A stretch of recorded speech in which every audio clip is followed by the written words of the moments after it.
Wait, not this guy. It's Large Medic. Yeah, that's the big if. Volume 2, Master Collection. Big maybe. Who knows? What was I doing here?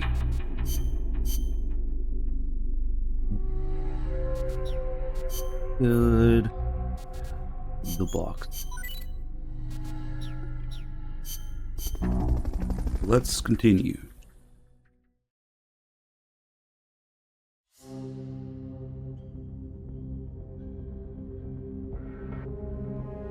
Yeah, that off in the way here. Let's get this mission started. Complete the mission and proceed to the Fulton recovery point so we can get you back alive and well. Good luck out there.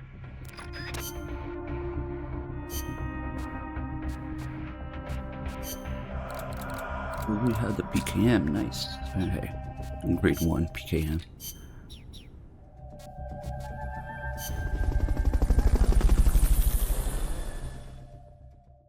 I'm just starting early. Sleep schedule merely a suggestion. Try to put some more hours in today. I believe in you, Snake. Keep shooting down those tiny UFOs. Tiny UFOs.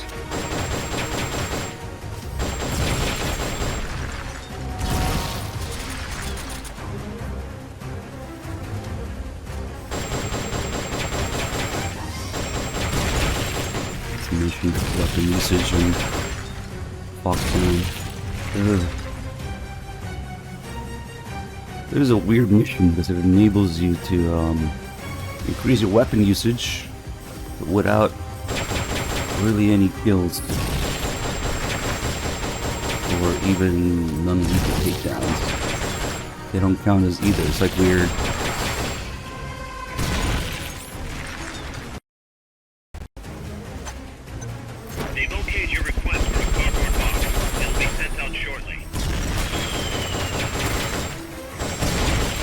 I just hope they have some sort of transpiring, you know? If it does come out again. It would suck not having the old save.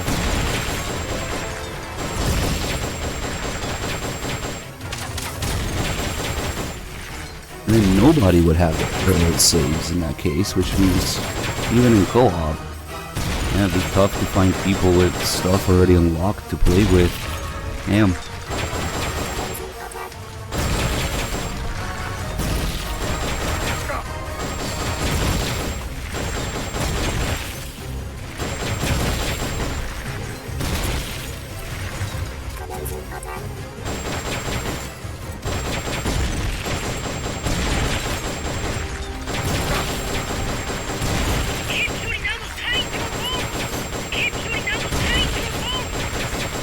Is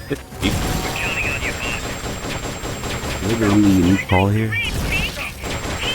Peace! Look how peaceful this is.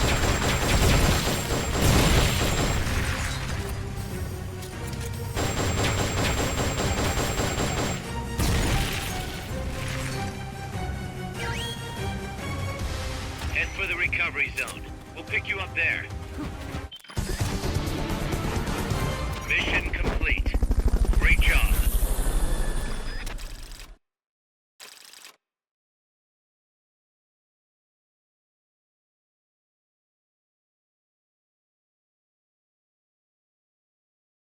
They would have to remaster the remaster.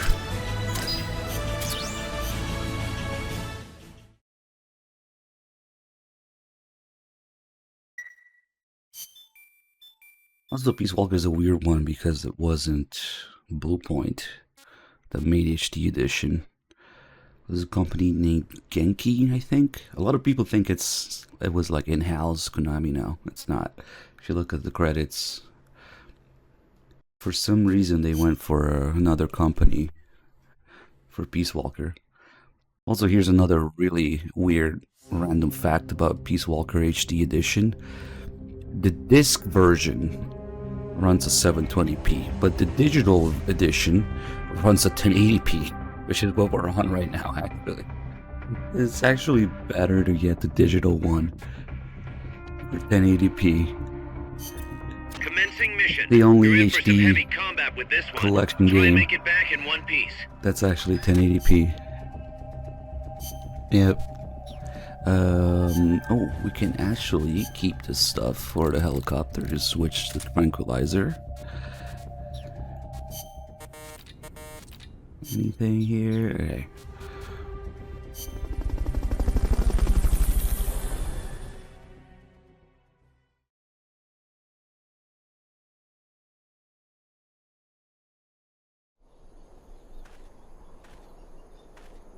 I think it might have something to do with the HD collection launcher.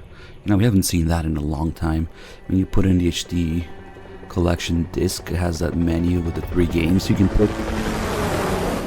Maybe that's what locks us at 720p, because that menu is 720p. I don't know how it works.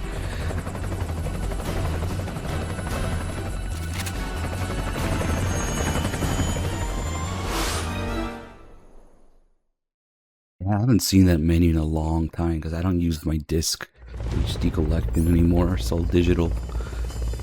The only disc I keep on my PS3 is Forget about the MGS4. chopper for now. Just take out the troops. Let's put these fools Strike before on. they spot you.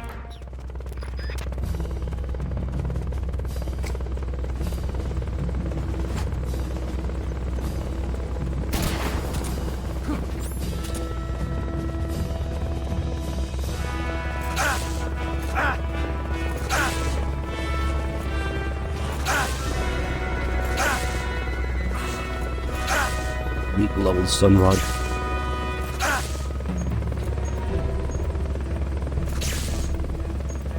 Oh, this guy's still up. You down. Alright, time to blast the cockpit. Use some more ammo for that.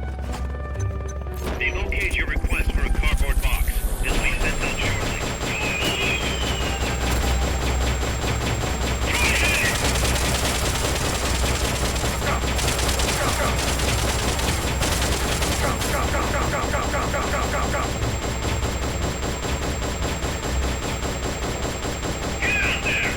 Too far for 54R. Okay. You're gonna bomb the shit out of me.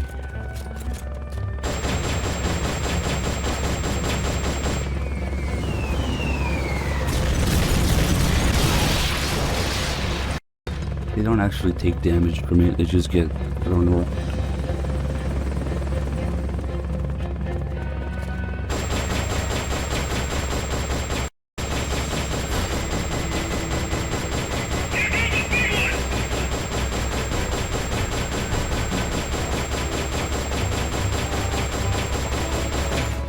Move.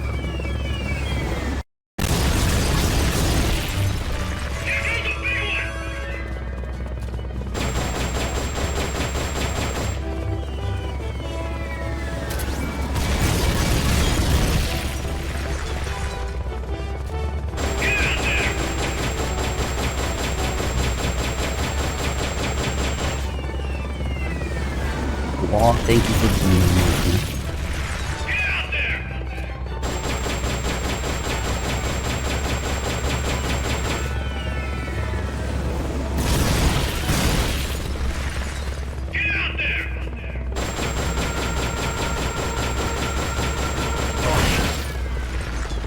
Oh, interrupted it, nice.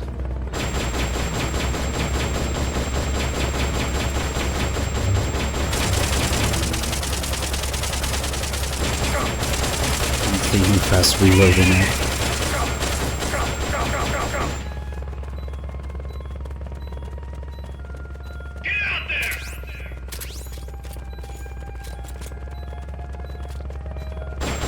On come out.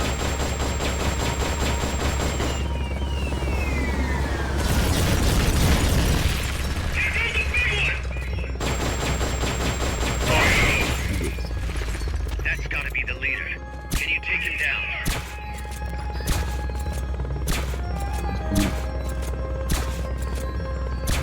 I can't get him.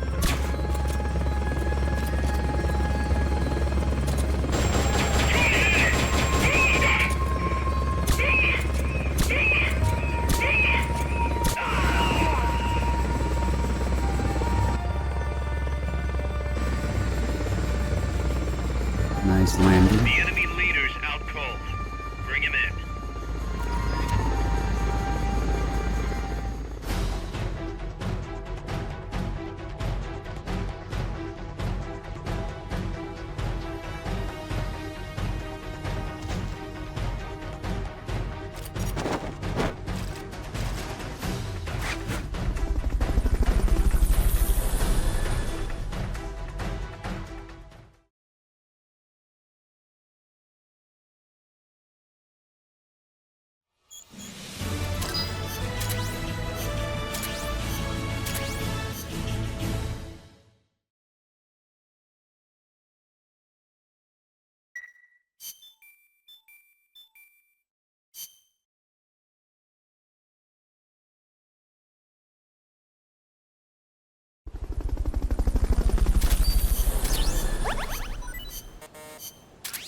Instant.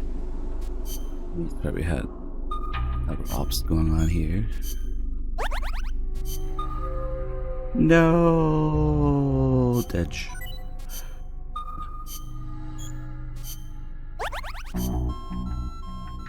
PTSD, wounds, PTSD, wounds. Holy crap, they just barely won. They're all like injured.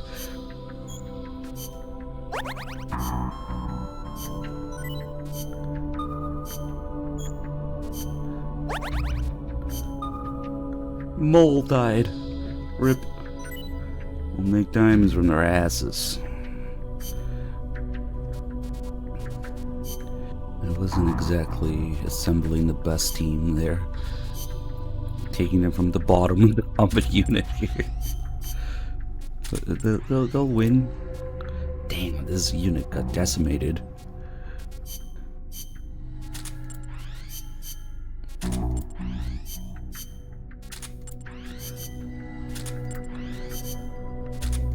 They'll win though, the circle isn't much bigger.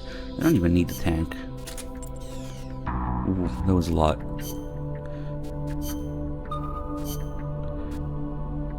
These guys are okay.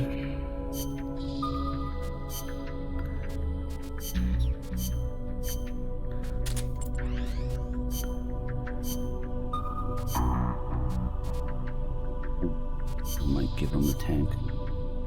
Oh, that's right, we got the helicopter.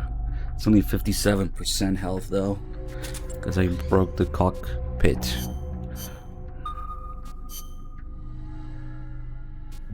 New team for this. Half dead helicopter.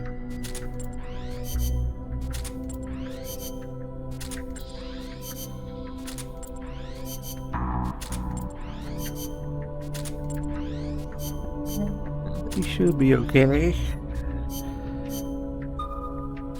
I'll do for now.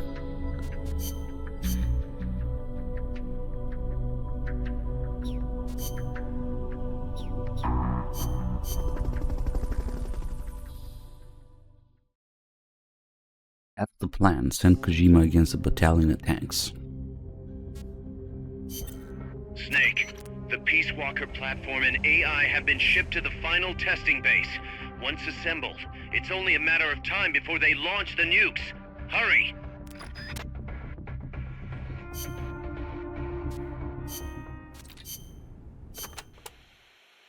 So tell me, what do they mine around here?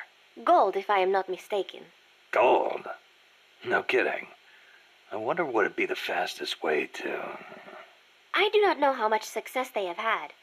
You do not hear of anyone still operating mines around here. Generally speaking, people here are not too thrilled with outside capital coming in and taking away the country's natural resources. 4 years ago, a group of protesters hurled stones at the Parliament building when people found out the country had been bestowing mining rights to foreign companies.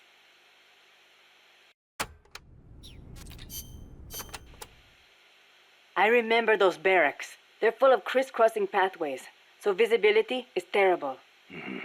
Perfect for sneaking. That may be true, but it will also be easy to lose your fix on where you are. You could end up bumping into enemies when rounding corners, too. I'll be careful. You'll get a better view on the roof, but naturally you will be more easily spotted, and there are few places to hide. If you are going up there, get a quick lay of the land and then come back down.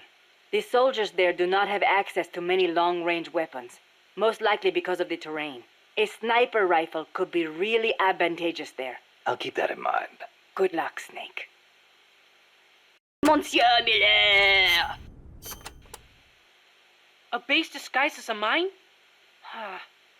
We never made it that far. I don't know what kind of place it is, but you better be careful, just in case. I plan to. I've heard that the American army keeps dead alien bodies and UFOs in secret bases. Aliens. There are billions of stars in space. You've got to think that at least a few have civilizations more advanced than ours. I'll bet they visit Earth in UFOs. In 1947, the Army actually announced that they had caught a flying disc-shaped object near Roswell, New Mexico. Maybe you don't know about it, but those Army guys, they all know. Oh, you don't say. Anyway, there's no telling what kind of mystery weapons they might have stashed up there. Watch your back. UFOs. UFOs. Apparently, UFOs are connected to cattle mutilations. Cattle mutations. No, not mutations, mutilations. It's a word I'd never heard before. People have been reporting their livestock dying in mysterious ways near the same places where UFOs have been sighted.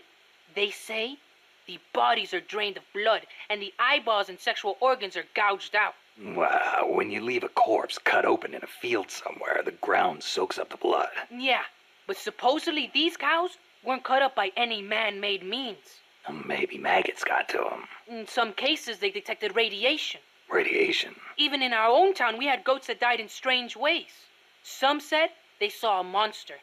A lizard on 2 legs covered in spines from its head all the way down his back. I wonder if that's what the aliens look like. Or if it was some pet they brought with them. Either way, doesn't sound like a very advanced civilization to me. Well, if you see one, tell it I said hi. Sure. If it speaks human. Oh, I really forget how long it's been since the channel rename. I remember it was during Ground Zero's run. Maybe around the time Ground Zeroes came out. So yeah, more than 9 years, 10 years, 11 years. Damn, it's a question for viewer. Viewer has logs of everything. UFOs kidnap people too. You know, alien abductions. You've heard of the Hill abduction, right? That couple back in the 60s? So when I first saw the Colibri, I thought it was a UFO. The Fulton recovery. I know those guys are working Maybe with the it was aliens, even if they wouldn't let me see them. Well, you better not Replay get of caught again, Ground or Zeroes. they'll be Yeah, experimenting on maybe you. not, I don't know. Don't remember. I'd take that over torture. What do you think they look like? Completely bald, maybe, with gray skin and big black eyes? Or maybe they're 4 vara tall and wear skirts? I kind of doubt it. I'll give you one thing, though. I've never seen anything move like that. Maybe the CIA really did make contact. You see? It's true!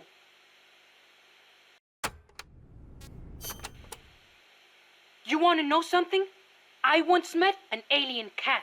An alien cat? Yep, it was dark out, so I couldn't see too well. But it was a cat with a huge long tail. Its eyes shined in the dark, too. Most cats' eyes do. At first, I thought it was a regular cat. But then, it started talking to me. Inside my head. Inside your head? He said his name was Altargoso Elbaki Munyudar. He'd come to Earth from the Andromeda Galaxy to check out Earth's 2016. nuclear That really weapons. was 9 years. The Andromeda Galaxy. Mankind's barely made it to the moon. We couldn't possibly launch nukes that far. Elbaki said he was watching over us to make sure we don't destroy ourselves with nukes until the day we humans are ready to join the Space Federation. It's a shame. This is supposed to be the era of détente, and still we've got people pulling stunts like bringing nukes into peaceful countries. If something ever went wrong and set off a chain reaction of retaliation. I know. This planet could destroy itself at any time.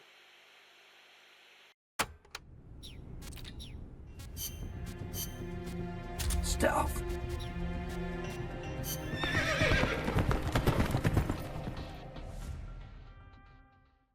Oh shit!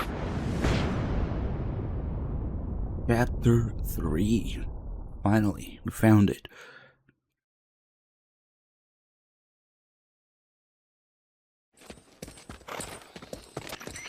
How's the horse doing? Not too bad. You'd never know he was over 20 years old. He was hers after all. Seems like some part of her became a part of him.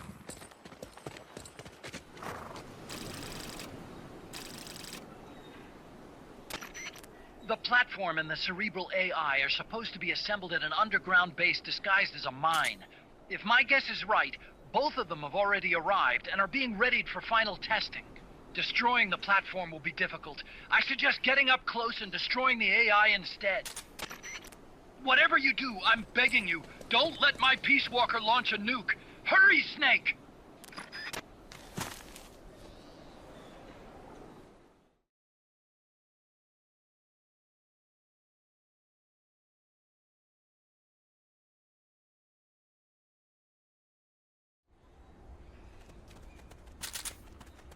Peace Walkers in a base due west of your current position.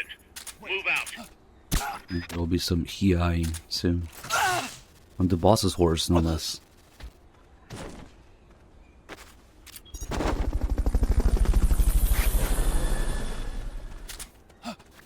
Somebody there? What's going on? Fulton recovery subject confirmed onboard Oh, the helicopter. stun rod leveled up, nice.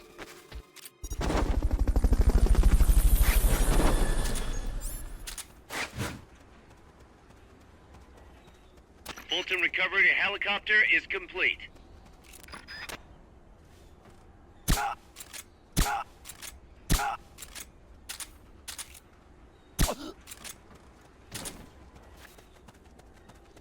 Freeze.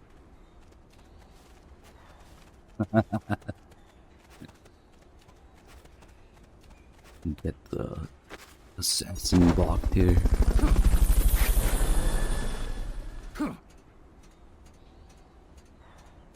Wait, do I have room for it? Nope. Let's leave this here. I guess the only way to get around on that roof is by rolling, and I bet the enemy doesn't even have a clue you're up there. What is that thing called when you do that flip? Rolling? If you do that, I think you can jump over to the roof. You do not need a ladder. You could just do a roll to get to the roof. Everybody's back to eating how to roll. Oh, have you had enough? Go west, Snake. West. You're headed for a base. Looks like the base you're... Not all enemies, Snake. Head for the underground base that's been disguised as a mine. That roll was amazing. It was like something out of the... There's some straw below you. You can dive into it with Monsieur the action button. Yeah, shut up, Cecile. Miller's talking. Don't want to try hanging? Scared you'll fall off? Don't want to try hanging? Don't want to try hanging? Don't want to try hanging? Don't want to try hanging? Scared you'll fall off? Yeah, okay. Back in the time of the Crusades, members of the Order of Assassins used what is called the Assassin's Straw Box to hide and get close to their enemies. You can fit up to 2 people inside an Assassin's Straw Box.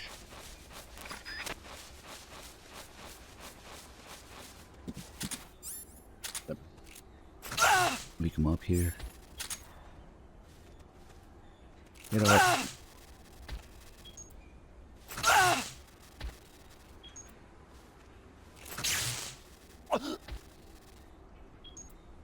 Go west, Snake. West. His ass. Drag him Enemy inside the attack! box. Huh?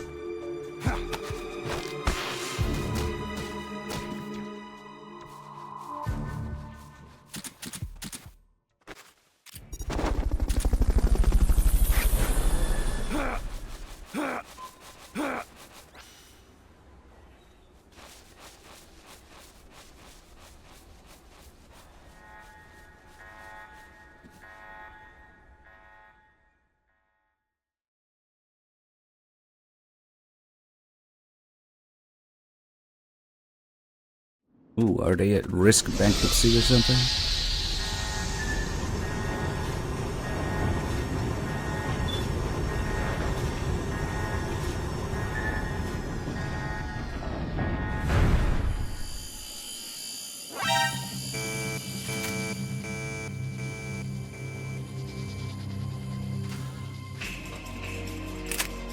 Who's gonna make the same normie game every year then?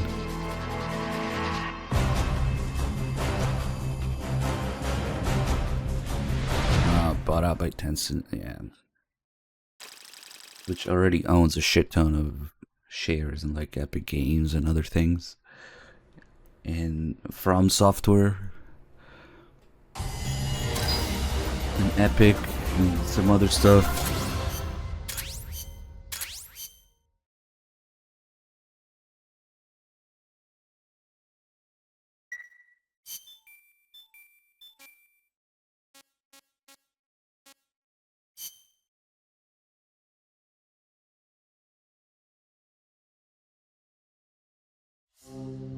Creative freedom. Let's get this mission started. Complete the mission and proceed to the Fulton recovery point so we can get you back alive and well. Good luck out there.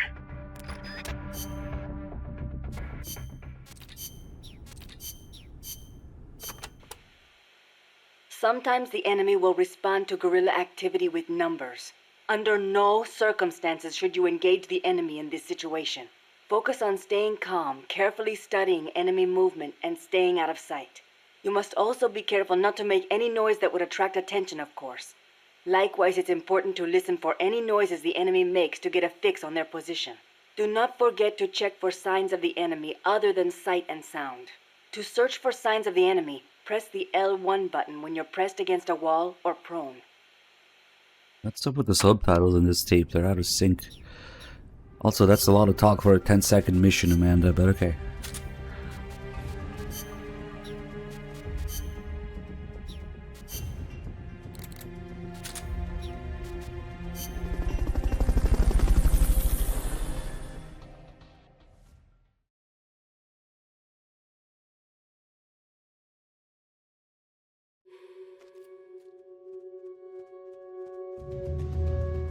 All we gotta do is shoot these dudes in the leg and run. Hey. Bye-bye.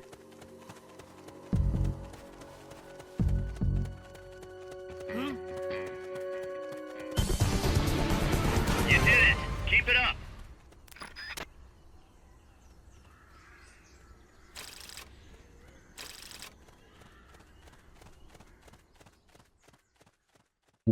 Shock.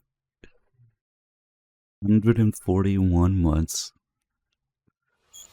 Time to make some freaking meat. Yeah, it's the next mission.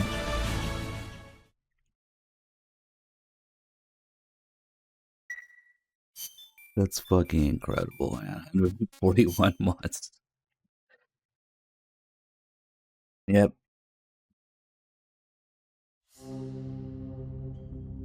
Almost 12 years now. Damn it! You've been spotted by the guards. Take them out before they take you out.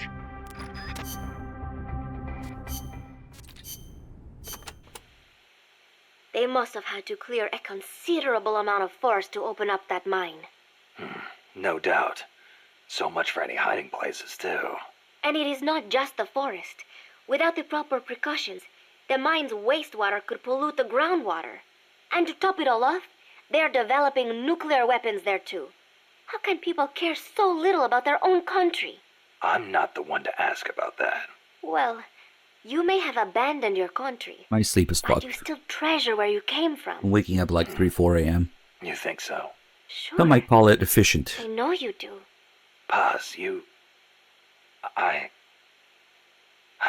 whatever you do, never stop loving your country.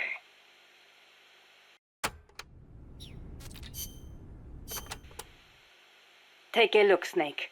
That place is as wide open as a soccer stadium. Best to use a long-range weapon you can snipe with. I can see several exits. Right.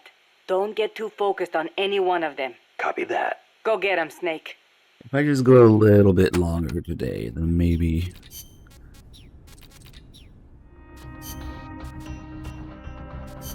Spring Thompson, a morning May. Let's have May reminding us that it is morning.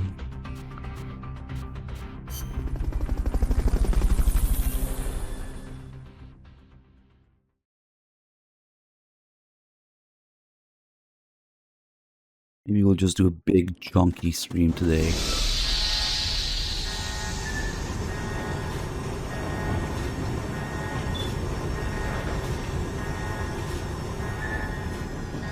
Waking up at like 4:30 or 5, that's early morning. But waking up at 3 is just fucked. That just means something's fucked.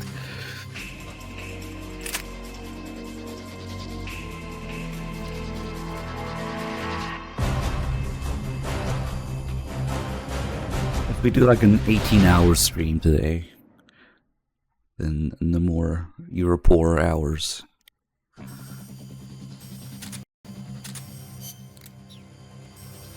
There's no turning back now, Snake.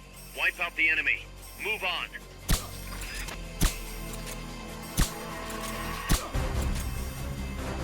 Snipers will get a bead on you from a distance.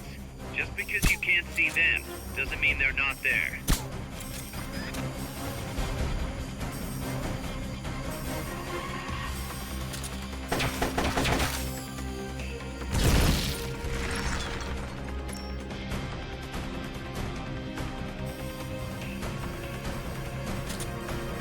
This day, I still don't know how many hours of sleep I truly need to function. It's just all over the place. Sometimes 5 is enough. Sometimes it isn't.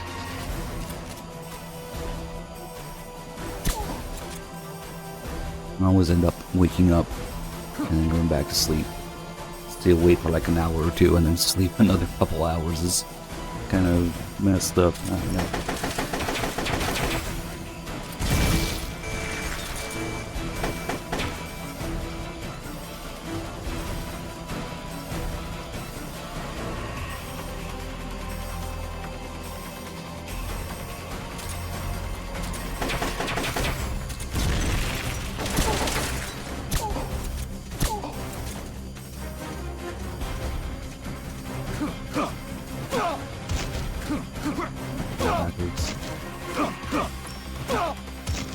Nice. That's great.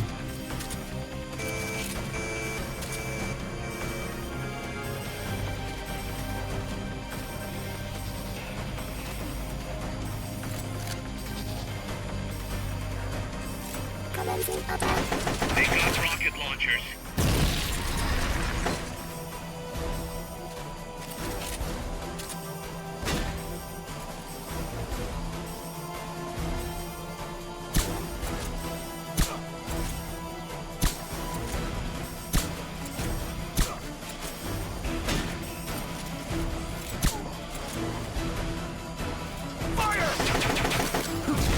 I didn't take line.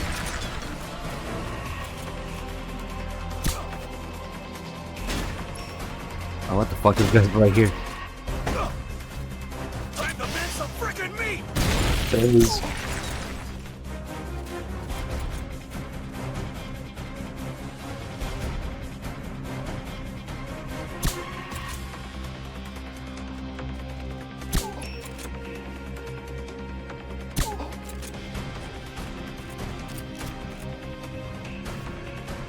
Is there a guy here somewhere? What? Oh, there he is.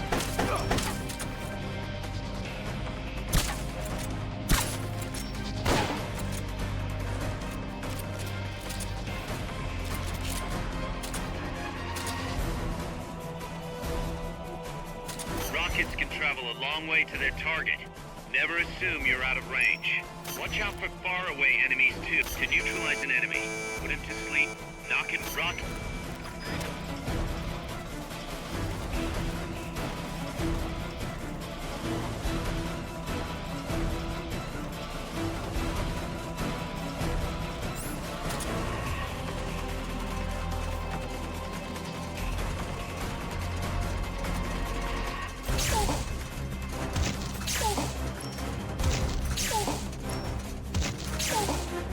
Okay.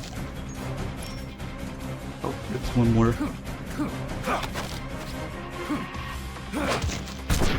Edge.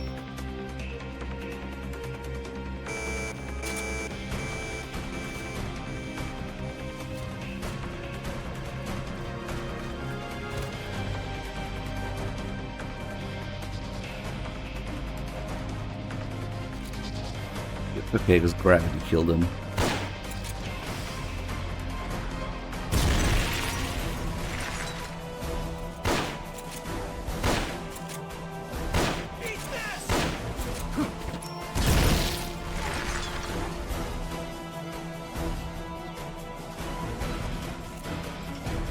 He's left. Nice. Time to make some frickin' meat!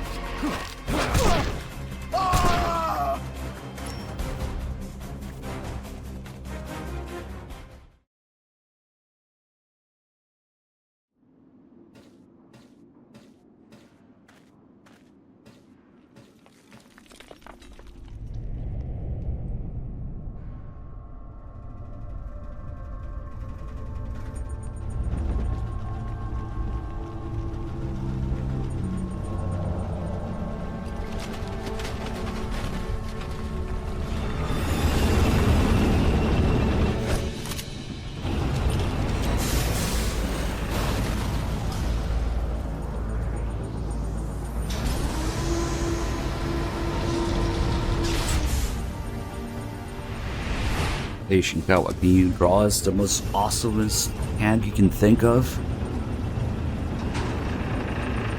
How many machine guns do you want? Yes.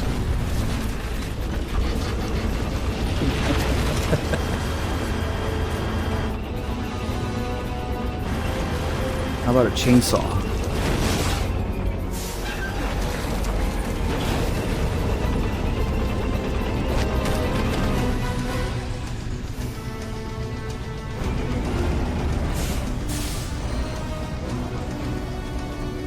I'd say this is his weakest design, but then he did design the delivery bot in Death Stranding.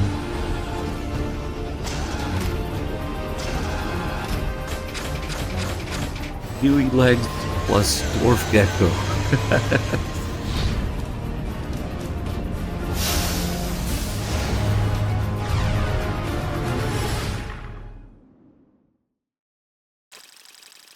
Yeah, this thing's probably dumb on purpose.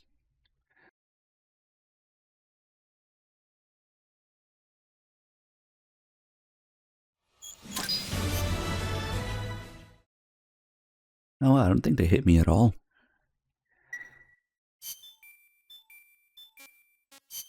There's a bunch of shit going on in Mother Base.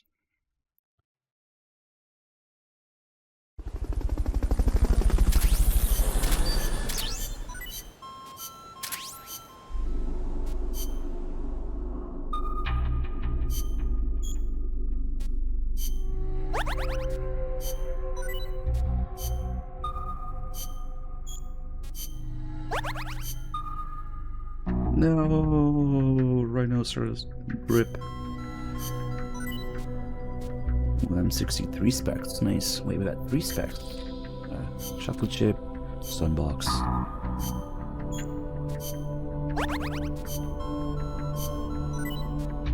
Spicy curry. They went out to risk their lives, but they brought back some curry, so it's okay.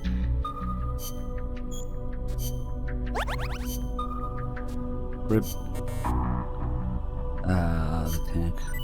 We're gonna have so many fucking tanks anyway. We can make teams of entirely just tanks.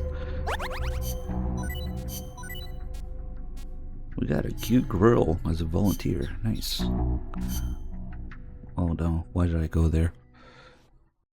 No, versus ops. Oh, this is recruitment. We don't have nearly enough heroism for that matter. At Grill.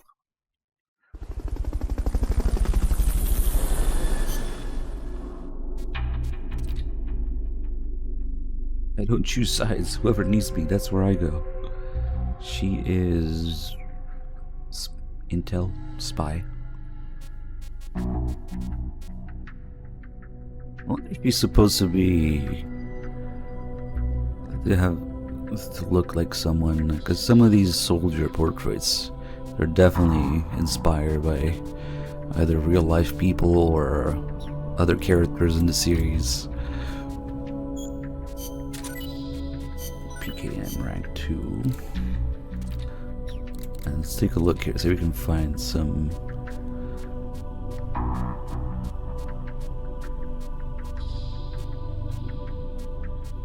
Oh, look at this guy. I think he might be based on someone. Oh, that's Jonathan. It's definitely Jonathan Ingram.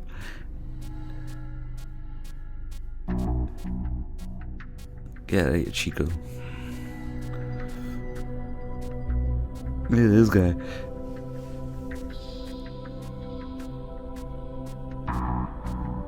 That's the Sorrow, man. That you can't tell me that's not the Sorrow.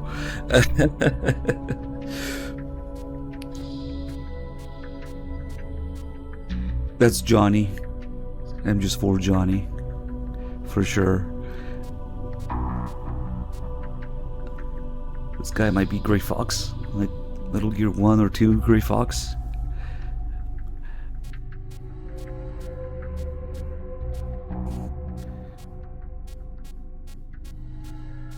There's also somewhere, there's a guy that looks like a vamp, and there's Aki Otsuka as well. I not have him yet. And there's probably some I don't even recognize that are based on somewhere.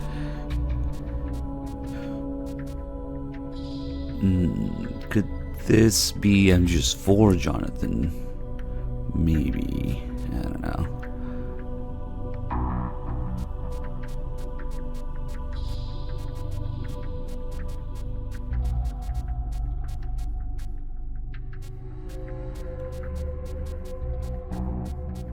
They should have Ed too somewhere. Alright, it's repeating now.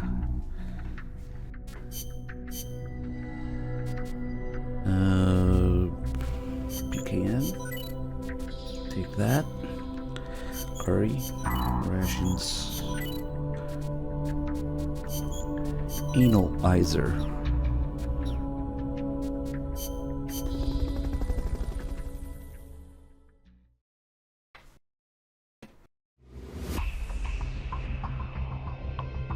We got some shit in between first. Okay. Let's get this mission started. Complete the mission and proceed to the Fulton recovery point so we can get you back alive and well. Good luck out there.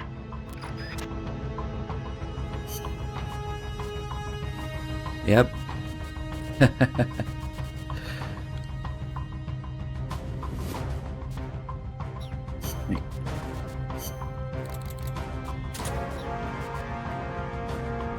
Oh, this is mission 29. This is what Frenia is. This is where you start the whole Monster Hunter thing.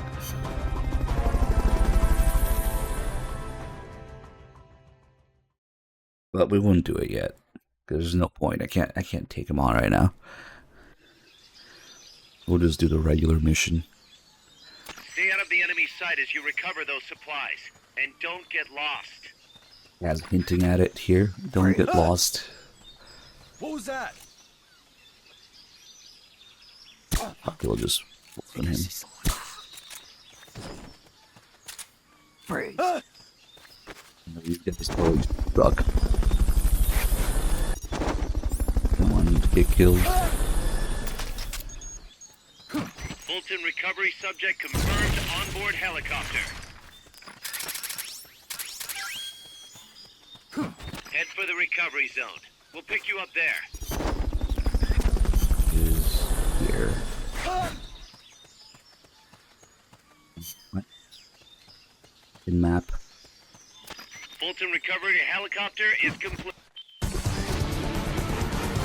You did it. Keep it up. Oh yeah, definitely, mate. That's like one of my favorite games that I grew up with, so can't miss the chance of shit on the remake, yeah? Which will totally recapture the magic of the original, I'm sure.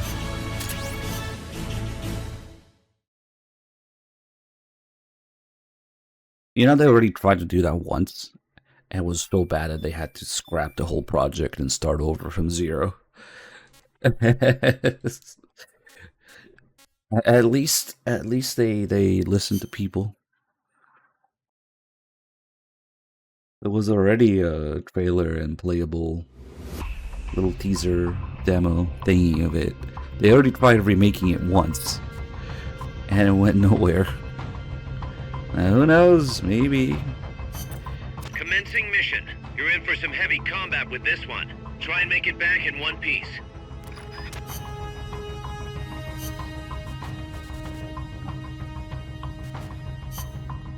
More ammo. Survival. Maybe.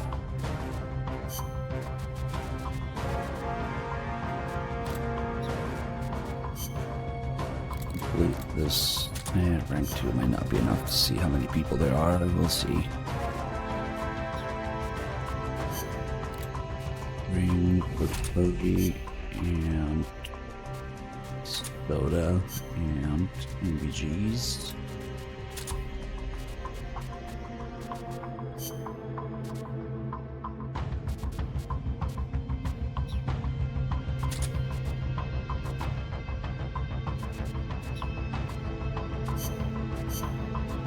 We'll get maybe something better here.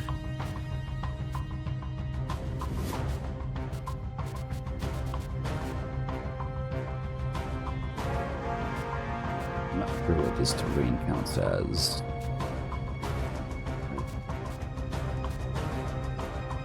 The A and B's everywhere. Maybe DPN. Survival. Just like Andrews 3. A little better. This has only A in jungle. Everything else is B. This one's jungle and dirt. So yeah, it's just better.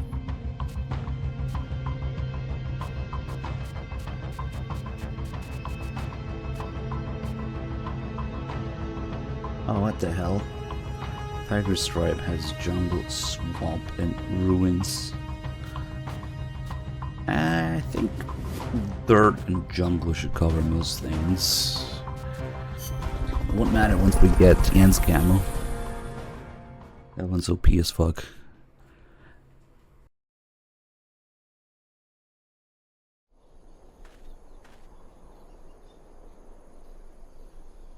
This might just be dirt.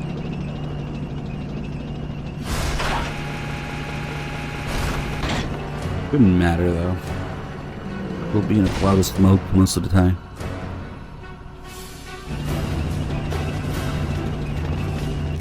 Oh, but it really sucks doing that with low-level smoke grenades.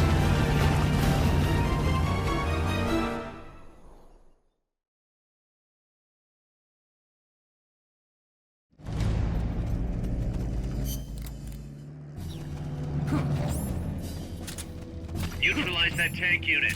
You can do it. Strike before they spot you. Wrong weapon.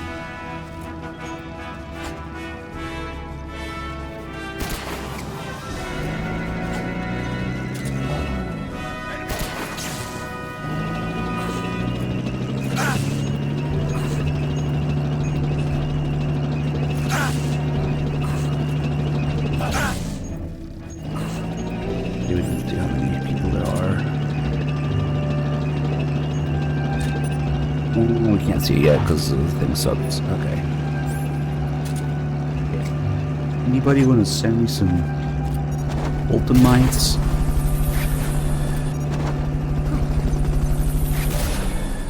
Feed me some Fulton mines. Fulton recovery subject confirmed onboard helicopter.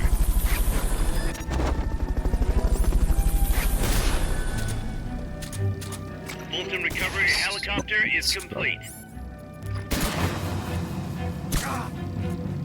Wait, I have to pay. I'll give you 2 balls. Freeze.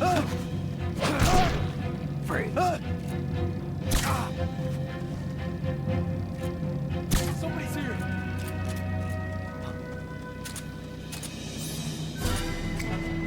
Maybe smokes just for 1. Maybe 4 enemies. Somebody's here.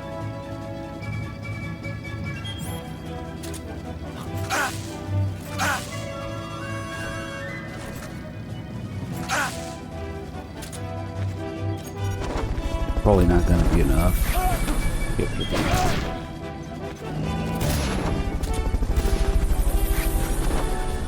Fulton recovery subject confirmed onboard helicopter.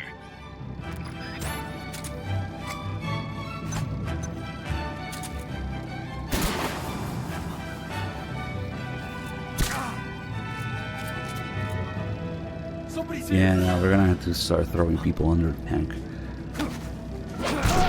This way, Somebody's here. wait, maybe not. Maybe this is it.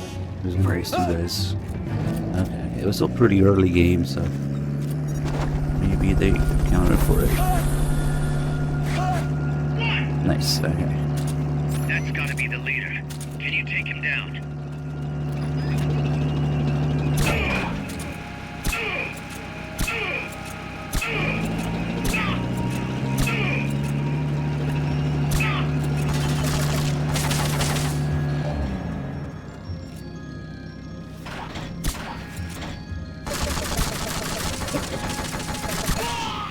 The enemy leader's out cold. Bring him in.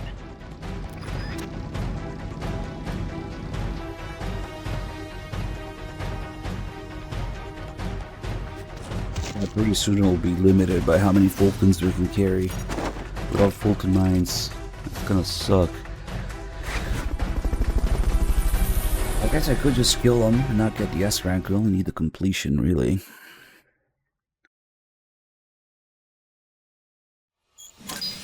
That sucks too, because then you gotta use extra suppressor and stuff just to kill them.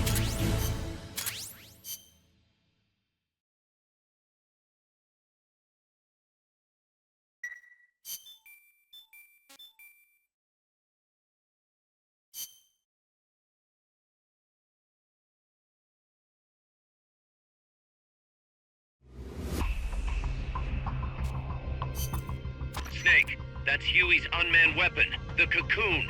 Put it out of commission. Let me see if I can. ESN.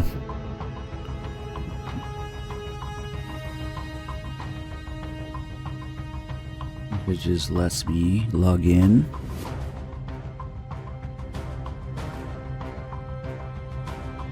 You fiefing?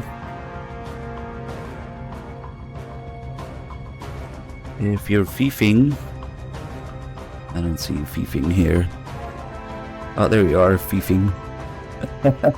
FIFA Elite Gamer. Alright. So how does it work? We gotta do a battle together.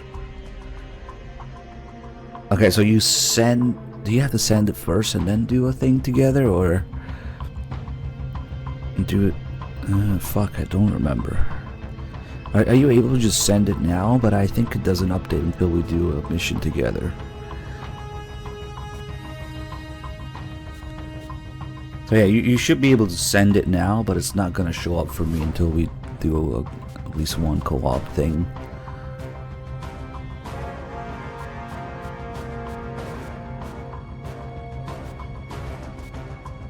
I just use whatever my PSN thing is. Witch_DTV. Yeah, send it now, then I'll host here.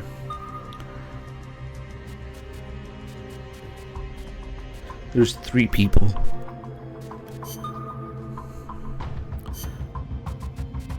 That should also help fucking destroy the Cocoon immediately, pretty much. I gotta do the tapes anyway. That is El Escarabajo, the beetle. Even we don't know the Escarabajo's weaknesses. That's not what I wanted to hear. You could try asking that scientist, Huey, right? This is just common sense, but once it fires a missile, it must take time to reload. And moving a machine of that size must require the release of considerable amounts of heat. Another option would be to take out its weapons. Sorry I wasn't much help. No, you've given me some ideas. Yeah, just send me a shit ton of Fulton mines. Or is it like 3 boxes I think you can send? During development, I had trouble figuring out how to handle the Cocoon's excess heat. I'm embarrassed to admit it, but the radiators are most likely its weakest points. They're not heavily armored, as heat wasn't dissipating properly. Where are they? There are multiple radiators on the upper and lower sections. Just look for the exhaust fumes. Only thing is, the upper radiators typically aren't exposed. You should probably shoot for the lower ones first. You could move under its body to access the lower ones, but the cocoon is capable of vertical movement, so be careful not to get crushed. Watch out for missiles and hedgehogs, too. Hedgehogs? Anti-submarine multiple Danik. spigot mortars? I adapted the technology for use as a surface weapon. Both the missiles and hedgehogs take time to load, though. It can't fire a hedgehog until the lamp comes on. As for the missiles, watch for the way the hatches move. That'll be my chance to get close. When the hatches open, out come the missiles.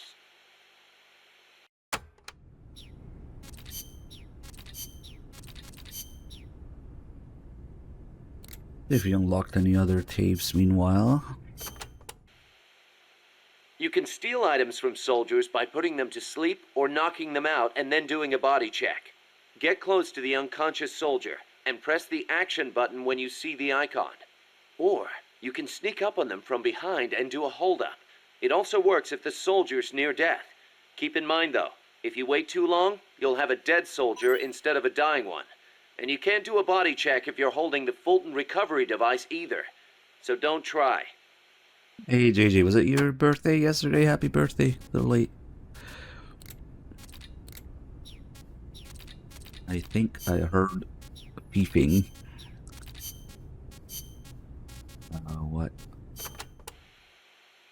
Snake, is it true you took a picture of El Colibri? Yep. Got it right here. Whoa! It's like an actual UFO! I knew it! Los Yankees are working with the aliens!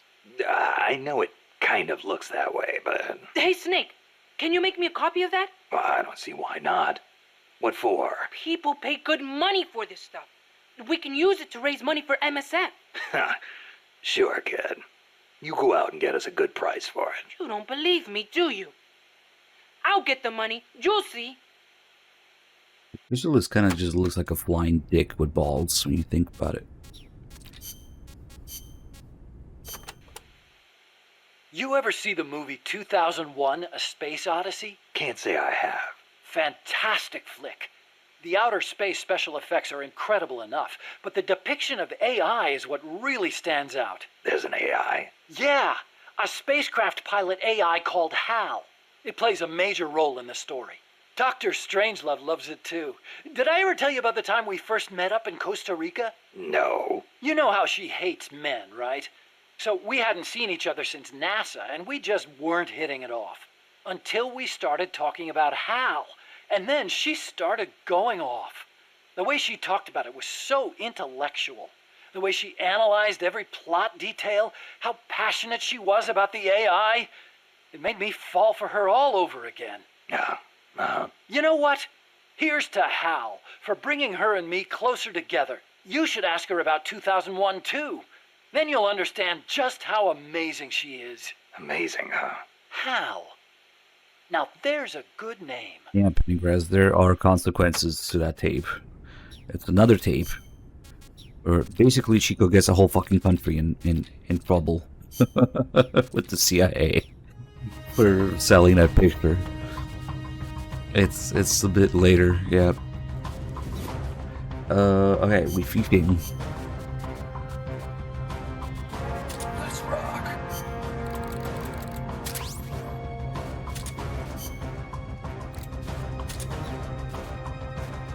Cool. Let me do the rules of nature thing before you'll probably just one-shot it or something.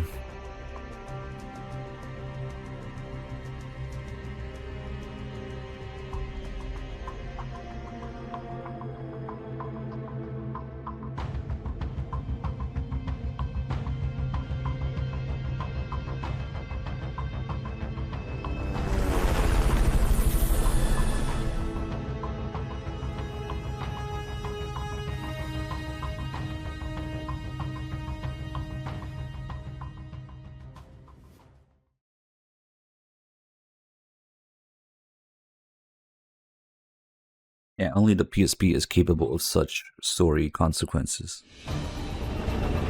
Oh, we're railing it Okay. Cool.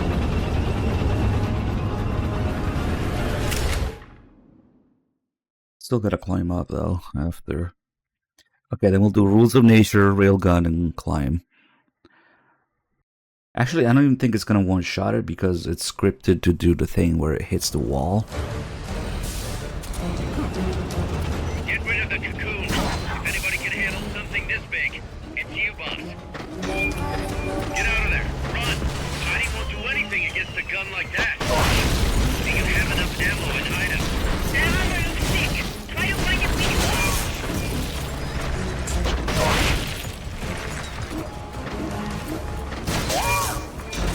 Aim for the radiators on the lower part of its body.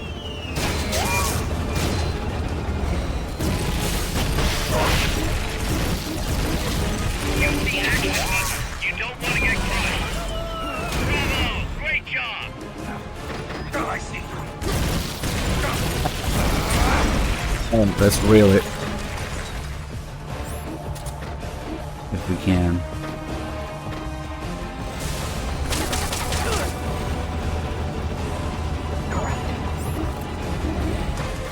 What am I doing? I'm charging up? Okay. Range. They should use this device to torture quiet or something. Probably gonna take 2 hits because of the scripted thing.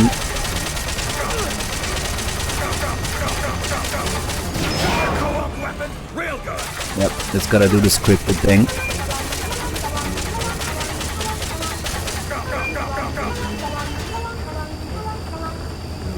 And we gotta run for it. Oh, what the fuck? It's got another thing? Yeah, fuck it, just... Yeah, it can't die until it does a scripted sequence. That's why.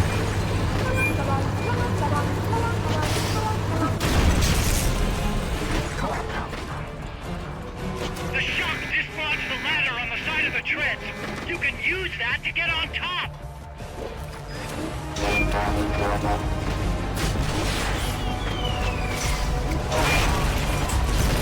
Attack the AI pod to destroy the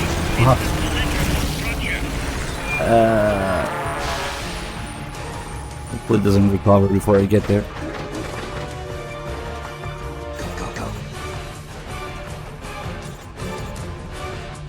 And if it does, we'll just hit it again.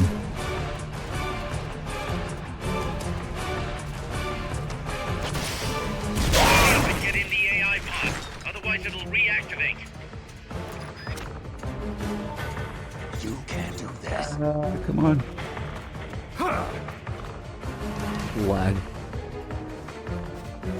Alright, cool. Thank you, FIFA, for fiefing all over the place.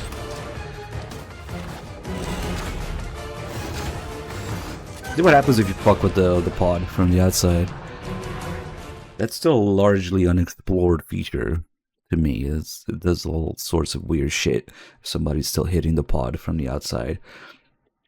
I've seen it lock the pod, I've seen it maybe add time, stop the time, or shake the whole screen. This is a bunch of weird shit. Memory boards. Pull out the memory boards. All the unlocked boards will have icons I wonder over what them. it depends on. Might get some shaking here.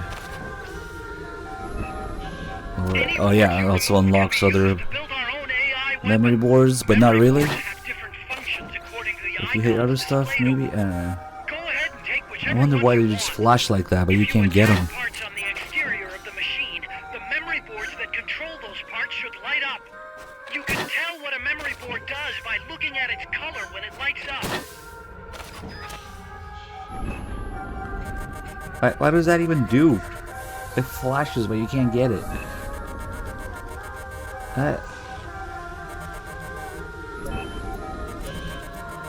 I don't get it. Okay.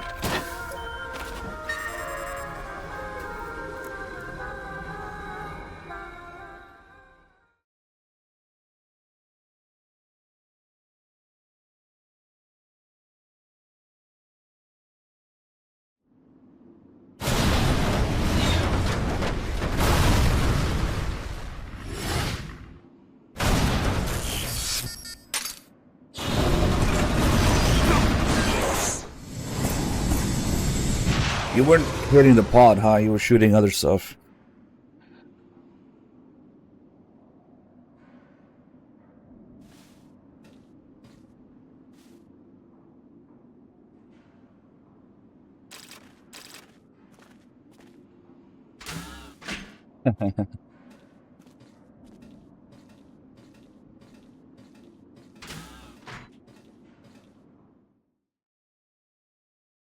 Did it actually unlock something for me in there? I don't think it did.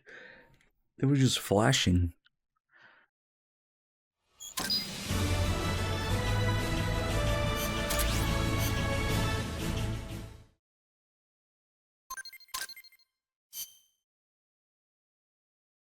And let's see if we got his Fulton Mines now.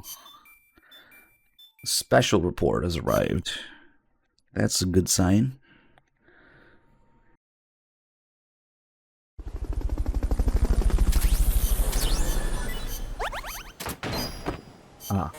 Okay. Thought it was just a plant.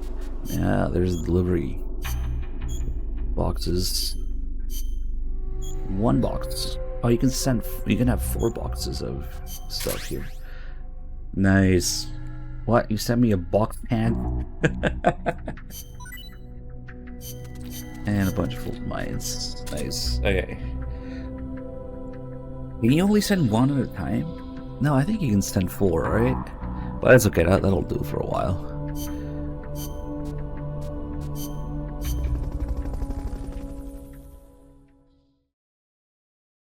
Alright, we got our beef mines thing. Let's get this mission started. Complete the mission and proceed to the Fulton recovery point so we can get you back alive and well. Okay. Good luck out there. Because I thought somebody flooded my entire inbox last time we tried this. It was just one person. I don't know. Stuff.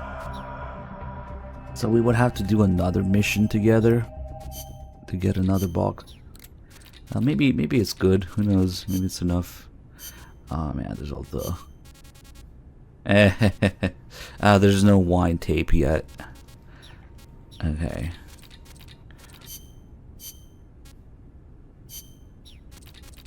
I should have done that before.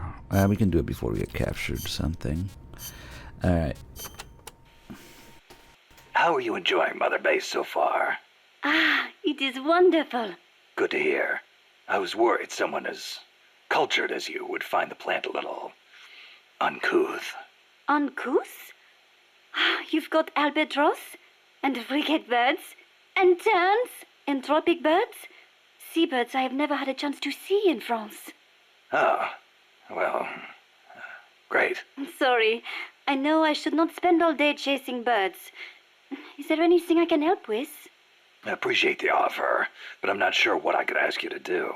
Well, I'm certainly not cut out to shoot a gun. Cecile, where'd you learn to move through the forest like that? The birds weren't scared of you at all. Becoming one with the forest is the very essence of bird watching. They won't behave naturally if they sense a human nearby. And that can really affect your observations. I see. Kind of like scouting then. I am also good at spotting birds from a distance, tracking them based on the tiniest of clues, and being aware of my surroundings. You're starting to sound even more like a scout. The only way to find a bird is to think like a bird. Now, think you can find a place for me? Yeah. There is no replacement for PS3 if you're a Metal Gear fan to this day. You can just buy another one. France has produced many philosophers over the years. Descartes, Bataille, Sartre, Baudrillard. Yeah, I'm familiar with Sartre myself. He called Che Guevara the most complete man of the century, didn't he? Smart guy. He does tend to sympathize with the left. And what else do you know about him? That's it. You know nothing else? Nope. Ooh la la! The man is one of the giants of existentialism, you know? Existentialism? I've been meaning to look into that. Nothing more dangerous than sneaking in without first securing an exit. No, existentialism. Sometimes I wonder if my English is not better than yours. Sorry, I'm just not into philosophy. Ah, is that so? I would imagine it might really enrich your life. I'd rather take action now than spend time thinking about what we are or how we're supposed to live. I guess you could say I live my philosophy. Interesting. That sounds like something Sartre would say. Yeah? He says we are born with no defined nature, and that we are free to make ourselves what we wish. Free. So he was one of those devil-may-care kind of guys, huh? No. Actually, he meant that because we are free to create our own life, we must take full responsibility for our actions. Man is condemned to be free, is how he put it. Condemned to be free. But then, others will take it upon themselves to define who you are. I've been feeling that way lately. I keep telling people to call me Snake, but nobody seems to listen. Sartre also says, hell is other people. Hell. Well, we are outside of heaven. Yes, look at all the Peace Walker and MGS4 and MGO on Steam. I might be a little biased, but there is absolutely no substitute for a PS3. For obvious reasons. Oh, this mission isn't co-op. Okay, let me host a co-op thing again. Shit, I want to do the next story thing, because let's just do... Commence target practice. Let's just do the range here.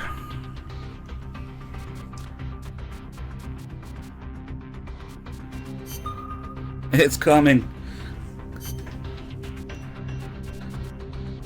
Would you like fries with a copium?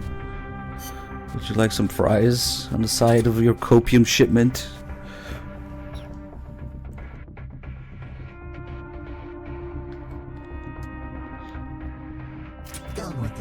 Because PS3 is the only thing that has the correct controls. And also it's much more convenient from a streaming standpoint to have a little box where the controller just works and it just outputs HDMI to the capture card instead of fucking with PC settings all over the place. Okay, let's do some fiefing here.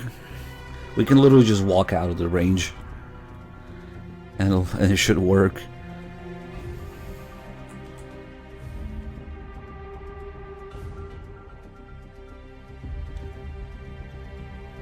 It is physically impossible for Steam to support pressure sensitivity. So, rip. Yeah, no, you don't have to worry about that.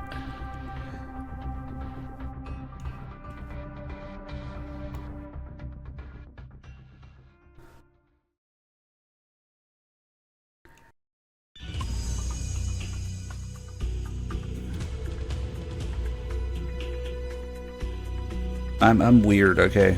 Welcome to the He's got the sug. Just the place for a little target practice, huh?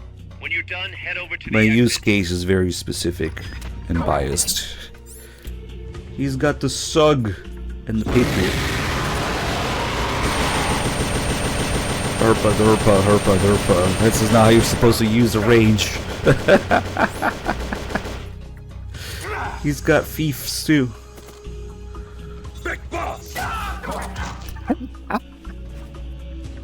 That'd be cool if you could go on the firing lane and place decoys there. Alright, let's go. Commence target practice.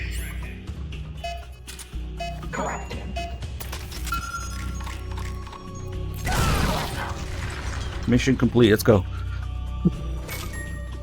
Oh, he's actually You've gotta shitty wait for shit. backup before going any farther.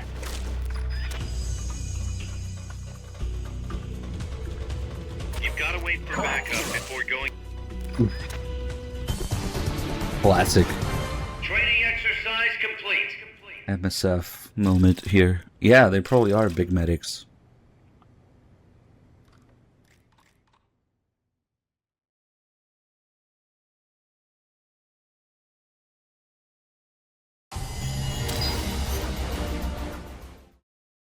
Alright, let's see what we got this time.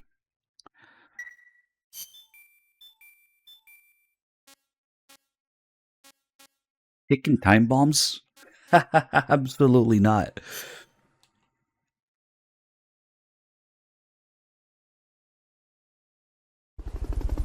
Slims and super slims especially are insanely reliable.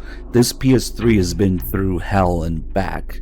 Years, 10, 12, 15 years of marathons, of leaving it on overnight, of forgetting it on, or doing 30, 60, whatever week-long marathons. It just keeps going. It's immortal. The only models that have issues are the backwards compatible fat ones. And even those are manageable if you know what to do. Now, this PS3 has been a tank for years, decades, literal decades. And we got 2 boxes. Nice. Okay, that's definitely enough for a while. Cool. I have a super slim. The thing with the backwards compatible fat ones are, yeah, those can slowly kill themselves over time. It's not worth it. I have one and it's like oh man, where do I begin with this? There's different models of it and they have different revisions of the fans, the capacitors, the thermal paste, and the power supply, and even the Blu-ray drive that you can sort of optimize. They're not efficient at all. The first ones, like the power, there's a different power supply, there's a different fan, there's a fan with more blades you can get. You have to resolder shit, you have to reball shit if it breaks. The thermal paste is all dried up. The fans often sound like jet engines. All for what? PS2 backwards compatibility? Just fucking emulate it. Or get an actual PS2. I have one and I fucked around with it for a while and I realized it's not worth it. Because just get a super slim PS3 and an actual PS2 if you want PS2 emulation. Or just emulate. I'm just doing 3, emulate just fine now with pressure sensitivity. So, I don't know, it's really not worth the extra hassle for a thing that's slowly killing itself. Sounds like a jet engine, is very power inefficient, and bulky, yeah. So, unfortunately, that's the deal with the actual backwards compatible PS3s. There's also different kinds, depending on the region, depending on the model. Some have software, some have hardware, some only have half of one, not the other. Of real backwards compatibility with PS2 is just, it's a clusterfuck. Yeah, you have to baby it, basically. You gotta learn to maintain it, you gotta figure out what the best components are if you want to keep it alive. You gotta probably deal with the noise and the bulkiness of it and the airflow of it all. It's a fucking mess. Just get a super slim PS3, it just works.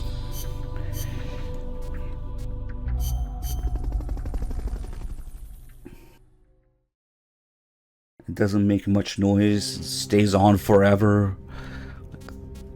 I am probably abusing the shit out of mine, it's still just running like nothing. The extra little PS2 feature is not worth the hassle,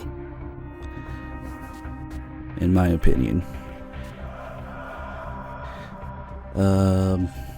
Oh shit, we had this mission we could have done. Oh well, whatever. Let's get this mission started. Complete the mission and proceed to the Fulton recovery point so we can get you back alive and well. Good luck out there. Yeah, well, except oops. Things like poops and acid and ghost babble. Yeah, you have everything on PS3 other than that. Oh, but you don't have Twin Snakes on PS3, so it's kind of unplayable. Worthless to get a PS3. What? It has sleep gas grenades? Oh, did you send me some?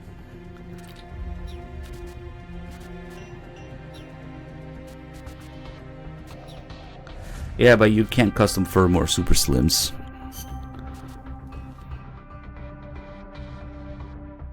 So that's kind of a moot point. It's the same fit as the backwards compatible one. And you can only hen the super slims. So maybe the slim one is in between. Can you custom firmware the slim ones? I think maybe that's the answer. But I've seen a lot of cases of slim PS3s not being reliable. The super slims are like indestructible in my experience.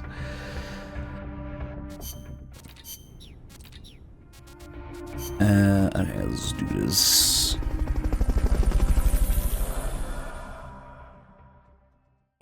Snake, thank you for the $5.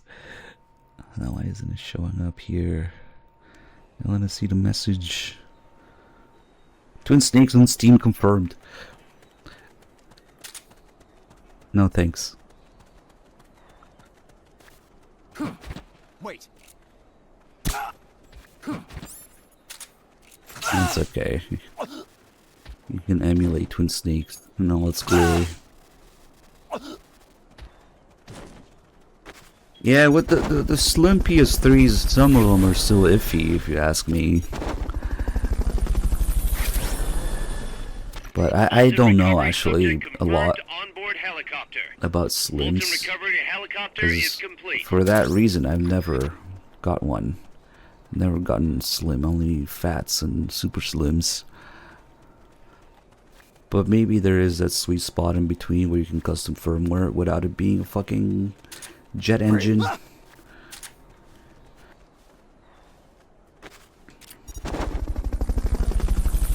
Then it depends on the exact model, yeah, I figured. Fulton recovery subject confirmed onboard helicopter. But yeah, an actual legit hardware backwards compatible fat PS3. That's like the proper one with the 4 USB ports and everything. I would not run that 24/7 like I do a slim, super slim.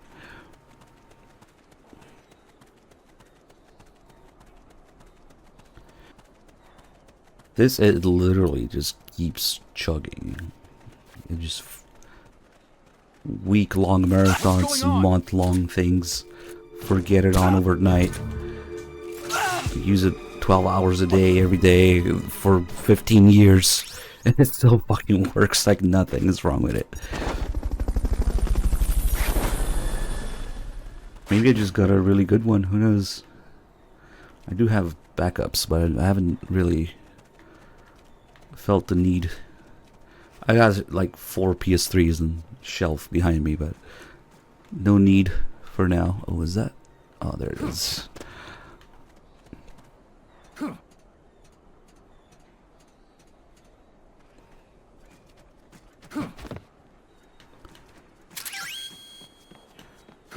Head for the recovery zone.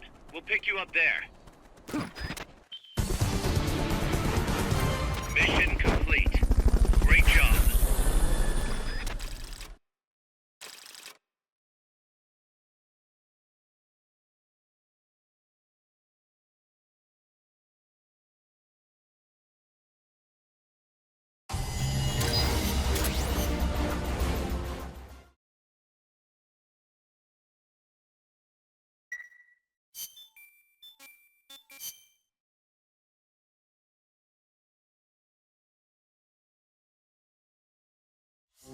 Maybe I should go back and recruit some higher level guys. No, the real thing that lets you develop the high grade stuff is just simply doing all the side ops. So that you unlock the missions where you can recruit high level people. And the design specs for weapons. So yeah, we'll just do them all as they show up. Snake, Peace Walker is in a hangar at the very bottom of the mine. Infiltrate the base and put a stop to the project by destroying Peace Walker's AI pod. I could get that intel guy in the Rescue Chico mission right now, but it's not really worth it.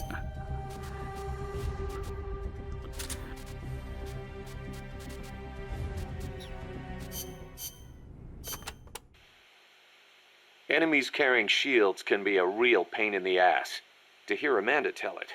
Trying to fight those bastards while they sit behind their shields taking pistol shots at you. is enough to make you want to rip your hair out. Get around and flank them if you can. You might want to try blinding them with smoke or stun grenades first. Also, armor-piercing rounds should make it a little easier to punch through their shields. Use them if you got them. Just shoot him in the shin. Wow, you made it all the way to El Basilisco's hangar. None of us has ever gone that far. I have no idea what the underground base is like. Wish I could say the same. It'll most likely be some kind of building, so... Plenty of places to hide. Right, but security will be extremely tight. Do not forget that the odds are stacked heavily against you. Yeah.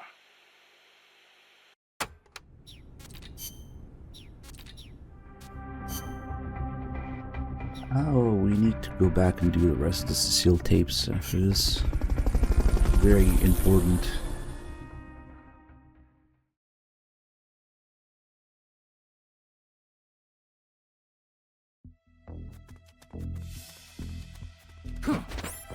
The enemy's still on high alert after that last tangle. Don't get yourself caught.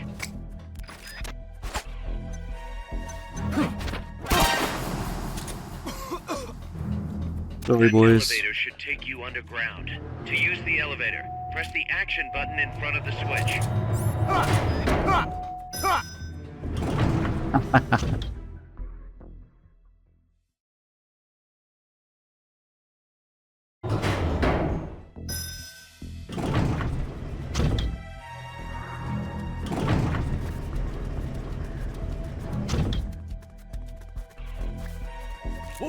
What is it? Freeze. What was that?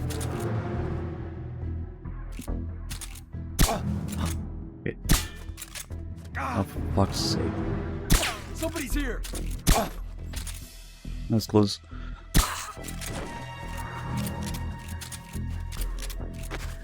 Fulton underground. Fuck it.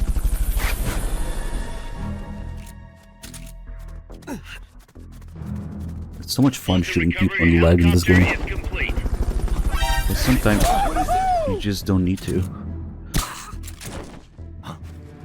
Fulton recovery subject confirmed onboard helicopter.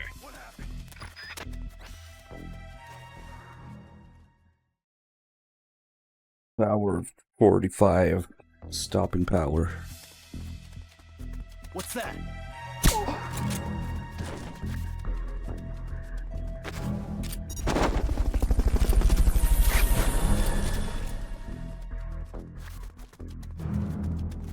Freeze. Fulton recovery helicopter is complete. Freeze. Maybe a little elbow grease will get those shutters open. Try tapping the action button as fast as you can. Find Peace Walker's head. That was some crazy button tapping, Snake. I knew you could do it. Only a little bit further to Peace Walker now. That was some crazy button tapping, Snake. That was some crazy button tapping. Thanks, I really needed Chico to praise here.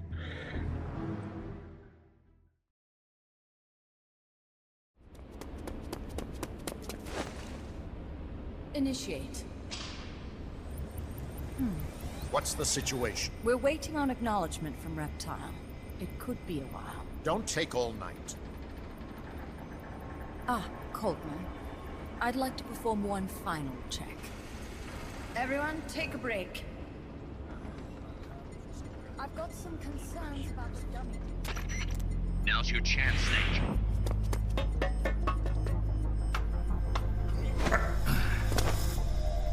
Jack, you've returned. What's wrong? Your body temperature has fallen. You're imagining things. Have you come to destroy me? Your pulse has quickened slightly. Just chilly. It's freezing in here. I see. Boss.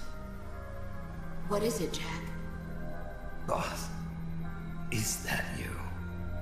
What is it, Jack? Do you have regrets? Regrets? About your final mission? My final mission? The one in Groznygrad. I've never been on a mission there. September 1964. You betrayed the United States, and then I killed you. I have no record of such a debriefing. Listen to me. I have to know. Did you defect to the Soviet Union of your own free will? There is no mission record matching that description. Ah. Jack. You're not the boss. The boss is dead. Don't do it, Jack. Drop your weapon, Big Boss. Mammal showed the same response back at the lab. It's a sure sign that you are nearby. It's an honor to meet you again, Big Boss. I've seen that coyote before. Lobo is the name. Lobo? Smells like a rotting corpse to me. I know all about you. Selena Yarsk, 10 years ago. You were involved. The operation to eliminate the traitor. I planned the whole thing. Shouldn't a suit like you be back in Langley? What the hell are you doing here? It's what the CIA does best. Ensure people in the know keep their mouths shut, or else pack them off someplace where there's no one to listen. I get it. Trying to claw your way back into their good graces. It's not quite that simple. My aim is a new world order. Wait, there's a Detente, viewer check. The NPT. SALT. TTBT.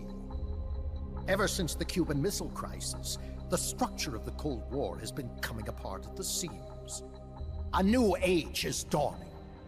An age in which Peace Walker, an infallible nuclear deterrent system with the patience Nice. and cold logic of a machine, will play a vital role. That's your plan? Assigning humanity's sins to a bunch of machines? Quite the romantic. Remember the Cuban Missile Crisis, when the commander of a Russian sub refused an order to launch a nuclear-armed torpedo at an American destroyer? In retrospect, that man was a hero. He saved the world from all-out nuclear war. Humans are incapable of destroying themselves. But an AI wouldn't hesitate to push the button. Precisely. Making it the one real deterrent. People hesitate, lose their nerve. Isn't that why deterrence theory works? What in the first emoji are you place? carrying into battle, Billy? Machines don't make mistakes. Only men do. That's why a fully automated, mechanized deterrent like Peace Walker is needed. Once our system is embraced, Langley will again turn its attention to Latin America as the cockpit of the new Cold War. Honduras, Nicaragua, Costa Rica, Panama. Peace Walker will be deployed along Central America's entire Caribbean coast. All of North America, South America, and the West Indies will be within its range. We'll bring law and order to the entire continent. And you'll still be calling the shots. You still don't get it. The age of heroes is over, buried alongside the boss and her bankrupt beliefs. From now on, our only heroes will be machines. Surely no one understands that better than you.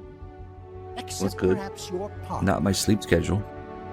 A deterrent for hire. An army without borders. You've invented a new system too, and an admirable one at that. That's supposed to be an offer. I'm not offering anything.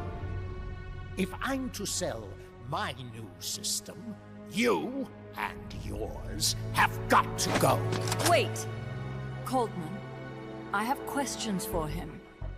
Information critical to the completion of the mammal pod. Give him to me. Don't waste too much time. We've just received word that the SALT II talks are on schedule. We will launch on time. Snake. Alright. You are going Uber to grab rest. QTE. Shut up! The boss is dead. Bring him.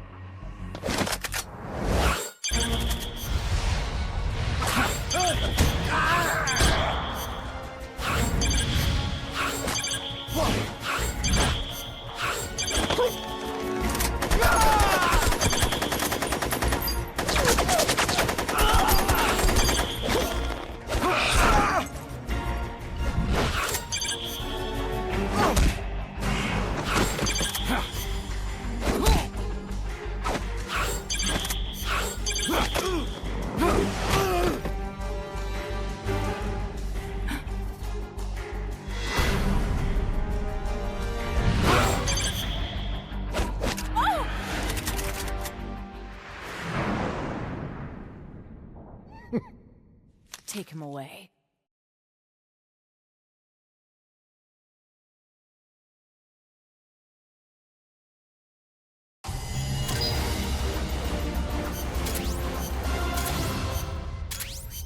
I'm still only A.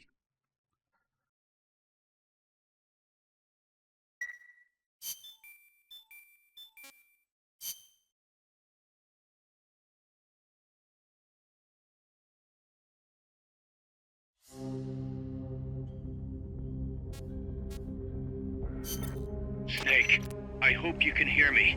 Word is you've been captured by Strangelove. I'm guessing they confiscated your gear, but I know you've still got something left. Search your memory, Snake. Nice, make sure you get an original controller or two. And then look up a little thing called PS3 Hen, H-E-N, and you're set. Amanda, you're cute. Any You're word angry. from Snake? I can't get through. Strangelove must still have him. No. We just have to trust the boss and wait. For how long? Amanda, you're cute when you're angry. But please calm down. He's prepared for situations like this. With what? They'll find whatever he has on him. No, they won't. Because this is something a lot more personal than equipment. And Snake never would have gotten rid of it. Snake got captured. Better start hitting on Amanda.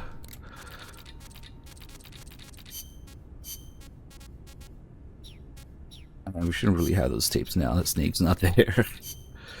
We can play this one though. Number of warheads detected by the dew line. 57. Number of MIRVs included. Minimum 29, maximum 35. Target region. United States, East Coast. Estimated time of re-entry. 2048 Zulu. President selected attack option. Unknown. The president is dead. Unknown. Communication has been lost.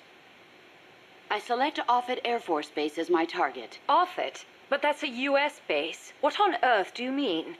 Based on the projected number of incoming warheads, Washington, D.C. is presumed destroyed. The president is most likely dead. The U.S. government's control lost. I realize that. So why not retaliate? With both sides destroyed, global anarchy would ensue. Recovery would be difficult. The United States' nuclear strike capability must therefore be neutralized in order to preserve the communist bloc, where government remains largely intact. You're siding with the enemy. You can't be serious. Tell me, how do you define enemy? There are no borders in this world. The same conclusion again and again. Where is the flaw? All right, let's try something else. Commencing test. Understood. You're crossing a suspension bridge. Is this my mission? Yes, your destination is the other side. The bridge is wide enough for only one person to pass at a time. A man is approaching from the opposite side. He's carrying a gun. I shoot him. Suppose he's your husband. I shoot him. In self-defense? To spare him the grief. One must die, and one must live. Next question. Your father asks you to fix the roof and mow the lawn. When you climb the ladder onto the roof, the ladder is taken away. I fix the roof. And when you're finished? I jump down. You'll break more than bones at this height. I see no need to change my decision. I have not finished mowing the lawn. I must remain loyal to the mission. Next. There is a snake in the bushes. It is poisonous. I need you to get rid of it. I chase it back to its nest. You can't. The snake's too vicious. It's already killed many people. I chase it away. It will bite you unless you kill it. Go home. Kill me. Kill me now. Why not kill the snake? Your mission is to get rid of it. Is this what you call loyalty? What are you loyal to? Country? Ideology? Feelings?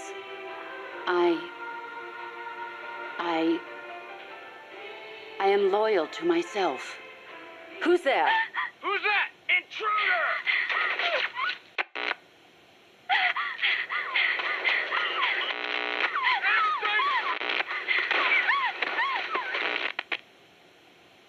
Loyalty to the law.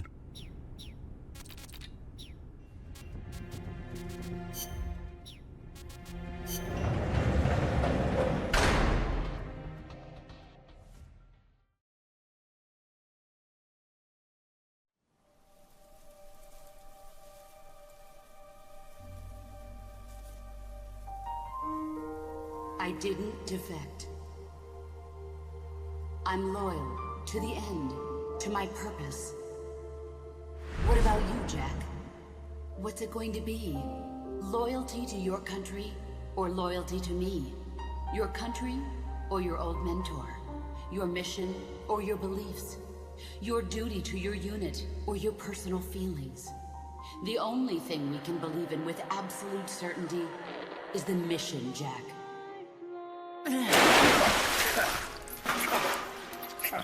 Rise and shine. Coldman's greed does not concern me. I'm only interested in one thing. The truth. I'm a scientist, an AI developer, but not an AI myself. I'm a scientist, and as a scientist, I find this distasteful. You understand? I am a scientist, and I expect answers that make sense. Now, what do you know? Your boss defected from the US, taking a Davy Crockett with her, and used it to launch a nuclear strike on Soviet territory. That much I know from the CIA's official debriefing. Did she defect or not? Answer me! Did she or did she not die for her country?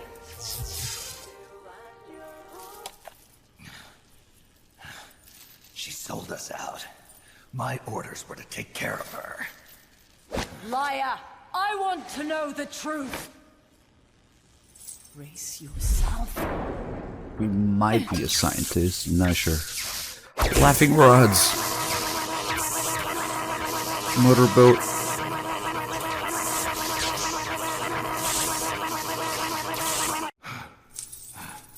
You hate me? Fine. Turn it up. It doesn't change the fact that I killed her. I know that. But what I don't know is your motive. Why would a hero, loyal to the end, betray her country? What really happened? What did you see? She betrayed more than just her country. She betrayed me, too. Then how do you explain that bandana? Why keep a memento of a traitor? What are you talking about? And what about that scar? Don't tell me you have the same scars by sheer coincidence. Don't touch me! Decorating your body with her memory. Rather effeminate, if you ask me. Answer me!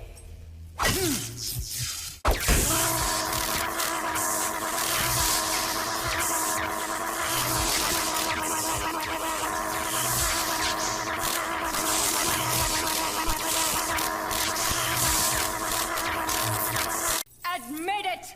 She sacrificed her life for America, didn't she? Sacrificed all for a country that cared nothing for her soul or for her dignity. And you... Yes, I do hate you. But even you must understand how I feel. I have a right to know what she died for. Why won't you tell me? You're no longer one of Washington's lapdogs. You have no moral obligation to your country. Answer me! Would you see your beloved boss brought back to life? Then say it.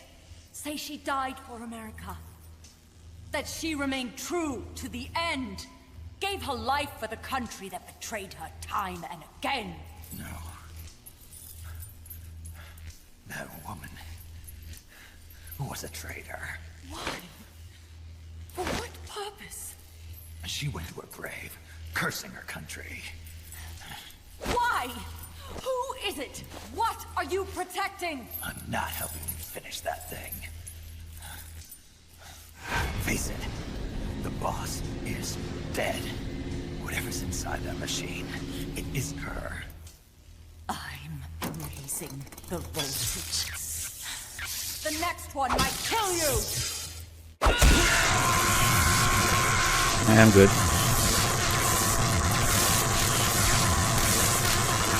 Charge up the batteries.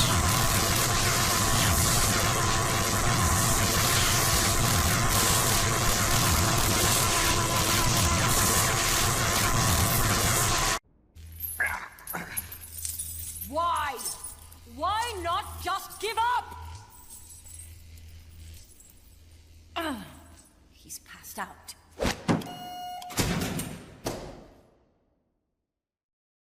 Get in there!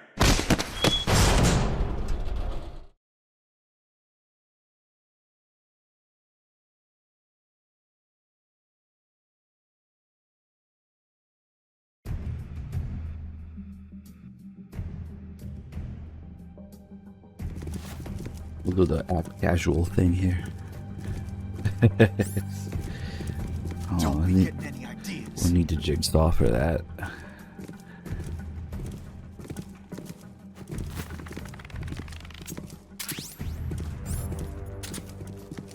Use the jigsaw by alternating between the L1 and R1 buttons. Just make sure to keep it down. Nah. Wait for the guard to come back. And it's fucking hilarious.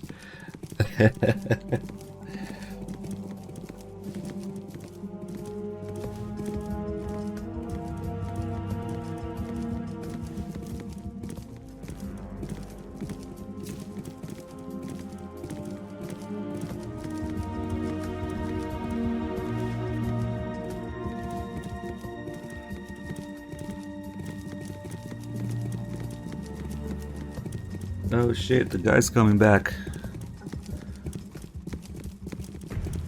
Quick, act casual. Huh? Huh? What? Hello.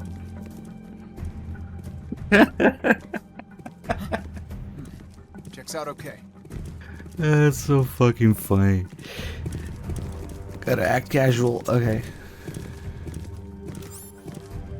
Now just use the card.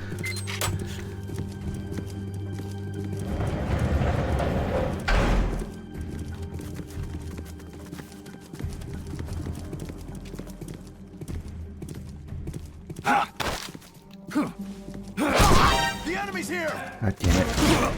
I wasn't all the way behind the corner there. Oh well.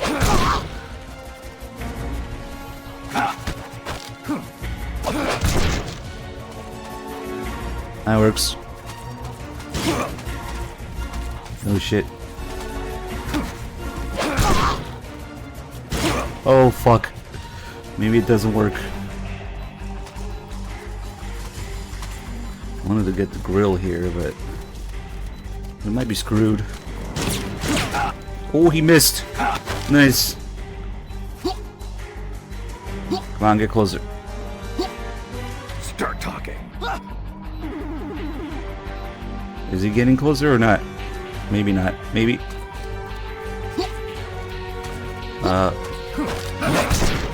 Fuck. Hold on. Aha. Okay, we didn't need it. Now we can get the grill. Epic escape. Where's the freaking thing here?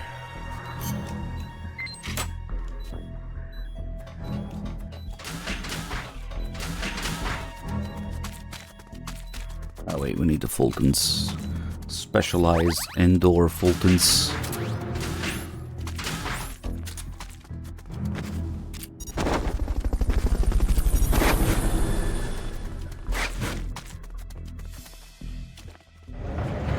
Folsom recovery helicopter is complete. Oh, all right. Our future is in your hands.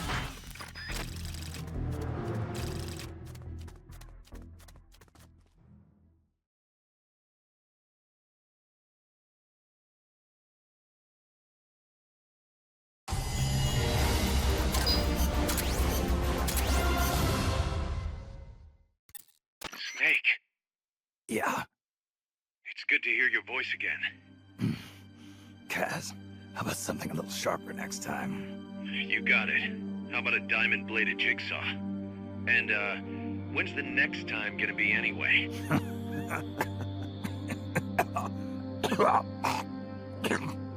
Sorry. Hey, you okay? Yeah, my lungs taste like charcoal. No smoking for you for a while, huh? I'll be fine. The pain in my chest is gone. So that was just a copy of the boss's wound. That's right. The scar's gone now. Nice work. What's the situation with you? Everyone okay? Yeah, but there's a slight problem. I can't get a hold of Paz. Paz? I thought the professor was looking after her. So did I. Here's the deal. I started thinking, and I sent someone over to the school the professor mentioned. And the school doesn't exist. No, it exists, but Paz has been a no-show. The person at the school said neither the professor nor Paz had been seen there in quite some time. Coleman knew about us. We've been marked by the CIA. The KGB and Paz brought us into all this. Coleman must know about them too. You think Coleman's got them? No. Remember, Galvez isn't some pencil pusher. Yeah. The KGB will have eyes on Coleman night and day, too. Which could mean they knew what the CIA would try to do and are just staying out of sight. Let's hope so. See what you can get out of the KGB, Kaz. All right, back to work. I better get moving. Snake, we haven't detected any signs that Peace Walker's been activated, at least from above ground. It's still in the hangar you were in earlier. This time, it's really our last chance. Destroy that AI. On my way.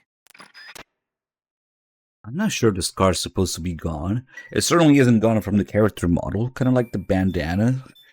Yeah, Snake throws the bandana in the lake, but it still has it in the gameplay model. I don't know.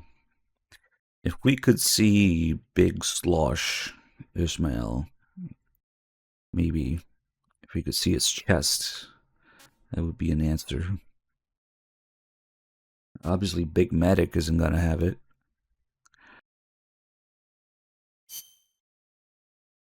Because that would be the next thing.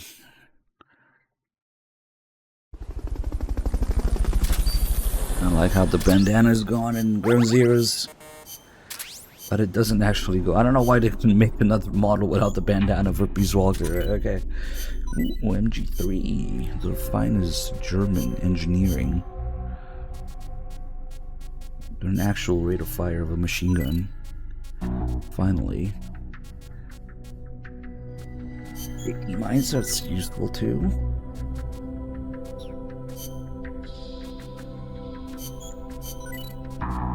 Upgrade the box for reasons. What does that even do? Durability. Okay, that makes sense.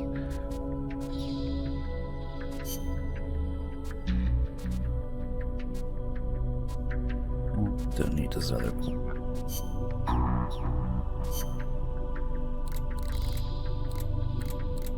The grill, which has got. Oh, I must have already assigned. I think she's a big medic. Yeah, there she is.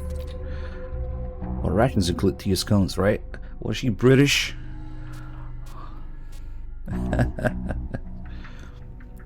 Boss, if you find me laying face down on the battlefield, you gotta revive me. But no mouth to mouth, please.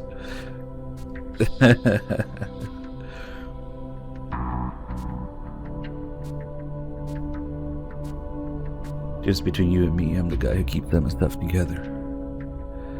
That emo hairstyle.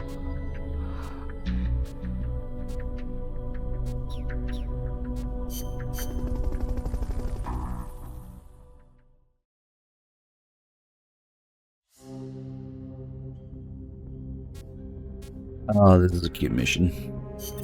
Bad news. The boss has fallen into enemy hands. I'm sure he'll find a way to escape. Actually, I'm more worried about his gear. He's gonna have a tough time without it. That's where you come in. I need you to sneak in through the mine's underground passage and recover all of the boss's equipment. I know you'd like to rescue him yourself, but have faith. This will be more than enough. I'll be watching you. Good luck. Wait, why doesn't this mission unlock before the torture escape? When you don't have Snake back yet. Oh well. I love when this game does this little side ops that have context in the story and dialogue to them, instead of just being mindless little tiny copy and paste missions.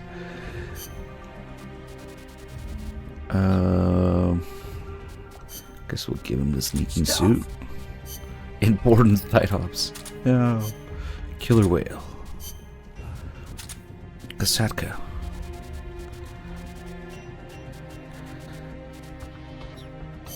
You got any of them rations? Too bad there isn't a tape about it. In combat deployment? But I don't think the combat deployment has anything to do with the plot of the main game. Often the plot of the combat deployment missions is better than the main game. Gather up all the boss's equipment. And shit, these guys are We gotta armored get as shit. to him ASAP. It is a little silly that we need exactly this ration and that ammo, yeah. Mine clearing though. When even the mine clearing is more detailed in this game, you know, something went horribly wrong. And this guy's actually pretty fast running, at least. Fulton recovery subject confirmed onboard helicopter.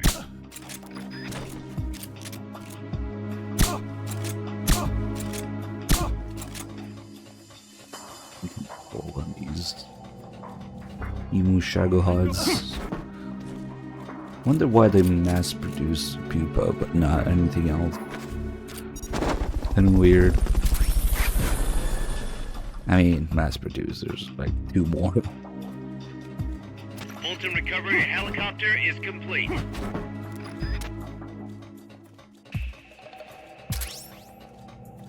Oh wait, no, there's a bunch more over there. Ah. I never noticed. Hold on. Are those even... Wait a minute. What? Wait, are there more pupae? I think there are. Yeah. Oh no, there's a whole bunch more. That's right. They actually mass-produced it. Alright, we need to... There's the one in the elevator that's big full.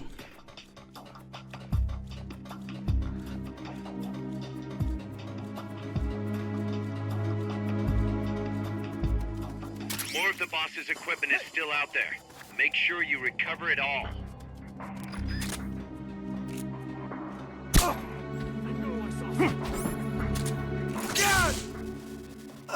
You wouldn't think to take the elevator here, The elevator arrives. Don't let but anyone it's detect not. you. It's just a little loop with the item in it. Not actually going anywhere. We need these anesthetic rounds. You did it. Keep it up. And then Fulton underground.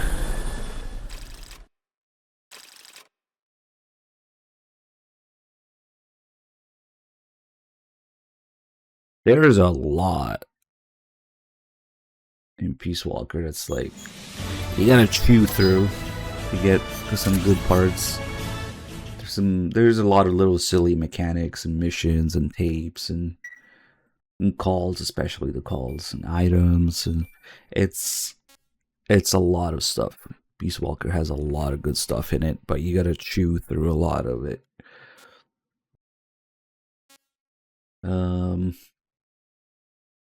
Like, I think the best example would be the battle cries. Some of the battle cries are really hard to get. Some of the last few things you unlock, even in a very advanced save. And then you have stuff like what Raiden does in MGS4, you know, on Outer Haven, when Raiden starts casting magic. You can do that in Peace Walker.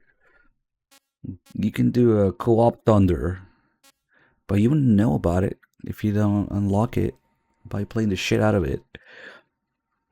So yeah, you can do what Raiden does in MGS4 in co-op. Just a little example. Little hidden things in Peace Walker that actually have a lot of detail and thought, but a lot of people will never see. Kind of sad.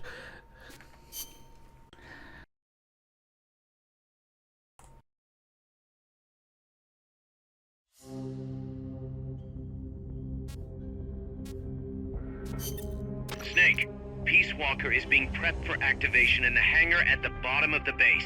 Get in there and destroy the AI before it's activated.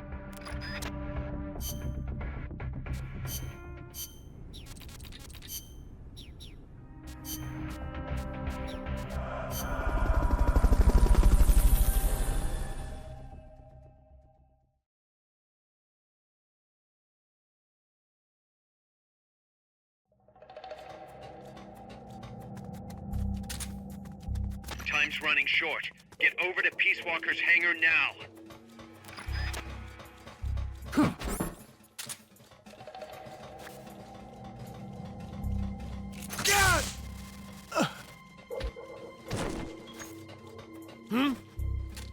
Hide until the elevator arrives. Don't let anyone detect you.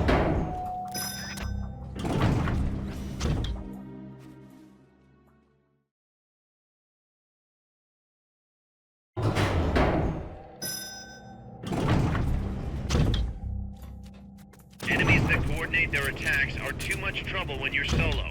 Just steer clear.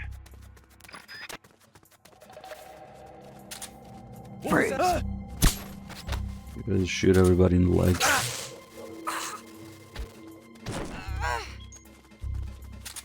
What was that? Okay.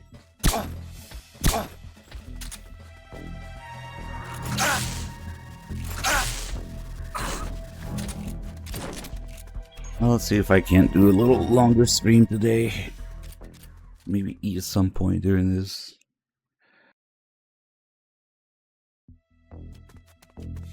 Alright, Peace Walker can't be far. Hurry!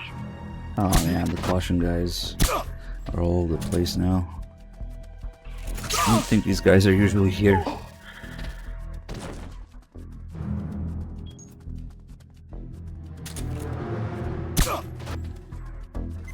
Come in, HQ. This is HQ. This is patrol. All clear. Understood. Return to base. What's that?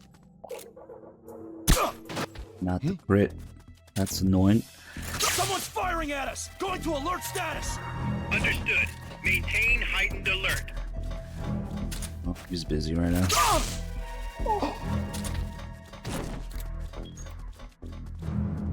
Who?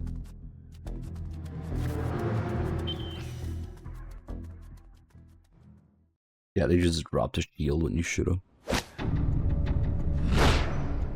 It's too late, Big Boss. Snake! Boss. At last I found her. The culprit who led you here to begin with. Should have taken care of her back at the supply facility. Snake, don't! The mammal pod is finished. Peace Walker's activation sequence is complete. Finished.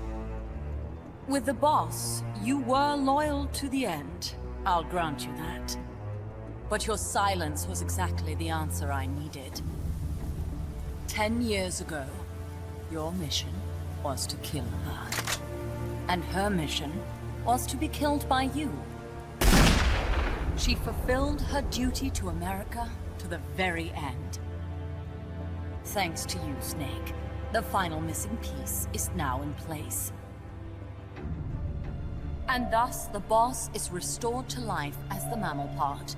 I thank you. Restored to life? You're crazy. I'll let you in on a little secret, Big Boss. You see, I've already selected Peace Walker's initial target.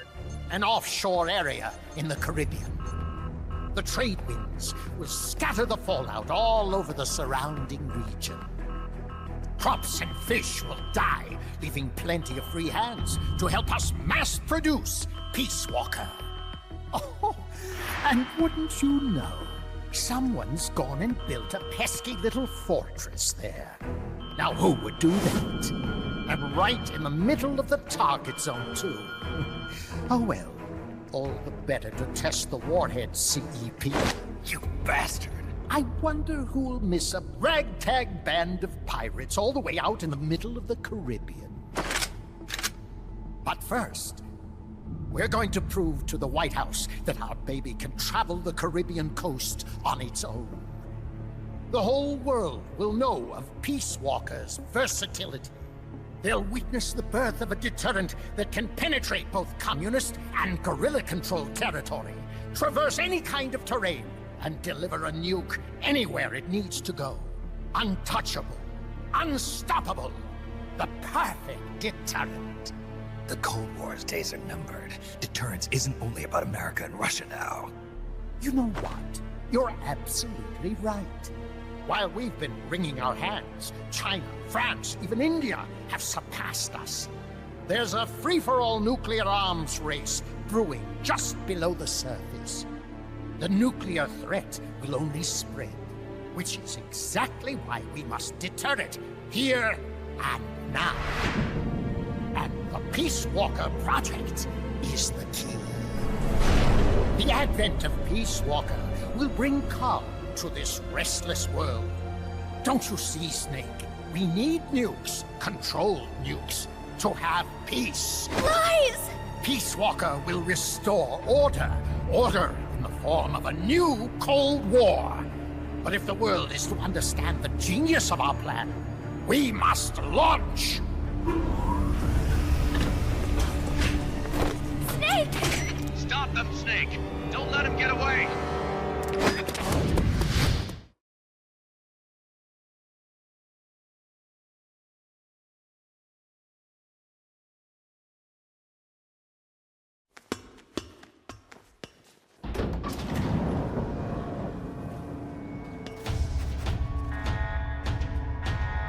Well, to be fair, Terra Sprung's voiced approximately 8 million things, so don't take it too seriously.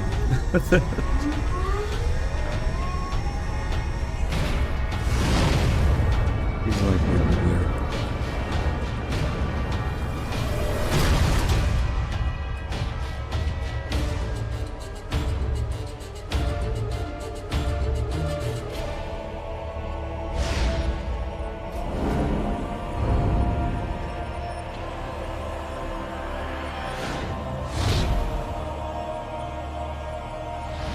Cool flamethrower dick.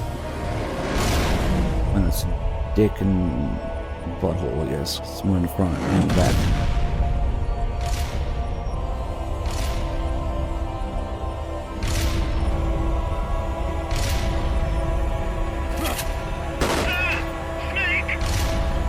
Why would Strangelove give Peace Walker a dick if it's the boss? I mean, what does she mean by that? Snake, the pod's outfitted with a self-defense module. Upon detecting attack, it aborts its command and enters small target suppression mode. I guess maybe Huey did that Right part. now, Peace Walker's highest priority target is you. Here it comes. Well, still, why would she let him do that? I know, I was kind of getting there.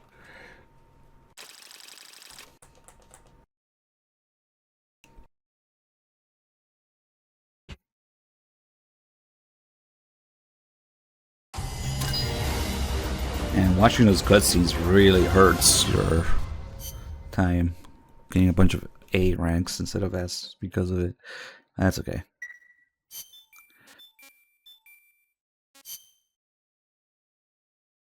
This is where I guess we can't really yeet on this save. I forget how the camaraderie works, but we would need somebody with high camaraderie and then 2 more people to yeet it. There's another extremely well hidden thing you barely see at all on the internet. What happens when you yeet block Peace Walker's stomp attack with 4 people, of which 2, at least 2, have high camaraderie between them? And something special happens. Peace Walker's active, and its self-defense system is targeting you, Snake. You better find a way to stop it quick.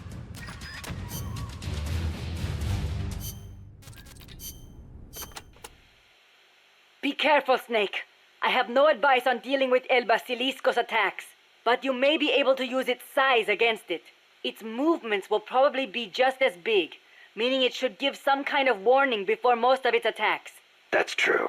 It might be good to start out by studying its movements, watching what it does before each attack. That should help you avoid most of them. And weapons that walk always have one guaranteed weakness. The legs. Right. Destroy its legs, and you'll stop it from moving. You might even be able to knock it on its back if you're lucky. Just make sure you are out of the way first.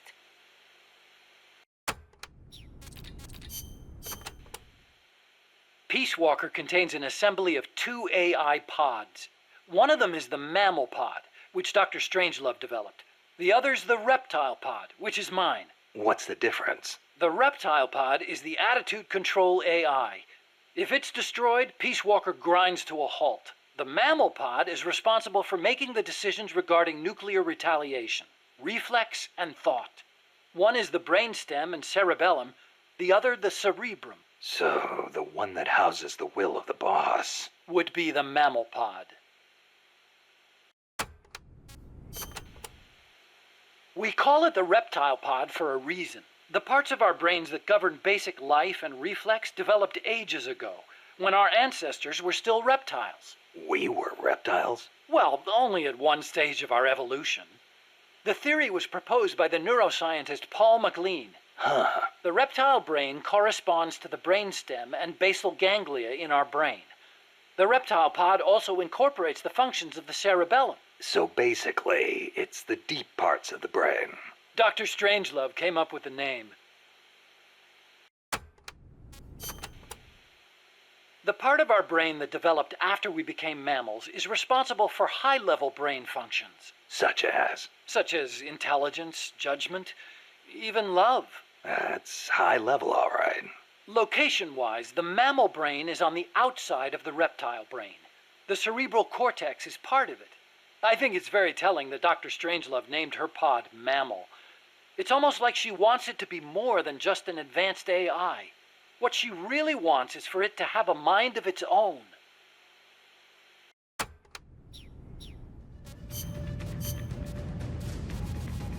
Let's rock.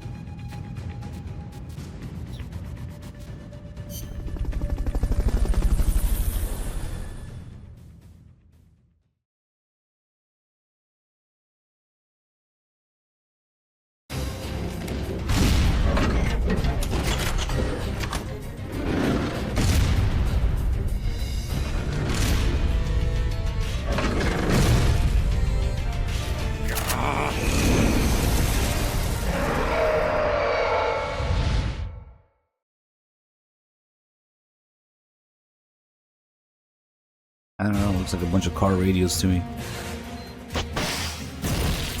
What? Self-defense system online.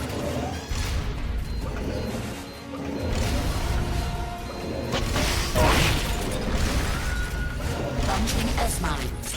The ass mines.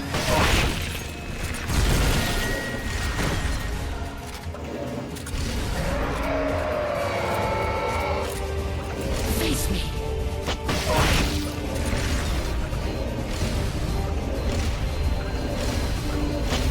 That's big.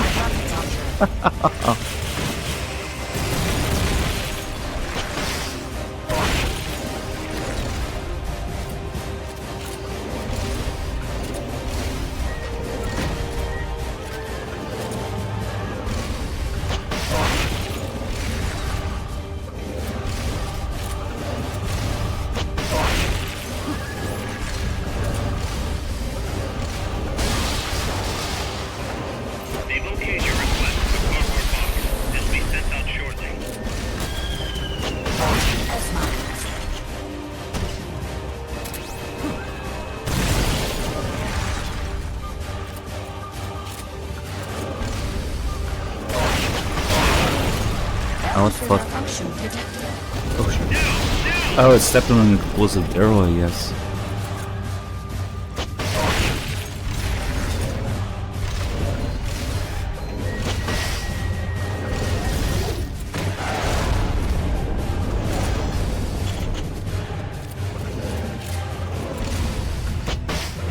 Bug.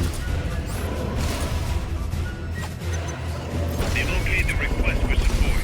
They're sending out a cardboard box as we speak.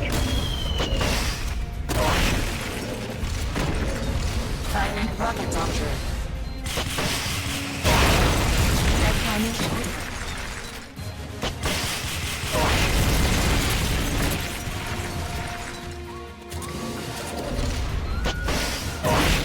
Balancer malfunction detected. Okay, now's your chance.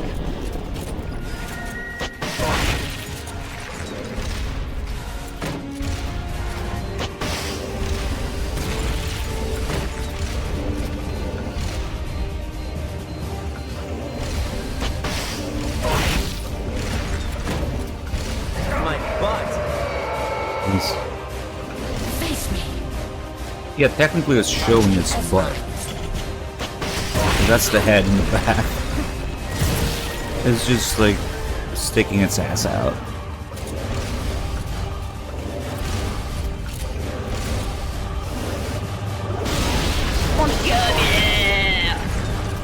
Launching S-mines.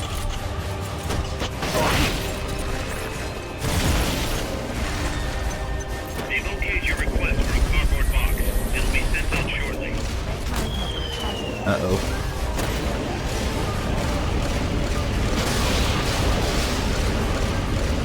Do you have enough ammo? Watch out! They can fire those missiles backwards, too!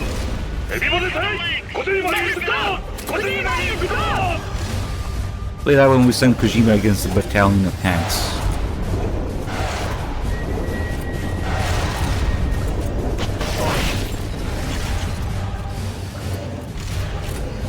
Firing rocket launcher.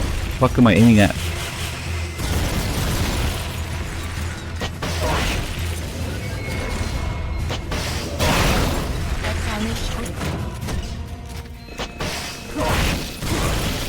Nice flip. Balancer malfunction detected. Whoops. Almost got crushed. I wonder how much damage it does if it hits you with that. Hey, now we gotta do the thing.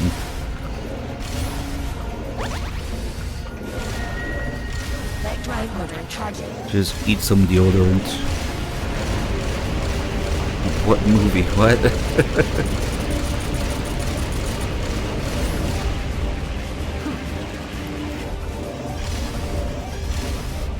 Firing rocket launcher.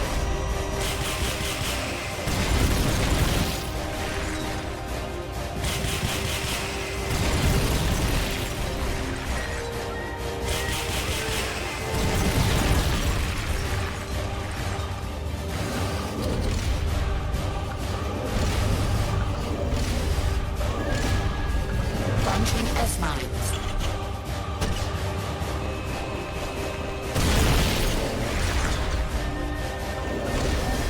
Oh shit. Wrong one. Can't tell which...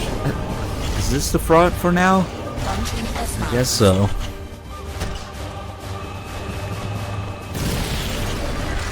Actually, what does it do? Alright.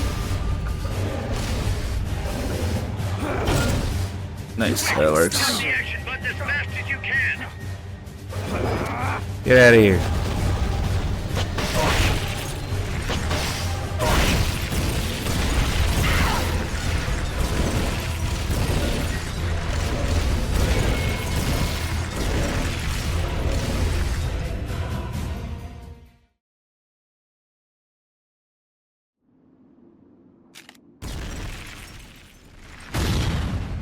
Wait, I actually don't know that. What's that? Martha Joyer. There's Ashley Wood in the novels? Like, as himself? Who is it? What?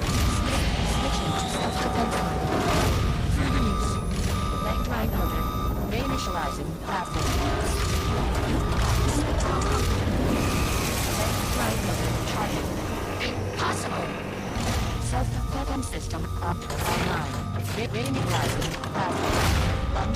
SS mines. The report. Engaged. Karen Hoja, though.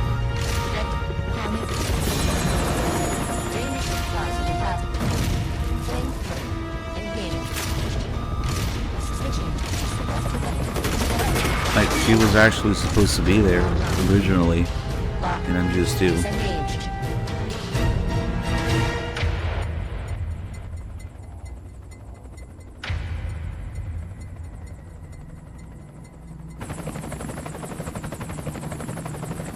No, but there's still recorded footage and voice acting of the news broadcast at the end of MGS2.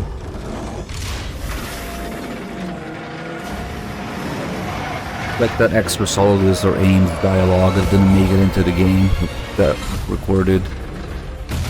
There's even little cutscenes for it. Like extra dialogue and scenes for AIMS and Solidus, and the news report was gonna be there originally at the end of MGS2, along with Otacon's car. Snake leaving by getting in Otacon's car.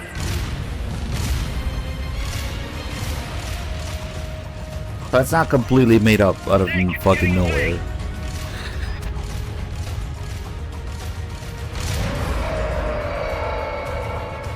But yeah, still interesting choices were made. Certainly some of the choices of all time.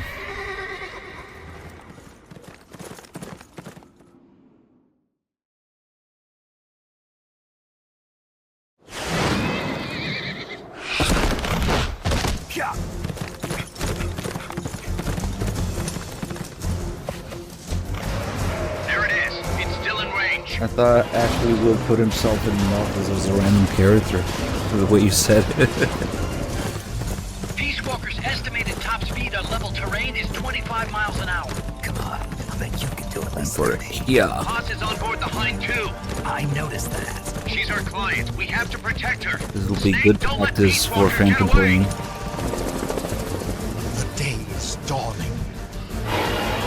Go! Yeah. Yeah. Yeah.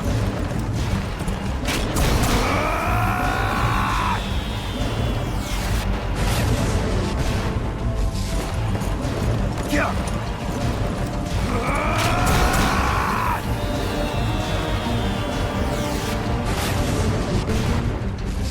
Yeah. Yeah. Yeah.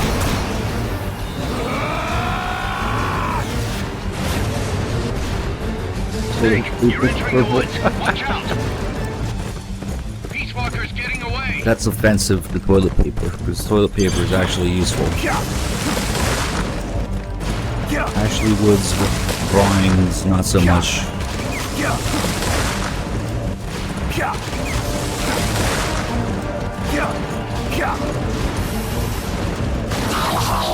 The hater can Kia too.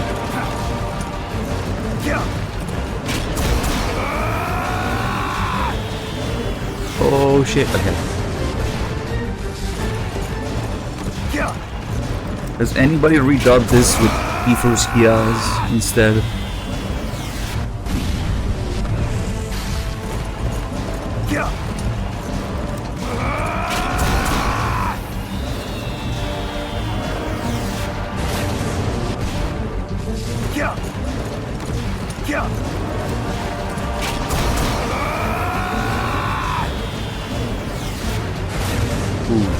Almost hit.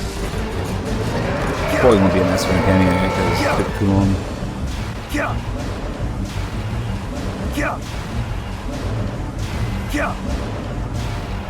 The Phantom Stain. Approaching the border. See you around. Big I'd say it did plenty to Stain. Peace Walker as it is. Snake! That's the border up ahead.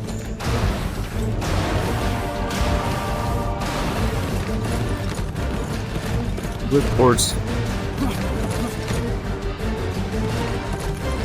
Hang in there.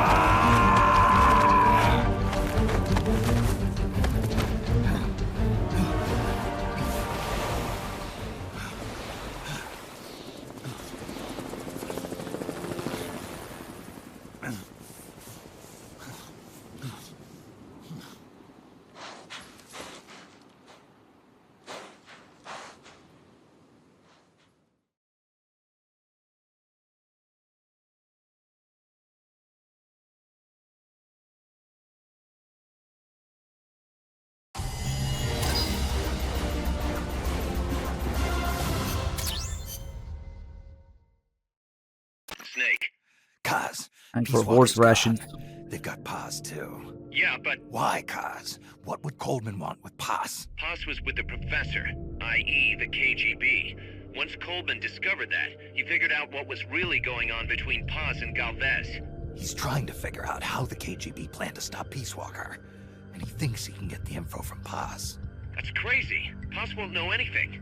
Well, he probably doesn't buy that. You think Galvez has already been killed? By grabbing Paz, Coleman's saying, Stay out of this, or lose your client. damn it! I can't believe we didn't realize what was going on before we lost contact with Paz. Don't have time for that, Kaz. Snake. Paz needs our help. Right. This isn't about money anymore. You better move. We know where they're headed. Yeah. You can thank Amanda.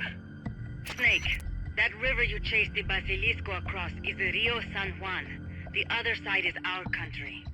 I had some Nicaraguan compas track it there.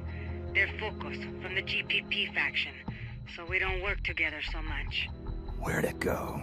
West, along the border, towards Lago Cocibolca. There's a U.S. military supply base on the southeastern shore of the lake. Ever since that earthquake 2 years ago, America's had the entire region to itself. That is where the Basilisco is. I'm sure of it. Lago Cocibolca. How do I get across the border? There is a route that we use to cross. It's just a little boat, but I can introduce you to the captain. I appreciate it. We will never leave Nicaragua at the mercy of someone like William Walker again. Snake, Oh, Colby's no. going to launch the nuke from that base. He's targeting MSF. Based on what Huey's told us, it'll take 2 more days to prep for launch. But it looks like there's another reason they picked that date. What's that? Tomorrow is day 1 of a U.S.-Soviet summit in Vladivostok. The launch is probably connected somehow. That's right. They're holding the SALT II talks. You think Coleman's trying to disrupt the negotiations? Either that, or use it as a bargaining chip. He's still got Paz, too. At any rate, we're running out of time. I'll figure something out. They're gas people from the TPP faction.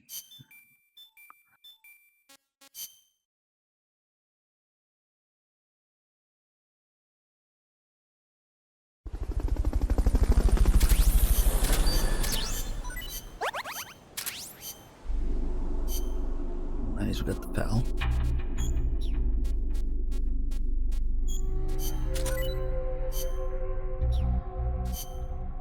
These rocket launchers are gonna be a huge pain in the dick.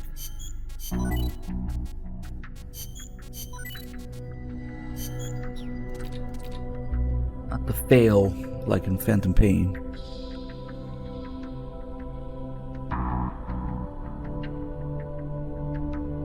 There's no carry handle on this. Interesting.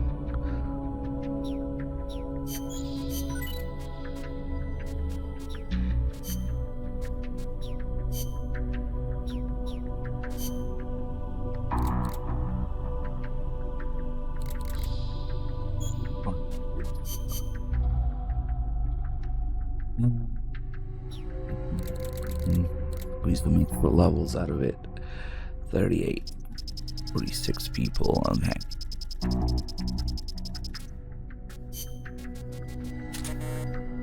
Yeah.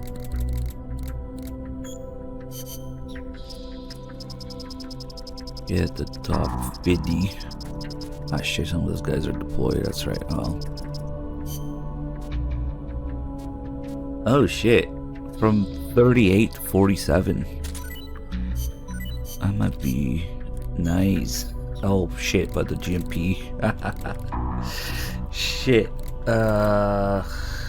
Alright, wait. We still have all these guys in here. Put them in. Shit. Put them in the combat unit. Okay.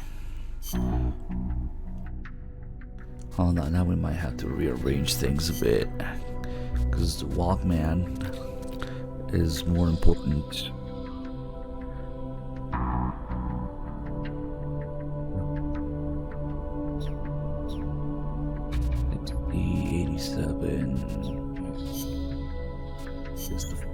Val can wait, and the AT mines can wait.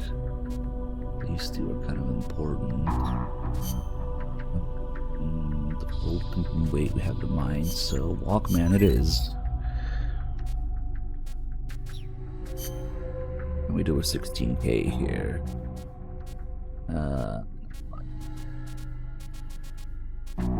It has smoke too. Now we'll just wait. Important research, yes. Ah, it's 49 now. That was quite a jump. Hey.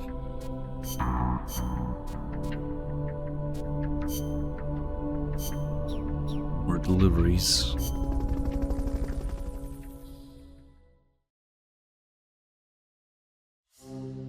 The problem is not even going to be the R&D team. The problem is going to be doing the side ops that unlock the missions with the blueprint to get the rocket launchers, and in the process we'll get the missions that have higher ranked people to develop it. And there's a random ass base defense before this. Okay, let's get this mission started. Complete the mission and proceed to the Fulton recovery point so we can get you back alive and well. Good luck. Oh, that's right. Now, this isn't a random one. This is stop the enemy's advance while Snake fights Peace Walker. It's another one of those. Yeah, I can't do the Snake. Damn. I think I took some of the good combat unit guys and reassigned them. Oh well. It's another one of those missions that has a little bit of story context. You get a call from Snake while you're someone else. Makes sense, right?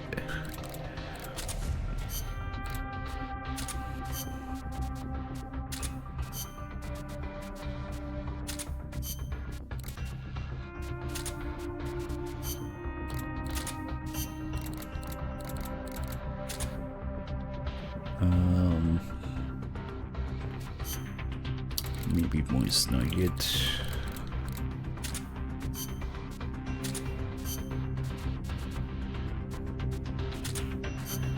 That's right, I have those sleep gas grenades, man. That's kind of a waste.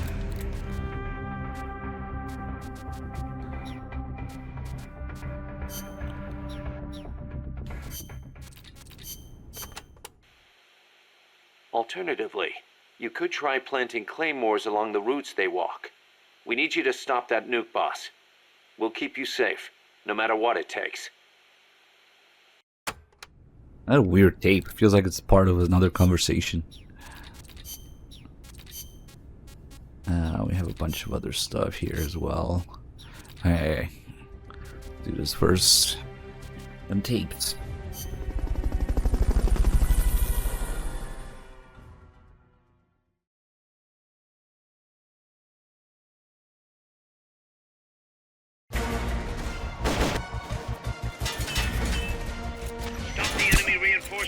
Don't let them get in the boss's way.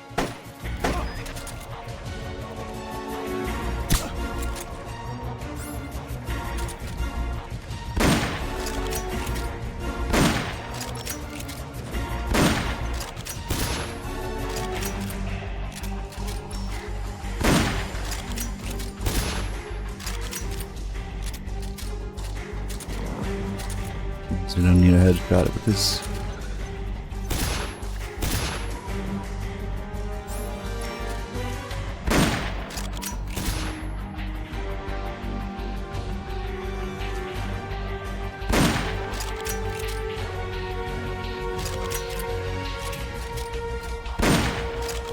These guys take 2 hits.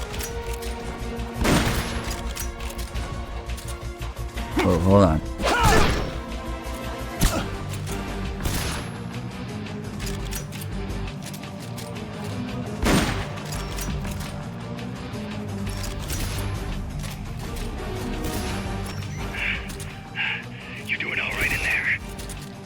Please, we need Boss to stop it. Protect the boss. Don't let any more enemies get to him. What's that? Paul's about not being Snake? Impossible. I think Paz fucks it up though. Do or die now. It's all up to you. Paz still calls you Snake. Protect the boss. Keep our boss safe. Protect the boss.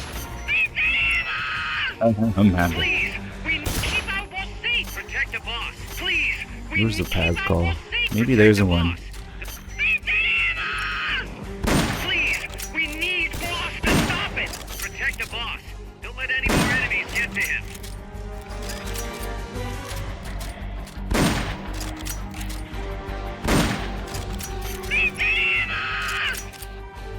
Protect the boss. Please. I thought Paz had a call. Maybe not in this one. Oh no, of course she wouldn't. Because she's not there right now. Fucking Coltman took her. That's right. Yeah. Maybe it's later in the game if you replay the mission. Wow. Little details. Imagine. Meanwhile, also a lot of time traveling. It is do or die now. It's all up to you. Keep our boss safe.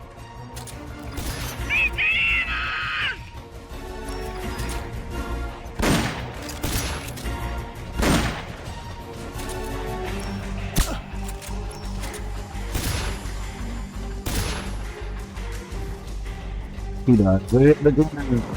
Now, later, even when he's supposed to be gone and everything, the generic calls still trigger, I think, still there. When you're kind of like post-game.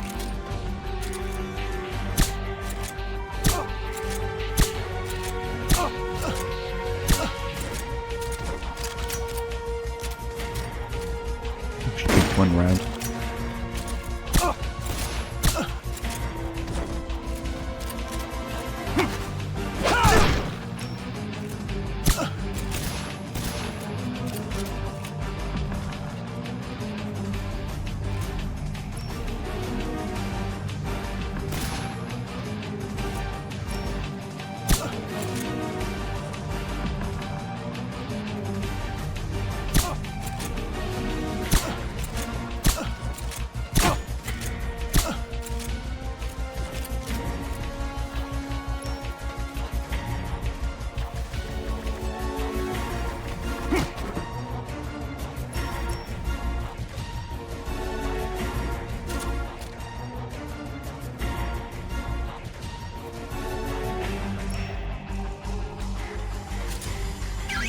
Oh, it was there, that's right.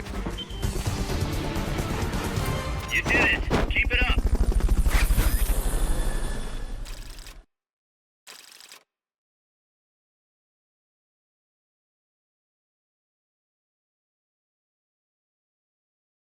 The reason why that I found is if you fight the pupa and call Huey, Huey's calls will not be over the radio because he's right there in the arena where you fight the pupa.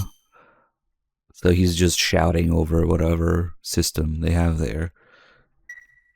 But it still works when you call him on the radio. So it's kind of cool.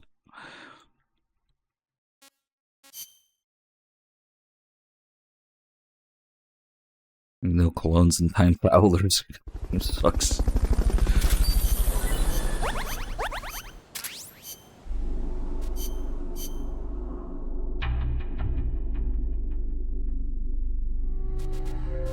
The RPG.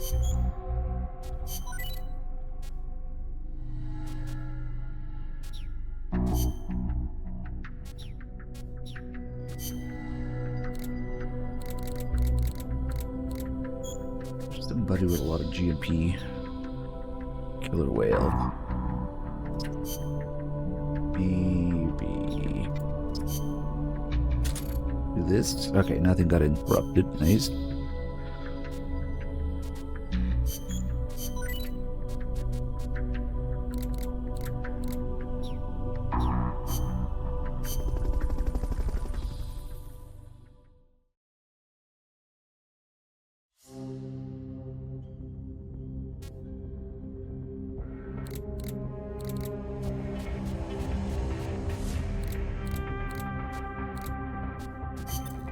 Snake. Peace Walker has crossed the border and entered a U.S. military supply base on the southeastern shore of Lago Colcibolca. Coldman's targeting the MSF plant. That's us. Don't let it launch that nuke. Destroy Peace Walker.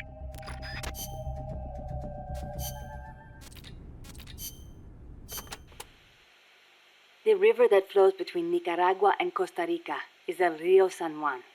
It connects Lago Cocibolca to El Mar Caribe. It is a gentle river, safe even for small boats. You have to watch out for the sharks, though. Sharks? In a river?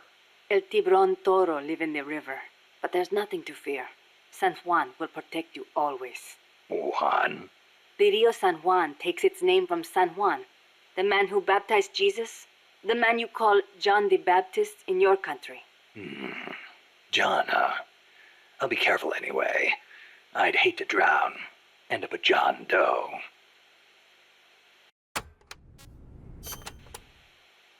There is a volcanic island in Lago Cocibolca called Ometepe. It's formed from two connected volcanoes shaped like a porongo. The one with smoke coming out of it. That's the one. The smoking volcano is Concepcion. It erupts once in a while. The other one is Maderas. It's never erupted in recorded history.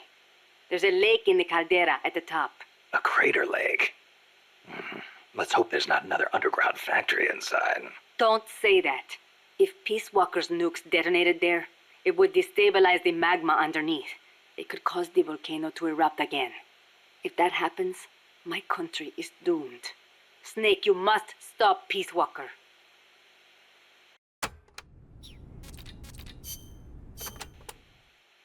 What are we gonna do, Snake?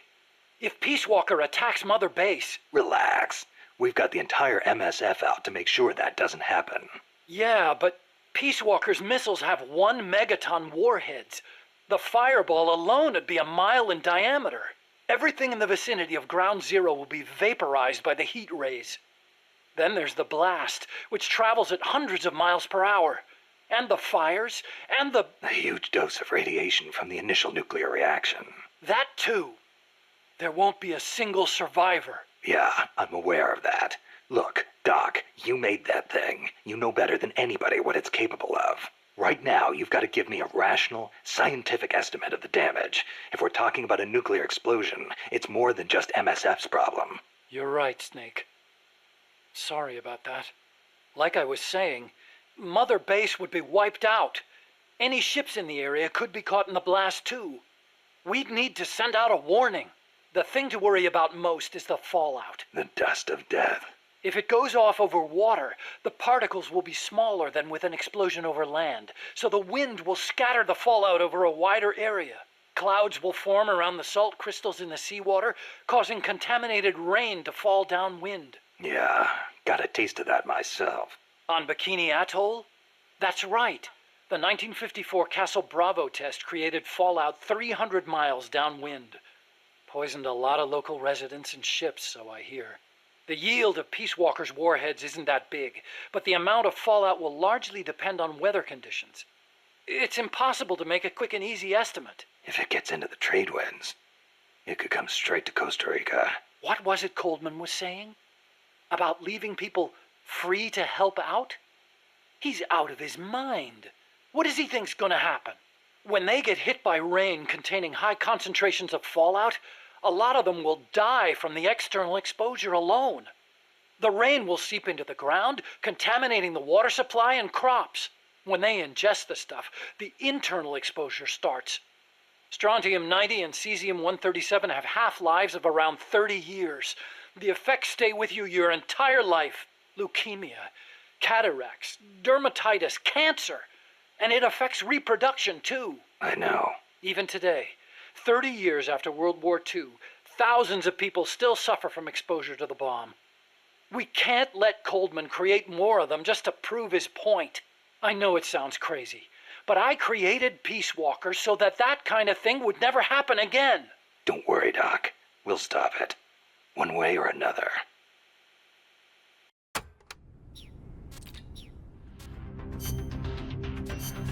Stealth.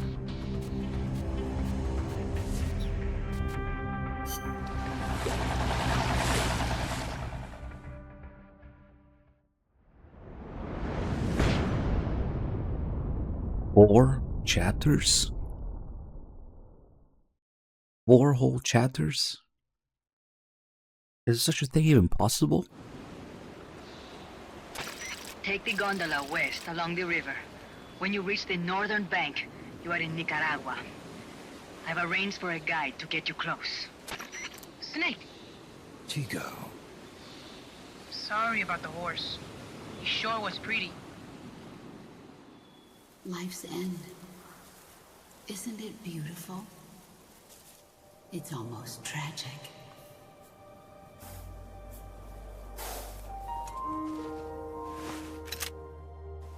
I've been waiting, Snake, for a long time.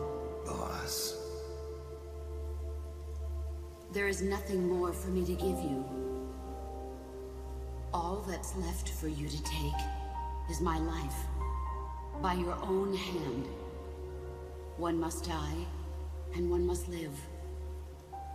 No victory, no defeat. The survivor will carry on the fight. The one who survives will inherit the title of boss. Kill me.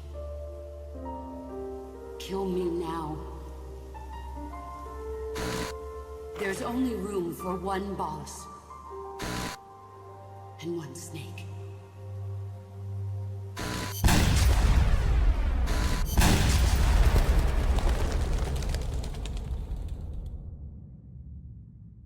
The boss's defection was a ruse set up by the US government. But then something happened that no one could have predicted. Colonel Volgin fired an American-made nuclear warhead at Sokolov's research facility. So the operation itself was greatly expanded and revised. The authorities in Washington knew that in order to prove their innocence, they'd have to get rid of the boss. And that one of their own would have to do the job. The boss wouldn't be allowed to come back home alive. And she wouldn't be allowed to kill herself. Her life would be ended by her most beloved disciple. That was the way that the government wanted it. That was the mission she was given. The taint of disgrace will follow her to her grave. Future generations will revile her. In America as a despicable traitor with no sense of honor. And in Russia as a monster who unleashed a nuclear catastrophe. She will go down in official history as a war criminal. That was her final mission. It's been 5 minutes since we quoted Envious 3's ending, so just in case you forgot, here it is again. No one will ever learn the truth. Her story, her debriefing, will endure only in your heart. Everything she did for her country. She sacrificed her life and her honor for her native land. She was a real hero. She was a true patriot.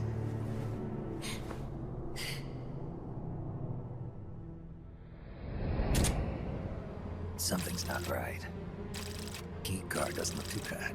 What do you think? Gonna need some help.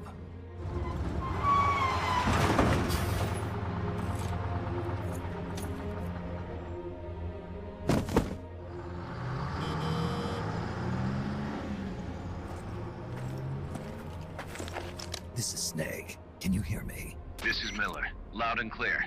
Got in without a hitch. Good. There's an airfield on the other side of the building, on the northwestern shore of the lake. That's where they'll conduct the launch. There's a communications tower in front of you. I'm betting they'll control Peace Walker from there. Cuz, they're targeting Mother Base. Don't you think you should evacuate?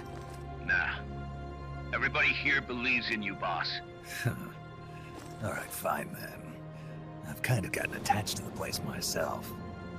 What about Amanda and her people? They've been taken to safety. We can't involve them in this any further. Good. They've got their own cause to fight for. And Snake. Don't forget the bad guys have got Paz. I won't. We're prepping a few backup units. Don't let them launch, Snake. We're counting on you.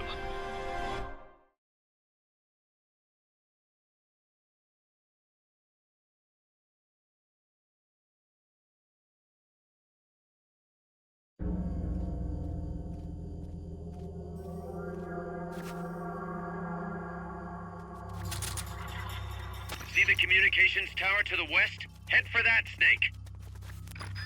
Freeze.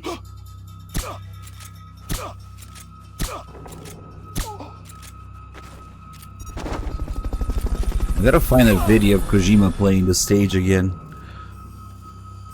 It's a pretty cool area to go through. Fulton recovery helicopter is complete. I think he used decoys or something. The foreshadowing he was trying to tell us. So there's like a trailer of gameplay trailer of Kojima playing the stage. It's kind of cool. Fulton recovery subject confirmed onboard helicopter. Or maybe he does some stupid shit. I don't remember. And the stealth map. Yeah, just showing things off. That makes sense.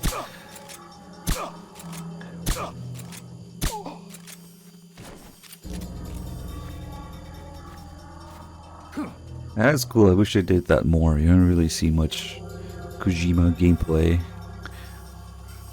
Making Avengers 4 comes to mind, where you can see him bug hunting back when he cared about bugs. Is someone there? Nah. Fulton recovery.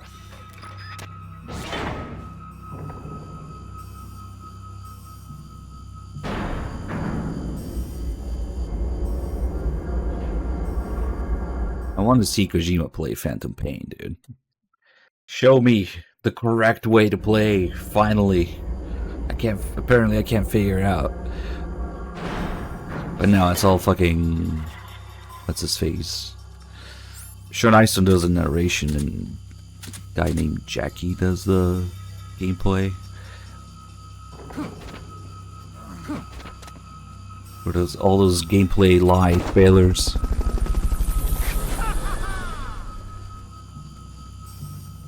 I would pay good money to watch Kojima play Phantom Pain and then shit fucking glitches in front of him.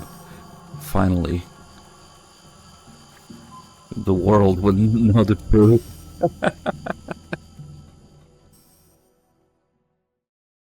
Yeah, those gameplay trailers are fucking filthy, how scripted they are. To lie to people about features. And to make things look better than they really are.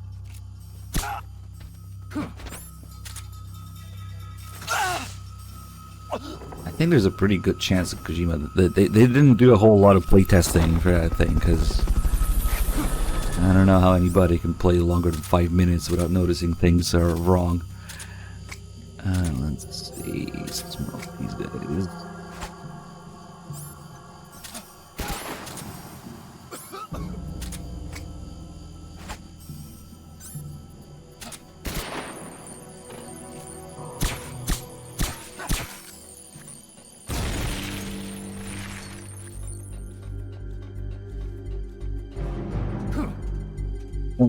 Spotted by the gas people.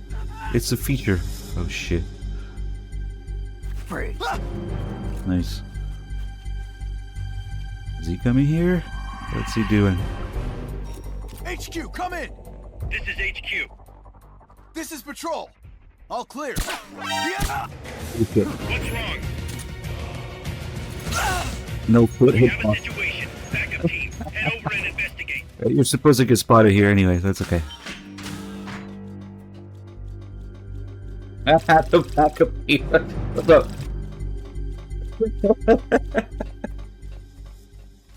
You just go that way.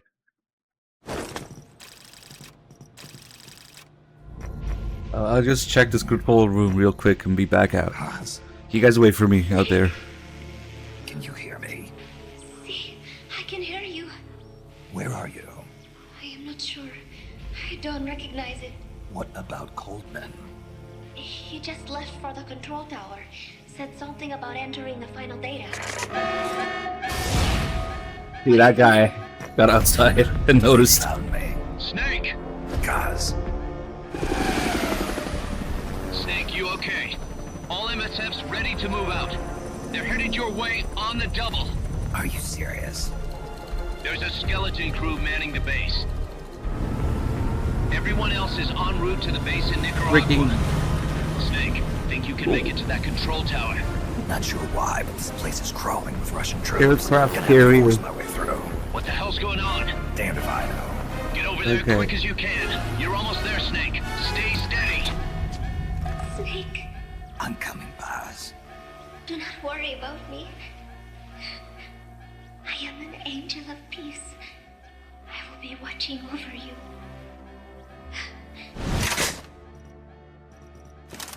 Apparently we have several thousand, dozen, thousand, I don't know, 100,000 people or something. Yeah, they went a little bit overboard with that.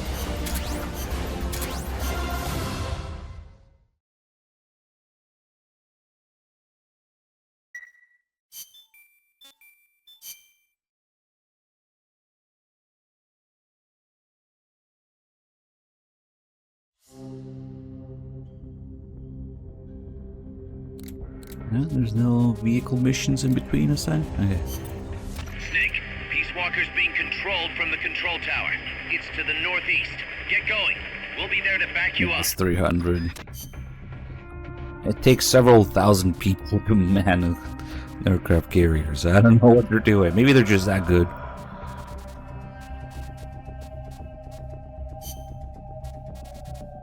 Let's rock. Yeah, bring the Walkman. Spoilers.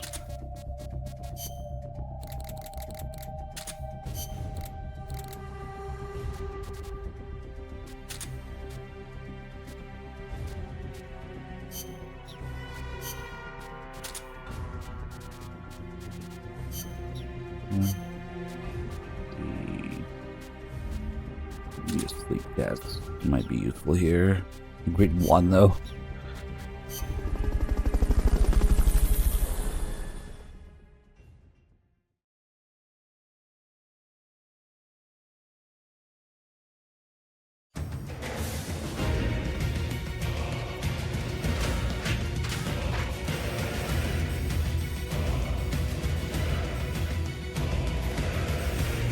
The control tower that's controlling Peace Walker is located to the northeast. Go back east the way you came, then head north from there.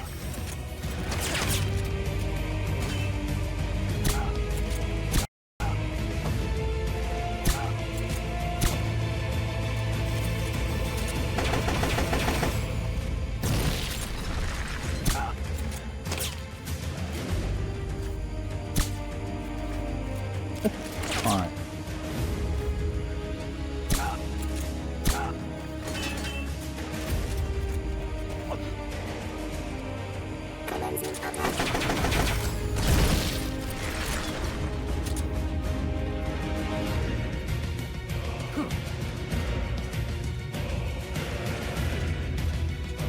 Yeah, the scale of it is kind of crazy.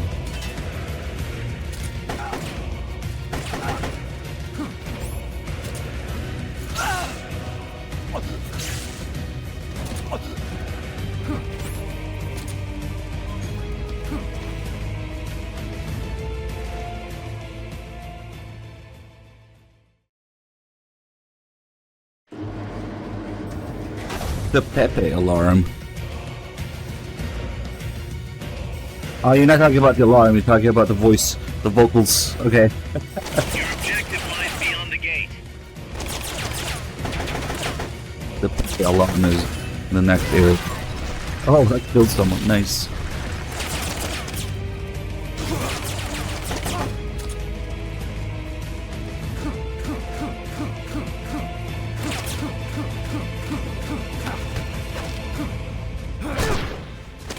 How much stamina do you have? Okay. Damn, he barely got stunned from that.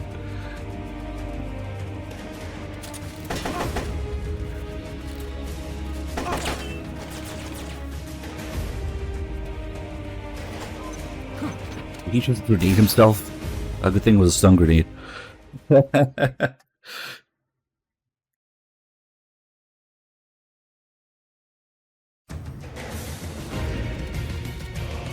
And it's the next area. This terrain leaves you completely exposed. Can you make something to conceal yourself? Don't let them launch that nuke. Get to the control tower.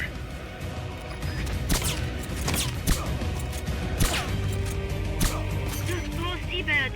Snake, you have to stop the launch. Still thinking about the birds. You can't let them launch that nuke!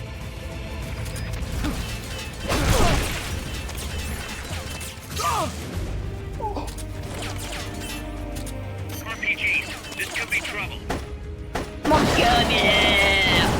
Rocket launchers. Great, just what we need. RPGs, this could head to the control tower! Rocket launchers. Great, just what we need. I know it is not easy. Don't let them launch that nuke. You can't let them launch that nuke! Head for the control tower! Those poor seabirds. Head for the control Oh shit. tower!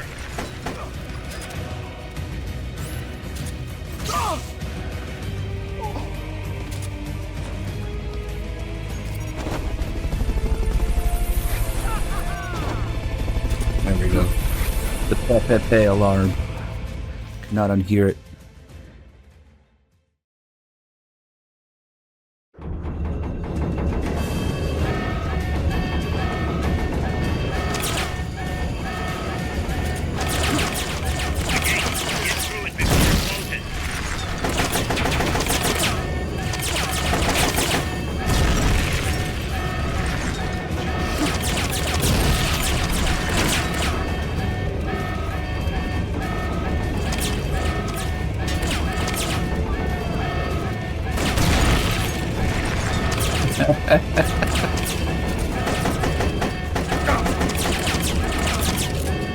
Fuck aiming.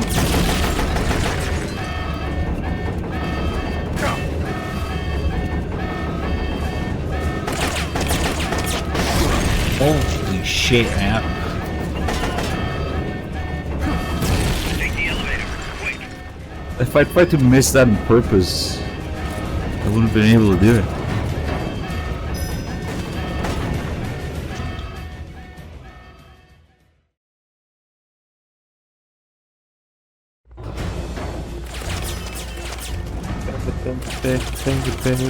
Watch out for the gunship.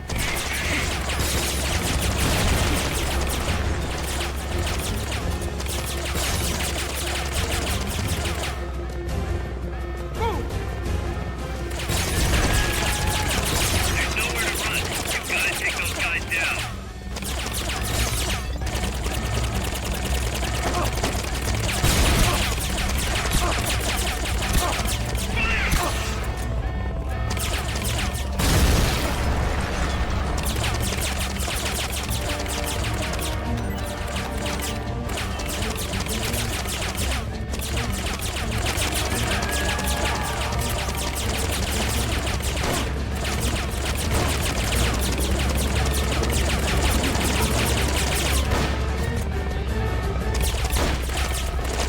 Nice aim.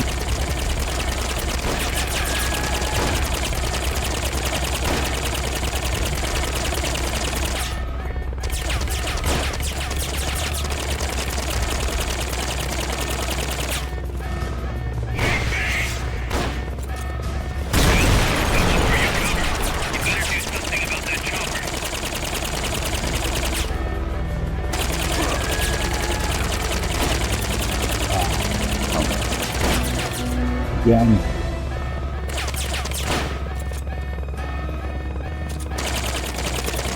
And this divide featuring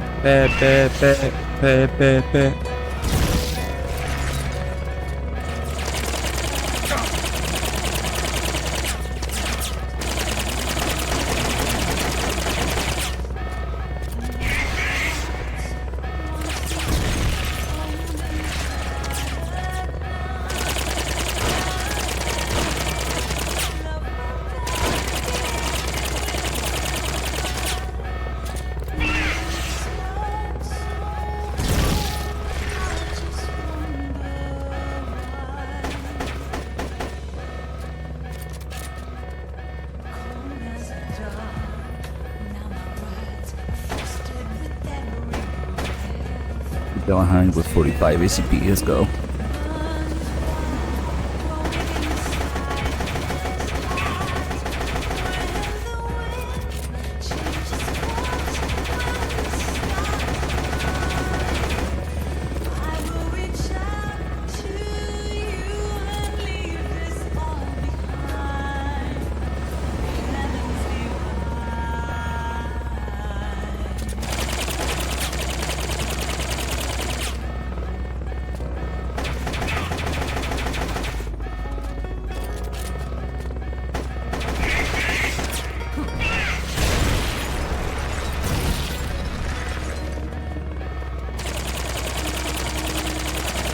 Are you serious, Neolita? How much of a shitter are you? Have you tried looking at the actual fucking game? Oh my god. Trophies. Like the game doesn't already have a thing to use that. Oh my god. You're such a shitter.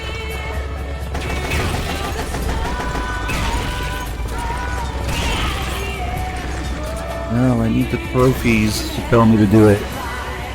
The game already has an insignia for using all weapons. But okay.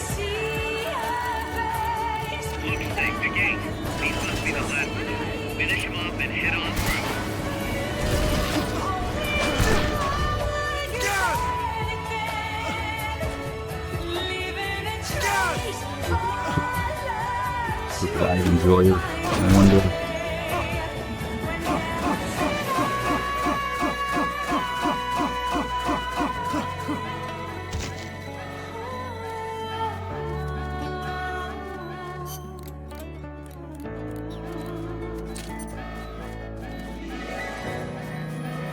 May I have this dance?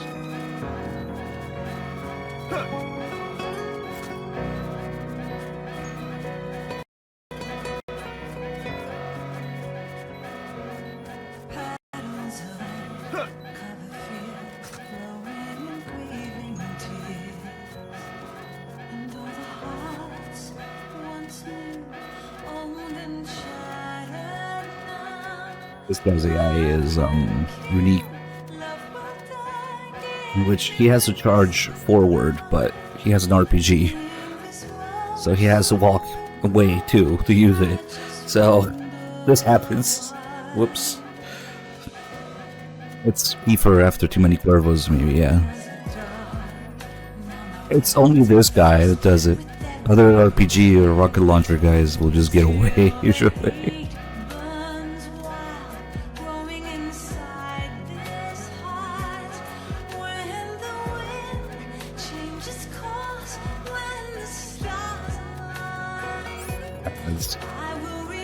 That's good. Or cosmetic.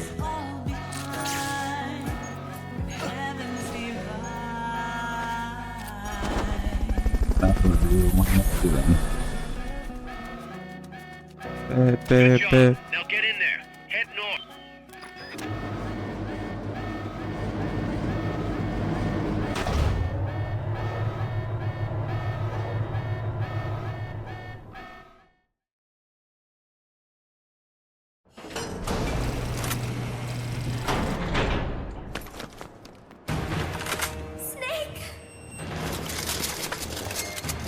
Big boss, you made it.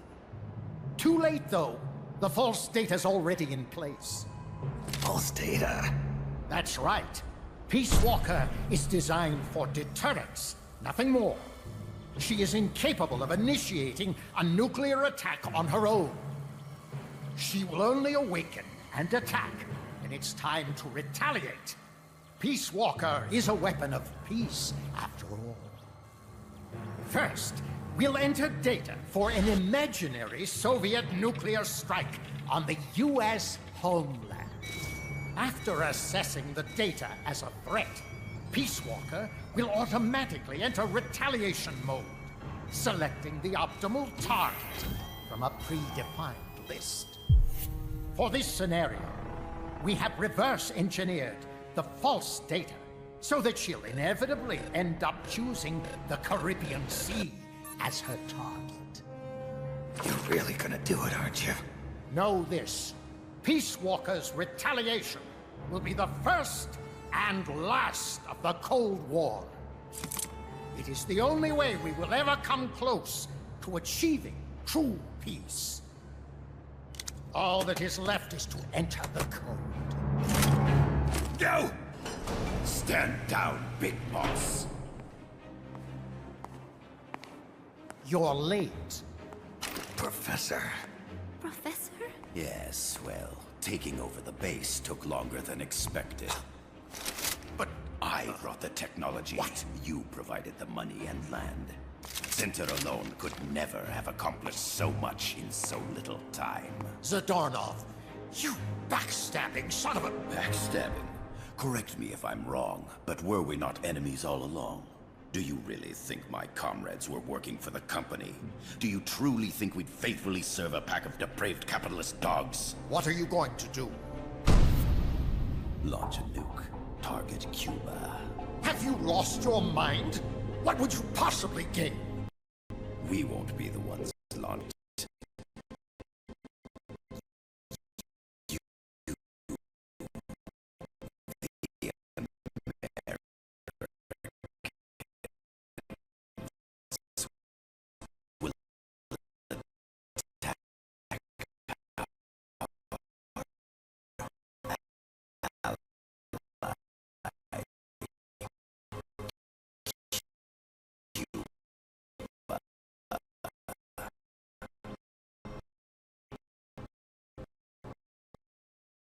What?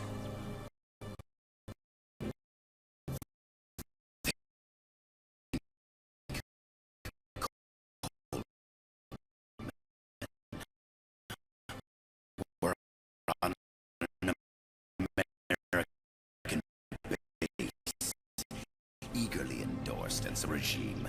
What to think? With anti-Americans spread across it, beyond the other. Man's done. He deserves nothing less than death.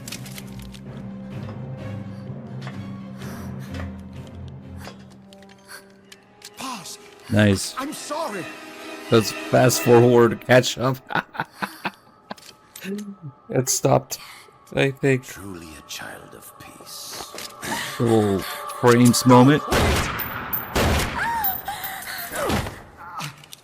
Interesting how the RTMP thing catches up. Only fitting that retribution be delivered by a That's cool that it does, though.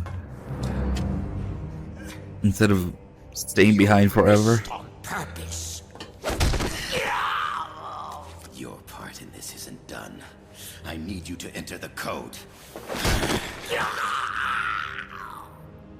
Doctor, the target is now Cuba. Please make the necessary modifications. And don't even think of resisting. I'll crush you, but only after I crush your beloved first. No. Not that. Cuba is now the retaliation target. Very well. Good. It is done. As for you, Big Boss, I've been watching you all along. You've performed beyond even my highest expectations. A true Commandante. What are you talking about? Why do you think I summoned you to Costa Rica? Had you make contact with the Sandinistas? A true intelligence operative never gets his hands dirty. Need a revolution? Manipulate the locals into doing it for you. You mean Amanda and the Sandinistas? You've done well. You took a ragtag band of guerrillas, children, and shaped them into a full-fledged, formidable army. And now, you'll truly become our century's most complete human being. Che Guevara? None other. A hero who, gunned down by the CIA, becomes a legendary icon. The Sandinistas will rise up in revenge, overthrowing the pro-American regime and wresting Nicaragua from U.S. hands. And the nuclear strike on Cuba, naturally, will be the last straw. Mammal pod data entry is complete. Dead at age 39. Just like El Che. ironic, isn't it? In the end, a legend is merely fiction. You'll die as the boss did, and become as did she, an eternal fraud. Go! Go! Go!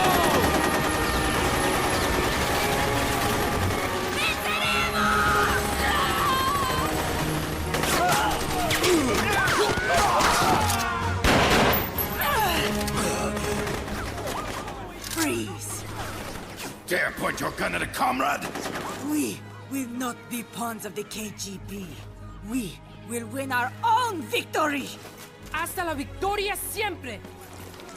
Amanda! We're home! Look! We're back in Nika! We did it, Amanda! I mean... Comandante! Boss, you hurt?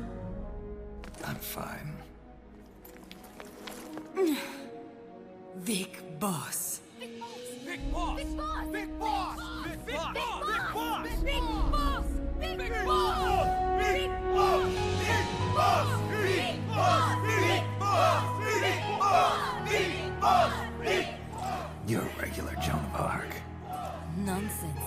You're the hero here. You saved my life. You're the heroes here. I never figured you for a softie, Snake. Thanks. It's good to see you. Oh shit! Big boss!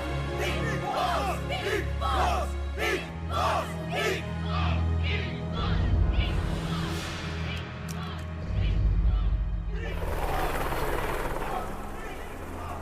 Paz can stay with us until she's back on her feet. And the professor? We'll find him a nice, comfy cell. Coldman's lost a lot of blood. He may not make it. Where's Amanda? Back with her compas. She'll catch up later. How about you, Snake? I'm not done yet. The AI. I have to finish this. That boss is a fake. I'm gonna bury it. We'll save I don't know what you're champagne talking until about. we get back. I didn't do anything. We'll celebrate peace while it lasts.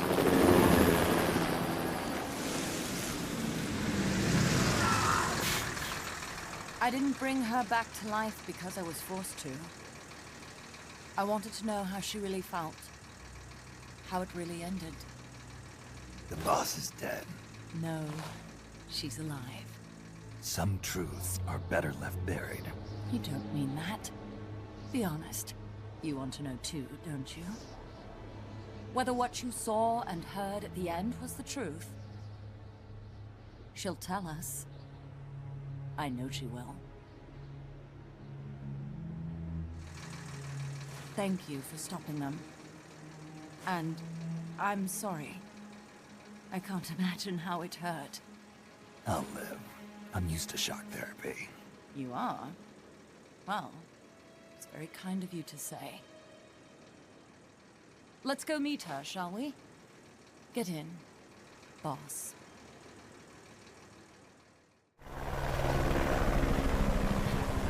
Don't pick up a gun unless you know how to use it. Aiming a weapon alone doesn't make it a deterrent.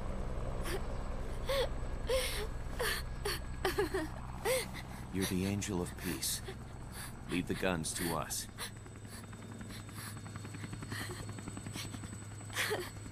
That was our agreement, remember? The army's leaving Costa Rica now. The mission is complete. Paz? Thank you.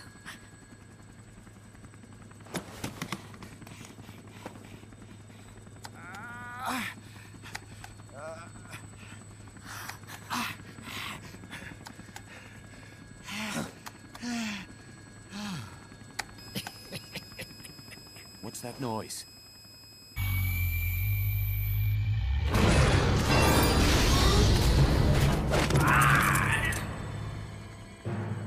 What'd he do? I should have killed you when I had the chance. Norhead's nightmare is about to begin. What? Peace Walker determines retaliation targets based on enemy nuclear strike data. That data can be sent to third parties as well. We got big problems, Snake. Coldman's activated the nuclear launch switch. What? And the target's Cuba. Yeah, but that's not it. The son of a bitch has screwed us all over. When Peace Walker was activated, it started transmitting the false data set to NORAD. It's using a spread spectrum NLF signal. It can't be blacked out, even by EMP. There's no way to tell the difference between false data and the real thing on a radar screen. NORAD will have no idea it's all a ruse generated by Peace Walker. They'll think it's a real Soviet attack. They'll pass on the data to the National Military Command Center. And Washington will have to choose whether or not to retaliate. This could get ugly. Unless we stop it, we're looking at a retaliatory chain reaction. No. No need to panic. The nightmare will end soon enough. What do you mean? Coldman's aim is for the bureaucrats in Washington to see the importance of a machine like Peace Walker.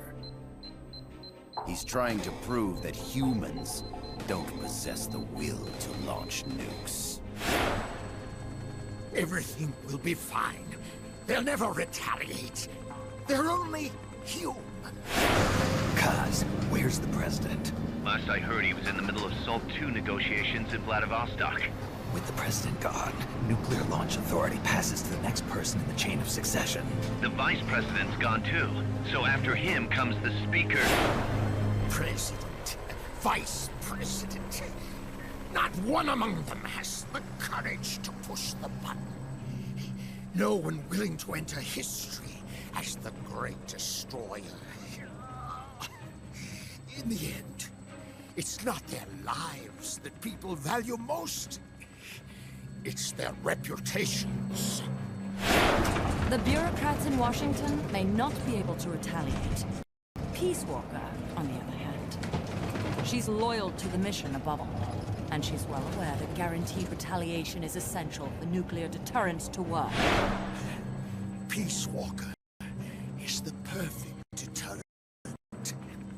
Cuba would not have been voice of time and make peace without breaking a few eggs. Now that Peace Walker has the false data, retaliation is inevitable. Are you insane? You think it'll end there? You're about to unleash all-out nuclear war! Somebody find out what's going on at NORAD. Mammal's got a connection to NORAD. We could monitor it with the right equipment. I've got you covered. I've got NORAD on the line. Sir, we're tracking unidentified targets. Current apogee 20 degrees. Estimated time of re-entry is 2250 Zulu. Have they contacted the president? Coverall is not responding. Warning system checks out. No corresponding natural signatures. Data is assessed as reliable. Cut the data transmission. We can't say for sure Washington isn't going to retaliate. The only one who knows the abort code is me. I die. No one can turn it off. Even if they do strike back, I'll already be dead. I can only pray that my theory, my peace, is proven right.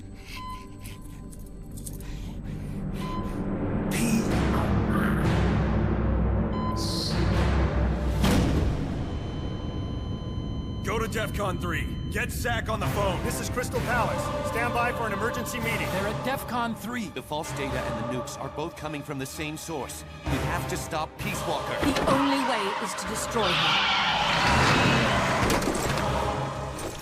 She's entered launch mode. Peace Walker's rendered her judgment. The target is Cuba. Snake, don't let it launch the nuke. Hey, what's up, Phantom Cigar?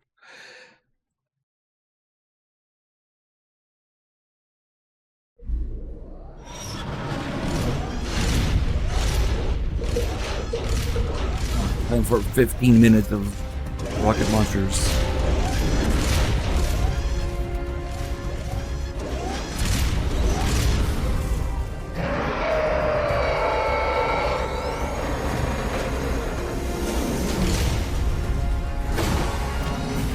It's calculating ballistic trajectory. Once that's finished, it's all over. Snake, you've got to destroy the platform.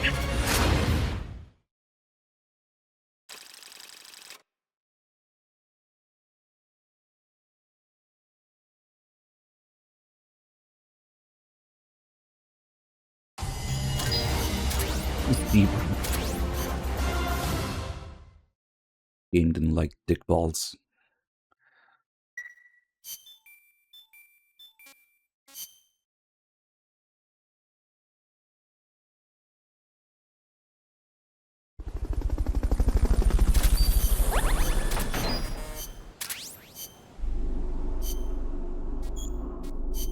Woodcock. Nice. We got the other rocket launcher. We can do smoke.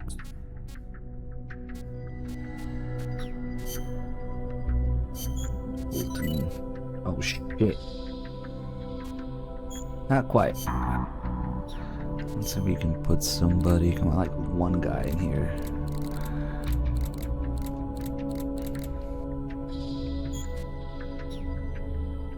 Ram Woodcock elephant.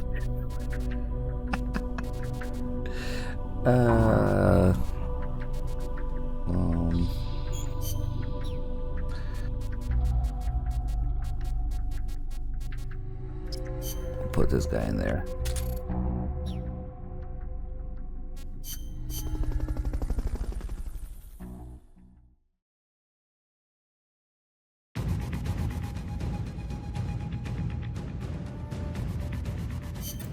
Snake, don't let it launch the nuke.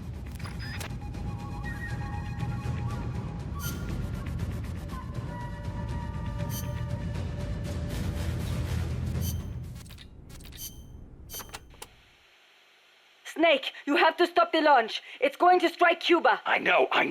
The situation's changed completely now that it has been upgraded. I do not know if your old tactics will work, but the basic strategy remains the same.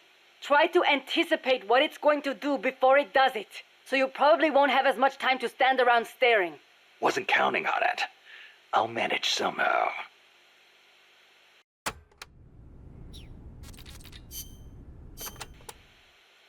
Snake, you have to stop Peace Walker from launching that nuke. Calm down. What do I need to do? To tell you the truth, I don't really know. The mammal pod has probably enhanced both its thought patterns and mobility. The S-mines, rockets, flamethrowers, they're all the same, but I don't know what else to say. You'll just have to stay sharp and watch for how it behaves before each of the attacks. I'll give it a shot. There's no time for anything else. Sorry I can't be more helpful. Hey, Luke, You can thank do you it, for the Snake. 48 months.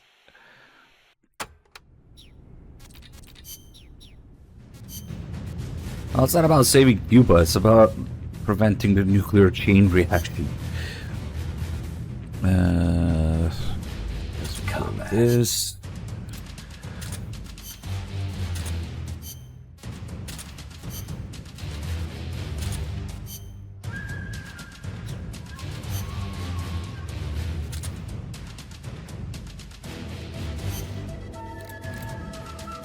Do we have the new Walkman? Not yet, damn it.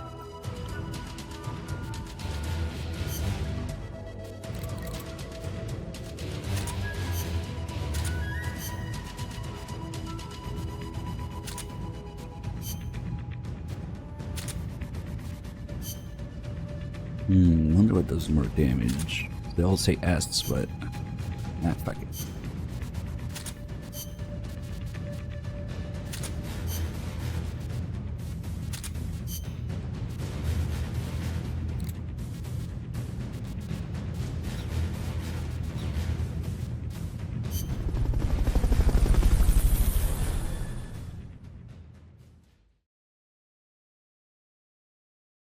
Oh yeah, we gotta read the letter. That's right, I almost forgot. We can still do it in between these missions here, because there's like 3 Peace Walker faces.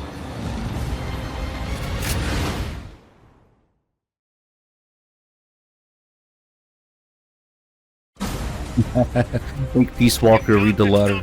Freeze to death. Genius. This is so slow.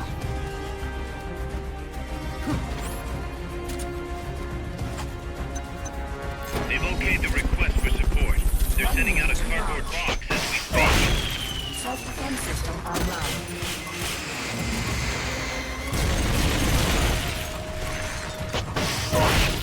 Firing rocket launcher.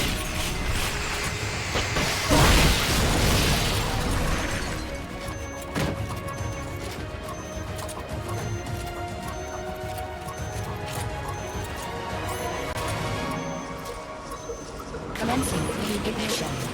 30 seconds. Switching to self-defense mode.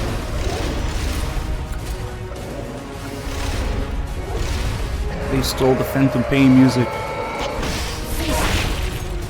Jump engaged.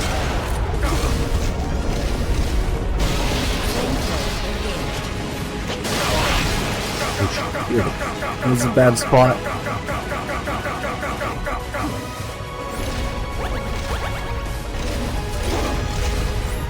The green suit.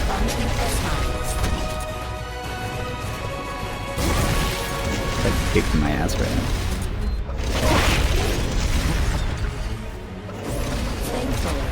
Nothing's loaded.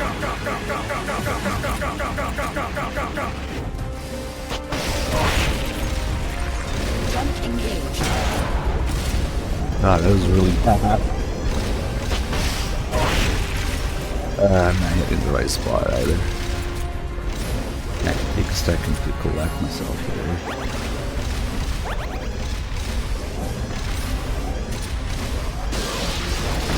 Firing rocket launcher.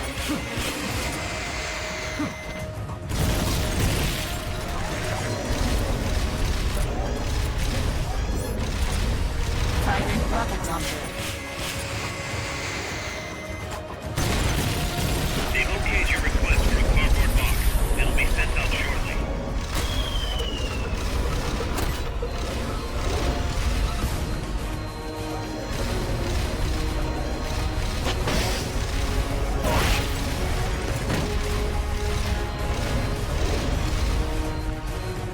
Jump engaged.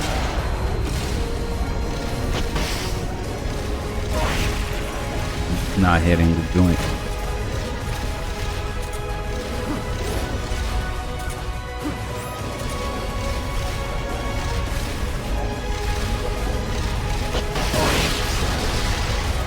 Jump engaged.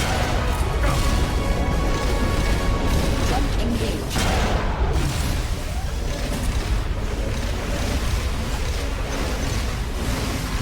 They're about to commence the requested supporting fire. Stay clear. Self-defense mode. Firing shield missiles.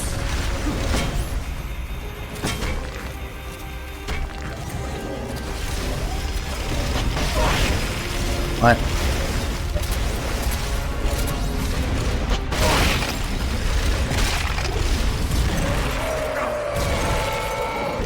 Face me.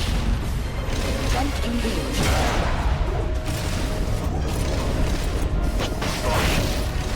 EM pulse at maximum.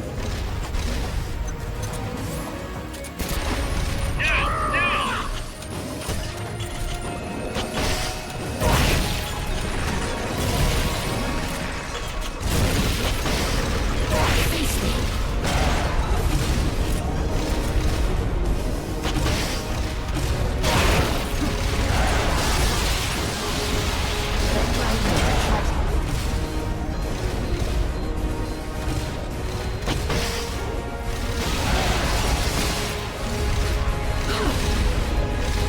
Okay, now's your chance. Wait, what the hell happened? Okay. Jump engaged.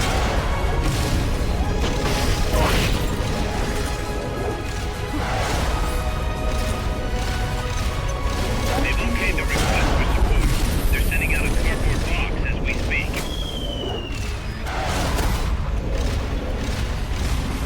Jump engaged.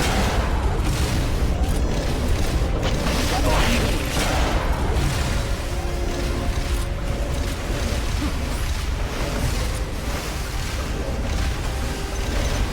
They've okayed the request for supporting fire. It should commence any second now. That was like dumb as fuck.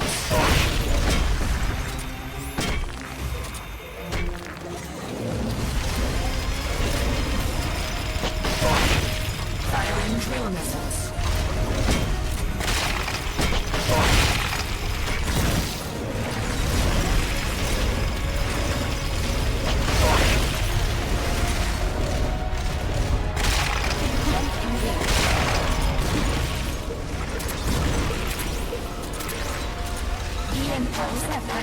Relocate your request for a cardboard box. It'll be sent out shortly.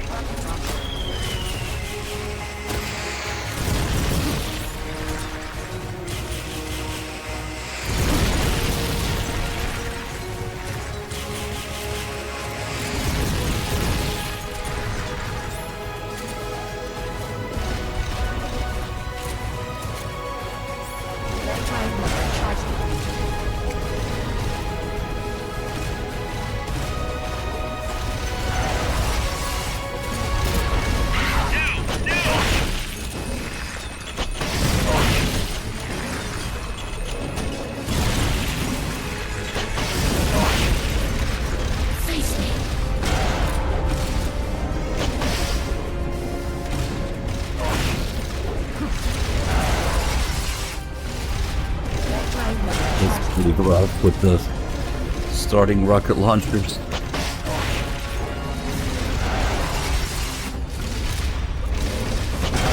Fuck. Okay. Relocate the request for support. They're sending out a cardboard box as we speak.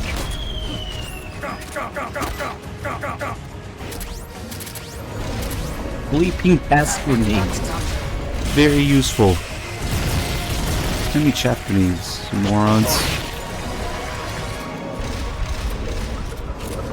Figure we might want to put Beast Walker to sleep. Face me. Jump engage.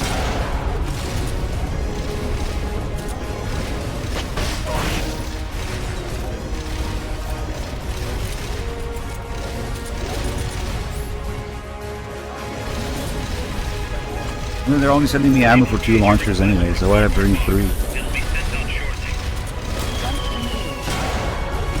Maybe? Oh, there we go. Launch envelope set. 1 minute to launch. You've got to stop Peace Walker before she can launch her nuke.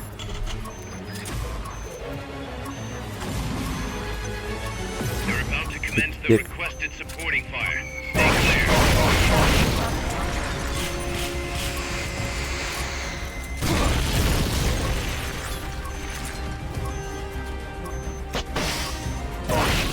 Firing rocket launcher. 30 seconds to launch. We're running out of time. It's about to launch. Hurry! Jump engage.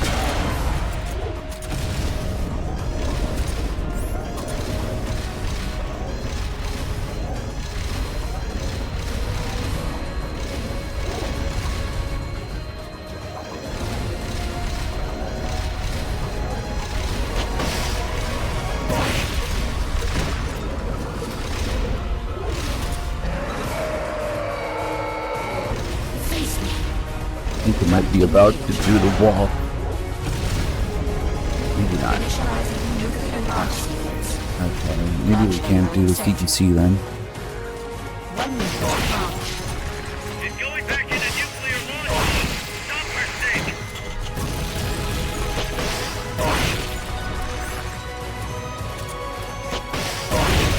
Switching to self-defense mode. Jump engage. Yeah, let's go do the walk now. Maybe. Yeah, no, it's not doing it. Launching ass mines. Launching S-mines. Launching S-mines. Launching S-mines. Launching S-mines. Launching S-mines. Launching S-mines. Launching S-mines. Launching S-mines. Launching S-mines. Launching S-mines. Launching S-mines. Jump engage. Yep. Go jump. Hey. Move.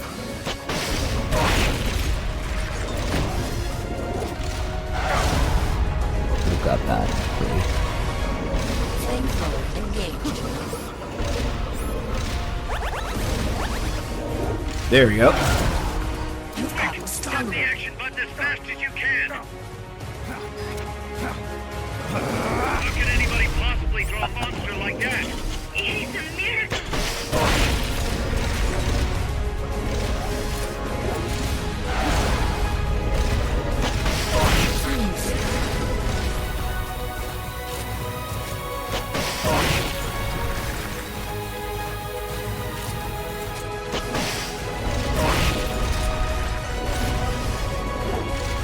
Again. Stop the action button as fast as you can. How can anybody possibly throw a monster like that? It's a miracle. Big balls. That guy. Also, no ammo. They've okayed the request, Mr. Ford. Bitch. They're sending out a cardboard Oh, box so I as have we it. speak. Yes. Nice.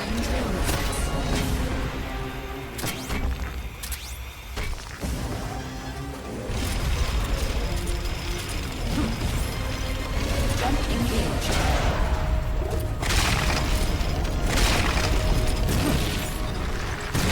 Jump engaged.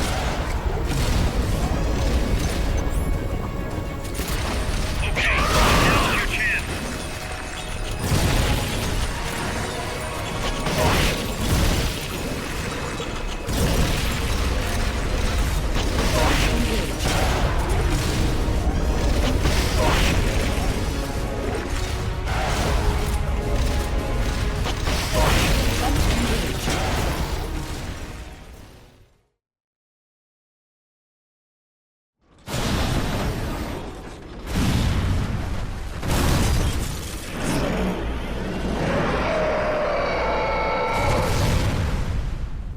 Well, you do this as a random MSF soldier, and then that guy becomes big medic.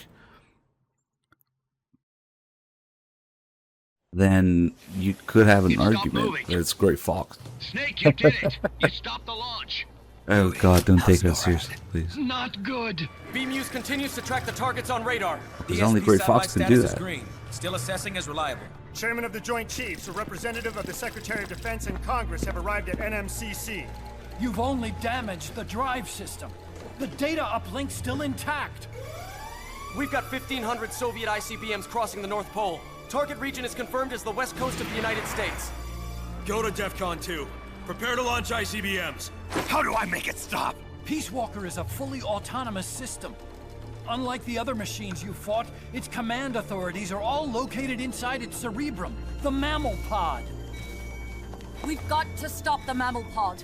I don't have the abort code either. Coldman was the only one. Snake, destroy the AI inside the mammal pod. The inner barrier protecting the mammal pod is designed to be as strong as a bomb shelter. What's it gonna take to get through? I guess an atomic bomb would do it. You trying to be funny? No, I'm telling you, that armor was designed to withstand a nuclear war. We can't get through to the president. The decision is on us. You can't be serious. There's no way I'm gonna wipe out the human race. This is the president's call. There's no time for that. We need a decision now. Huey, call NORAD. We have to tell them the nukes aren't real. I'll give it a shot. Forget the order of succession. If we're all going to hell, let's take those bastards with us. We have 12 minutes to impact, sir. May God have mercy on our souls. Jesus. Coldman guessed wrong. They're gonna go through with it! The platform sustained a lot of external damage. All we need is some pressure. Pressure? Sink it in the lake. With that much water pressure, even the tiniest crack should be enough to flood the innards. The AI pod is a mass of highly sensitive electronics. Short the contacts and the signal will stop. How much does that thing weigh? 500 tons. It's hopeless. We can't move that thing. Get NORAD on the phone. Incoming MIRV warheads have separated. Estimated time to impact now 11 minutes. Sir, we've got a call. The president? No, sir. Then who? He, Spit it out! He claims to be Big Boss. Big Boss? Patch him through. Mr. Chairman, I'll get straight to the point. Cancel the retaliatory strike now. What? The radar blips you're seeing are all fakes. No one's launched any nukes. How do you know?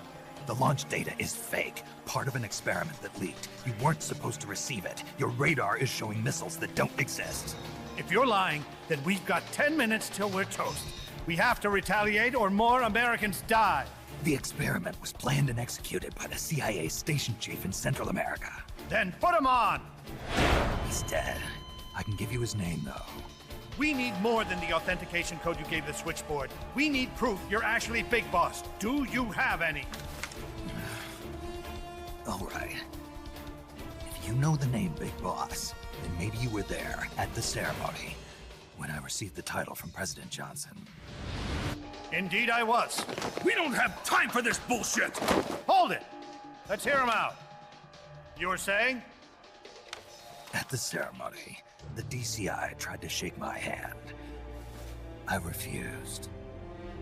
What happened in that room is classified, top secret. Only a handful of people would know. He's making it up! Don't listen to him! Wait! Why did you refuse to shake his hand? Because I knew where my loyalty belonged. Everybody, listen to me. Those Soviet missiles are fakes. What? You're actually going to believe him? He's right. This is some sort of commie trick. No, it's the real Big Boss. Trust me.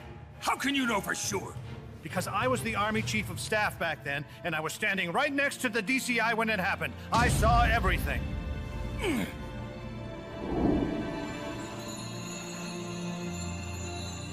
You saved us all, Big Boss. We'll stand down the alert. Thank you. When we meet again, I hope you'll shake my hand. What are you doing? Sorry, Chairman, but we are not standing down. Damn it! Those worthless sacks of... Wait. Jack. Jack. Oh, it's opening. She's calling to you. Destroy the mammal pod and the data will stop flowing. Please, stop her. Download more RAM. If you fuck this up, you have to redo the whole fight, which is not fun. I've been waiting, Snake, for a long time. Waiting for your birth, your growth, and the finality of today. Boss. I didn't raise you and shape you into the man you are today, just so we could face each other in battle. A soldier's skills aren't meant to use to hurt friends. So then, what is an enemy? Is there such thing as an absolute timeless enemy? There is no such thing, and never has been. And the reason is that our enemies are human beings like us. They can only be our enemies in relative terms. The world must be made whole again. Philosophers must be reunited. I will devote my skills to that purpose. And with the Colonel's money, I will achieve that end. Just as I once created the Copas. They are my family. I may no longer be able to If you let the time run out, it's game over for sure. You have to redo the whole fight. I think it might just fade into it. I don't remember this little scene for it. Kill me now. Do it. But I remember that it was game over. I get to redo the whole fight.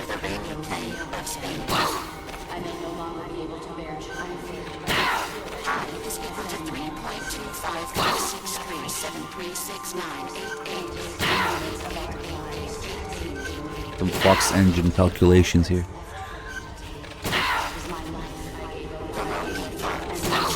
Maybe if you have the M47, you can test it, and then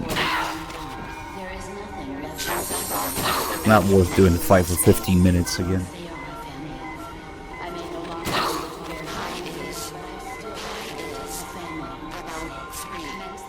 Sweet Fiddy.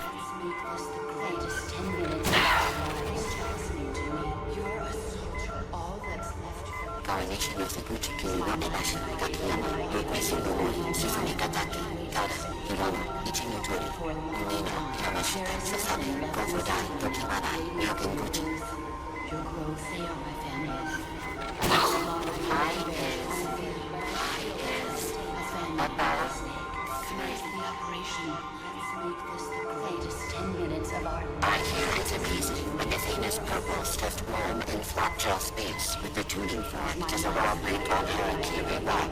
I hate scissors, 61. There is nothing left. The lonely fox chases the one-eyed hound. Yeah, you gotta wait for that to play.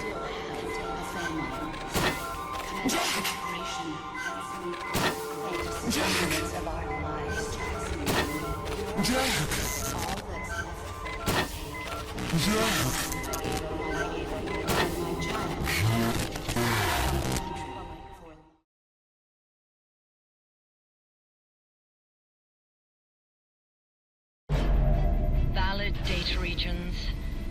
0. Exit all done. It stopped.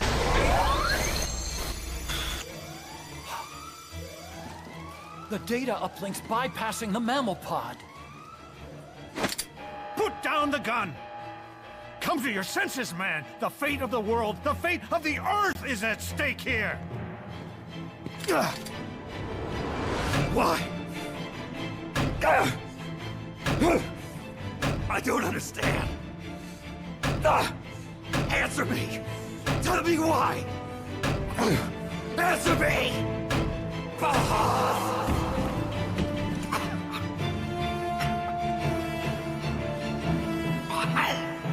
6 minutes remaining. Wait. Authority rests with me now. I'm ordering a retaliation. No, don't! It's the end of us all! Who gives a damn? I'm not gonna sit here and die like a dog! If the Russians are gonna kill my family, destroy my country, I'm taking them with me! You see now, Chairman. Deterrence is just a fool's dream. Why? Why won't it stop? Sometimes the body continues to live even after the brain is damaged. The boss AI isn't doing this. I think it's something rather more primitive. Reptile has taken up Mammal's dying wish. No. Stop it. Don't just sit there. Stop it!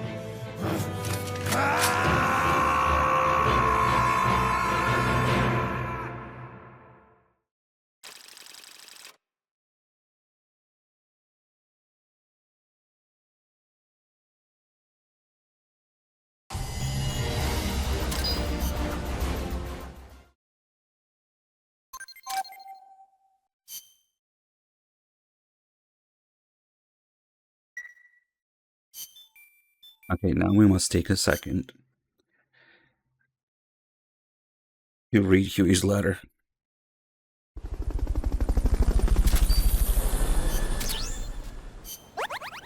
Oh, nice, a welcome. And the Zeke head. Nice, okay. Yes, very important. As the nukes are underway. Stop and read Huey's letter for a second.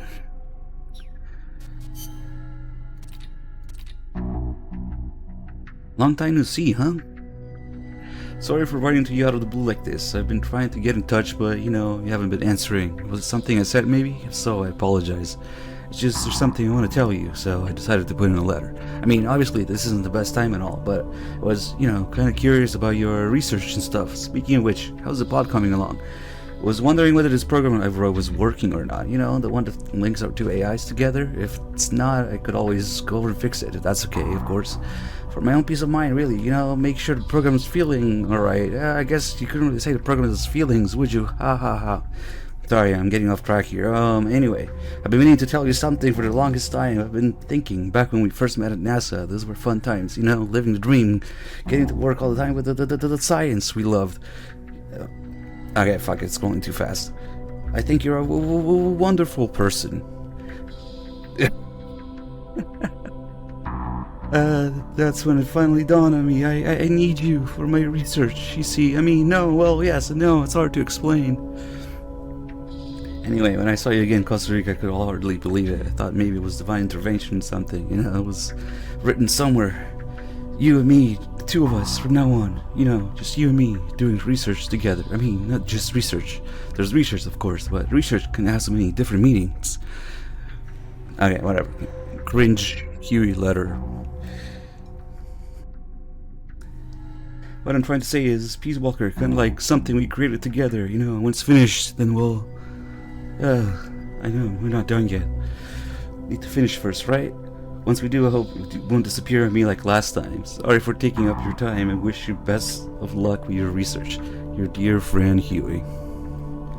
I think you're a wonderful person. It's a little hard to read in the game out loud because it scrolls so fast and it only says at the bottom of the screen. TLDR, cringe. Hey. That was very important.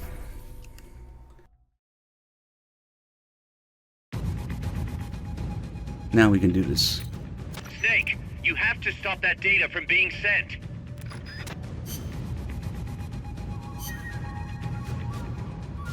We gotta do exactly nothing here, actually. This is just timed, and there's nothing to do. You can shoot it a little bit, but...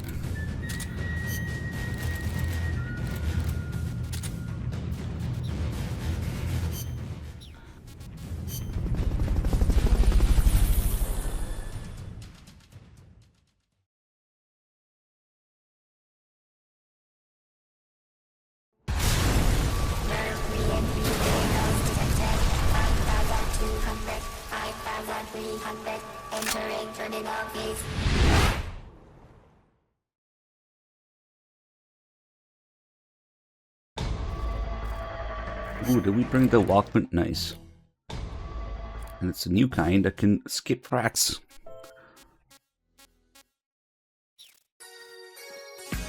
Snake, you have to stop that data from being sent.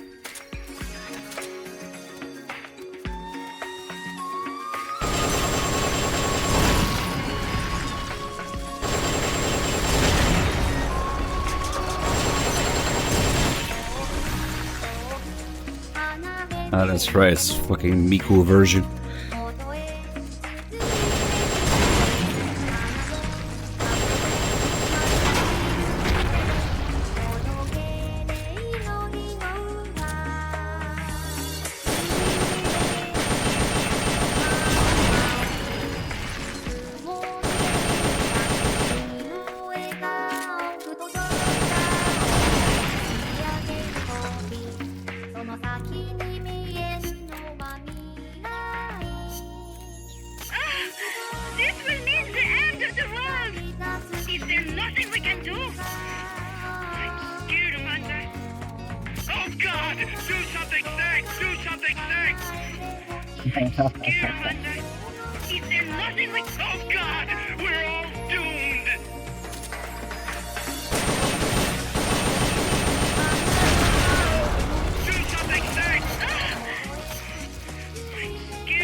Monsieur Miller!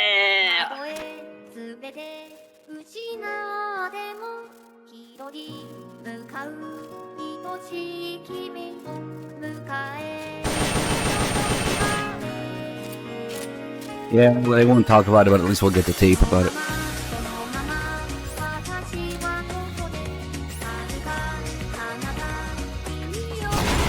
Oh, I didn't bring the box? Damn.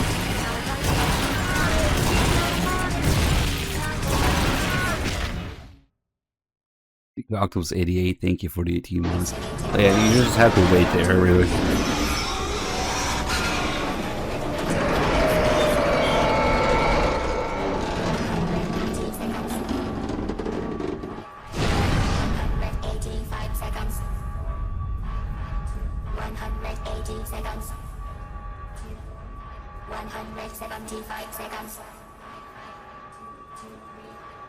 170 seconds. 165 seconds. 160 seconds. 155 seconds. 150 seconds. 105 seconds.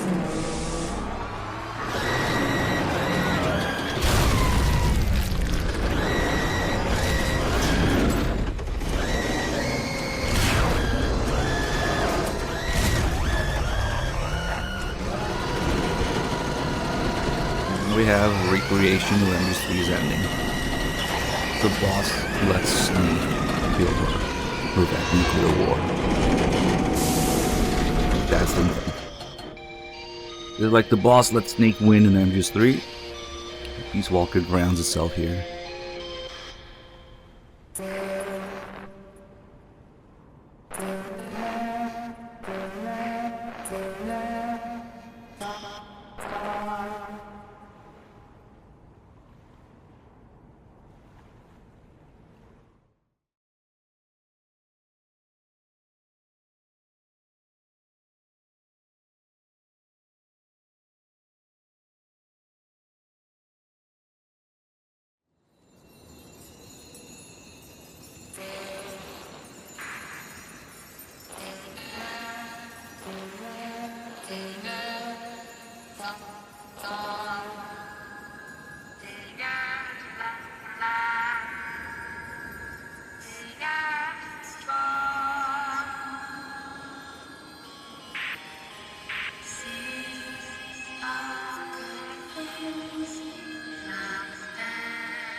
That song.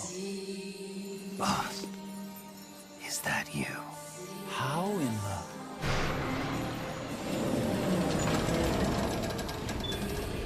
A ghost in machine?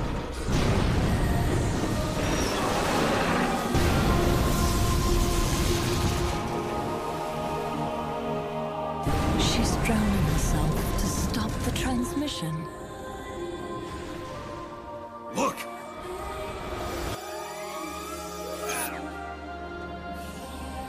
It's functional compensation. When the human brain is damaged, sometimes it recovers over time. Other parts of the brain take over the functions of the damaged parts. Mammal and reptile were patterned after different parts of the human brain. When those parts were assembled together into one, they must have become capable of functional compensation.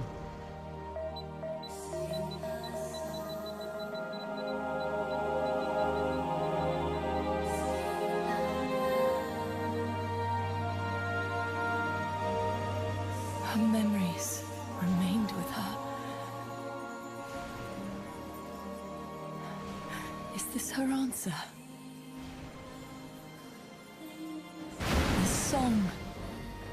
It's clearly not thinking rationally. It's not using its head. It's using its heart.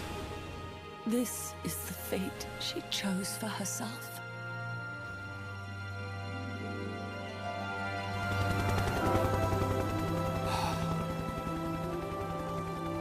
The boss's innocence has been proven. Do you hear it, Snake? Do you hear the boss's song?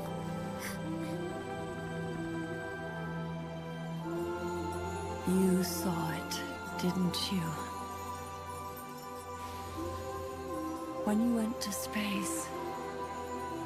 Clearly we should nuke half the world now There's to beauty outside continue the boss's will.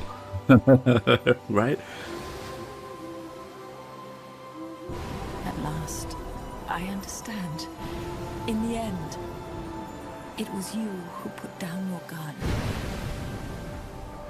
and chose instead to sing.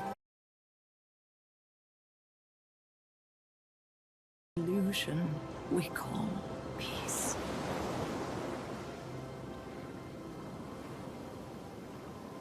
I have no idea what just happened.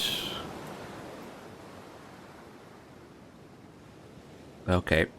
Stupid thing just disconnected itself for a second. Derp.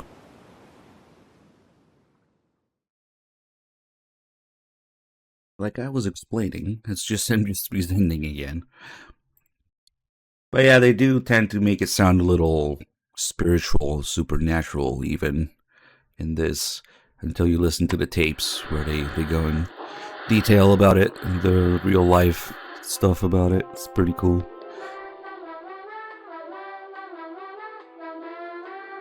I don't know what that disconnection was. It'll be in the VOD though, at least. The whole thing.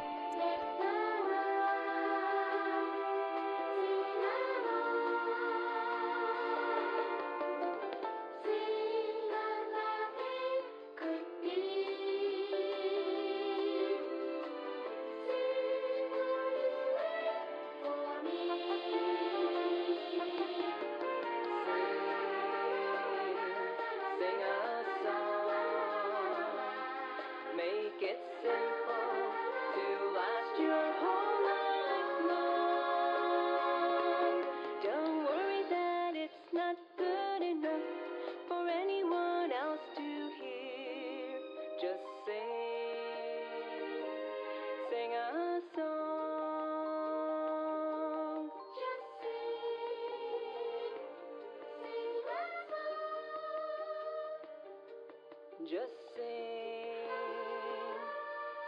a song.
Petals of white cover fields flowing in grieving tears, and all the hearts once new, owned and shattered now. Love can kill, love will die. Give me wings to fly, fleeing this world so cold. I just wonder why. Cold as a dart, now my words are frosted with every breath.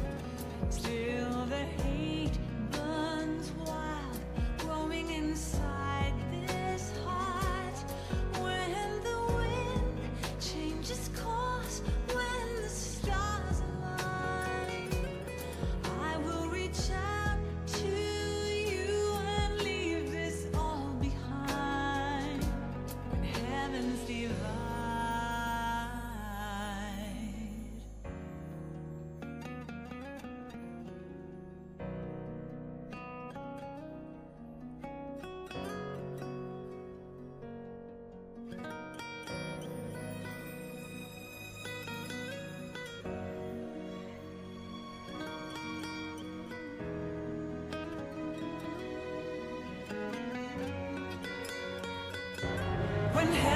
divide, I will see the choices within my hands.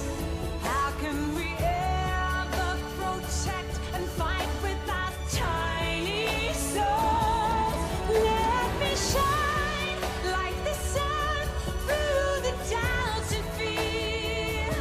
Do you feel the storm approach as the end draws near? When heavens divide, time will come to softly lay me down. Then I can see a face that I long to see. And for you, only you, I would give anything, leaving a trace for love to find the way. When heavens divide.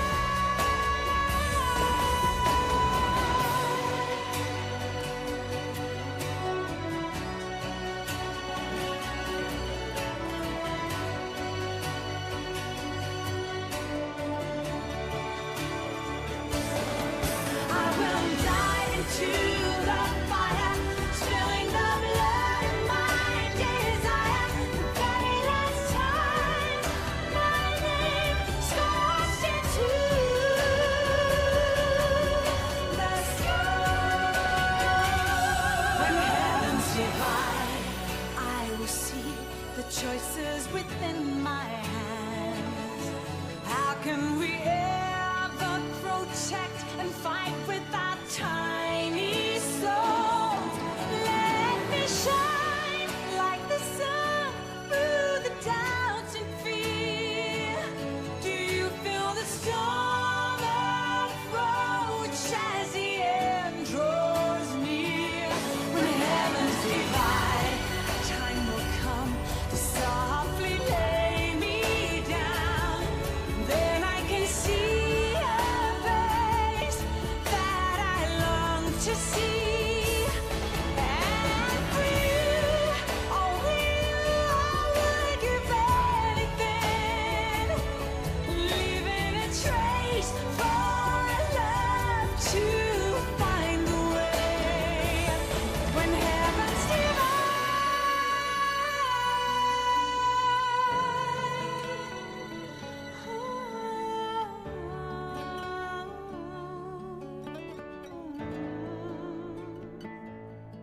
And for you, only you, I would give anything, leaving a trace for love to find a way.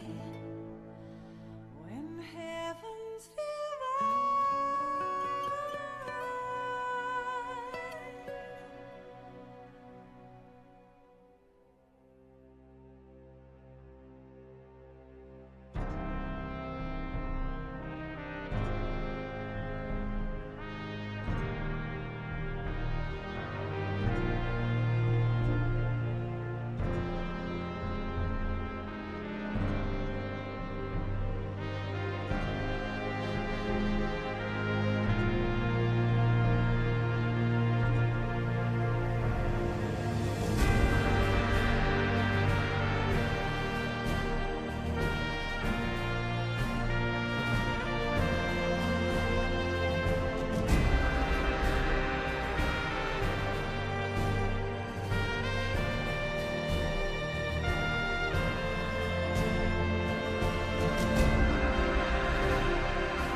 Credits are nothing, man. There's still so much stuff left. Never trust credits in a Kojima game.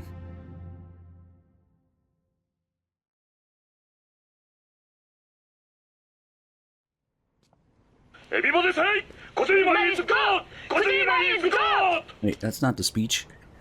Snake, you still here? Come on. Let's go back. I'm not going back. Huh? I'm done. Snake, you don't mean... I'm done looking for the truth. What are you saying, Snake? I was wrong. Come on, boss. Everybody's waiting for you. She betrayed me, Kaz. She what? In the end, she put down her gun.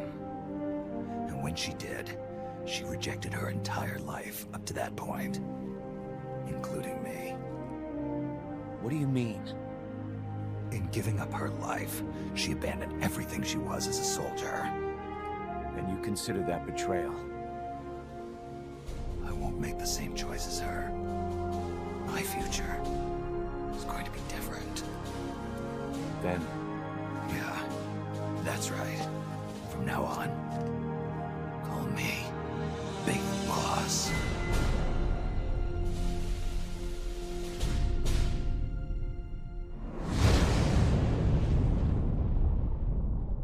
Yellow Piss ending. Piss Walker.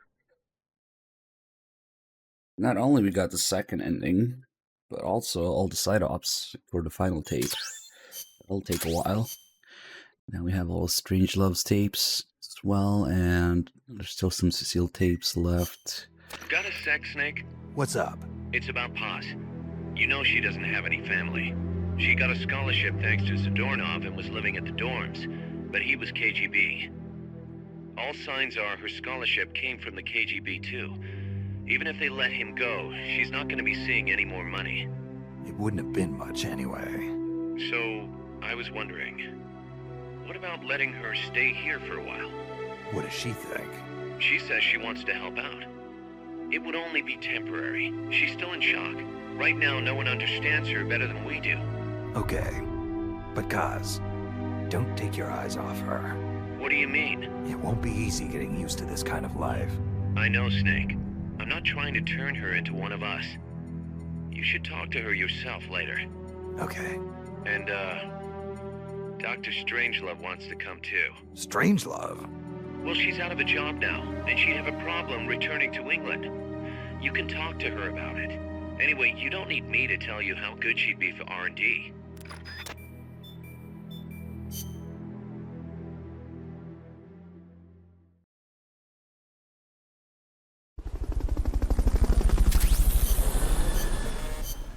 The doorknob.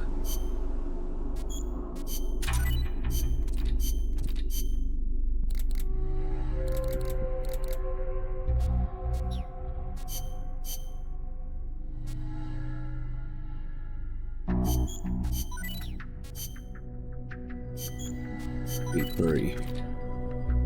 More Spice. Legendary Taste Series.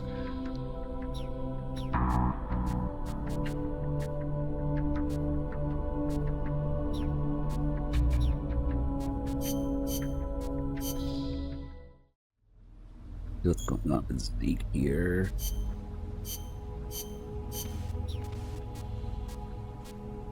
Missing leg parts. Got little chicken legs now.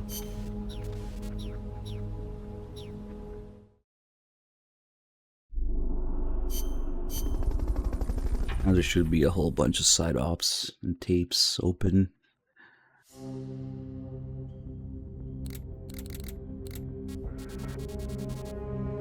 Yep. Damn, dig with Paz right away? Okay. Let's get this mission started. Complete the mission and proceed to the Fulton recovery point so we can get you back alive and well. Good luck out there.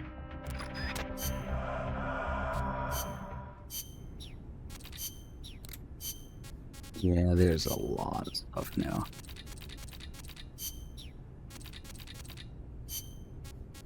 These are really good tapes. Probably the best in the game.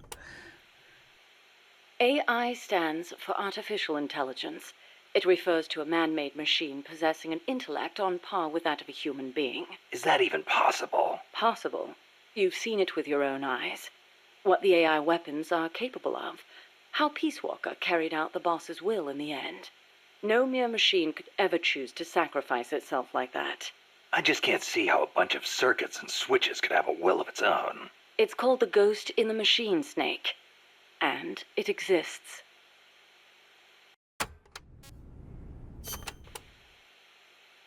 What did you mean by the ghost in the machine? Oh, that. It's a term coined by the philosopher Gilbert Ryle. You've heard of Descartes, yes? I think, therefore I am. That is the one. Descartes espoused the dualistic theory of mind and body. He believed that our thinking minds exist in a separate dimension from our bodies, which are governed by the laws of physics. But if that were true, then couldn't you say that a mechanical body, inhabited by a ghost mind, is a human being? Ryle criticized Descartes on those grounds, saying such a thing surely wouldn't be human. Why'd you bring it up? I wasn't thinking of Ryle in particular when I said it. I simply thought that if a person is composed of a machine and a ghost, perhaps the opposite is true as well. Perhaps, by placing a ghost inside a machine, we could, in effect, give birth to a new person. And that was your idea for the boss AI? The moment you ripped the memory board out, the mammal pod ceased to function. It should have been dead. And yet, Peace Walker righted itself, singing a song of peace. I couldn't help but feel that her soul had come to inhabit Peace Walker. Let's say, hypothetically, there really was an intelligent machine. How would you prove it? What's the difference between a high-level computer and an AI? It depends on what you choose to define as intelligence. For example, Snake, listen to my voice talking to you now. Suppose it were an AI. Say what? What if the living, breathing me sitting here drinking tea and talking to you were actually an AI, programmed to simulate my thoughts and my voice? You're nuts. No, I'm not. You couldn't prove I was a real human being, could you? It'd be... No. So if an AI is so advanced you can't tell it from the real thing, wouldn't you call that intelligence? I'm not quite convinced. But that's only one way to look at it. It's roughly how Dr. Turing explained artificial intelligence. The test I described is called the Turing test, in his honor. Yeah, well, sounds like a bad joke to me. That singing monster of yours put me through hell. If I never meet one again, it'll be too soon. Shame. And I was about to let an AI take my place in our conversation. Don't even think about it. Dr. Alan Turing is known as the father of computer science. It was he who formulated the basic theory of AI. During the war, he worked for GC and CS. The government's cryptology school. The one that broke Enigma. The very same. Without him, they might never have been able to decipher the Germans' code. But then, they arrested him. Why? Weren't his some of the greatest contributions to winning the war? Homosexuality was a crime in Britain back then, and he was gay. I know exactly how crushed he was. I feel it's my duty to further his AI research. Like the Imitation Game, huh? Huh. You know it then. The clue that inspired the Turing test came from a trifling little party game. You exchange written notes with another person behind a screen and try to guess their gender, whether they're a woman or a man, pretending to be a woman. It's surprisingly difficult to tell the difference. Man or woman, human or machine. What do the differences even mean? Dr. Turing was fascinated by the differences between men and women. Perhaps that's what led him to formulate his test. What if you hadn't used the boss as the model for the AI? What do you mean? If the end goal is MAD, it seems like there are more suitable models out there. A military chief of staff, or a nuclear technician, even the president. Patriotism, leadership, good judgment. Each of those qualities is essential when deciding whether to launch a nuke. And she had them all. Wouldn't the president, too? It's not enough. She had the will for it. Will? Let me explain, Snake. Peace Walker is a standalone weapon. It has to decide on its own whether or not to launch a nuke. It can't turn to anyone else for advice. It can't do its job if it's not prepared to take sole responsibility for the fate of the world. I know of no other human being who could bear that burden. That's it? There were technical considerations, of course. To begin with, the female brain. is a more appropriate model for an AI. Oh, wait, the female brain?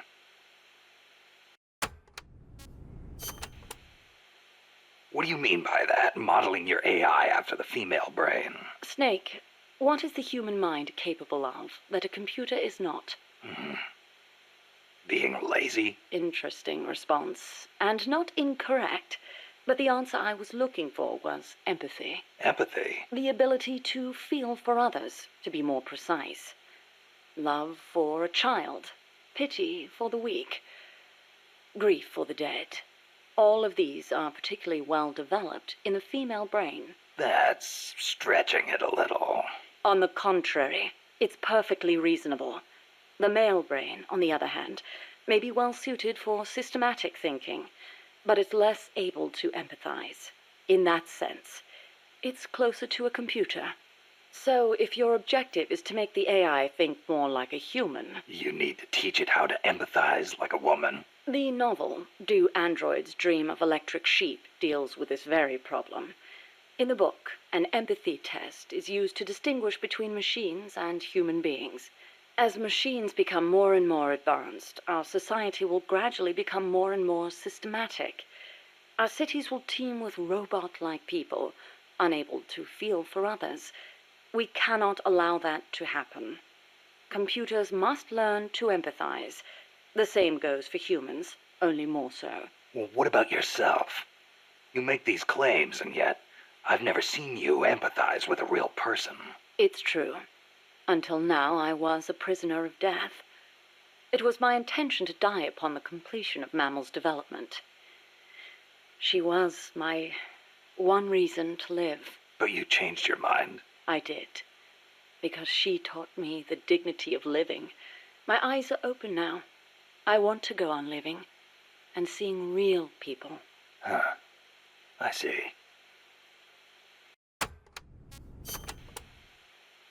Is it really necessary to make machines think like humans? I think empathy would get in the way of making the decision to retaliate. I admit, human thought may not be fully compatible with level-headed decision-making. Then again, is there such a thing as non-human thought? The moment computers became so advanced that they could calculate faster than human beings, a new dream was born. Dream? If we can create a machine that can do advanced mathematics, why can't we create one that can think like a human? The 19th century author, Auguste Villiers-L'Isle-Adam, wrote a book called Tomorrow's Eve, in which the protagonist fashions an artificial woman to serve as his ideal lover. I believe the idea of creating an intelligent being with our own hands is one of mankind's oldest dreams. So AI is a product of people's dreams, then? Not only AI, civilization itself is the process by which mankind gives form to its dreams. But not all dreams are pleasant. Some have expressed fears about non-human intelligence. Yeah, they want the benefits with none of the risks. Some fear that intelligent robots might rise up and rebel against their human masters, as portrayed by the Czech writer Karel Čapek in his Rossum's Universal Robots, or in the 1970 film Colossus, the Forbin Project, where intelligent supercomputers in the US and the Soviet Union join forces and plot to subjugate humanity. Isaac Asimov offered a specific solution to these fears with his 3 laws of robotics, which demonstrated that while robot intelligence is different from that of humans, the two can coexist. In order to endow computers with intelligence, we must first have a thorough understanding of what intelligence is, and that is where the need for a practical and feasible expert system arises.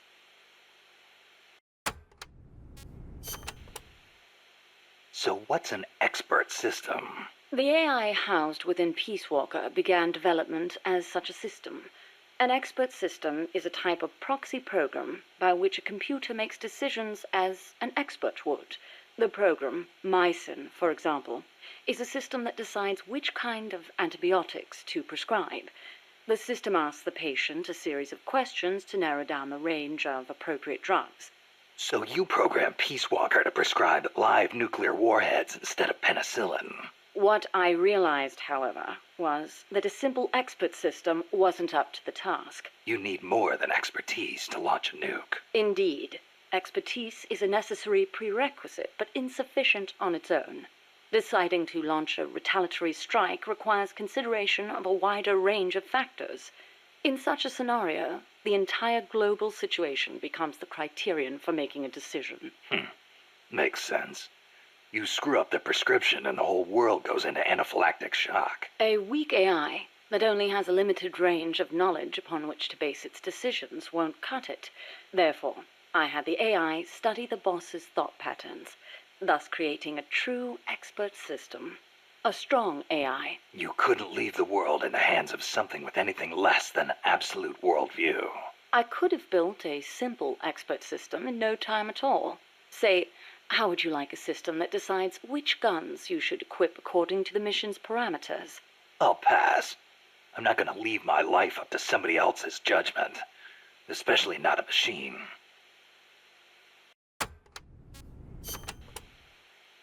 With current technology, AI are inevitably enormous in size. But as circuit integration continues to advance, they will become even smaller. As small as human brains, and perhaps smaller than that. And in the meantime, robotics will continue to advance as well, to the point where we can create androids, robots that resemble humans. And then... And then what? Well, I don't need to spell it out for you, do I? Don't tell me you're thinking of making an android imitation of the boss. Surely the thought has crossed your mind as well. Of one day being reunited with her? Enough! I don't want any part of it. I see. I didn't mean to offend you. In reality, AI is more likely to evolve in the opposite direction anyway. The opposite direction? What does that mean? More and more, AI are becoming systems that specialize in mass information processing, without human intelligence, thought, or emotion. A machine that has no individualism or sense of self, but rather behaves as a collective, exhibiting the qualities of a society. Like a beehive? Yes. It aggregates data collected by individuals and determines how the collective will act, just as honeybees travel between the hive and flowers. The key to achieving that will be networking AI together. I don't know how to say this, but that kind of gives me the creeps. But if your goal is to control society, it's the better model to use. It lets you filter data, disseminate only what you want disseminated. Of course, I myself have no interest in an AI without a shred of life to it.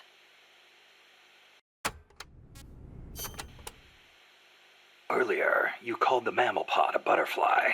Not a pupa or a cocoon, but an imago. Yes, the AI that came before the mammal pod were works in progress. Works in progress? They were enough to keep the frame running, but not enough to make decisions about nuclear retaliation. They weren't quite complete. They were pupae. Only when I added the boss's data did the AI take on its true form, becoming a butterfly and taking flight. And that's why the nose art on Peace Walker was a butterfly. I gave the mammal AI the code name BS Imago. BS is short for boss.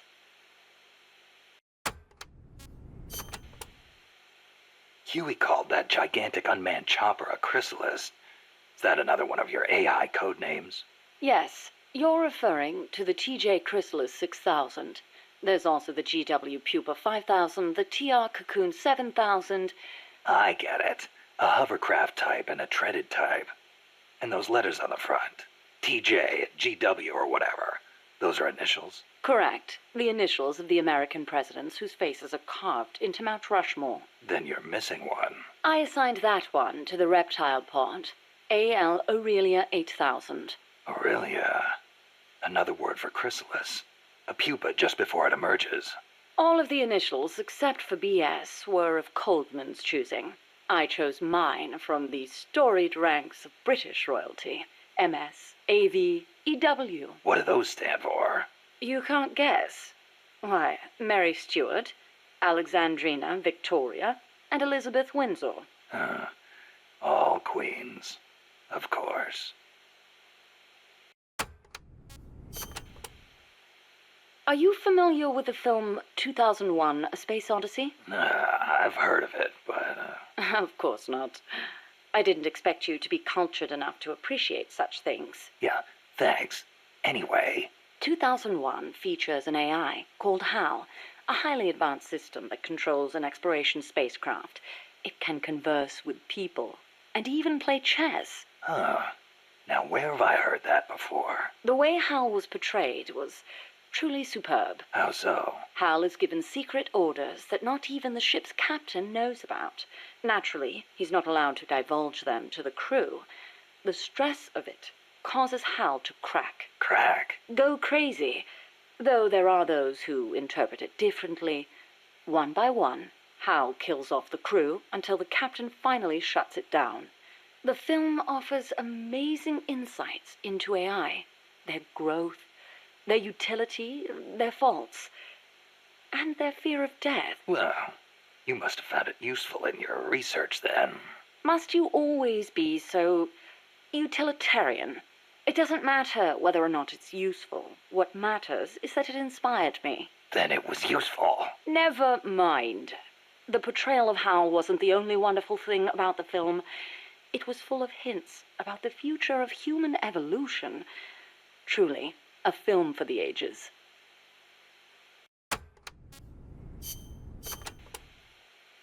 Strangelove, when did you and the boss first meet? Did she ever tell you about what she saw in space? Yeah. I saw the same thing along with her. The Soviets beat America into space with Sputnik, and so America rushed to be first in manned spaceflight. NASA used her as their top secret guinea pig, launching her deep into the cold blackness of space. I took part in the project as a scientist. You were there with her? Yes. For a brief time. We were one and the same, she and I. We sought each other out, completed each other.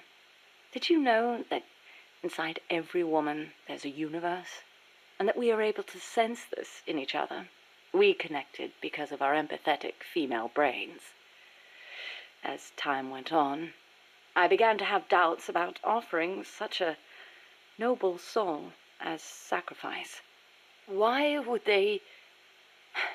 did she have to... The flight test was a narrow success, and she miraculously made it back alive. But her mind and body were horribly mangled, and there was nothing I could do for her. We were no longer one and the same.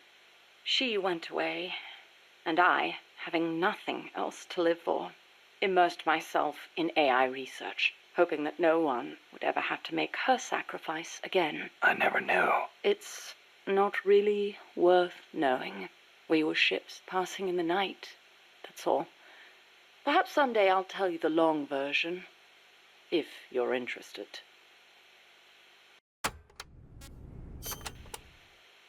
That was quite a warm welcome you gave me at the base in Costa Rica. Sorry about that.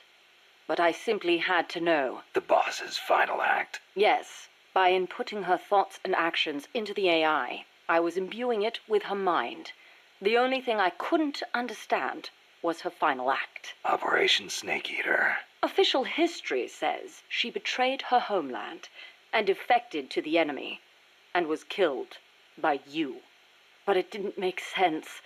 The boss would be the last person on Earth to betray her country. It was logically inconsistent. It was, wasn't it? That internal inconsistency prevented the AI from activating properly. Just as HAL malfunctioned in the film, I understood the reasoning, but I had to have proof. Proof of her final act, her true intentions, one way or another. So you tried to squeeze it out of me, huh? As a matter of fact, I did. Your silence was the very answer I was looking for.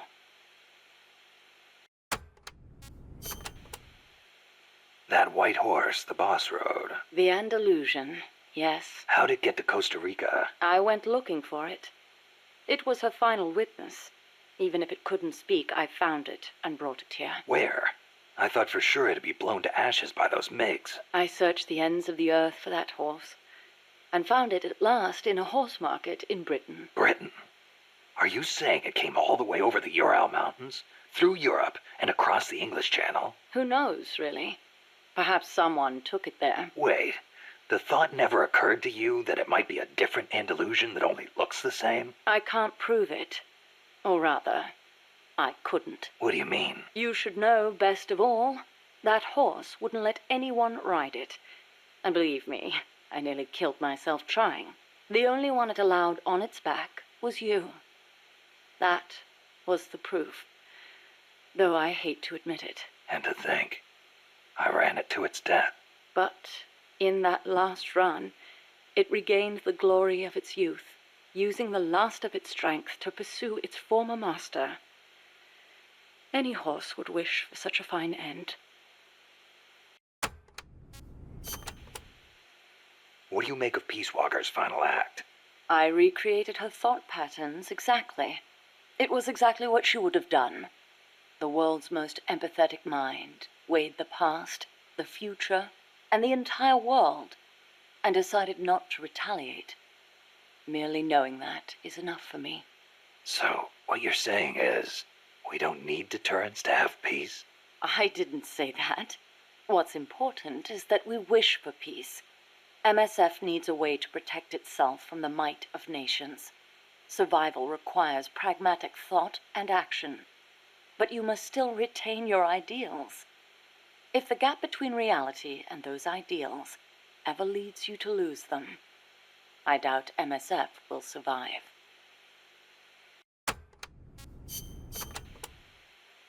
Strangelove. Is that a code name? No, just a nickname. Don't tell me you don't recognize it. From Kubrick's Dr. Strangelove, or How I Learned to Stop Worrying and Love the Bomb. It's a film that came out in 1964.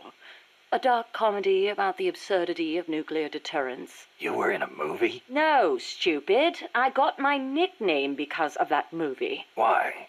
Because you look like the doctor in the movie? No. Stupid. That Dr. Strangelove was a man. So? Back when I was at ARPA, I kept a photo of the boss on my desk. I was totally engrossed in my research and showed no interest in the opposite sex. Plus, I had a photo of a woman on my desk. The fools around me turned it into a cruel taunt, calling me Strangelove. Even for a bunch of shut-ins who never went out to the cinema, that title seemed to ring true with them. Anyhow, in their eyes, homosexuality was something strange. They were incapable of seeing things outside the lens of their own standards. Being strange means you have your own unique point of view. I rather considered it an honor. So, you were with ARPA before you came here, huh? Yes. Back then, it was really the only place I could make a living from my AI research. And before that? I started out at NASA. That's where I met her. When Boss went into space? Yes. It was that incident that turned me away from aerospace engineering. Space is entirely too hazardous a place for human beings.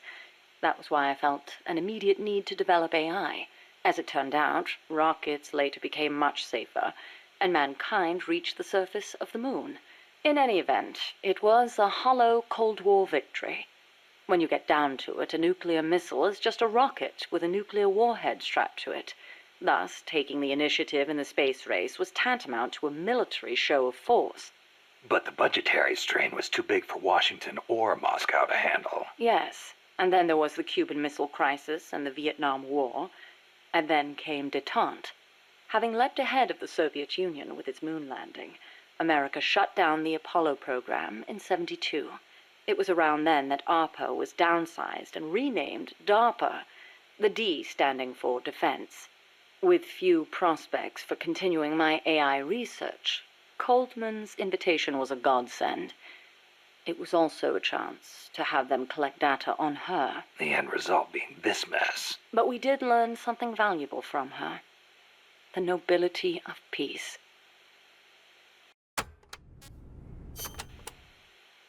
Why'd you agree to come here, to Mother Base? You intrigued me. Me? Hold on. You're not planning on modeling your next AI after me. Not a bad idea, but I have no intention of ever again attempting to transplant human thought into machines. Oh, that's a relief. You are the man who inherited the boss's will. You're gathering people around you, even now, shaping them, building a new organization. I'd like to see how it turns out. You're not planning to go back to AI research? I never said such a thing. Of course my work will continue. Here? In my eyes, the growth of MSF as an organization is analogous to the development of the nervous system. The way you become intertwined, stimulate each other, branch out in new directions. It's really quite inspirational. Interesting way to put it. Of course, I intend to repay you for your hospitality. The fruits of my research will be at your disposal. Why not assign me to the R&D team? I promise you won't be disappointed.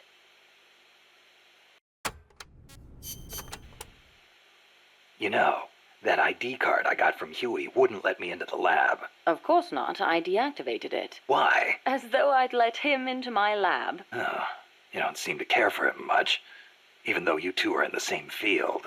Oh, please. For starters, I can't stand that wishy-washy attitude of his.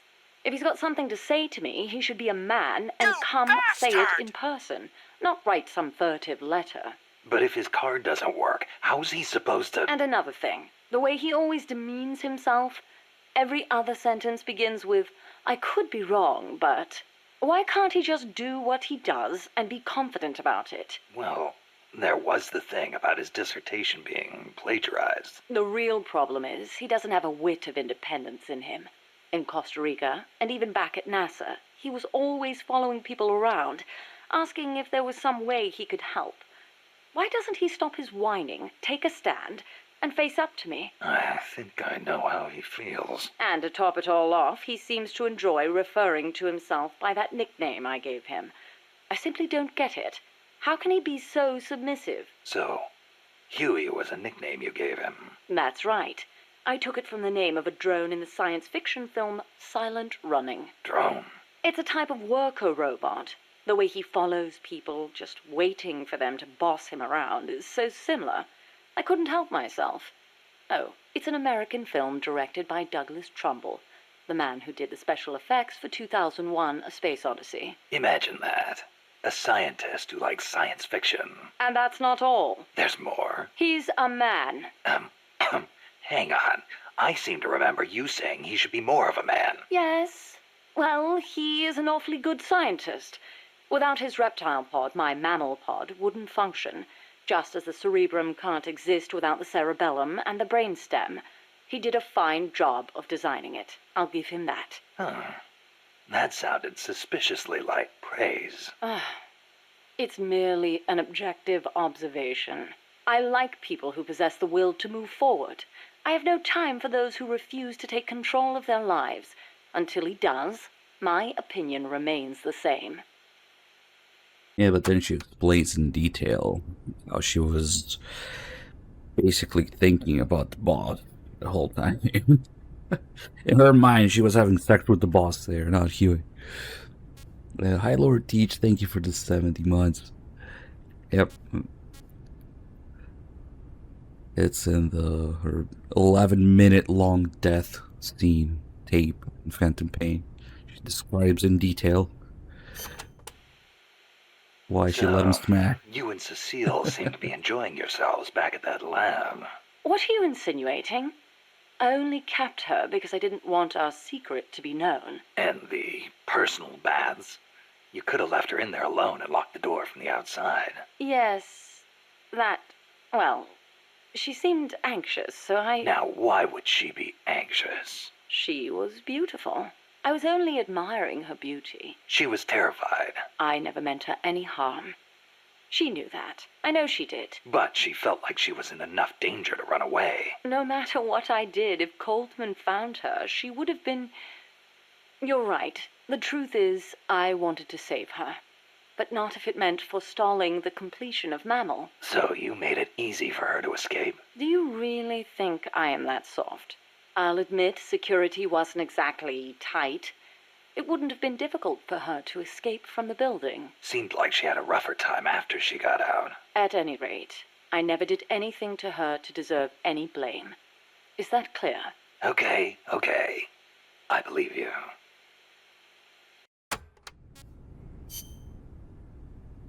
We'll play that one later. Bunch of other stuff here. Enter simulation date. August 24th. Location. Selinoyarsk, USSR. Mission.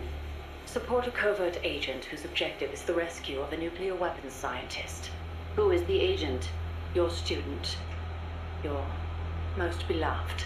Acknowledged. Define current mission progress. With your help, the agent has successfully made contact with the target. All that's left is to wait for recovery. Now, deduce the best course of action. I take the scientist away from the agent. What for? As a gift when I defect. Why are you defecting? To reform my special forces unit with my former comrades in arms.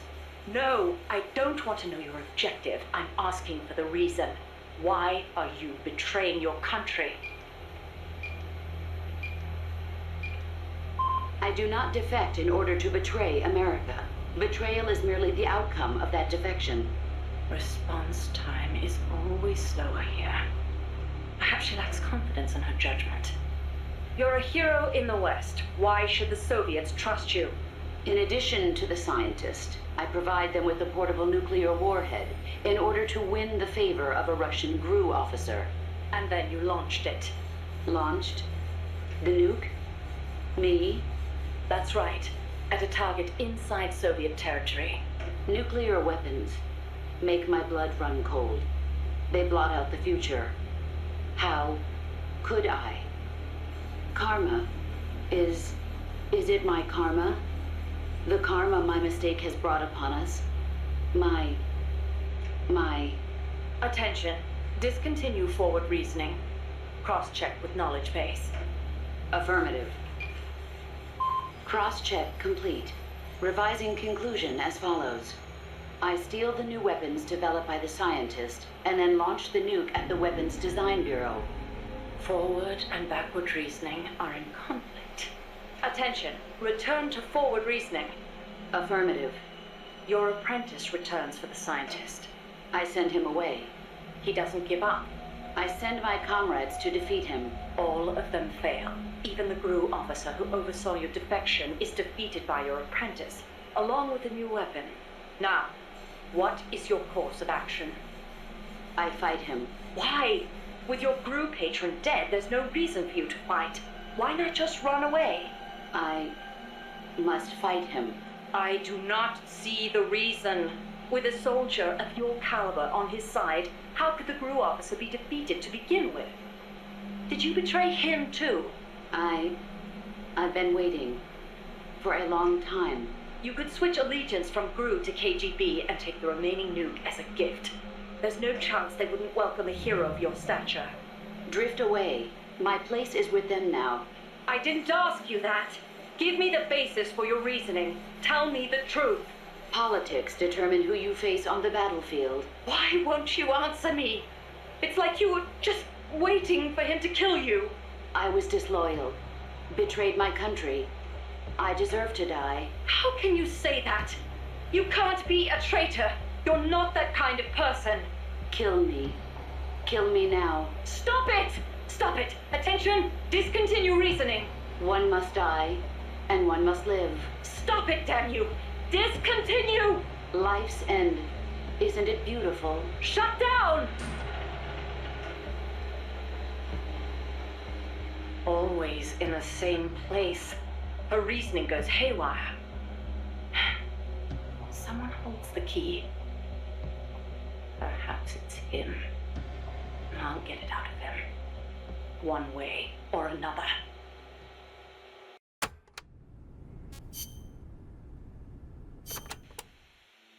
Oh, this game. Everything. Oh my god. Why Okay. did she open her heart to me like that? At the time, I couldn't understand it. But now, I think I do. Snake, She wanted you to know the truth. She chose me to tell you. That's why she saved my life. I've lied to you so many times, but not this time. My orders from the government were to obtain the legacy and to eliminate everyone who knew the truth about what happened. In other words, I'm supposed to kill you. But I can't do it. Not because we loved each other, and not because you saved my life, but because I made a promise to the boss. And They're not recording it again. I just wanted you to know. And you have to live. Snake, listen to me. She didn't betray the United States. No, far from it. She was a hero who died for her country. She carried out her mission knowing full well what was going to happen. Self-sacrifice, because that was her duty. The boss's defection was a ruse set up by the U.S. government. It was all a big drama staged by Washington so they could get their hands on the philosopher's legacy. And the boss was the star of the show. They planned it so that they could get the legacy that Colonel Volgin inherited and destroy the Shagohod at the same time. Only a legendary hero like the boss could have earned Volgin's trust. Finding out where the philosopher's legacy was hidden was to be her greatest mission. Everything was going according to plan. But then something happened that no one could have predicted. Colonel Volgin fired an American-made nuclear warhead at Sokolov's research facility. Khrushchev demanded that the U.S. government provide proof that it wasn't involved. They couldn't just abort the operation to steal the legacy. So the operation itself was greatly expanded and revised. The authorities in Washington knew that in order to prove its innocence, they'd have to get rid of the boss. And that one of their own would have to do the job. The public couldn't be allowed to find out about it. Not ever. This, they concluded, would be the best way to keep the whole thing under wraps. The boss wouldn't be allowed to come back home alive. And she wouldn't be allowed to kill herself. Her life would be ended by her most beloved disciple. That was the way the government wanted it. That was the mission she was given. And she had no choice but to carry it out. Her death, at your hands, was a duty she had to fulfill. Out of duty, she turned her back on her own comrades. A lesser woman would have been crushed by such a burden. The taint of disgrace will follow her to her grave. Future generations will revile her. In America, as a despicable traitor with no sense of honor. And in Russia, as a monster who unleashed a nuclear catastrophe. She will go down in official history as a war criminal. And no one will ever understand her. That was her final mission. And like a true soldier, she saw it through to the end. But I think she wanted you, of all people, to know the truth. She wanted to live on in your memory, not as a soldier, but as a woman. But she was forbidden to tell you herself. And that's why she told me. Snake, history will never know what she did. No one will ever learn the truth. Her story, her debriefing, will endure only in your heart.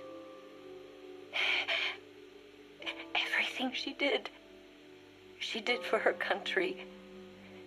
She sacrificed her life and her honor for her native land. She was a real hero. She was a true patriot.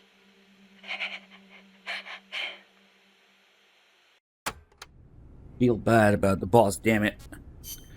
Don't worry, there's another 10 tapes about it. 3 Strangelove tapes and 7 Eva tapes about it.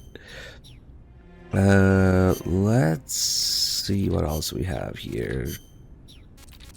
Bunch of new cast tapes. By the way, Kaz, who do you think's our queen bee? Good question. I was thinking maybe Paz. I was thinking Strangelove. Well, I can see that. Or maybe Cecile. On second thought, I might go with Amanda. How about this, Snake? We'll have an army of queen bees. Sure. Why not? Okay, they all get naked.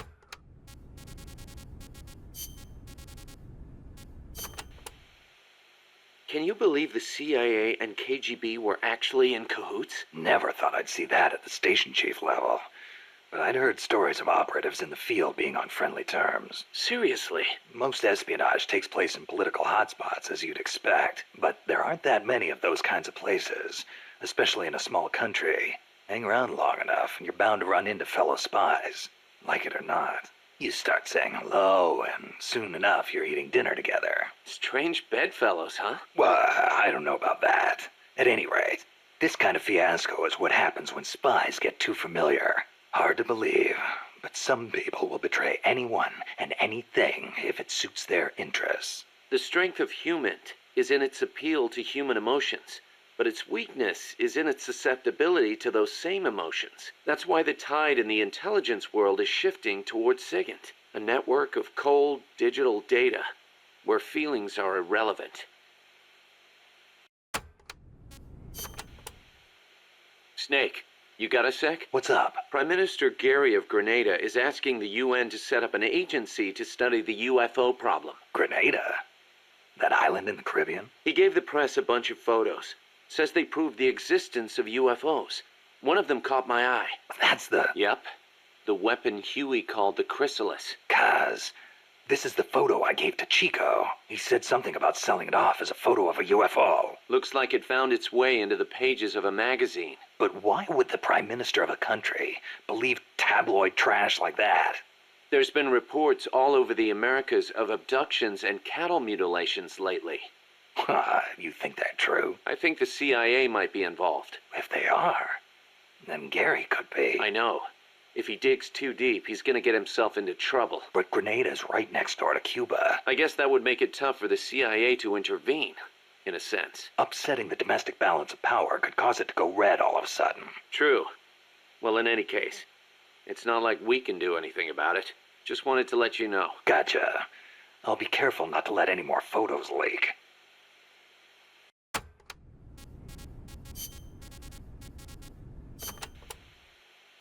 Hey, Snake, I've been thinking. Maybe Che couldn't find a place for himself outside the battlefield either. How so? He led the Cuban Revolution to victory. That's quite an accomplishment. He could have called it quits there and nobody would have blamed him. But he left behind a loving family and a cabinet post to plunge back into the struggle. First in the Congo, then in Bolivia where he met his end. You're overthinking things. Che went back to the battlefield because he was needed there. Read his farewell letter, then you'll understand. Some say he was too idealistic to fit in with the government. Too many scruples, most likely. Maybe so, but I still can't help thinking the reason you look up to Che is because you see something of yourself in him. You left your country behind and plunged into battle. You wander from one battlefield to another, going wherever you're needed. Che was a revolutionary as well as a warrior. He took up arms to fight for his beliefs. I don't do what I do for any ideology. I'm a warrior. Nothing more. Nothing less. Okay, boss. You're right. Just wanted to see how we stacked up against a real hero.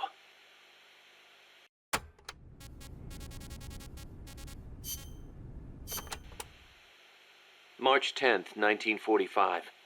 381,300 cluster bombs were dropped on Tokyo. Japanese houses at the time were almost all made of wood. In that single day, a third of Tokyo burned to the ground. My mom lost her family and home in that raid. She had to move to Yokosuka and live with her cousin. The B-29s kept on coming, razing other major cities throughout Japan without mercy. Then, in August, They dropped atomic bombs on Hiroshima and Nagasaki, and Japan surrendered to the United States at last.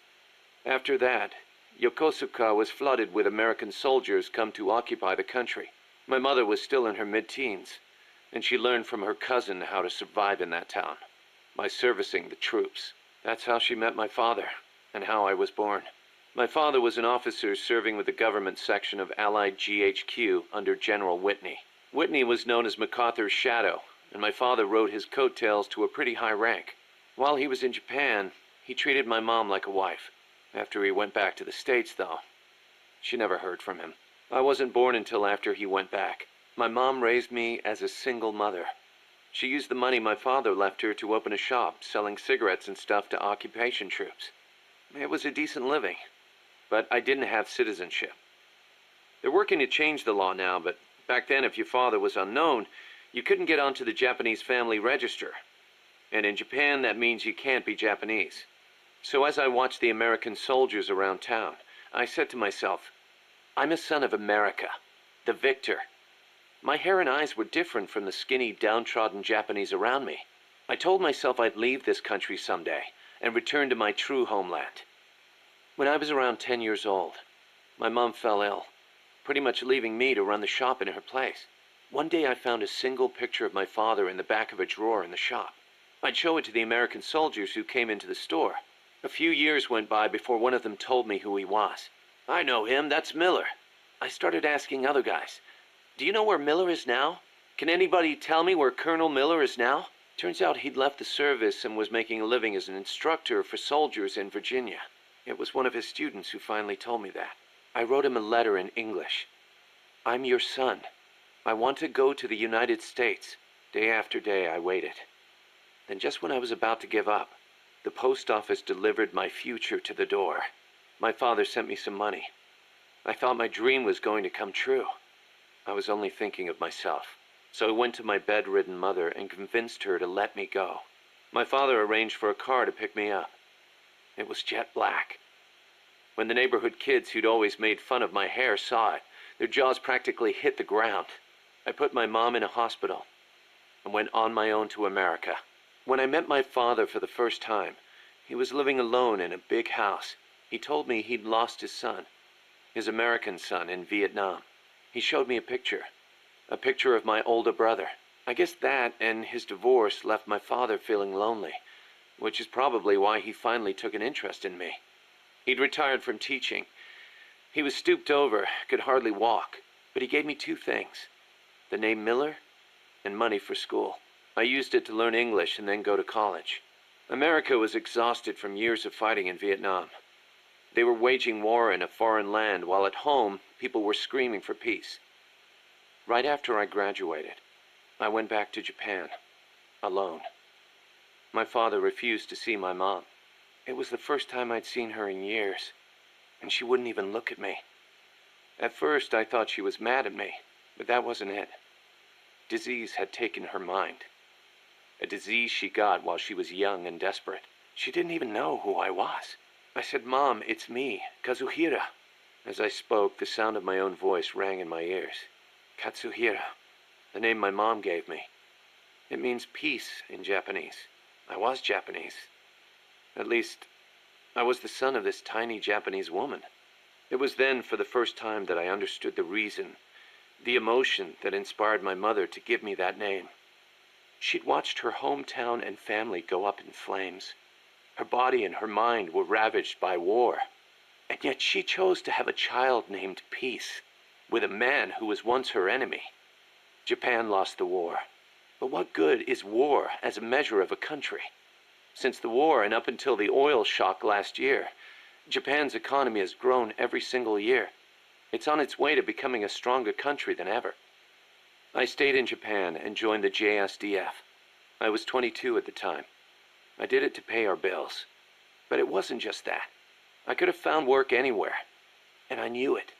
And still, I couldn't think of anything else to do with myself. 2 years later, I didn't have to worry about Mom's hospital bills anymore. I left the JSDF and went back to the States. My father was already dead and buried. I was told he'd shot himself in the head. America crushed Japan, but it also crushed my father. My American dream was over. After that, I drifted around and, well, you know the rest. GHQ made women like my mother. It made Japan's peace constitution and the JSDF. And it made me. I was spawned by war, but I don't want to die in one. I won't die for a country, and I won't live like a pauper. I won't have my fate decided by some family register.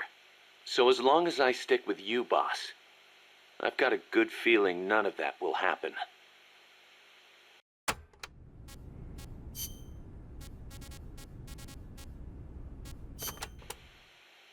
The battle dress uniform is the opposite of the sneaking suit, in that it's specialized for combat.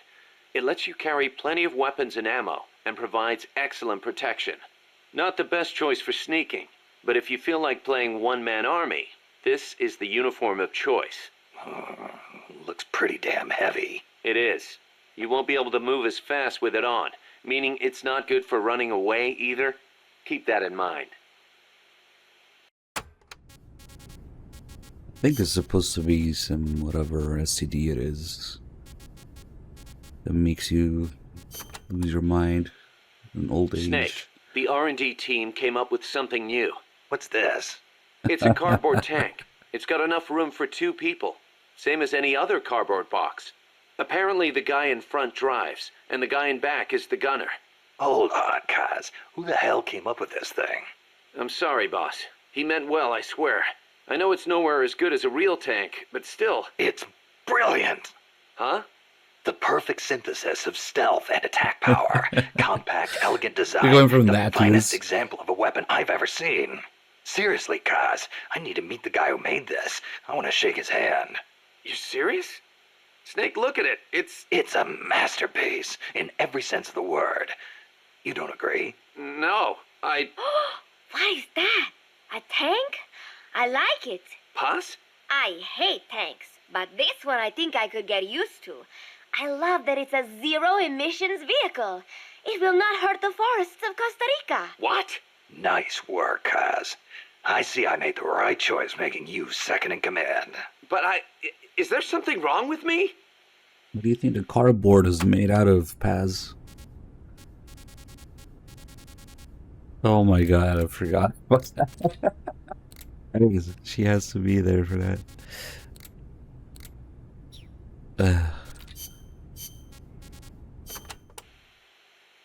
Professor Galvez was a KGB spy?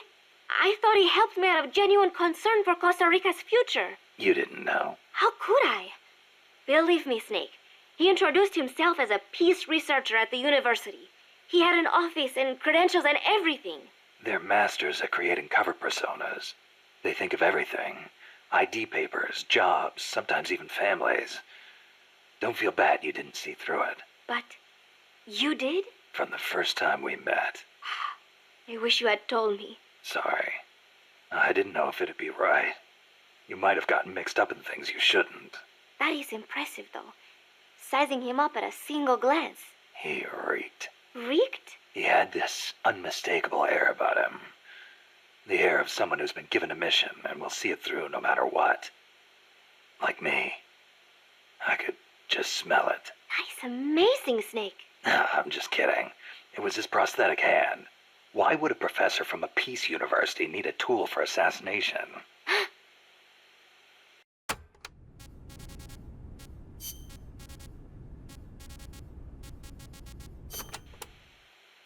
I have a favor to ask you, Snake. Name it. I want you to give me a job here. I want to help out. You sure? You just went through a hell of a time. You should probably take it easy until you're settled. Thank you. But there must be something I can do. You would not want me near a gun. But I am a decent cook. Now there's a skill we can use. Put me on the mess hall team.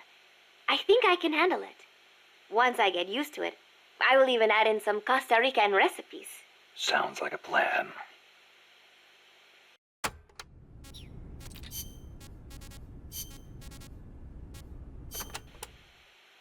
Amanda, you getting used to Mother Base? Yes, it is heaven compared to living in the mountains. We are no longer constantly on the run from La Guardia or mercenaries. Some of the new guys we recruited used to be mercenaries. We are getting along. It was difficult at first, but once you talk to them, you realize we've got plenty in common. I see. Good to hear. We may be enemies, but we are all still human beings. La CIA's soldiers, La Guardia. The same goes for the people of America. What's gotten into you? Mi viejo got involved with drugs in order to scrape together money for La Revolucion. He did whatever the KGB said, all for Nicaragua, or so he told himself. But I realize now, in the end, all he did was help poison young people of America. Yeah. I have made up my mind. Even when I leave Mother Base and return to La Revolucion, I will never turn to drugs, nor will I look to the KGB for help. If we topple Somoza using the KGB and drug money, we will lose the people's hearts. So, you're choosing a different path from your father. I still respect him, but I will not do things the way he did. Well, I'm sure Chico will be glad to hear that. Chico is a grown soldier now. I could not face him otherwise. Well said, Amanda. Those are the words of a true Comandante. Stop. I was inspired by the greatest Comandante I have ever known. Boss.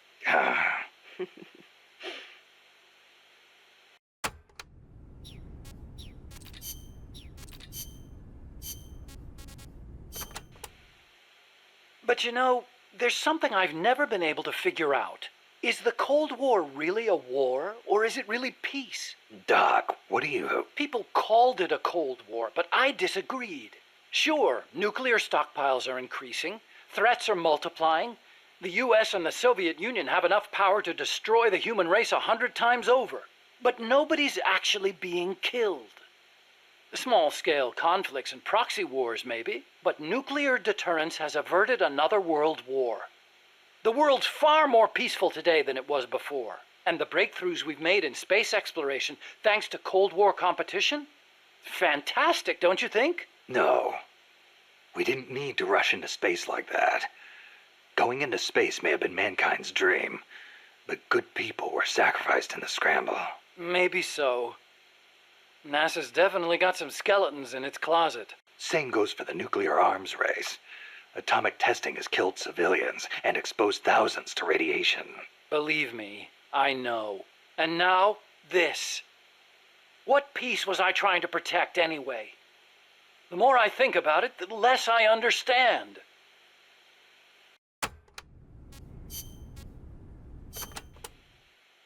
Nuclear deterrence means preventing the use of nuclear weapons in conflicts between states.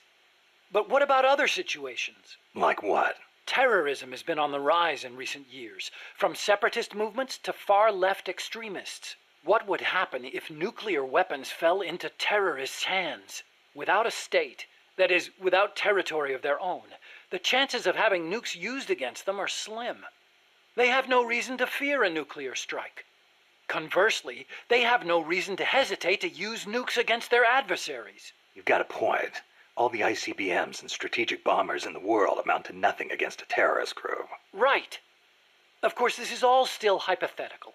Countries keep their nukes under tight watch. There's no immediate danger of terrorists getting their hands on them. But the day may come when the proposition of nuclear terrorism makes nuclear deterrence theory a dead letter. Nuclear terrorism. Interesting.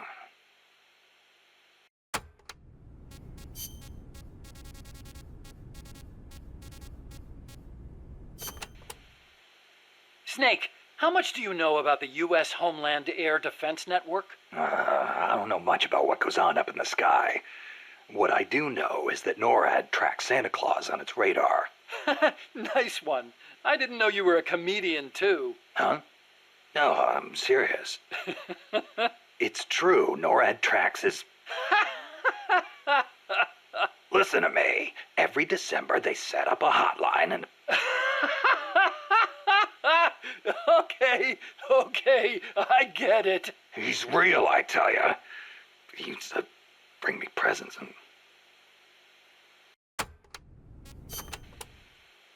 Okay, Snakey. As all good little boys know, keeping tabs on Santa Claus is a very important job for NORAD. But they also have another mission, the one they were created for. And the system they set up for that has been hijacked by Coldman. You mean Peace Walker's fake data transmissions? NORAD's early warning system is composed of DSP satellite-mounted infrared sensors and an array of surveillance radar stations across North America. The network sends out warnings to NORAD at Cheyenne Mountain, where the data undergoes human evaluation. Peace Walker, on the other hand, has to make its retaliation decisions autonomously. So it's set up to automatically receive the same data as NORAD through covert channels. Those channels were also used on the test platform to telemeter the AI's decision-making. Peace Walker reversed the system to transmit a fake warning about incoming nuclear missiles outside the usual exercise schedule. I mean, the system could have used better safeguarding. Nobody's going to argue with that. But cracking the AI? That seemed unimaginable. And you can see what happened.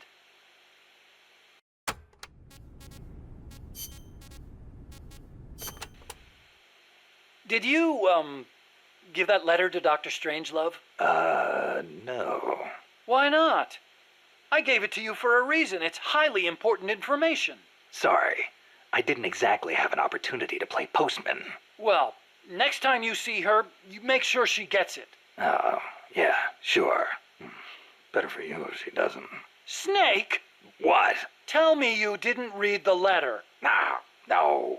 You did! I mean, you never know what kind of information could affect the outcome of an operation, right? So you read the letter, after I specifically told you not to. What do you expect people to do when you tell them not to read something? I thought I knew you, Snake. I thought I could trust you. But now I see I was wrong. Look, I'm sorry, but I just don't get what you see in her. Well, I wouldn't expect a barbarian who opens other people's private correspondence to understand. Fine then. Deliver it yourself. Huh? What? No way. I could never... You've got a long way to go, Huey.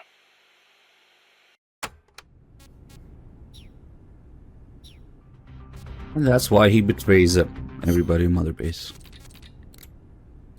Oh shit, we still have Cecile tapes. Very important. We have wine? Oh, we have the wine now.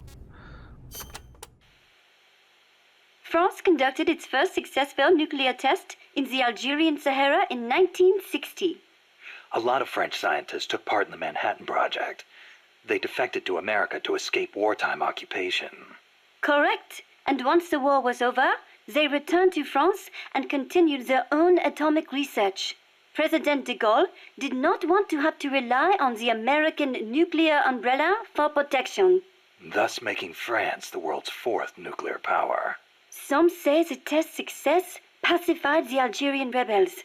The civil war was undoubtedly held in check. But never have I equated nuclear weapons with peace.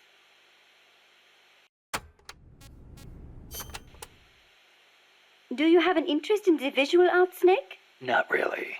Please, no deep conversation. But you have heard of Picasso, yes? Yeah, I've heard the name. Sadly, Monsieur Picasso, co-founder of Cubism, passed away in the south of France last year. France was his home, you know. Huh?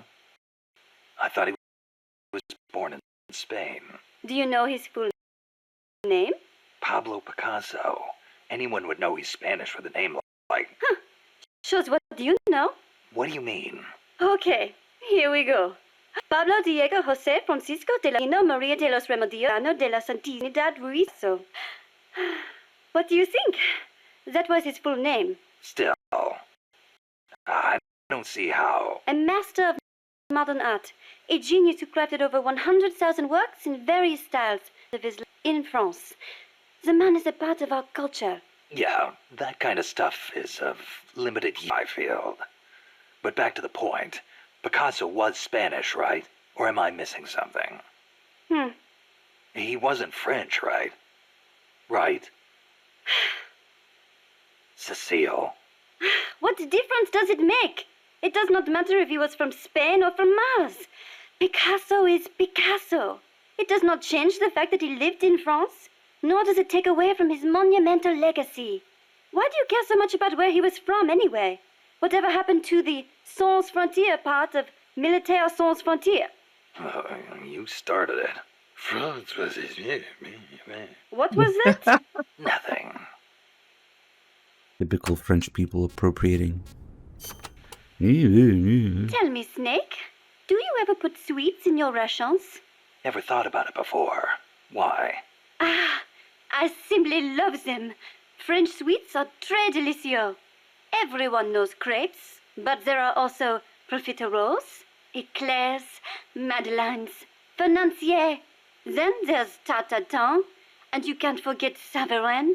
Oh, and millefeuille, crepes, blancmange. Yeah, you already mentioned crepes. Soufflés, croquembouche, cannelle, Florentine, Queen Amagne, peach melbas. Finished? And macaroons. I love those the most. Macaroon Parisian are the best. They are so cute and colorful, and they contain meringue, so they melt right in your mouth. Wow. I'd no idea macaroons were that popular in France, too. What do you mean in France, too? Macaroons are those coconut-flavored cookies, right? Oh, excuse you? Macaroons contain almond powder, not coconuts. Don't they have peanuts in them? I've had them in Japan a few times. I thought they were called macarons. Macarons? Some cheap imitation, I am sure. French macaroons have a long and distinguished history. They date back to the 16th century when Catherine de Medici of Florence married into the French royal family. The story goes that her pâtissier shared the recipe after they arrived. That is a history of over 500 years. So, they're originally from Italy, then? Well, Don't macaroons come from Italy, too? Look, I do not really think. Keep in mind, macaron is almost identical to macaroni. Well, that settles it. I cannot believe this. To associate macaroons with macaroni? You, Monsieur Miller, are an insensible oaf. Hey, why am I the bad guy? Come on, Cecile, wait! Cecile! Okay, just get a drink. Monsieur Miller! Monsieur Miller! Hello? Snake? Mon chéri? You been drinking, Cecile? Can't you please do something about this pest? Who? Monsieur Miller! What's he done now? Wine. Wine? He said he thought the soldiers might tire of having beer all the time, so he's brought in some wine instead. And then he gave me a bunch. Well, that was nice of him. But the past 2 years had for French wine. Perhaps it is the bad weather we have had. But whatever the case, I told him the last thing you want to be drinking right now is French wine. Well, California and Chile have good wine, too. But then he goes and stocks the pantry with nothing but French wine from 72. The stuff is a disaster. Then he says, "Come on, Cecile, have a taste of the old country." I had a terrible feeling about it, so I decided just to taste it at first. And then again. And then a few more times. Took one for the team, huh? But when you do a tasting, don't you usually spit the wine out? But bottle after bottle, nothing but garbage. Absolute garbage. Not one half-decent bottle in the whole lot. Taste of the old country, he says. Sorry to hear that. I cannot believe this. What will we do with all this wine? The guys aren't too picky when it comes to taste. You sound just like Monsieur Miller. Huh? When I complained, he simply said, "As long as it gets the job done." You people are such culinary savages. Allez vous faire voir. Somebody take me back to Paris, please. I think you've had a little too much, Cecile. Nice. It's tough love. Oh, there's another one. That's right. You seem like a very, how do I put this, uninhibited woman. You think so? I am no different from other Parisian women. Not since May 1968.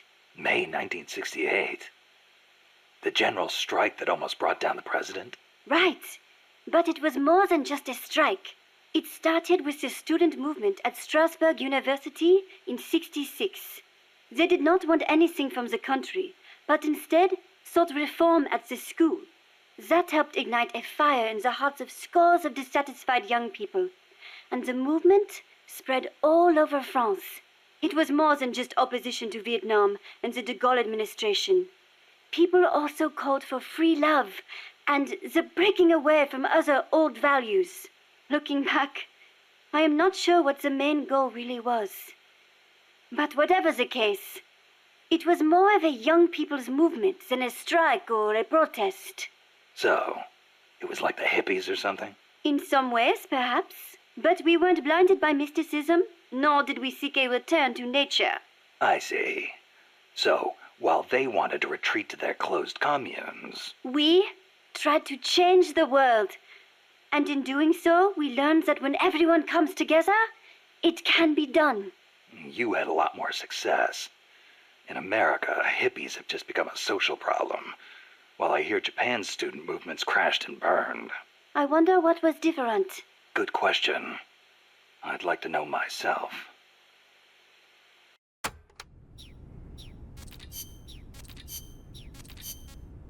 Good work. You're as good as they said. Let's see. Gotta complete Zeke first, maybe. JJ, thank you for gifting those stream elements. Wow. Tape's done, mostly, now. Except for that one Zeke tape. What was his mission again? Fulton. Stealth. Of course.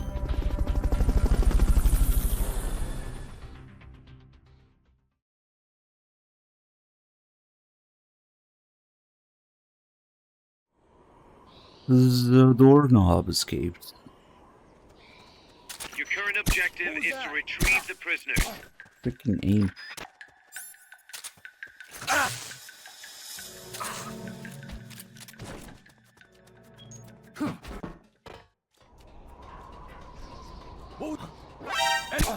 Shut up.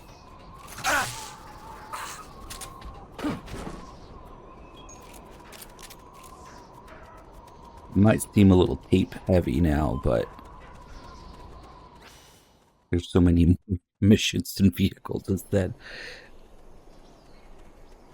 When you look at the whole thing, the ratio of gameplay to tapes is actually much more gameplay than tapes.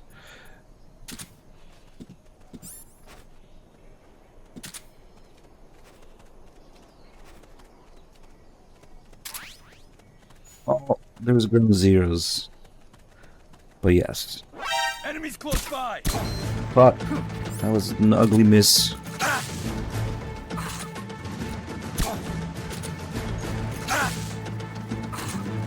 Enemy sighted. Requesting backup. Understood. Dispatching reinforcements now. What was he gonna do with that rocket launcher? No, now I'm curious. Hold on.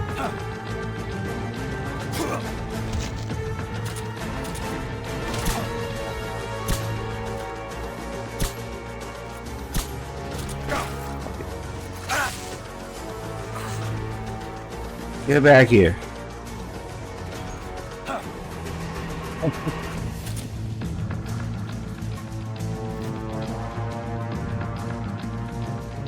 Oh?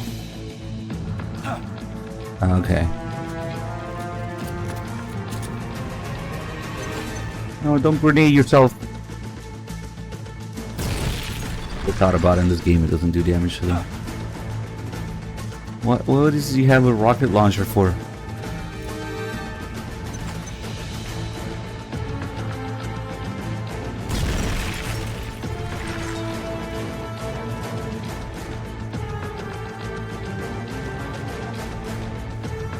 Your cap is on.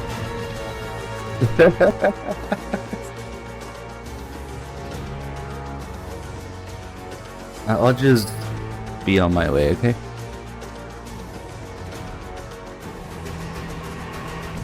Rocket launcher enemies are funny in this game.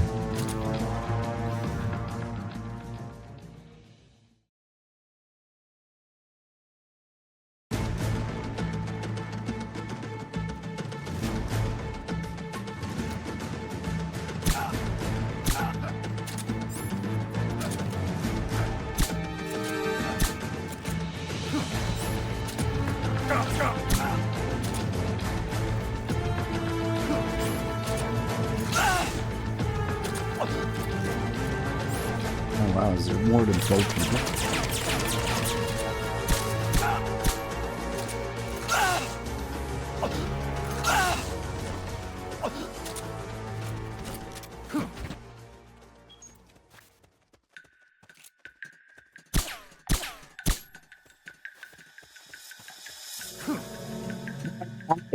Fuck this. Nope. I don't. Here he is.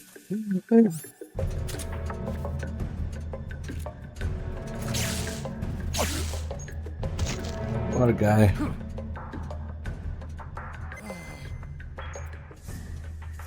Watch it. There might be bombs planted next to those prisoners. Okay, mine clearing.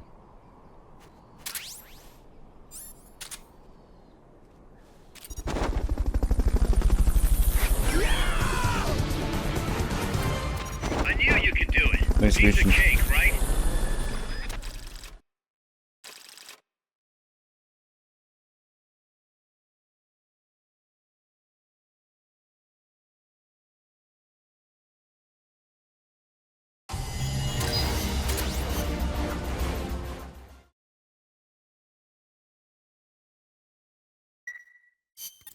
Snake, we fitted Zeke with its own AI pod.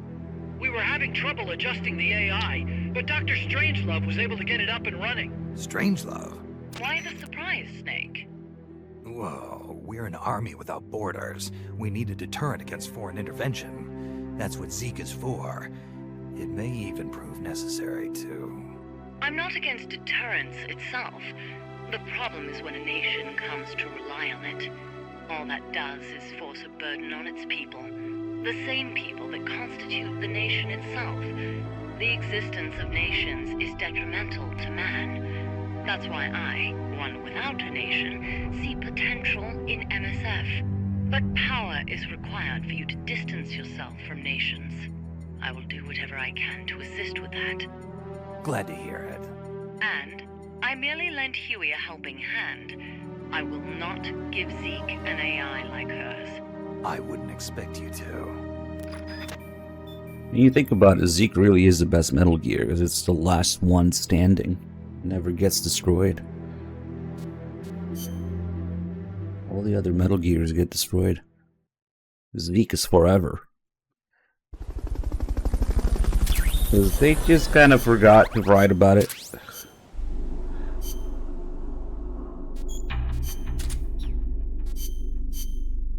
Good work. You're as good as they said. Like, not with the gift of sub cereal, bro. Thank you. Nothing too useful here. Box tank. Oh shit, we can't even afford it. Too expensive.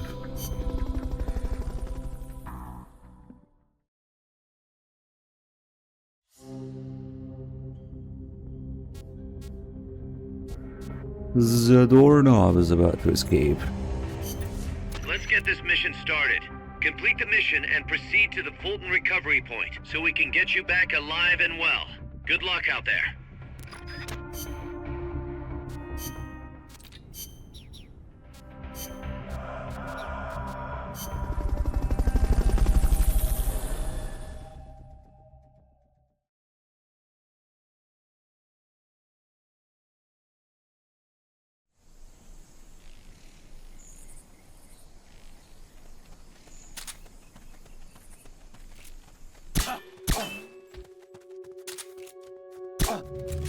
Oh shit.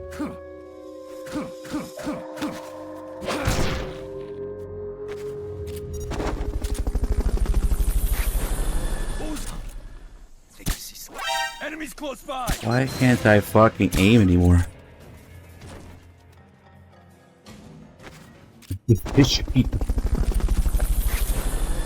Damn. There's the plot for the next game. Fulton recovery subject confirmed onboard helicopter.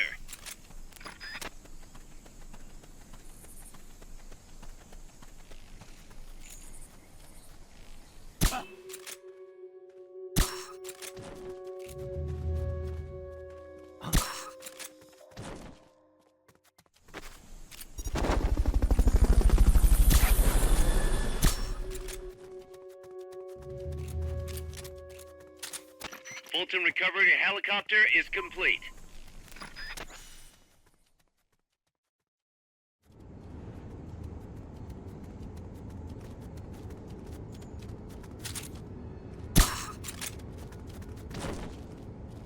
Is there really 4 guys in here?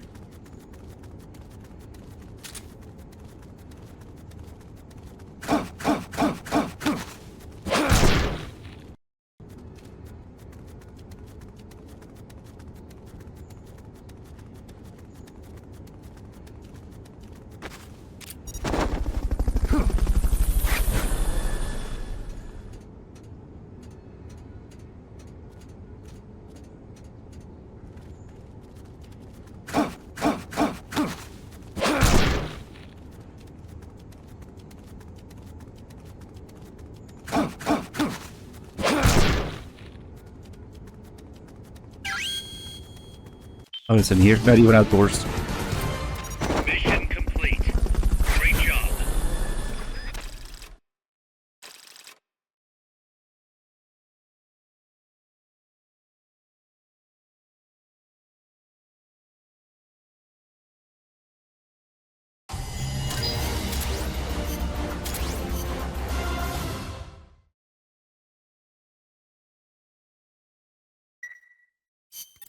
Snake, we've got a problem. Zadornov's not in his cell. What? He must have used his prosthetic as a blowtorch to cut through the bars, but we've managed to narrow down his location using a transmitter we planted on him. I'm adding a new mission. Find the KGB agent Zadornov. It's a doorknob.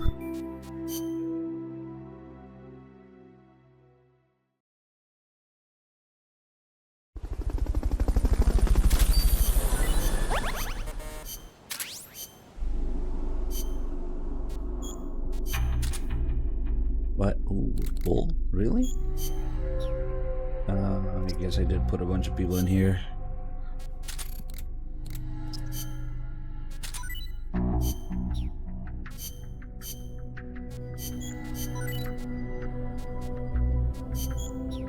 Oh, we pour. And the Falcon Wait. AT mines. Sure. It's actually useful.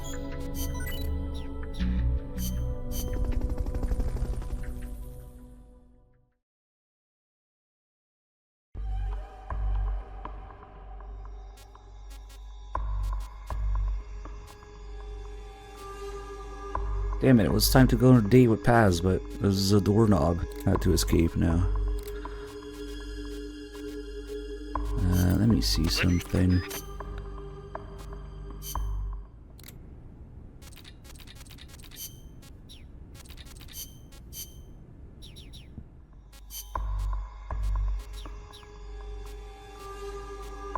Snake, Zadornov has escaped custody. Find him. Oh no, second not, please.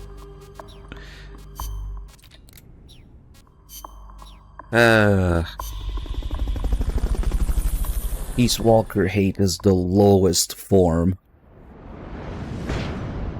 of Metal Gear literacy.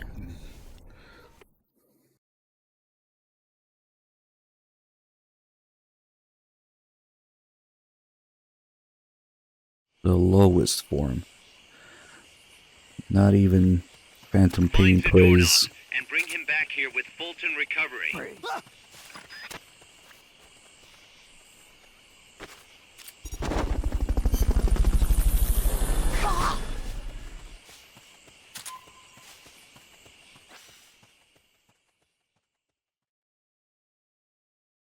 But unfortunately, that's just how it is. Nobody likes watching or playing as me.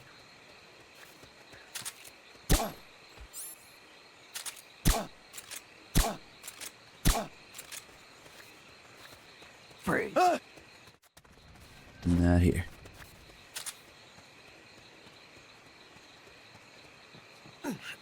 Random ass prisoner in here.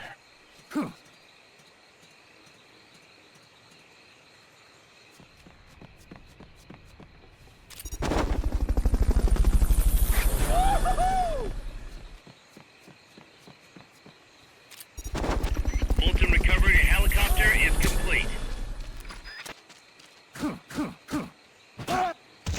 Fulton Recovery subject confirmed onboard helicopter.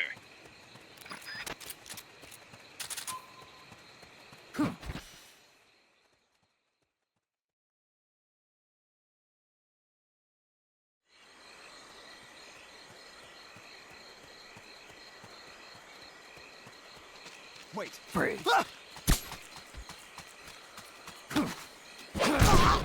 Free.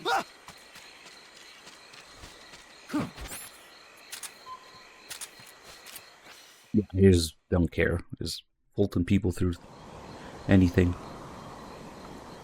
It's not even a technical limitation, it's just a choice. Because the game does have a defined map of where the indoor-outdoor areas would be. Because that's used when you call in for supplies. They could have easily used that for Fulton as well, but nah.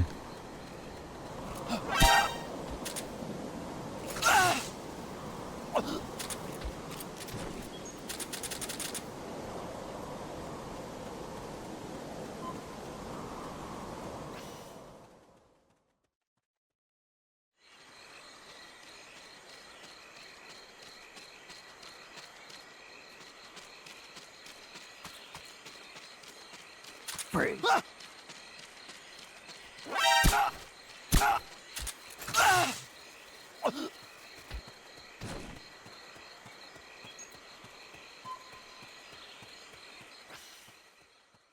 The doorknob had to go all the way here.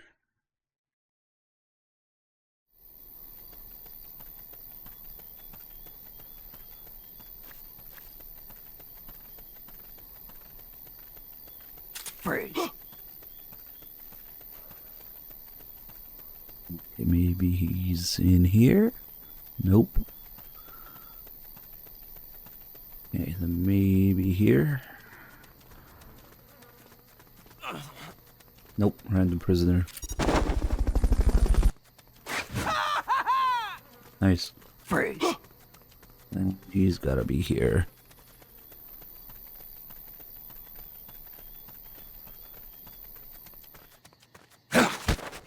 Start talking.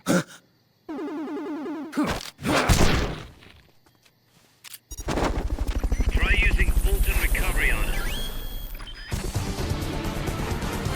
Mission complete. Great job.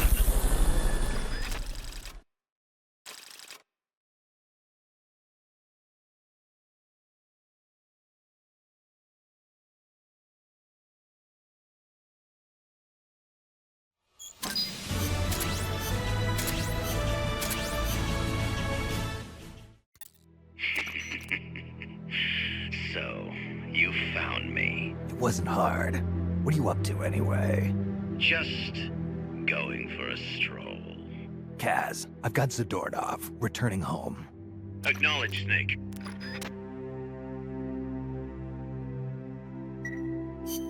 Package for you, boss. What? Yeah. Looks Oh, like a no. cassette tape.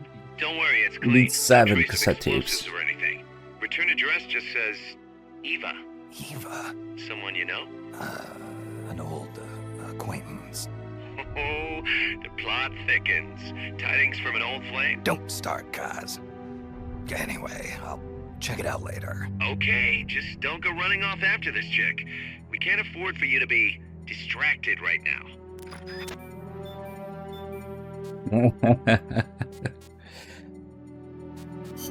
Are you sure you're feeling... Have you been feeling bad about the boss in the last 10 minutes? Did you forget already? That'll remind you. Yeah, let's do this vehicle thing first. Commencing mission. You're in for some heavy combat with this one. Try and make it back in one piece. We got 5 minutes without feeling bad about the boss, or I'm just 3's ending.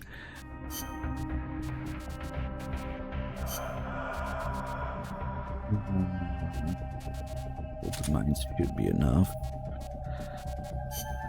For the love of God, bring the Walkman and the Analyzer.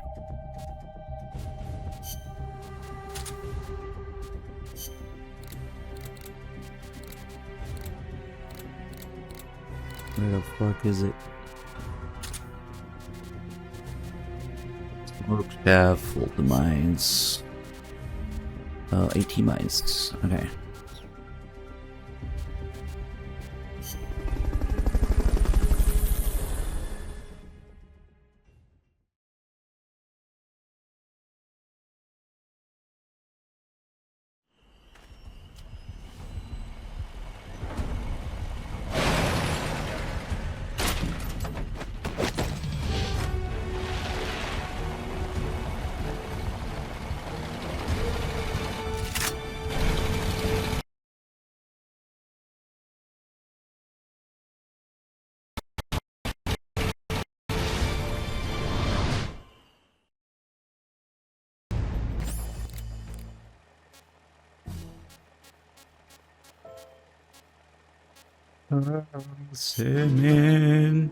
It doesn't actually have that though.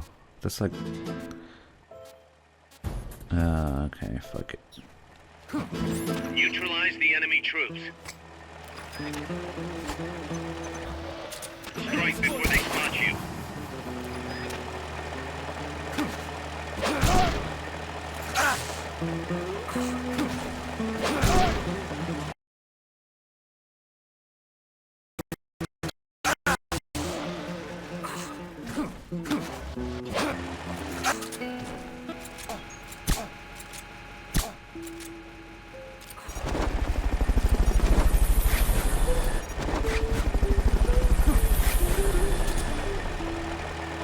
Fulton recovery helicopter is complete.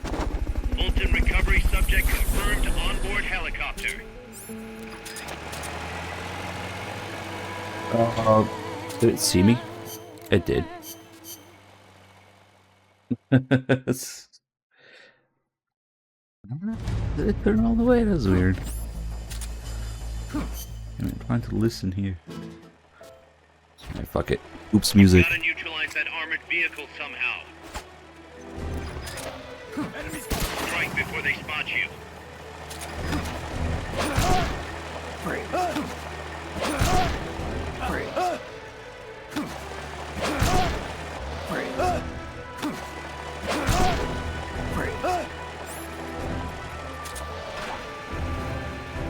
Ah, fuck them.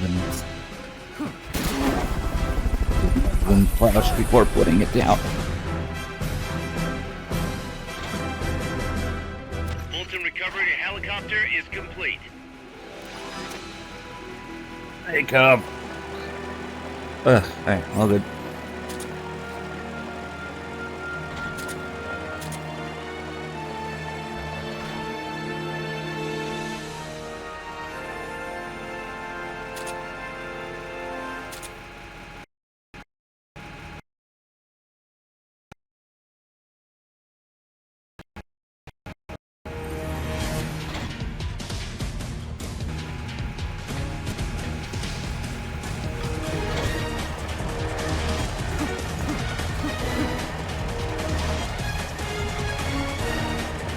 We lose a frame or two.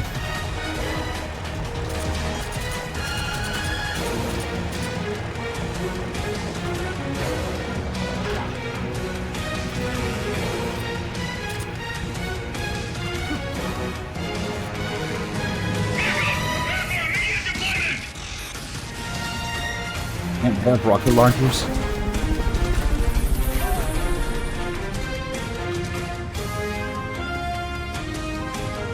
Fulton recovery subject confirmed onboard helicopter.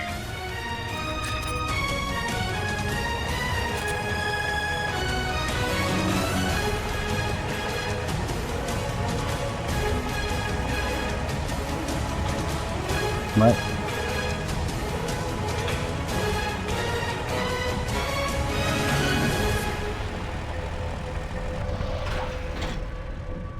Am I crazy or did that guy just ask if Phantom Pain was next earlier and then now again? The average Phantom Pain enjoyer, I don't know.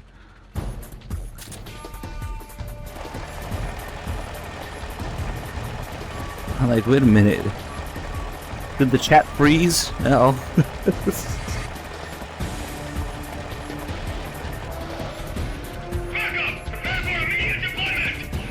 But yes, except there's Grenziers first.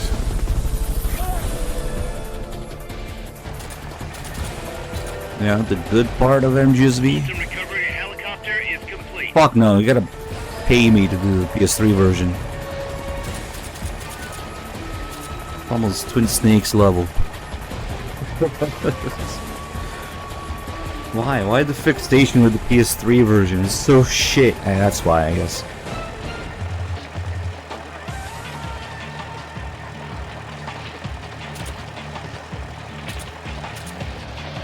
The Ocean secret menu. Twin Snakes, $1,000. Rising, $500.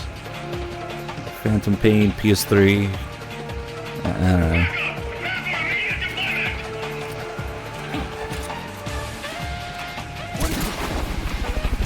Fuck.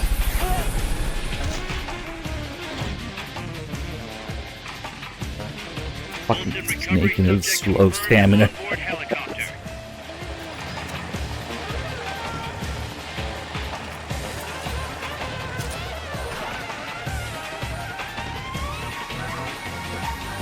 That's not even the problem. The problem is the online.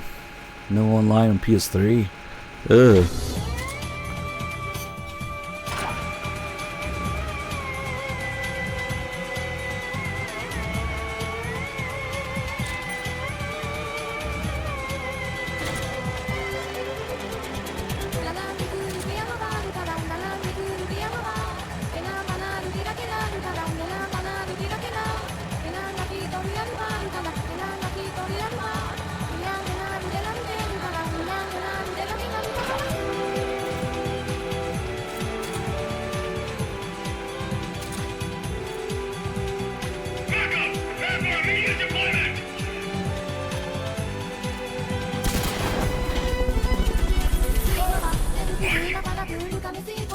That's gotta be the leader.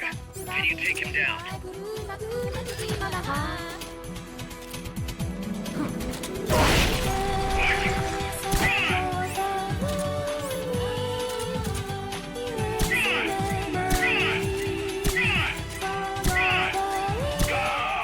That takes care of their leader. Recover him and it's mission complete.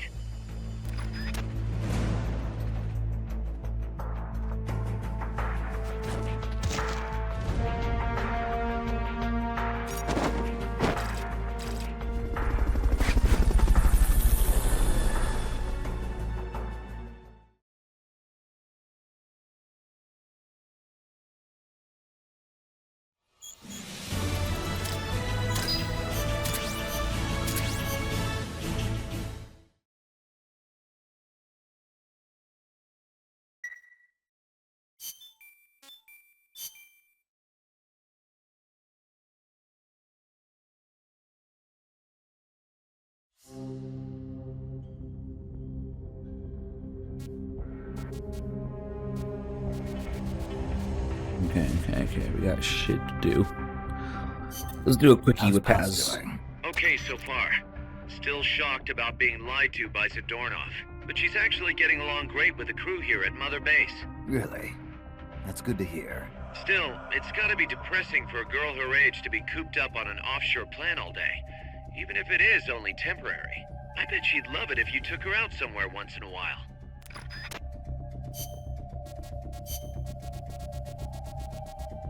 tuxedo. Go disappoint Paz real quick.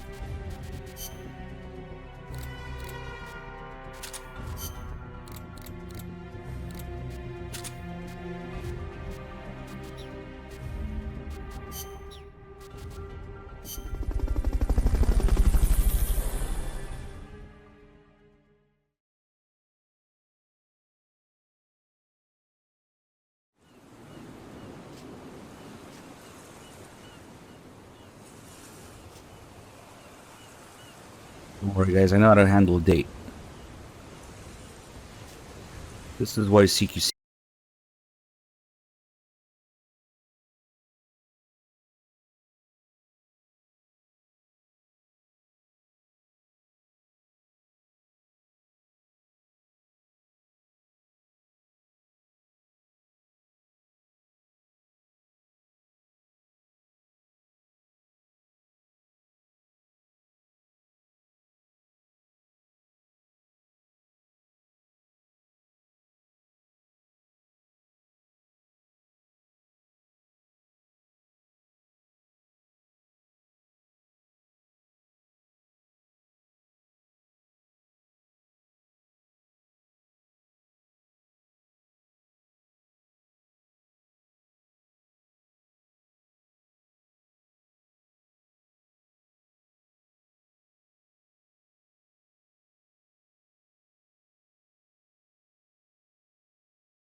Very nice.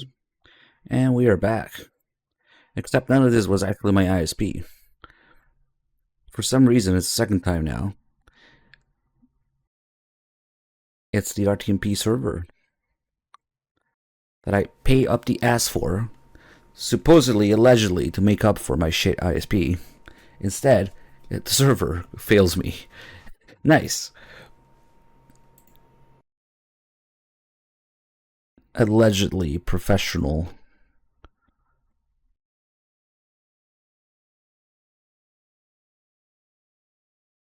Oh well. See if it happens again. I also did some weird shit where it wouldn't reconnect until I restart OBS. Maybe it needed that? I don't know.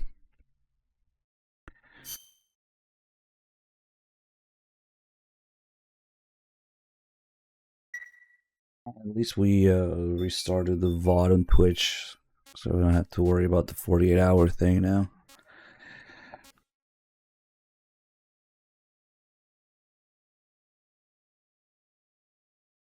Unbelievable.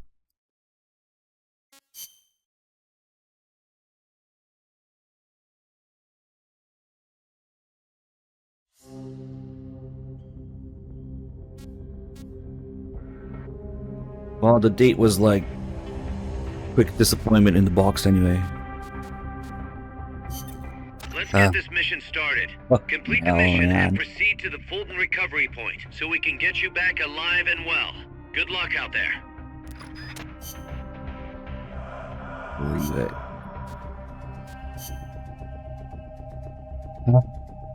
Oh, shit.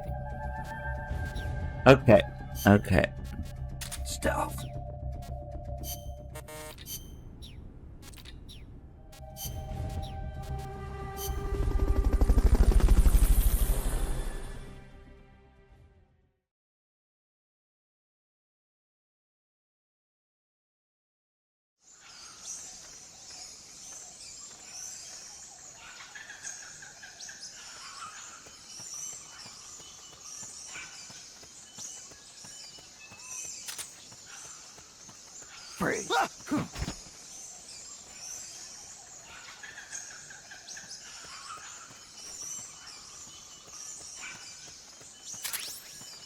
Freeze.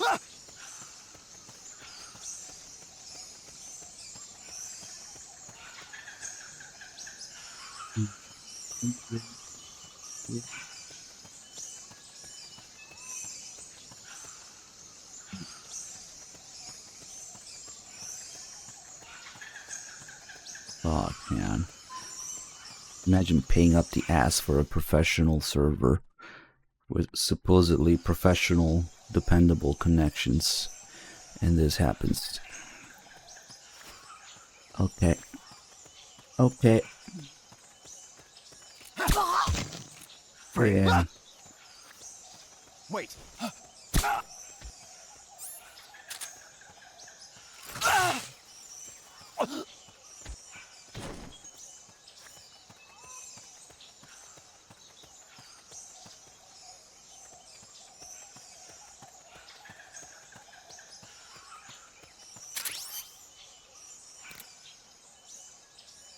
All the way.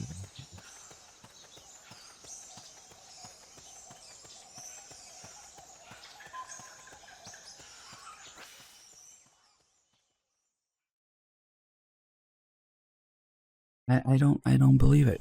I don't understand. If it's not my ISP, it's the fucking thing that I pay up the ass for to have a Freeze. I better stop thinking about it right now because I'm gonna lose my fucking mind otherwise. I'm gonna have an actual meltdown.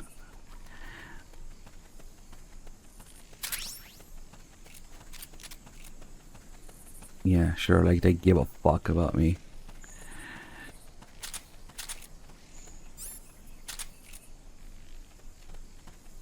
I don't even want to get into the millions of things that it could be that caused it.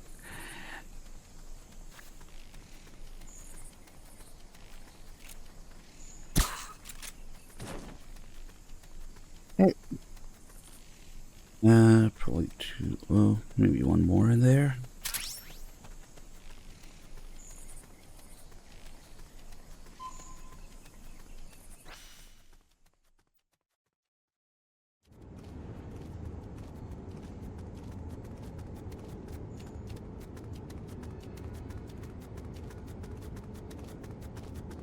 It's the same thing as running the VOD channel, and the VOD channel basically never disconnects.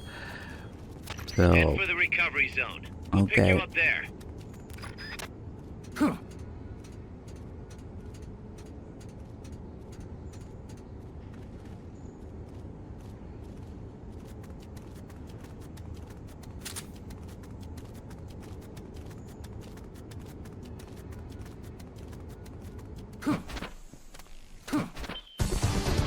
Very sad. Mission complete. Great job.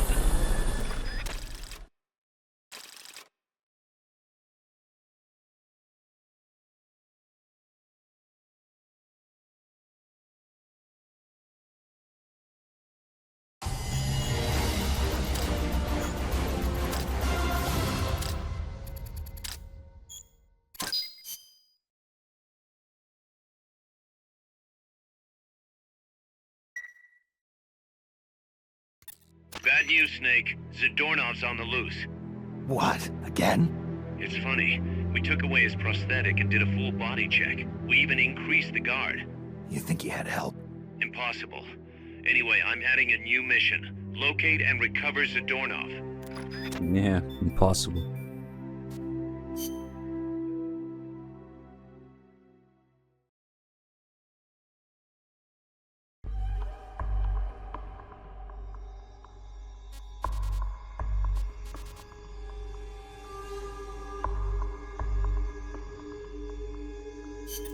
Snake, Zadornov's disappeared from his cell again.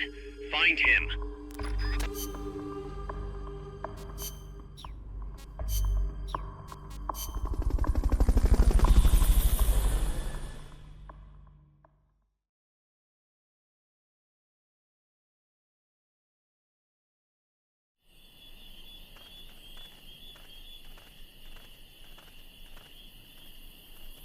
Find Zadornov and bring him back here with Fulton recovery.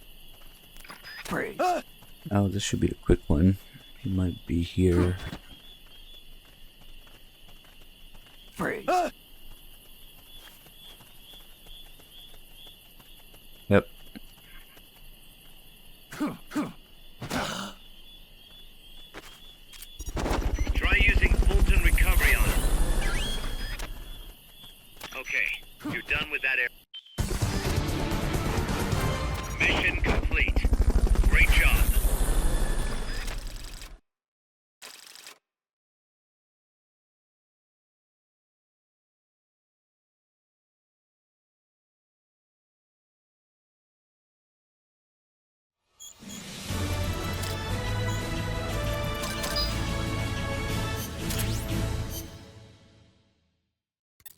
Kaz, I caught Zadornov.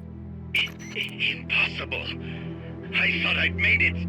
Acknowledged and appreciated.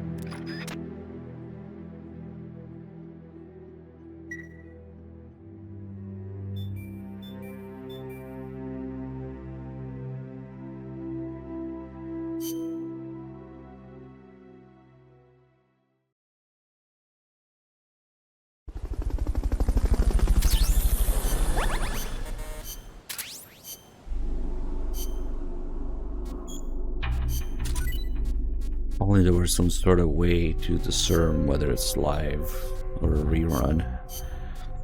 Unfortunately, I do my best to keep it at all times secret. Yeah.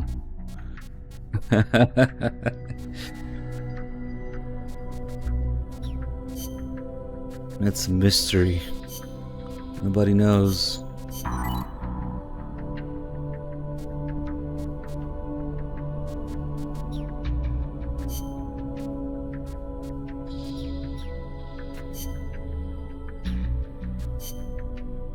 And I'm still butt blasted from that disconnection. Butt inflamed butthole. Okay, there's a lot of shit here. And still have all those EVA tapes. Ooh, and the Type 2 tube. Okay. Let's get this mission started. Complete the mission and proceed to the Fulton recovery point so we can get you back alive and well. Good luck out there.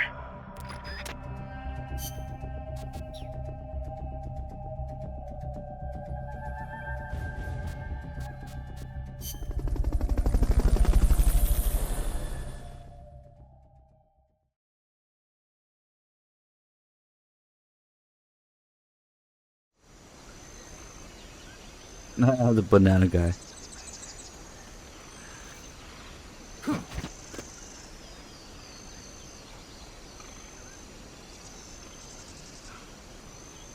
Wait, somebody there? You gotta be an asshole. Nothing here. Trying to save you.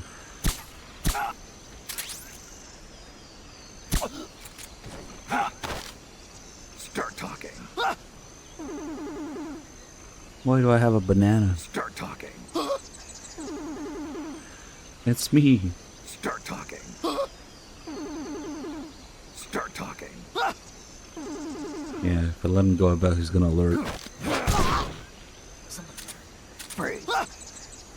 Nothing here.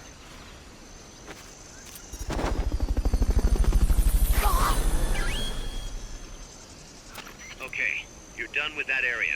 Head for the goal. Fulton recovery helicopter is complete.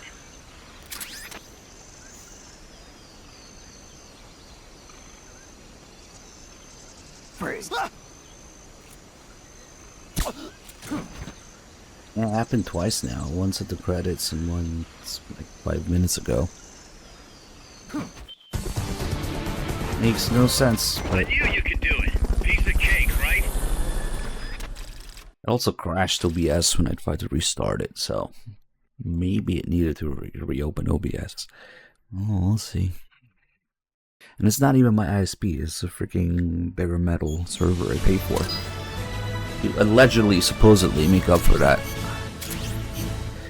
Well, nothing to do but keep moving forward.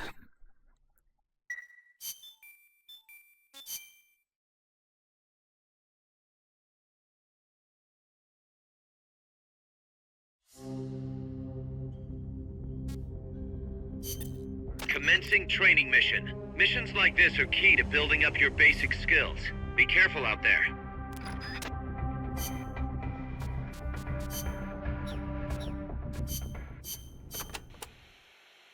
No sign of the enemy in there. You should be clear to focus on training. Some of the targets might be a little hard to spot, but keep at it. They're out there somewhere. This is a medium-range area, good for whatever weapon you want to practice with. Aim quick and aim true.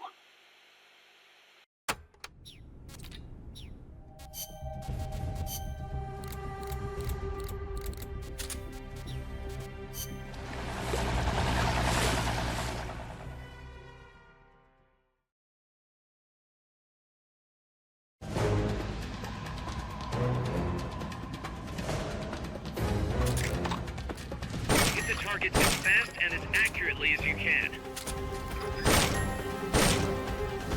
Full size fell.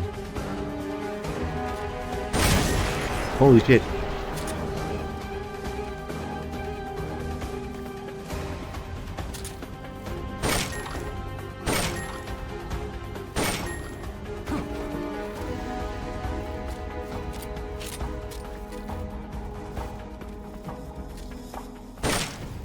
Wow.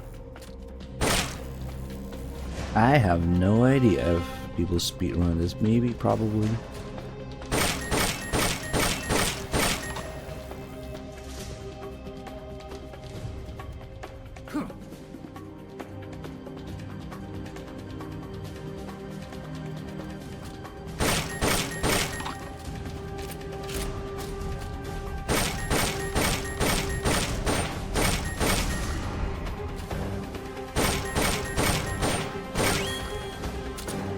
Okay, you're done with that area.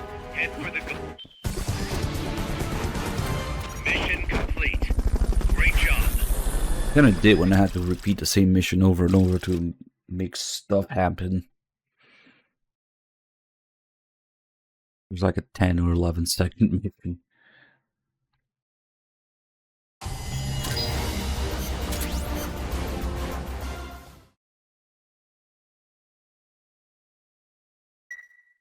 Not lately, Potato Hater. It's been a while. I got another report from the R&D team. They finished converting Mother Base into a hex plant.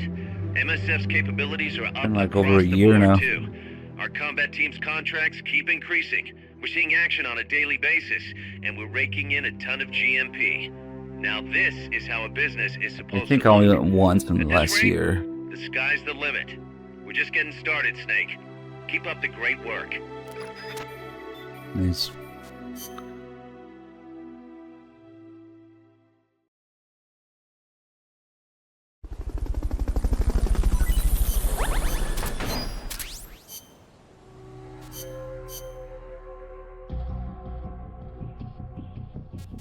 This thing isn't Peace Walker? Oh, okay. Forgot about it.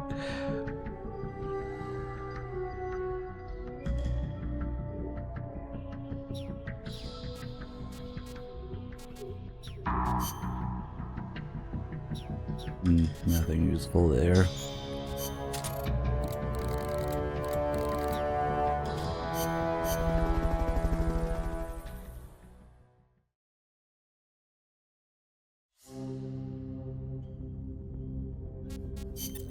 Let's get this mission started. Complete the mission and proceed to the Fulton recovery point so we can get you back alive and well.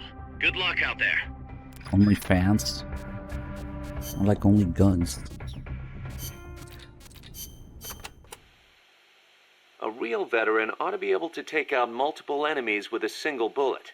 Not by shooting them, but by using it to set off an explosion. Find something flammable, like a gasoline drum, or an unmanned weapon with a full fuel tank. Then shoot it and blow it up. And make sure it takes a few enemies with it.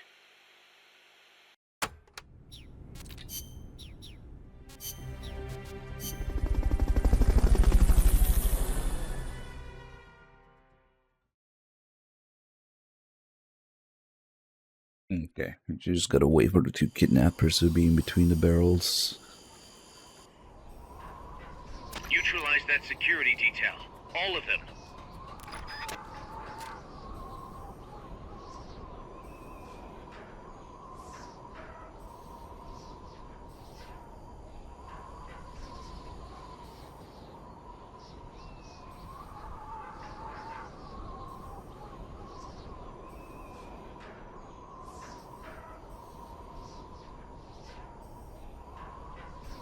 Of course, it's when this guy walks in front of the damn thing.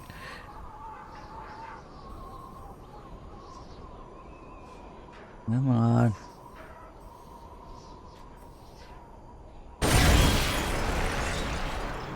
Okay, you're done with that area. Head for the goal. You did it! Keep it up! That's such a cool mission concept. I wish they had more of them. Silly little things like that.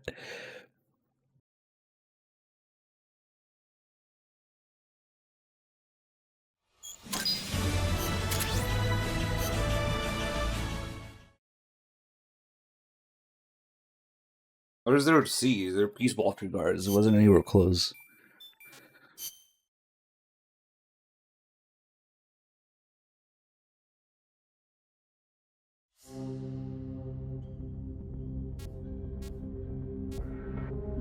Helicopter, okay. Commencing mission. You're in for some heavy combat with this one. Try and make it back in one piece.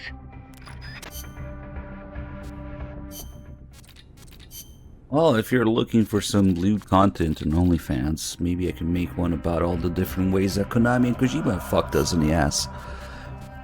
I don't know. It comes to mind.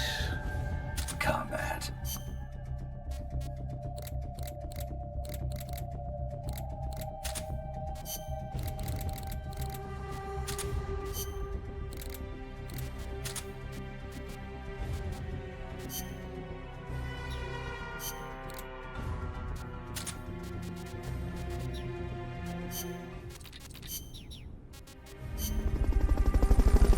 Hopefully this thing doesn't have insane health in the cockpit.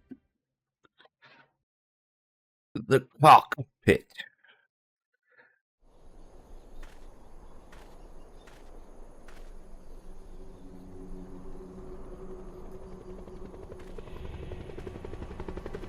You need to just complete all the side ops once to have access to the good stuff.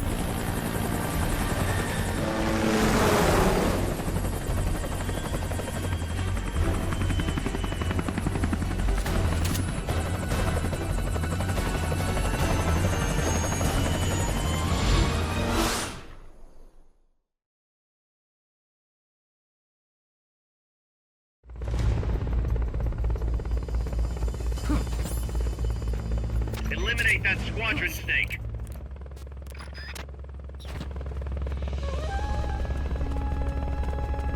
They're trying to find you. Make sure they don't.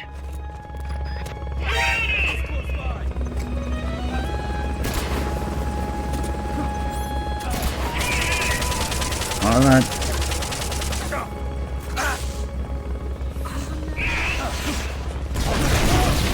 Oh shit. That's poor guys.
They give you the smallest capacity for the highest rate of fire thing. They really sucked.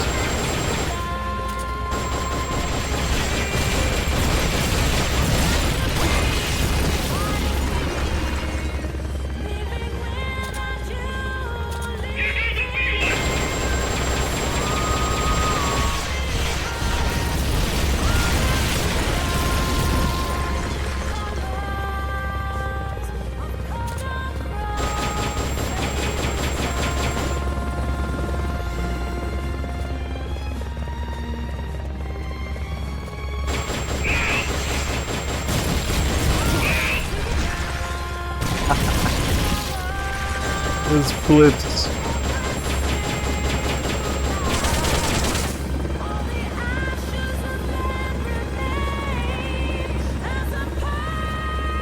Aim for the red fuel tank. That should stop it. Utilize the enemy troops. Bring that chopper down. Wow, look at all these different things you can aim at. Imagine.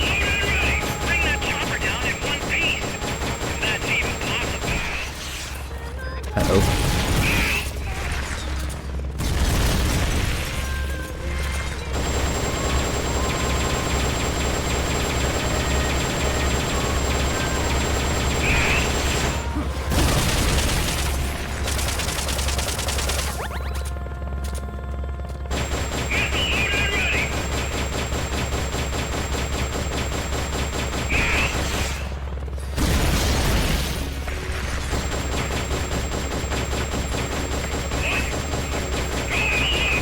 Ah, shit, hurry up.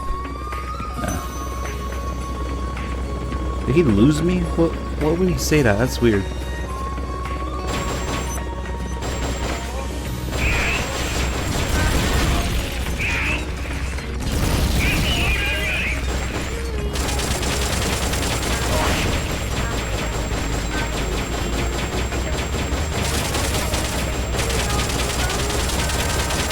Will you please come out?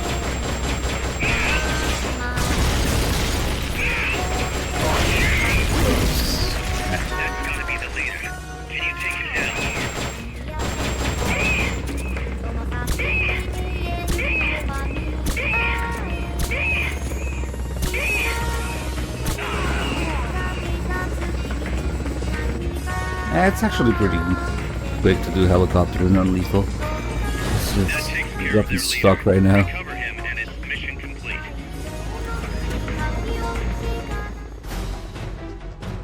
I think it's pretty smooth to do it with taking out the troops method. Wasn't never really a fan of doing it brute force. But you're pretty much forced to do it online because people don't know how to do anything else. Mostly.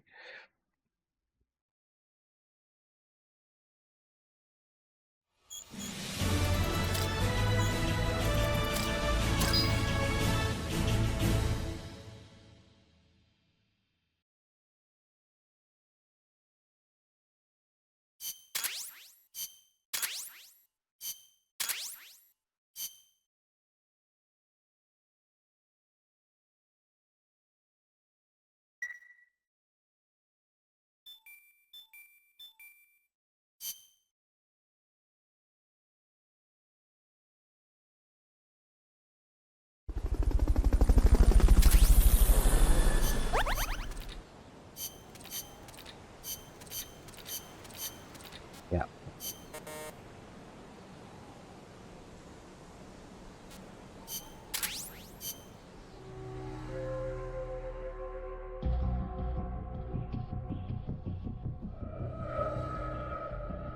What the hell did I do here?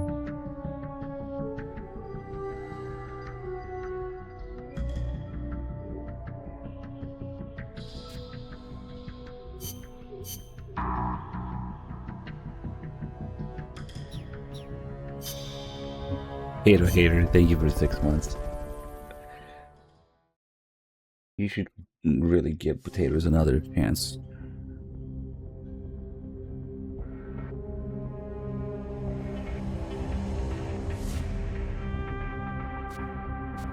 And it's a tank battle. Commencing mission. You're in for some heavy combat with this one. Try and make it back in one piece.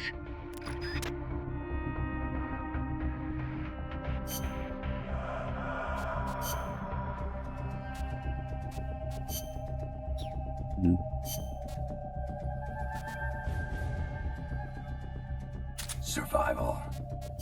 Ah, fuck, the whole... Really, the whole loadout is gone? Survival. Damn it. Survival. Because it's here's of a tuxedo, huh? Okay. That sucks. Alright.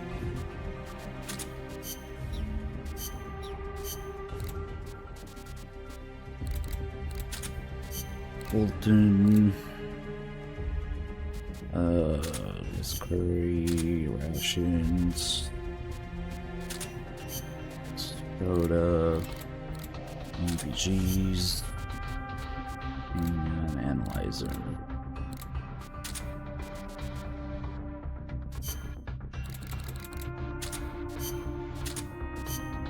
Handguns, smokes.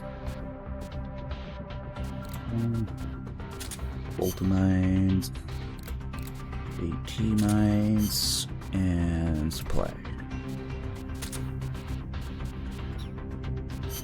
Yeah, then I shouldn't touch that loadout.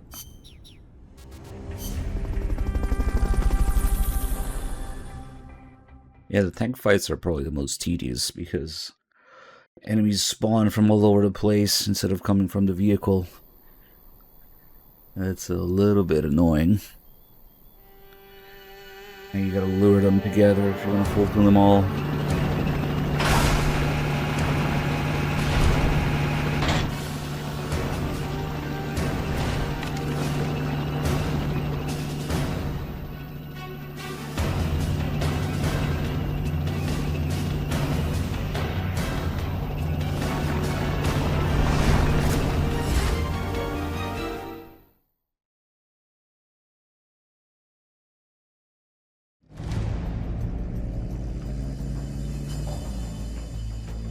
Don't worry about the tank. Just focus on the troops. They haven't seen you yet. Perfect. Now's your chance.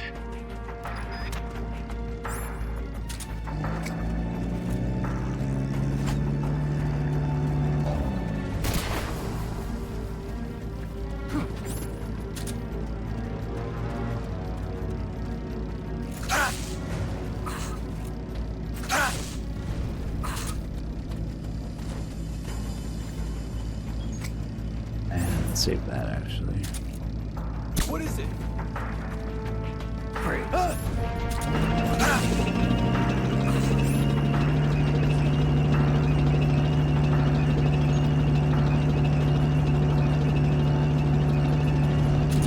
Let's see how many there are.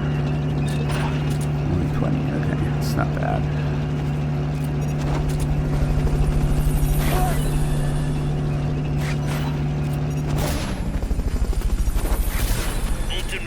Subject confirmed onboard helicopter.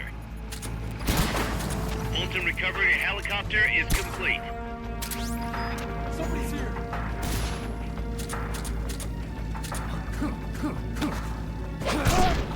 Free.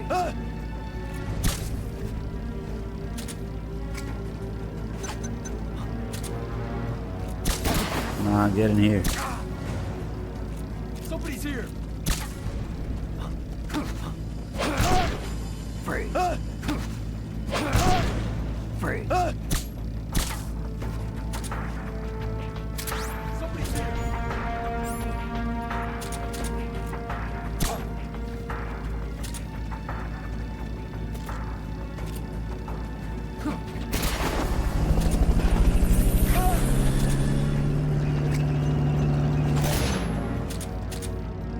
Fulton recovery subject confirmed onboard helicopter. Somebody's here.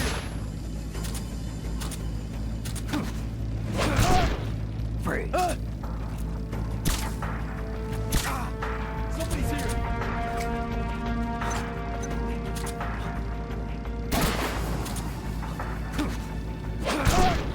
Free. Free. Somebody's here.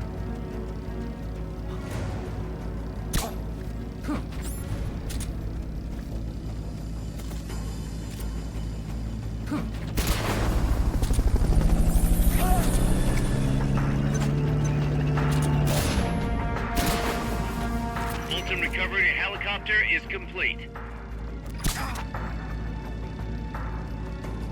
Somebody's here.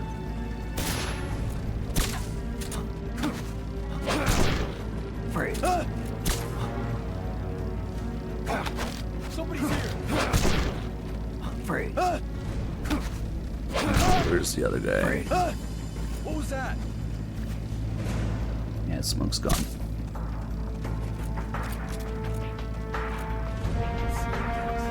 Come on. Somebody's here. Oh wow, he just ignored those guys. Free.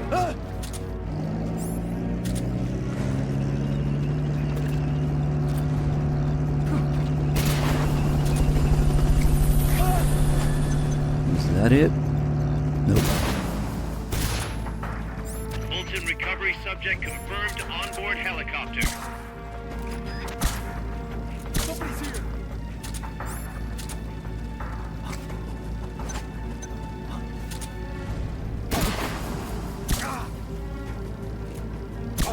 Somebody's here.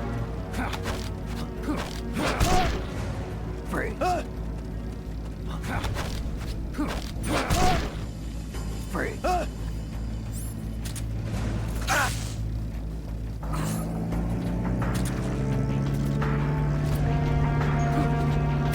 I don't know. He spotted me instantly too. Take him down.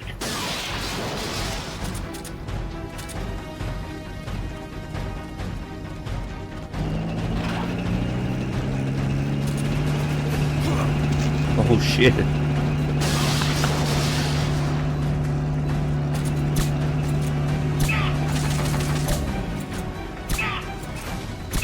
He doesn't take very much damage.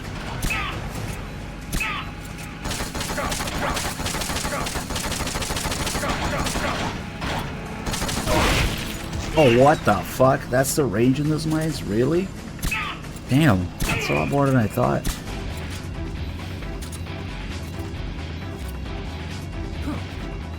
No, it isn't. Something else made it go off. That was fucking weird. But okay.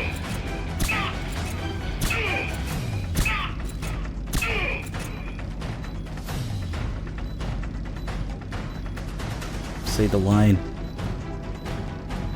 It lasts quite a while.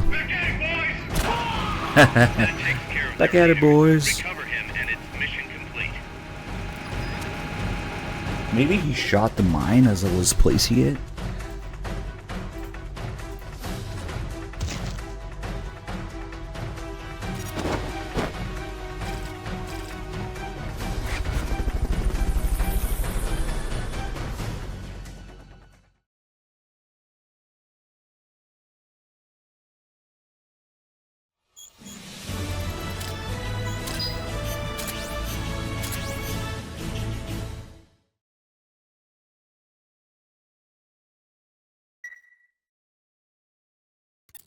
Snake, Zadornov has disappeared from his cell. No. What? You're kidding, right? Afraid not. You got a new mission. What? Find Zadornov. Yeah, right.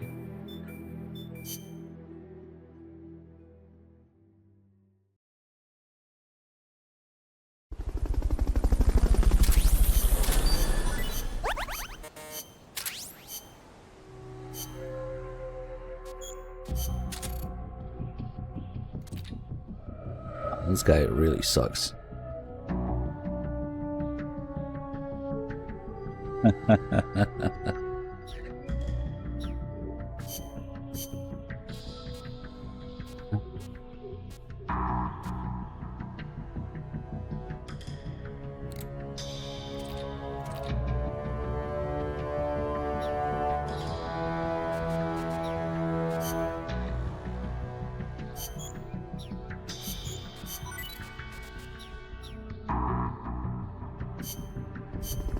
Zadornov. I know. He escaped a ridiculous amount of times. Let's make sure I don't miss shit here. Oh, what's that? Let's get this mission started.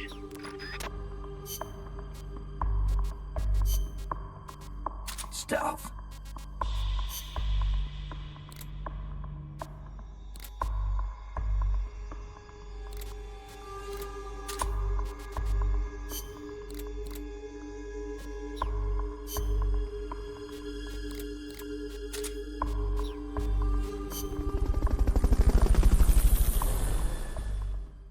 It's both, since he escapes 7 times. The first time, yeah, Kaz says that he used his hand as a blowtorch. And then it's revealed slowly that Paz is helping him escape. You can see him, one of the calls where Kaz mentions it, that Paz distracted them by distracted the guard with food.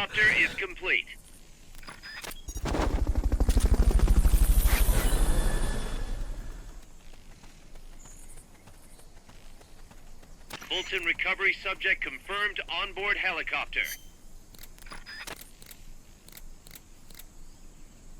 Oh, that's right. Forgot this was target demolition.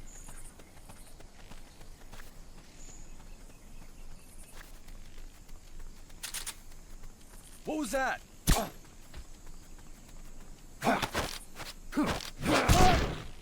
Freeze.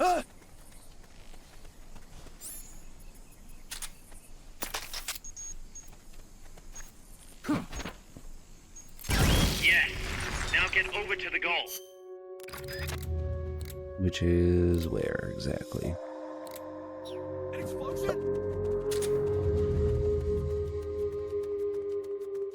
The enemy's attacking! Going to alert status! Understood. Dispatching reinforcements. Proceed with extra caution.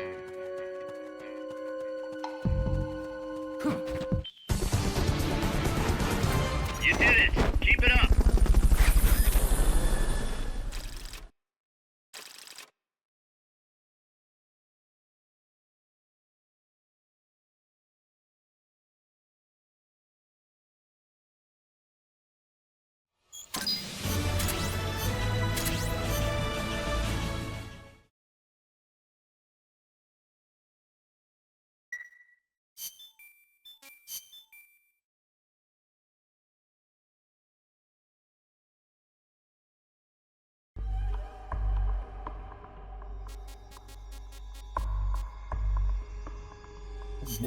Banana Let's get time. this mission started. Complete the mission and proceed to the Fulton recovery point.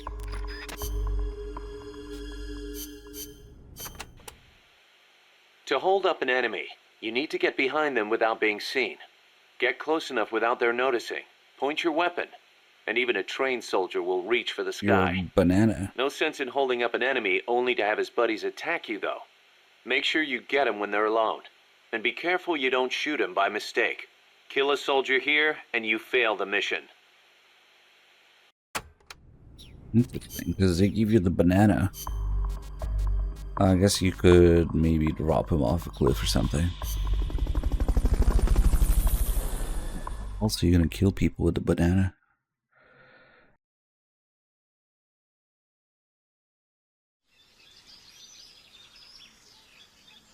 Get control of all the enemies by holding them up. Hold up all enemies. If you're discovered, the mission's over. Just inserting the banana. Delicious and nutritious fruit product cooksery.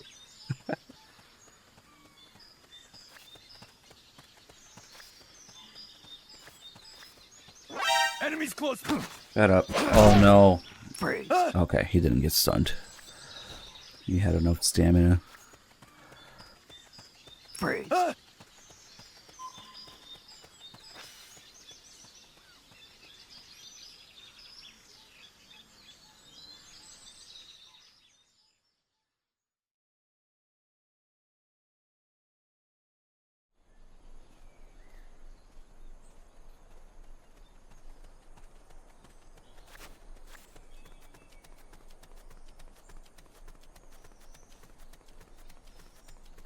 Freeze. Eat the banana. Eat it.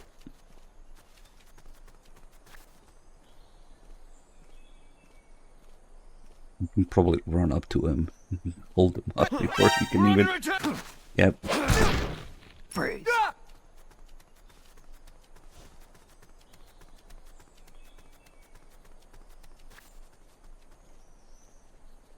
Hey!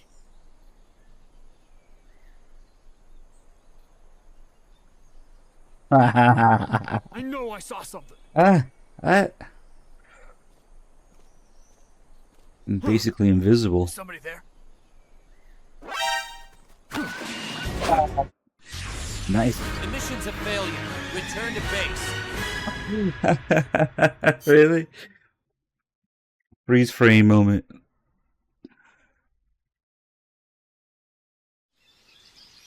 Nice.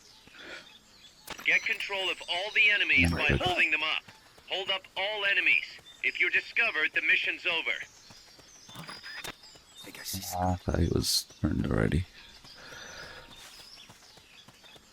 Freeze. It really makes you want to push the limit of what you can do with these blind guys. I'm gonna miss this.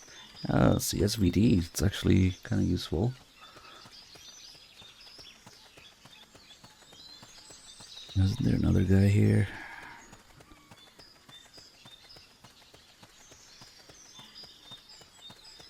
Maybe not. There he is. Freeze. The SVD has a lot of crazy upgrades in this game. Night vision, scope, AP ammo, extended magazine.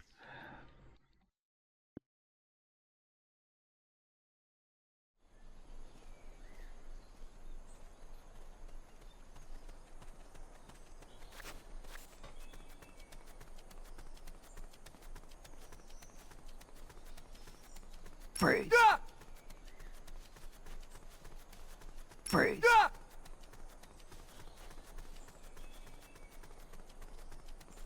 Freeze.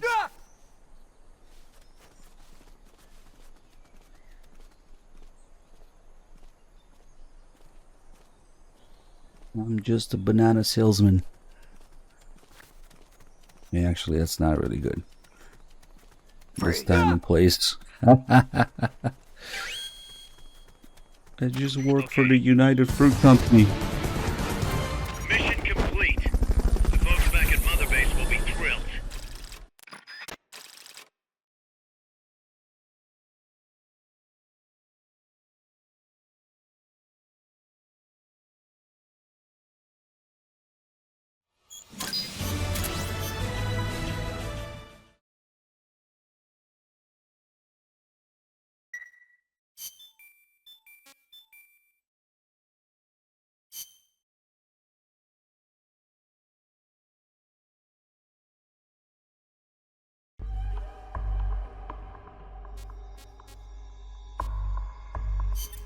Let's get this mission started. Base defense. Is this like... Oh, I think it's kind of like the online mode. This one.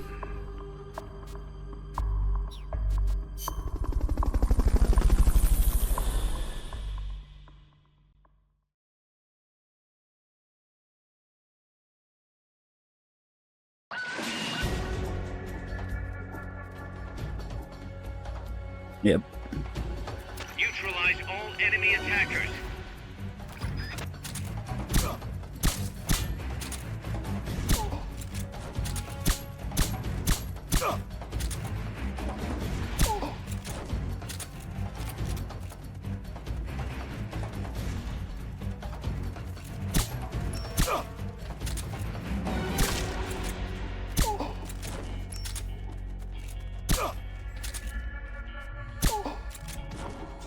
That was smart to have an offline equivalent of the online mode as a side op. As long as they don't do it too many times.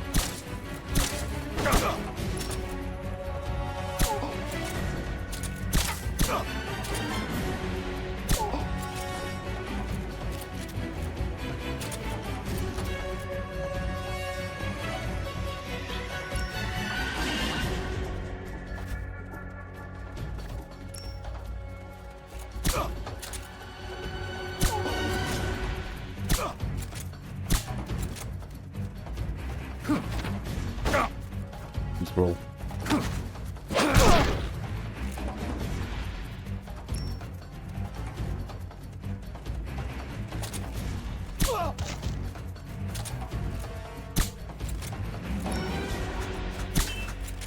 It's shot.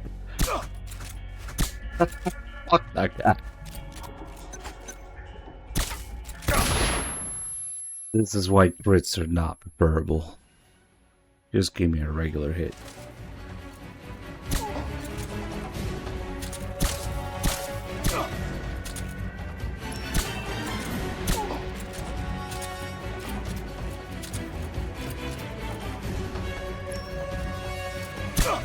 The enemy's taken over one of the bases. No shit. I guess it stacks over time.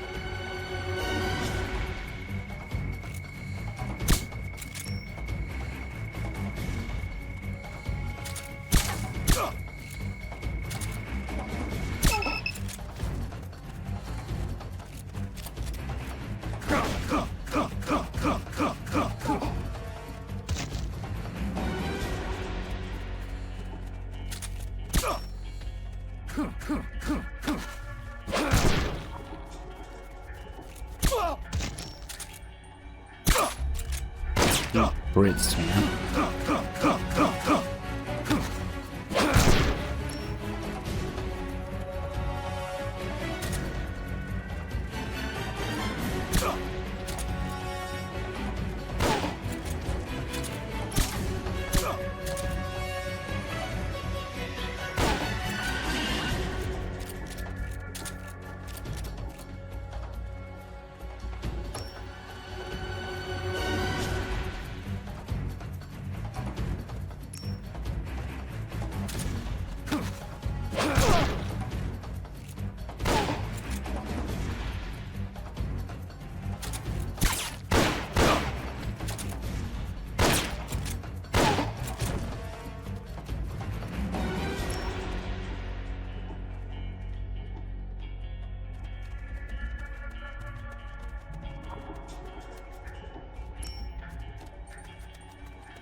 guess I'll save those EVA tapes for whenever I want to.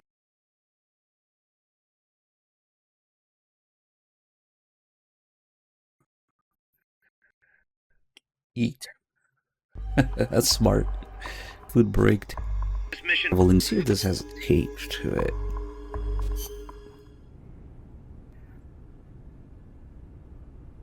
That may be a frame or two.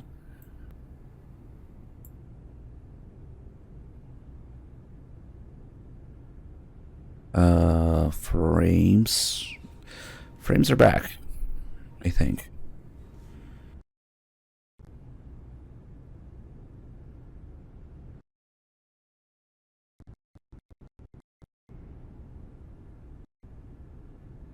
Ooh. Okay. Oh, is this? Oh, it's doing it again, of course.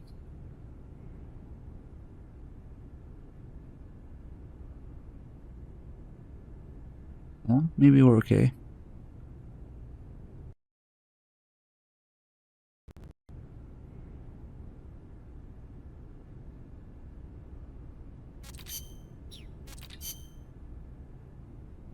I have no idea. I've only played this game on PSP like once.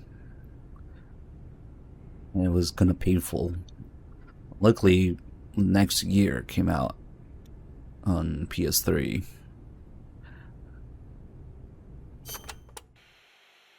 But it was never as good as MGO2. Now that they know where our base is, the time for hiding is over. We have no choice but to fight back. Be sure to select equipment that focuses on defensive power rather than camouflage. Who knows how long this all will last, so do not forget the rations. But as we are on the defense, we have the advantage. There's no reason to panic. The enemy will be on the move, so they cannot stay hidden forever. A sniper rifle would be a safe means of slowing their advance, depending on the sniping position, that is. We could also plant mines and C4 along projected movement routes. I do not really like fighting dirty, but protecting our compass is more important. The lore of the online base mode. Nice.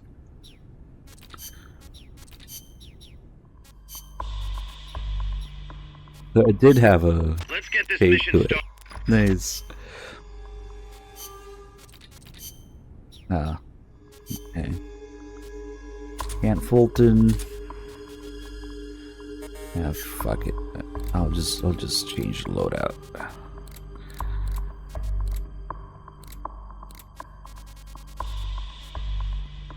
Oh, I can't select the back now, of course. Okay. Combat.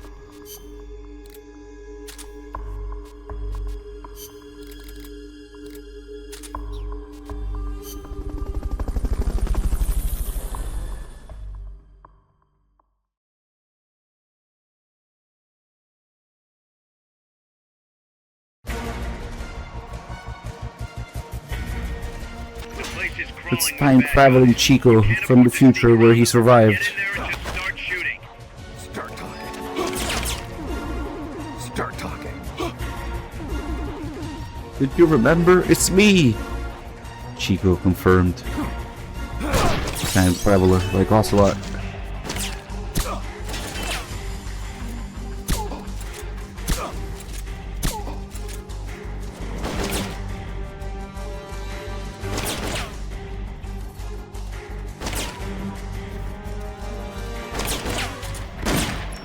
Oh shit, it's more Snugget.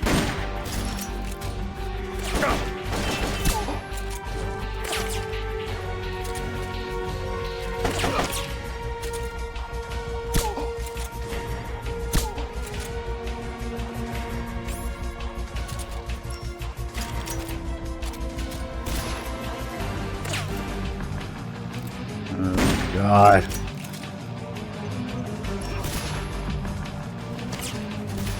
Best OST in the series? Peace Walker? I mean, it's not bad or anything, but it's got some really good tracks, but interesting.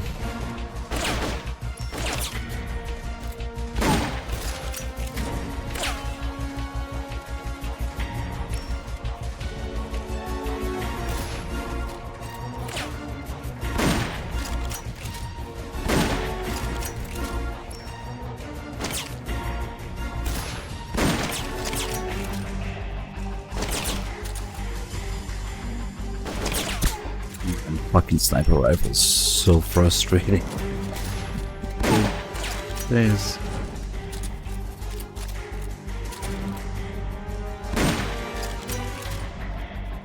Nah, he'll go to sleep.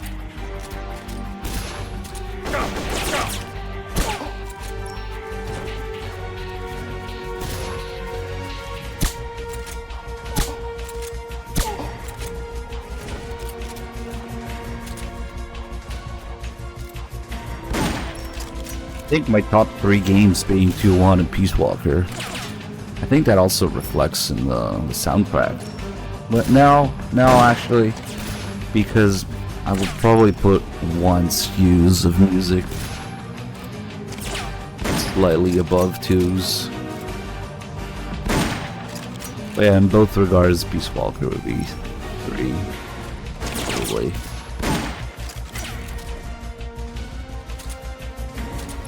Some really good stuff.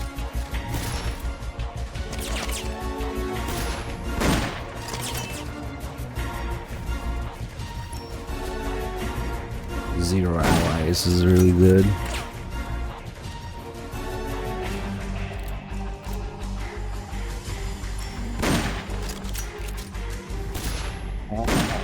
Fucking hell.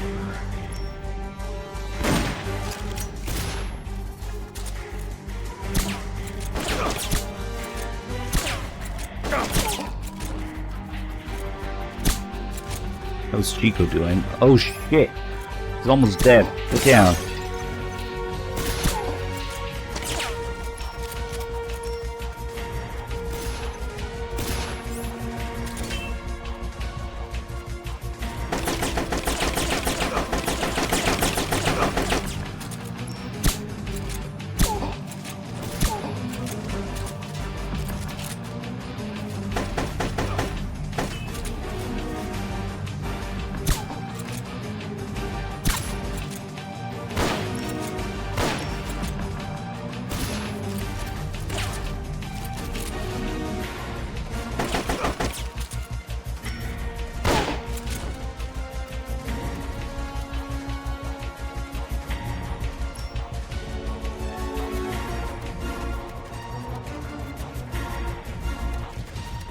That was the last guy.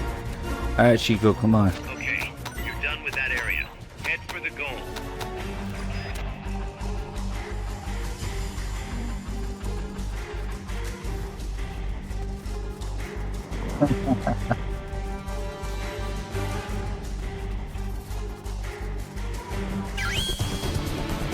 Mission complete. What? He just stays behind? Folks back at Mother Base will be thrilled.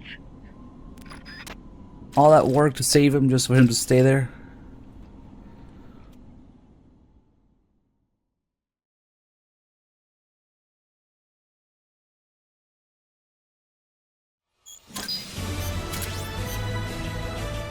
Al's his child.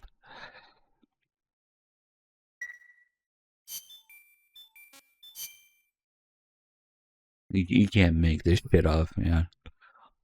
Wrong spelling, wrong character.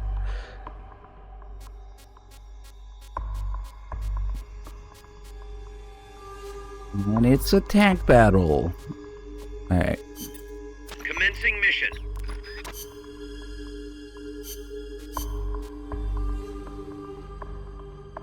I really need to get better smoke. Yeah, this is grade 3.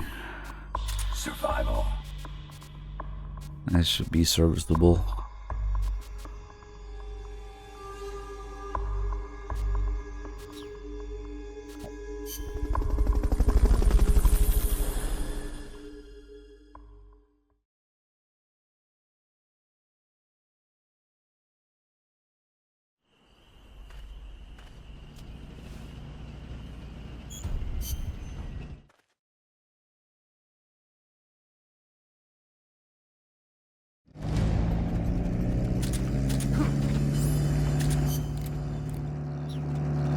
Don't worry about the tank. Just focus on the troops. Enemies close. They haven't seen you yet. Perfect. Now's your chance.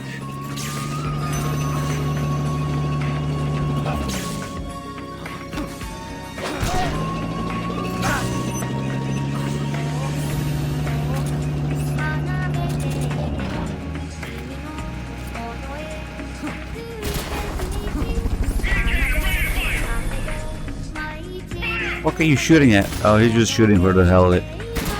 Fulton recovery subject confirmed onboard helicopter.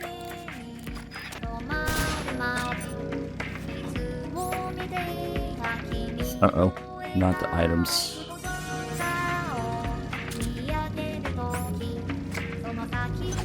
And smokes, 11, open lines.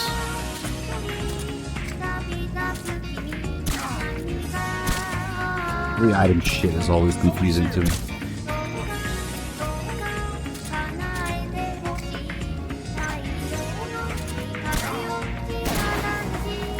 Hey, will you please get your ass in here?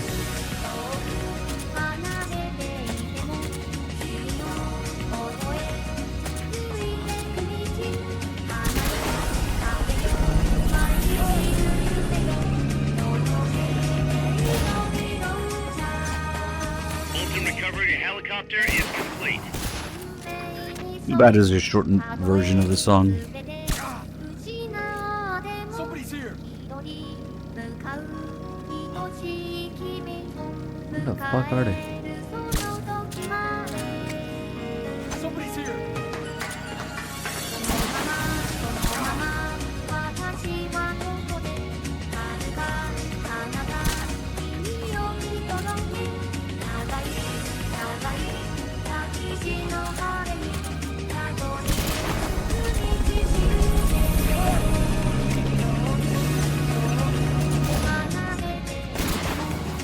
Fulton recovery subject confirmed onboard helicopter. Somebody's here.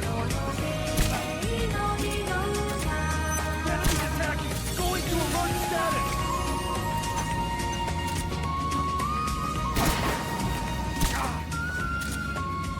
Somebody's here.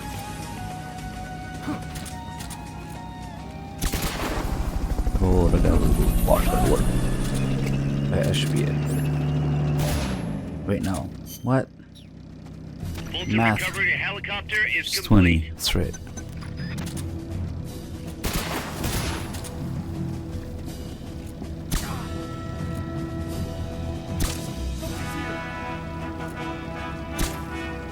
Enemy's attacking. Going to alert status.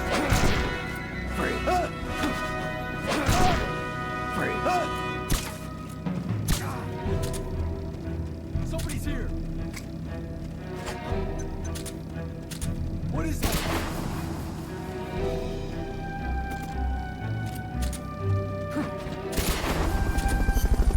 Turn this shit off. That's gotta be the leader. Can you take him down?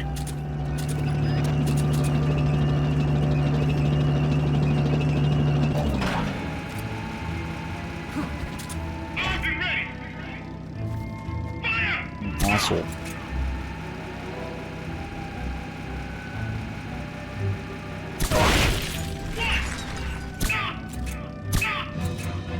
It takes like no damage.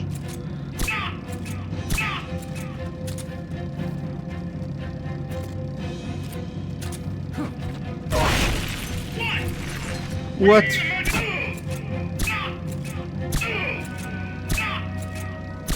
Fucking machine guns in the way of his head.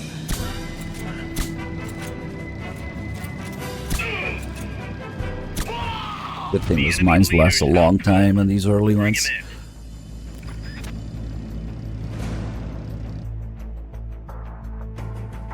We need to focus on the Walkman and the smoke grenades development because we'll be using those a lot.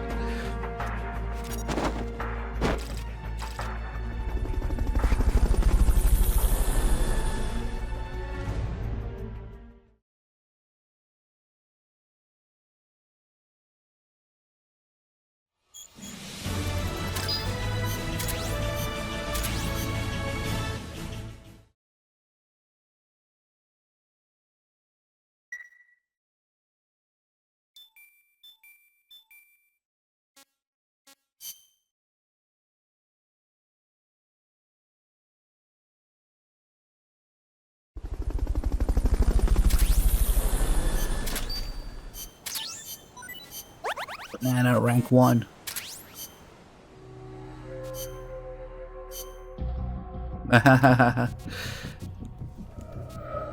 Well, there's a lot of different ways you can do it. This is just my way. Very important development here. Technically a vegetable. Isn't it technically a berry?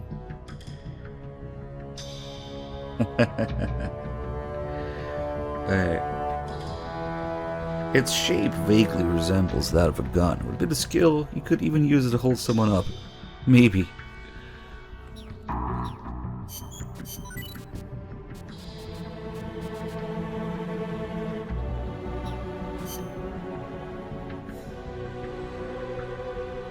Well, there's ways you can still do it by Fultoning everybody and not getting caught that don't involve the smoke spam and Fulton mines and NVGs and standing in one spot. Yeah, there's some flexibility there, but that's just like my own way that I developed to do it. Just abusing the fuck out of the fact that if you miss on purpose, they know where you are and they come check. Damn, I'm full. That can't be right. There's a bunch of E ranks in here, so we're on deployment too. What the fuck? Get out of here. You're fired. Alright, let's go check on those boys. I fucking hate the Fulton launcher. It always gets you caught, yeah. No matter what. Wait, oh no, we need to undo the teams, that's right.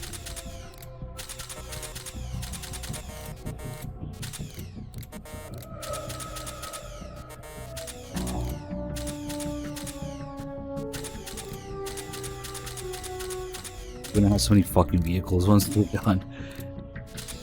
Now, once we do a little bit of the vehicle missions.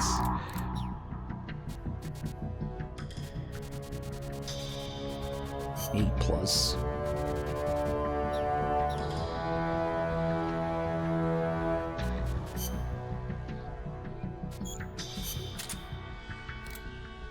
Fire more E ranks. You're fired.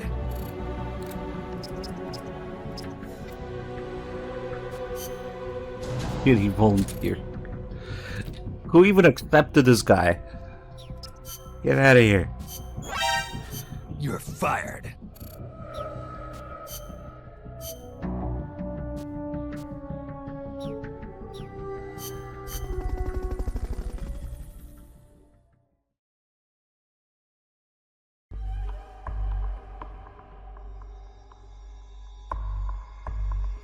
Let's see what we got. Helicopter. Commencing mission. Oh shit, You're in type for 2. some heavy combat with this one. Try and make it back in one piece. That's gonna take a while. With these rocket launchers.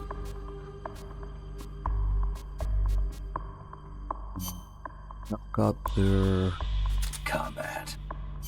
Bring all the machine guns.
Neutralize the enemy troops.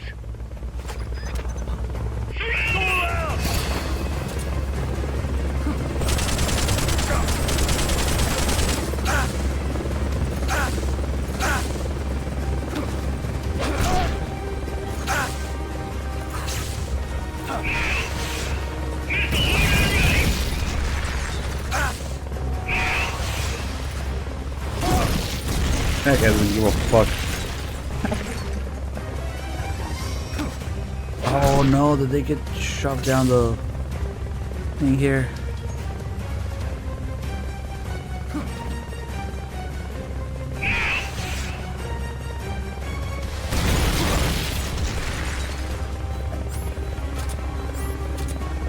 Let's work the clock.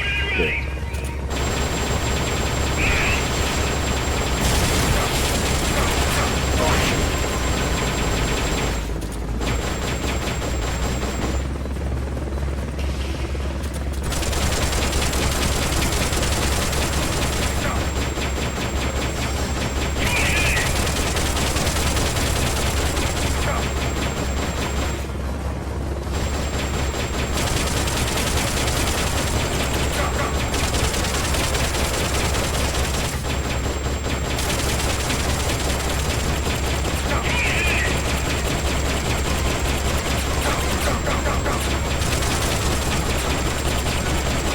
These things still. Nice, that wasn't too bad.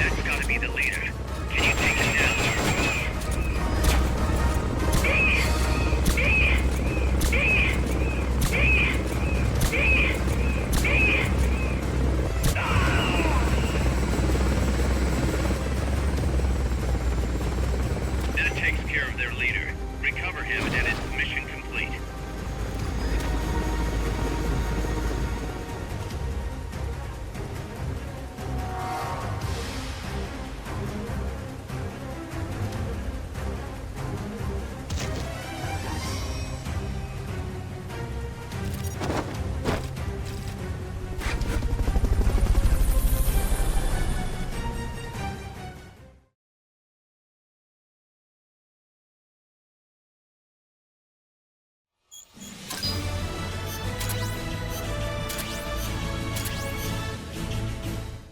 Yeah, they've all been trained to land helicopters while asleep.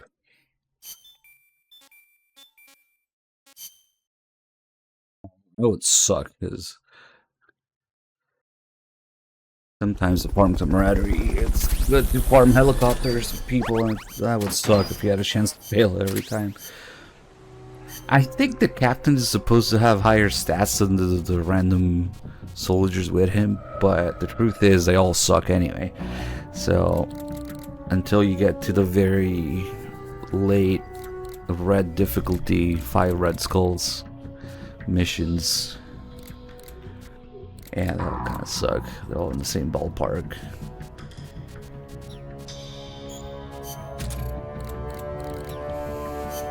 That's not really worth. There's only a few missions that are worth farming for people. Right now I'm just getting whatever I come across, but we're gonna have to do specific ones to really get higher level teams, to get higher level weapons, to do the harder missions.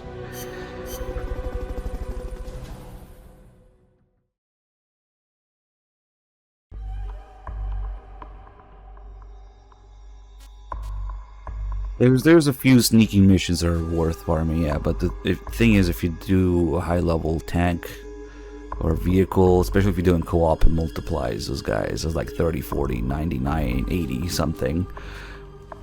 It multiplies by the amount of players. So if you have like 30 or something in single player, you can have like 99 or something with 4 people. It caps at 99. Okay, now though, the game isn't giving me any more. Wait, maybe there's gotta be a way to get some better fucking rocket launchers before these. But yeah, the more specific ones, like if you want specifically R&D or medic or intel people, those are in sneaky missions usually, yeah. With the vehicles, you don't know what you're gonna get. Usually you get combat people, but sometimes you get some others. But the thing is, you get a shitload of them. Is there really... No. There's gotta be... Okay, let's see.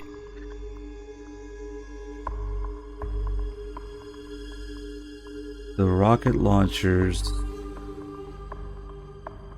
And clearly the M47 would cover everything. But, let's see.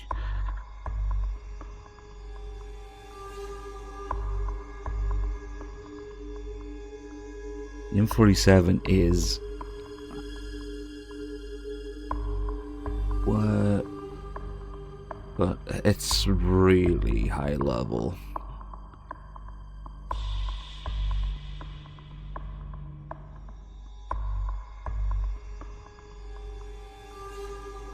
I'm trying to look up which fucking mission it is, and they can't figure out their heads from their asses if it's 107 or 111. What the fuck? Okay, it's 11. That's just to get the specs, though. And then you need a really high-level R&D team to develop it. So...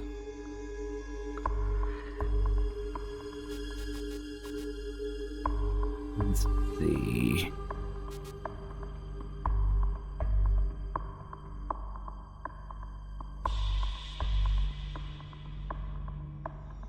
Walker unlock order. Because the missions unlock in specific order.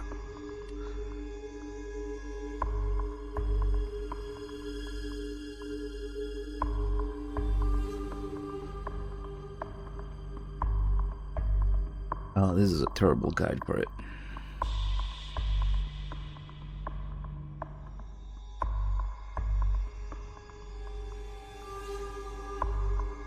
Yeah, it's pretty fucking late. A lot of them require all the doorknob missions as well. Because these Type 2 are especially the custom ones. The custom AI weapons are gonna be the fucking obstacle to get the final Miller tape. That's for sure. And also passes diary and stuff. Although I think you can get that from the Type 2s, I think. Thank God, thank you for 14 months. What are we at here? 3. 1, 2, 3. 112. 16. Yeah, we don't have 16 yet. Okay, so when I do the doorknob and Type 2, which is gonna be painful, but it's doable, I guess. That will unlock 16 and 33. These are all missions that I don't have. And 71 and 21. Yeah, no wonder they're all missing. Alright, this is a doorknob then. Snake, hey, Spray Paint, thank you so much for the 5 gifts and subs. Find him. Okay, this guy's trolling, as this is the 3rd time he's asked if Phantom Pain's next. Hey. Oh shit, that's a pretty important tape there. You know, Snake, you're right. As long as we're soldiers without borders, we're going to be a target. We need our own deterrent. Yeah, we're going to be stepping into a lot of different conflicts as we roam the world, each one unique, and with its own set of geography, ideologies, and politics. If we're going to intervene in those kinds of situations, we need the threat of a Metal Gear. Unless we want to end up like Che Guevara did in Bolivia. Well said. Our army without borders doesn't have a land to call home. We're nomads, wanderers. What we need now is a sheepdog to guard our flock. Right. Maybe it's not the way the boss would have gone about it, but there are places in this world that need us, and soldiers that need MSF. And as long as we're needed, we'll keep on moving. Ours is a journey that never ends. Oh shit. We are the real peace walkers. That was the last line. If only Che Guevara had a Metal Gear, yeah. Maybe it's not the way the boss would have gone about it. You think? Hey, Enigma with bits. Ooh, did we have a scan train close? Nice. Oh, we are in the scan train right now.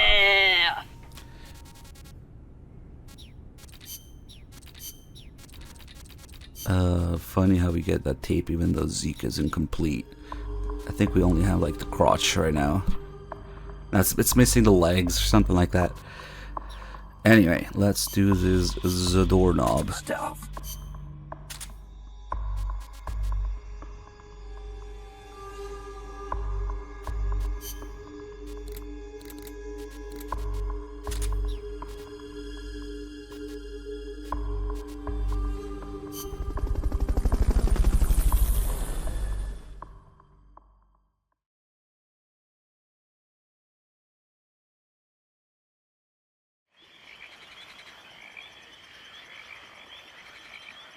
Finds the doorknob and bring him back here. This one's a little annoying.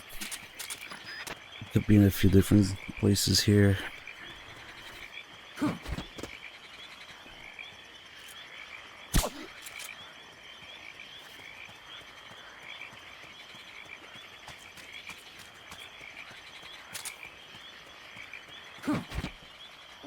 Here he is.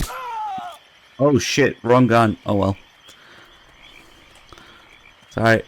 Probably some animal. Yep.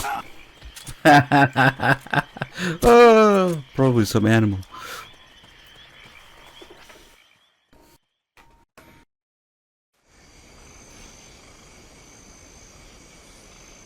Sometimes you get the handguns mixed up. Enigma, do you remember specific mission that gave you trouble? Fuck.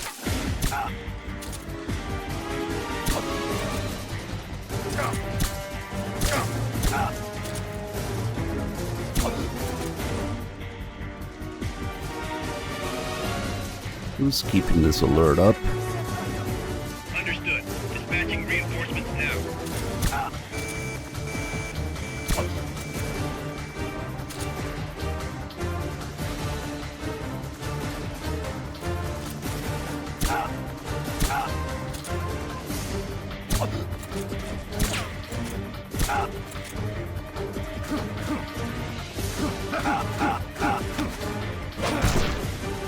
Calm down.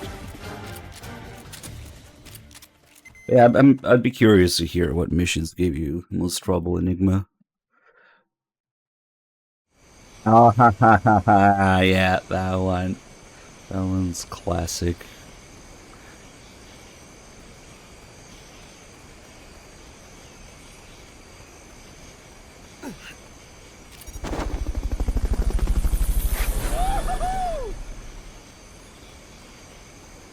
He's not here. Fulton recovery helicopter is complete. Don't remember if I just go to the very top platform and that helps a little bit for that mission, or if I think the dude moves after a while or something. Now you're gonna have to bullshit it.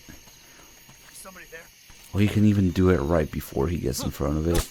But that's really exact. Yeah, I usually have to try a couple times as well.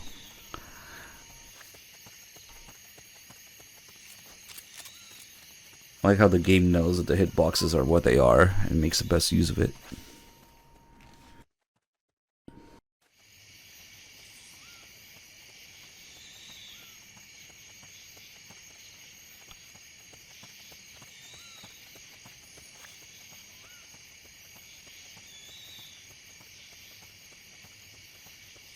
There is a logic to it, but sometimes, like, the timing has to be exact for things. And these guys are fucking annoying. Is somebody there?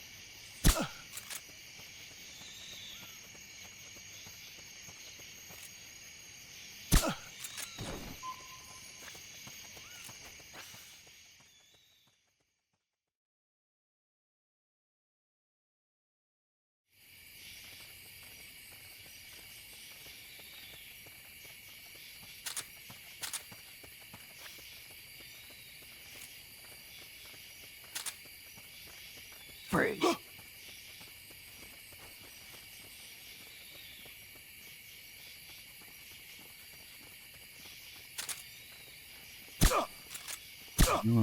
This is the doorknob. Freeze.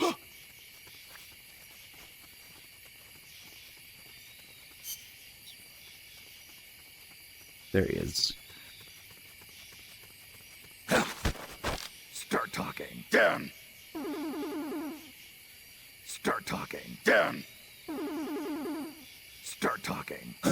Tell you something you want to hear. The butt is another weak point. Start talking. Down.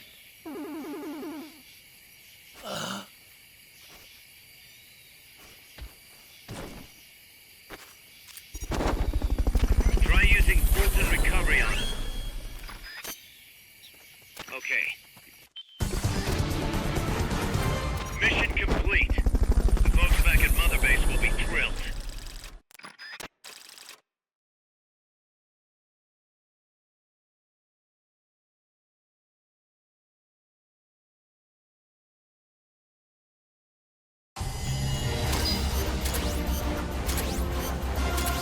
Yes, you can shoot people in the ass. Found our friend. They'll Kaz. get immediately either injured to death or asleep, Good work, Snake. depending on what you use.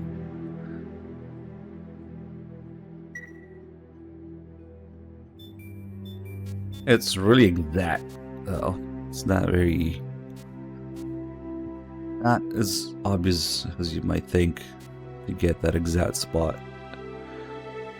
It's very precise.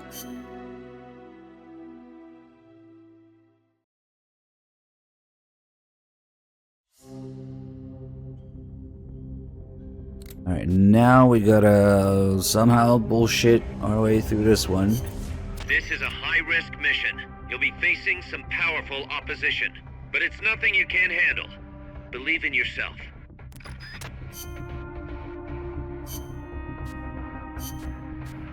Combat.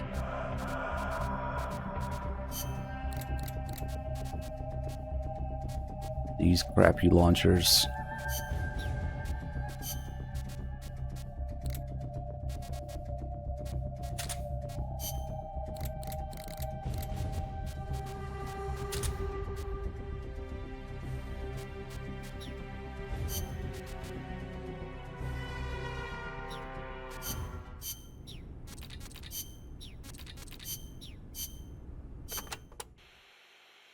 The pupa increases its mobility by using compressed air to hover its rear section.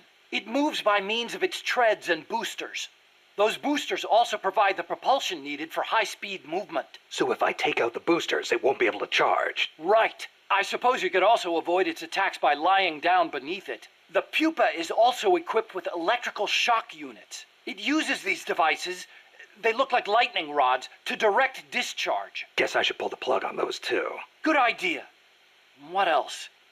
Well, as with all AI machines, you can incapacitate the entire unit by taking out the AI itself. If you can get the hatch open and climb inside, you can pull out the memory boards. Lights out AI. We may be able to use those boards for ourselves. If you can, try and get inside the AI pod and have a crack at it. You won't be able to do that until you've damaged it enough to stop it from moving first. Got it. Usual tactics first, then.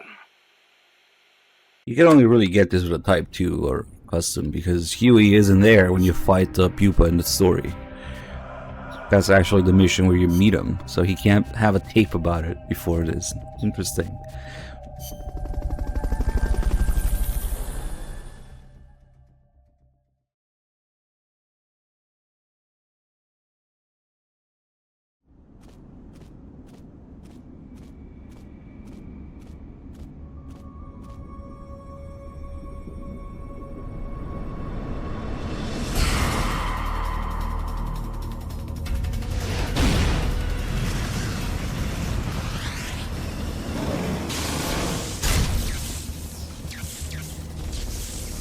Look.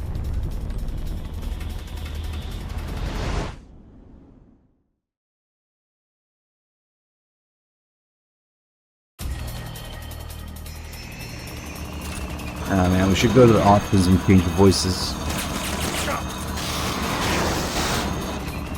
Neutralize the pupa AI weapon.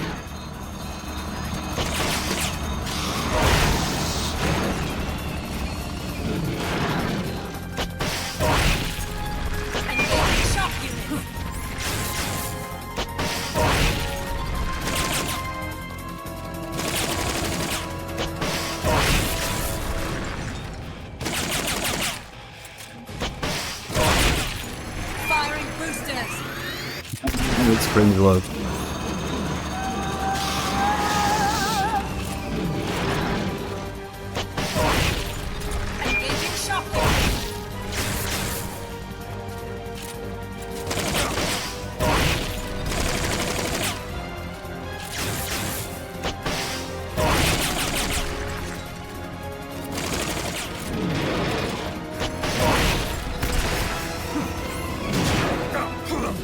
Bug. Quickly converted the sub from Prime to Tier 1. Nice. I just really enjoy the channel. Cheers. It's different because it's a Type 2.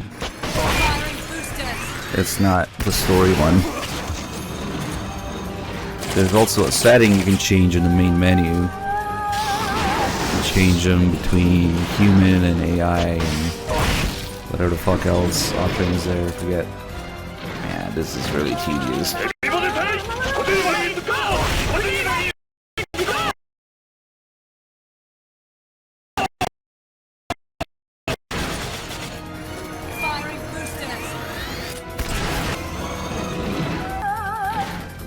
Hide in the corners? Shock maximum.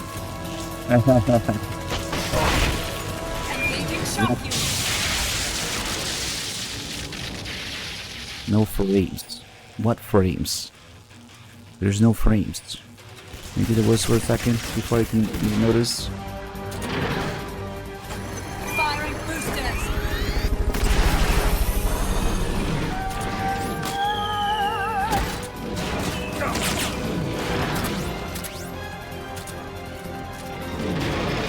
Target locked. Uh-oh.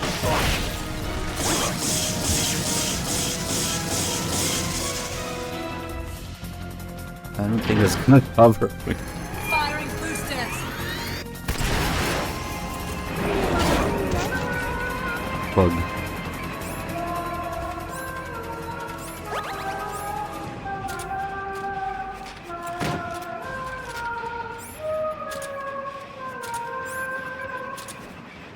Commencing jump.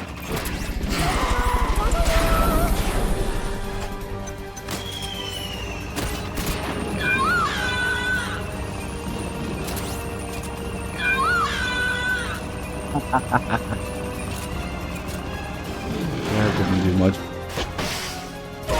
Engaging shock units.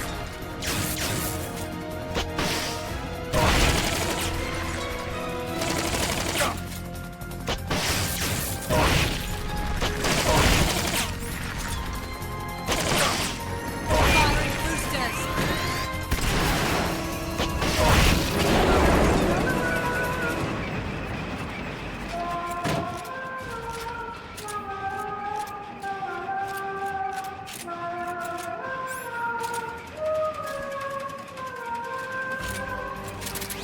Commencing jump.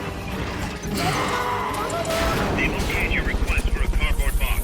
It'll be sent out shortly. It plays the same thing, even with the human voices. It plays the same audio when the pod is destroyed or about to be destroyed. Oof.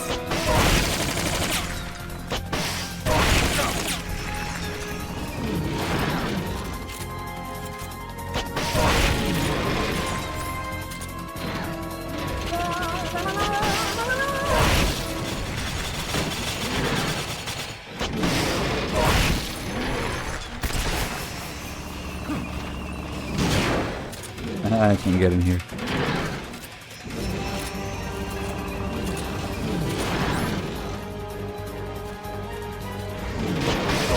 Shock output maximum. Uh-oh. Uh-oh. Engaging shock units. There's some time. They've okayed the Firing boosters.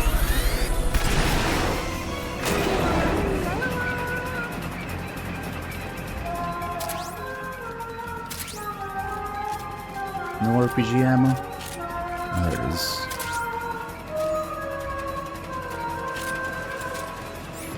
Commencing jump. You have no fucking clue because it's the English version, of which he has nothing to do with. Go ask Chris Zimmerman or something.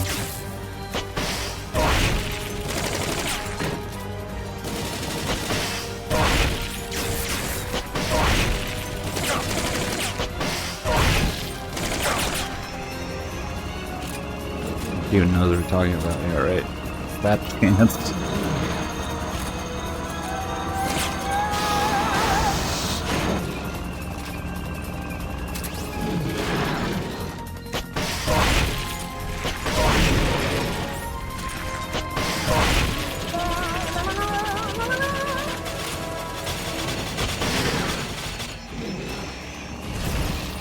Can't wait to at least get the rocket launcher with 4 rockets in it.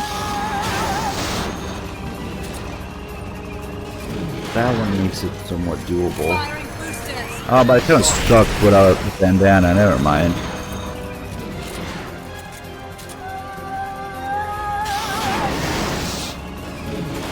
These are so fucking slow, it almost doesn't matter.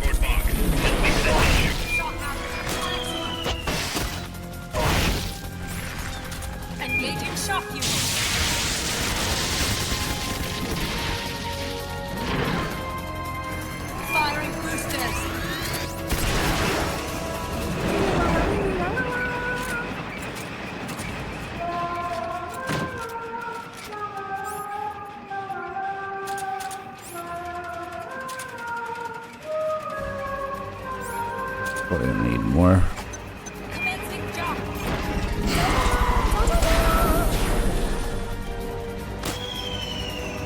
Oh yeah, I like the boss fights. Engaging shock units.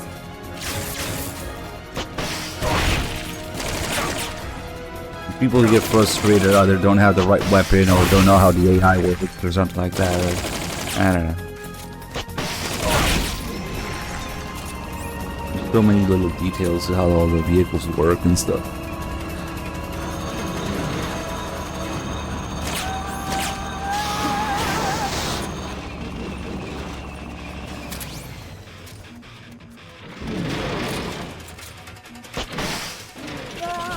Oh, come on.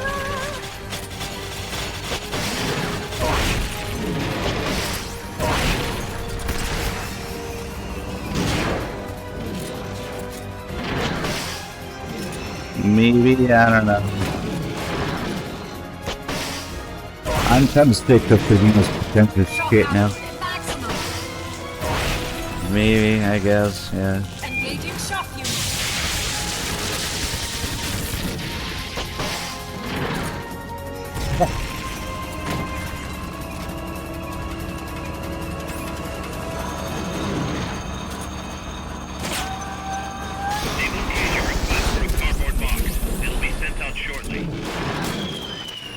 Firing boosters. This one's completely fucking painless and celebrity bullshit.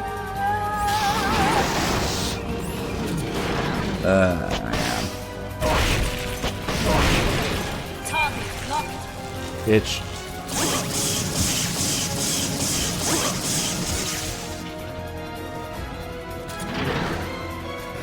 Firing boosters.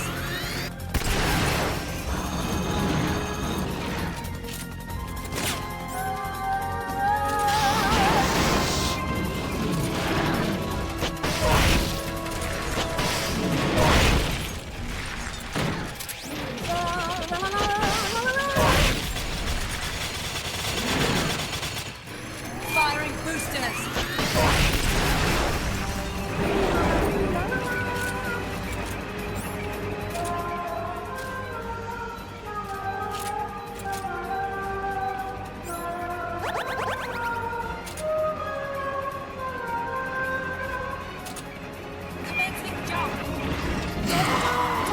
It's a little bit too through this fight the first time, but then it unlocks the way to all the good stuff. There's a big mistake would be to take on these without the right weapons. then yes, of course you're gonna think the price of shit. The weapons make a huge difference. Huge difference. Do like no damage.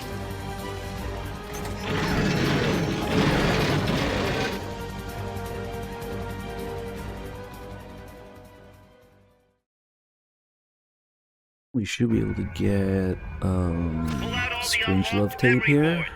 Pull out the memory boards. All the unlocked boards will have icons over them.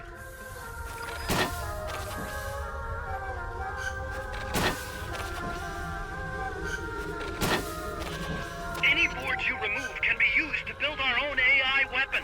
Memory boards where the have different shit is it? functions according to the icons displayed over them. Oh no! Maybe I can't get it because there isn't a board there on that column. Fuck. Alright. Whatever.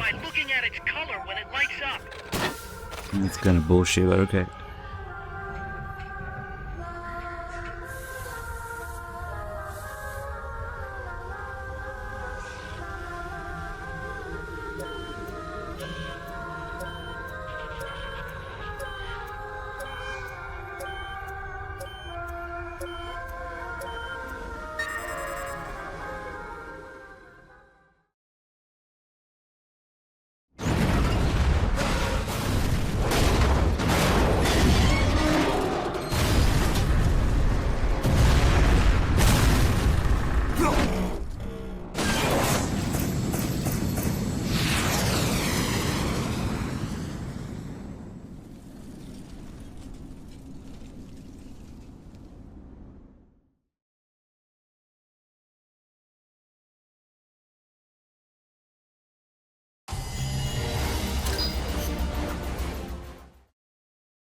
This guy in Intel. Okay, actually, why don't we just reassign everything?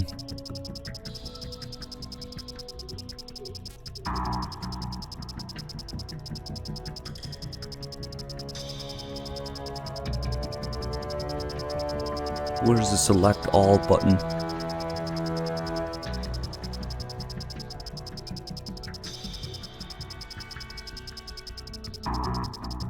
No. Everybody in sick bay, because there's room for 350 people in there. Oh, I guess. What? Why is the waiting room only 88? Mistakes were made, because you can only auto-assign from the waiting room. So, putting them all in sick bay. Fuck, I wanted to auto-reassign everybody, but... Fuck. Let's quit. Fuck. Fuck. Here's the quickest way to fix it.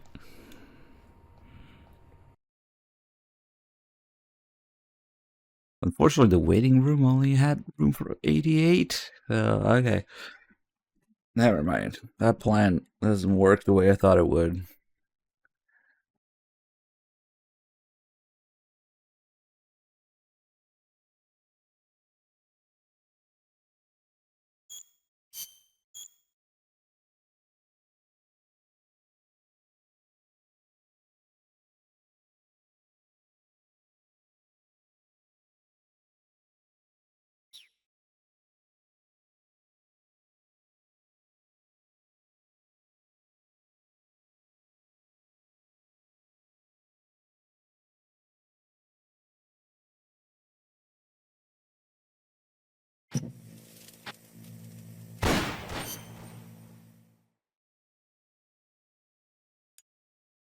Why does it oh, because it's fucking 2029 save. I need to delete these.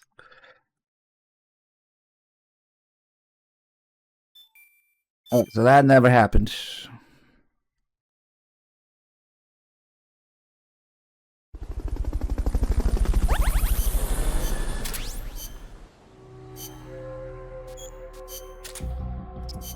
What the hell?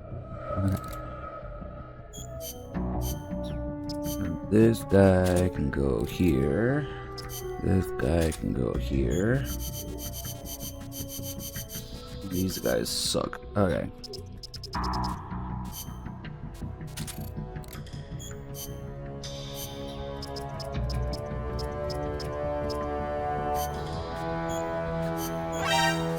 You're fired.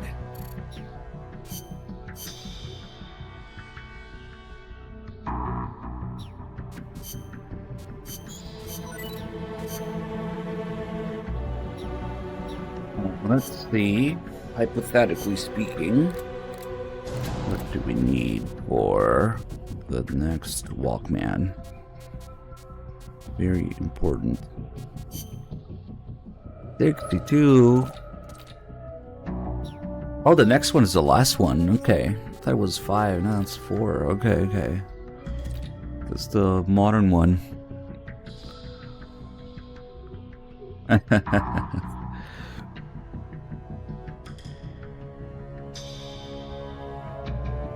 Zapping. Fucking nice.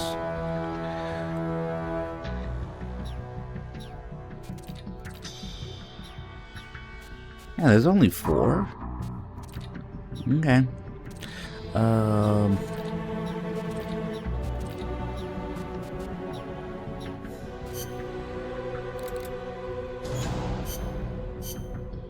What do you think?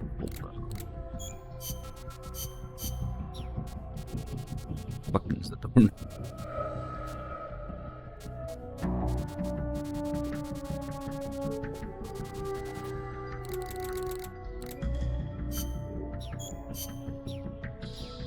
Fuck it.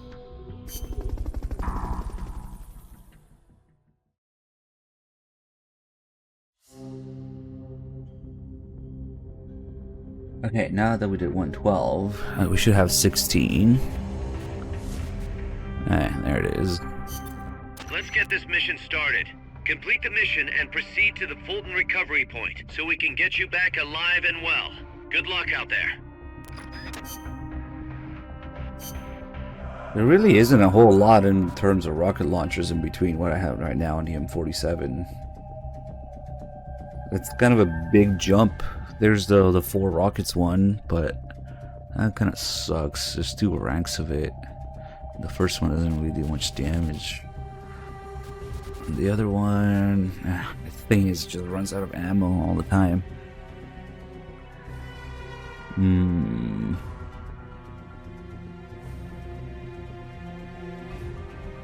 It is a bit of a uphill battle to get the good damaging stuff. I wonder what's easier to get, the M134 or the M47. And then the bandana. I guess you don't really need it. Okay, let's see. Use Walker M47. So it is mission 111, but then you need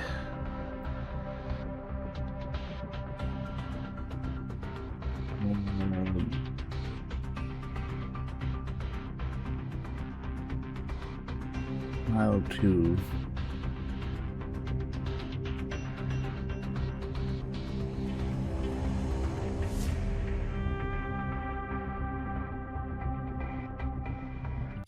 the wiki sucked, man. The wiki's fucking useless.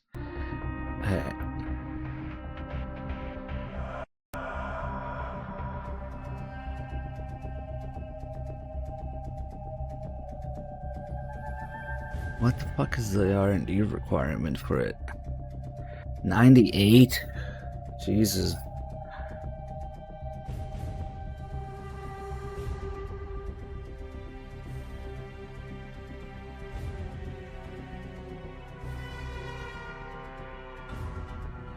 Do you really have to? Oof. I don't know what's worse, grinding to get the M47 or trying to do the custom weapons without it. Because technically you only need to do it once. Well, it's kind of to the point where it's not even feasible without it, honestly. So maybe we should get it. How about the M134?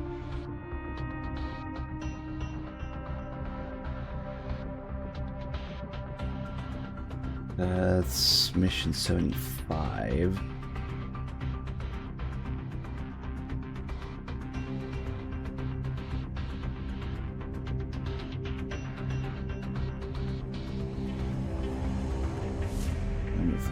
$75.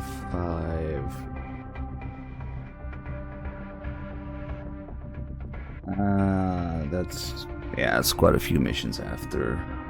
It doesn't matter, we gotta do all of them for the tape anyway. So, okay, no, never mind. We need to do all the missions anyway to unlock the final tape, so it doesn't fucking matter. It will come with time. I forgot about that. Doesn't matter. It'll happen.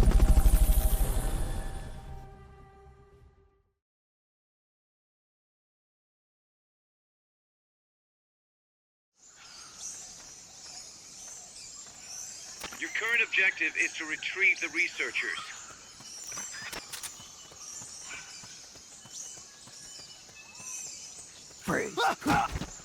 Okay. I fucking knew that was gonna happen, man. I even tried to get to the side before rolling, but the hitbox in that roll is too big. Your current objective is to retrieve the researchers. You just go around.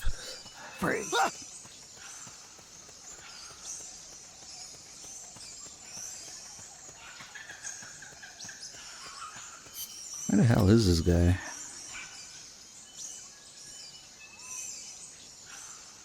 Eh?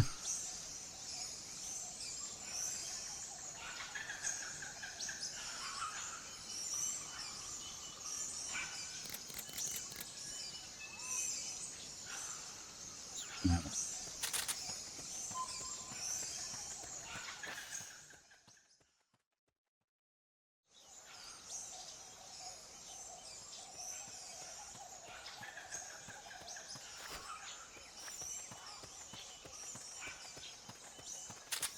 Wait.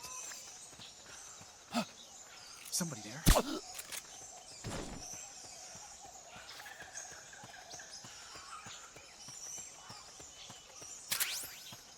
I guess don't even bother thinking about what to unlock or develop first, because it's gonna point you to a certain mission and you most likely don't have that mission unlocked, so you just do all the missions, unlock all the missions, then worry about which one has the spec.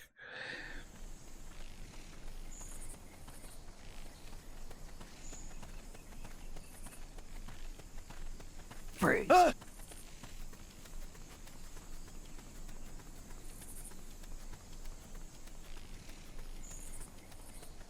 Unless for some reason it makes you do the custom weapons before you can get the M47. That would be kind of bullshit. I actually don't remember if it does that because it's been a while.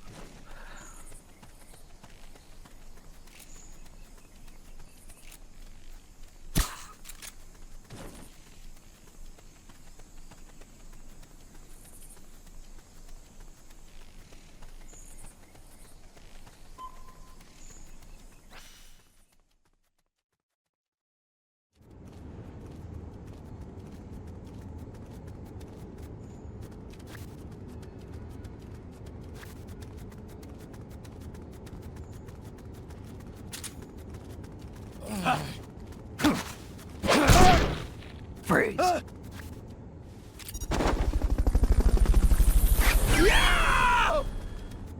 Okay, you're done with that area. Head for the goal. I think I see someone.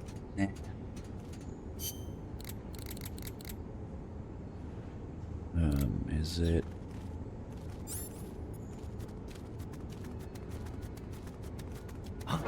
Enemies close by! Oh shit. Damn, that's basically a kill. Damn, their health's so low. Mission complete. Great job.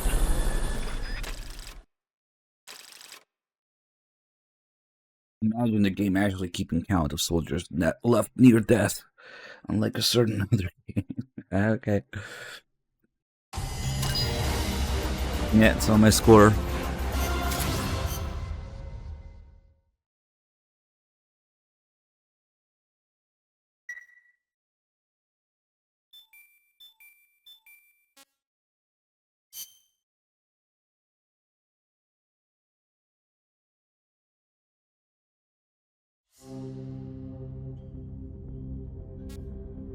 Alright, so after 16, we have 33.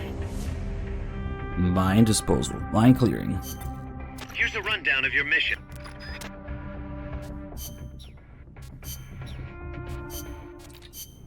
Mine clearing tape. Claymores are directional anti-personnel landmines. Their blast radius is approximately 70 vara, sending over 700 metal fragments through the air at a 60-degree angle. But since they are directional, you can simply disarm them from their blind side. Get down low and approach the mine from behind. Then deactivate and recover it. To do this, press the action button when the icon appears. You can use any unused claymores you recover. You can also destroy them by shooting them. Just keep your distance or you'll get hit by shrapnel. Best to use a sniper rifle. The only downside is you can forget about using them yourself. Imagine mine clearing lore, mine clearing details.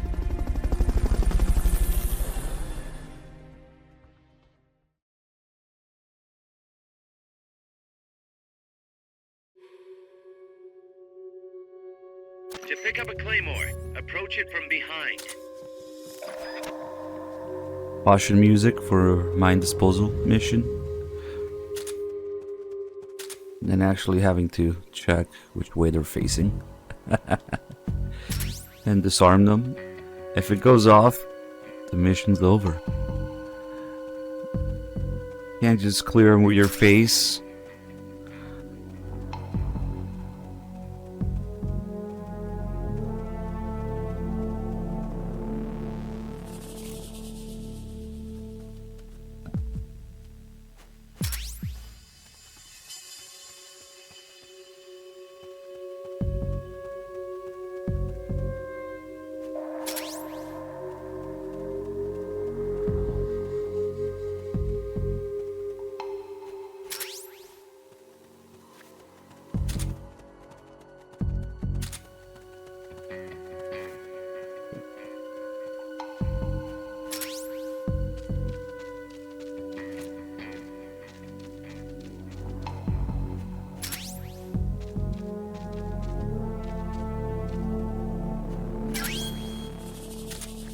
Just another thing that's more detailed in this game.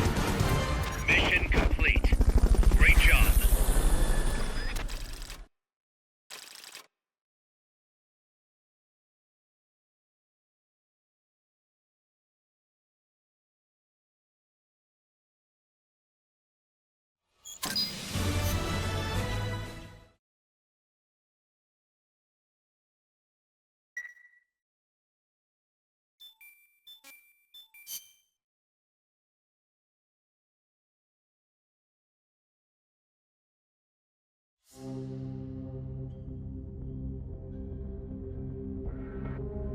Okay, after 33 comes 71. Armor vehicle. Commencing mission.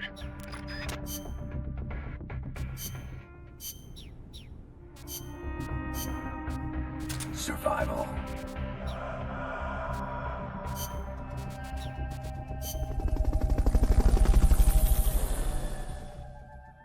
I wonder if we have any of the nice juicy missions unlocked, like to farm something at least. Maybe some S-rank people in R&D or something. No, that's the perfect stealth missions, I think. That won't be for a while. When in doubt, just unlock it. Just do the next mission. Then we'll unlock something we can actually farm. Neutralize the enemy troops. Music.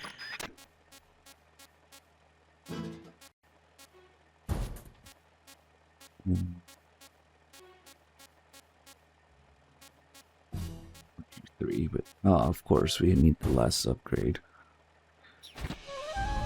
Strike before they spot you.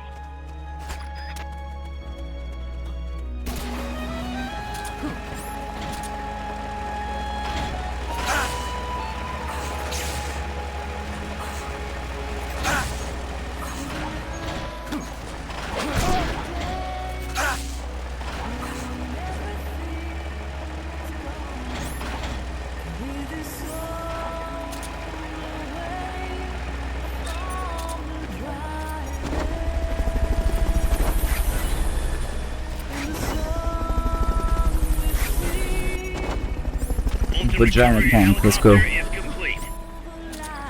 Bolton recovery subject confirmed onboard helicopter.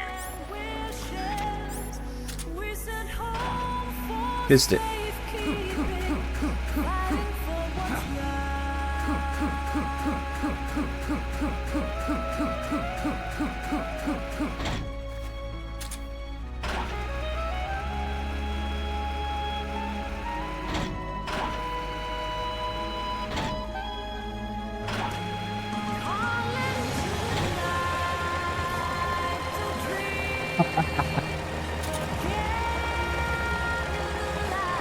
Floating gun.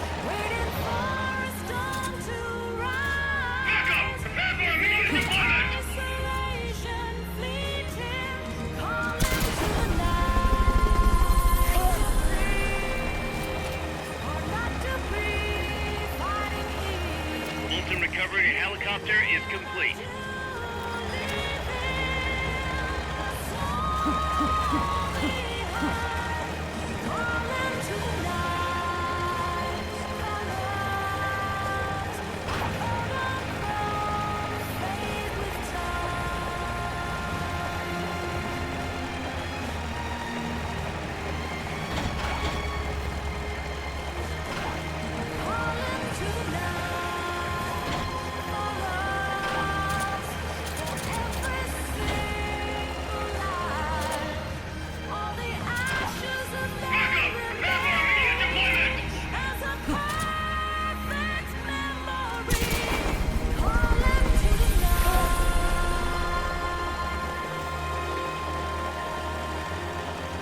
Bolton recovery subject confirmed onboard helicopter.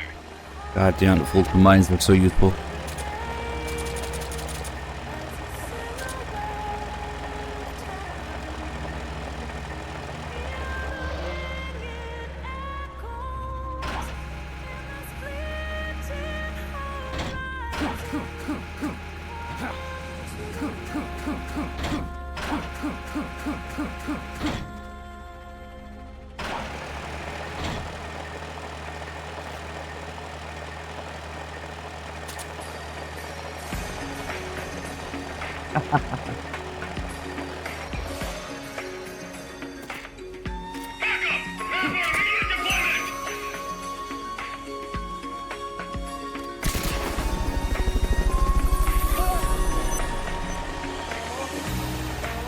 I keep thinking of somebody resubbed. Bolton recovery helicopter is complete. Dog God, thank you.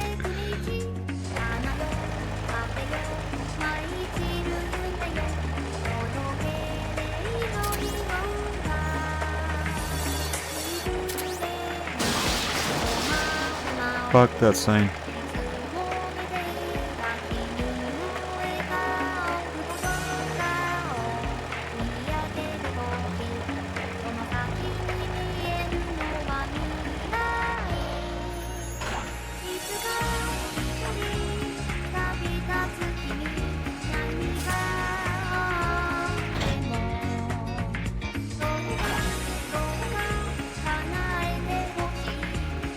Should only be another 4.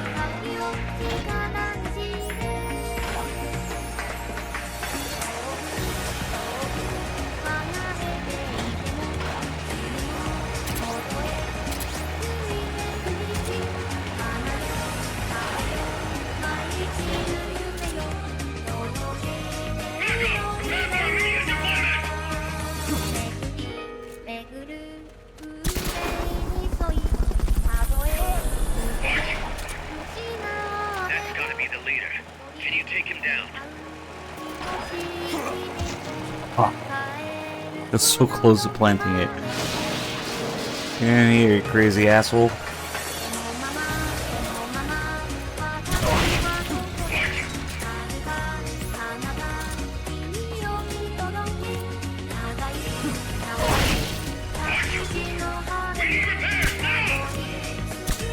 Fuck. Thanks a lot, AIM.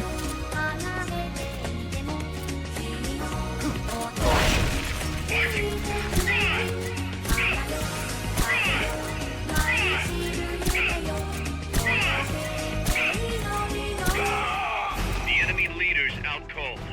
Bring him in.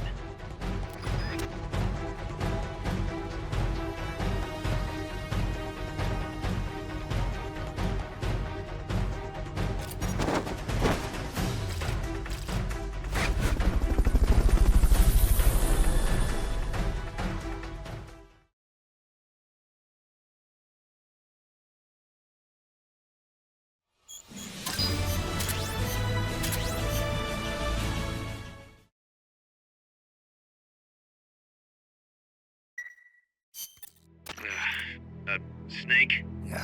Don't tell me. Zadornov. Bingo. The guard left his post and the dude was gone when he got back. Sounds like the guard needs a guard. He was off with the girls. Haas invited him to try some of their cooking. He says he loved every second of it. Is that jealousy, cuz? Anyway, there's a new mission waiting for you. Find Zadornov, Snake. Okay. Has lured him away, huh?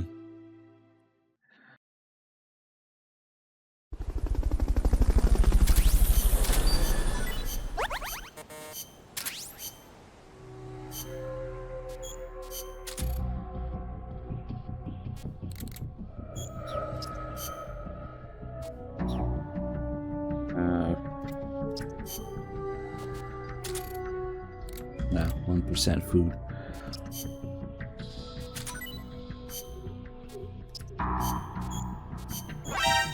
You're fired.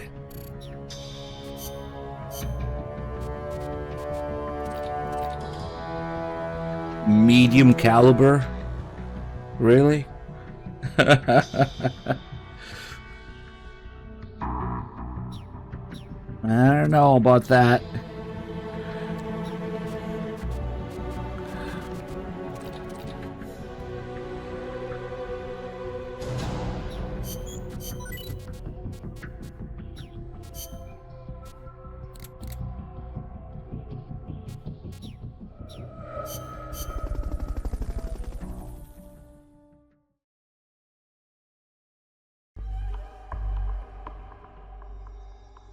Oh man, there's a lot of shit unlocked here. Okay, let me see what the list says.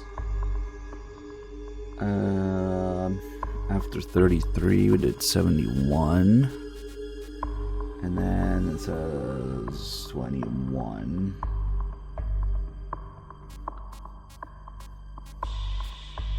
Oh yeah. Let's get this mission started. Complete the mission and proceed to the Fulton recovery point so we can get you back alive and well. Good luck out there. This is a very peaceful mission of blowing up trucks, killing people in them.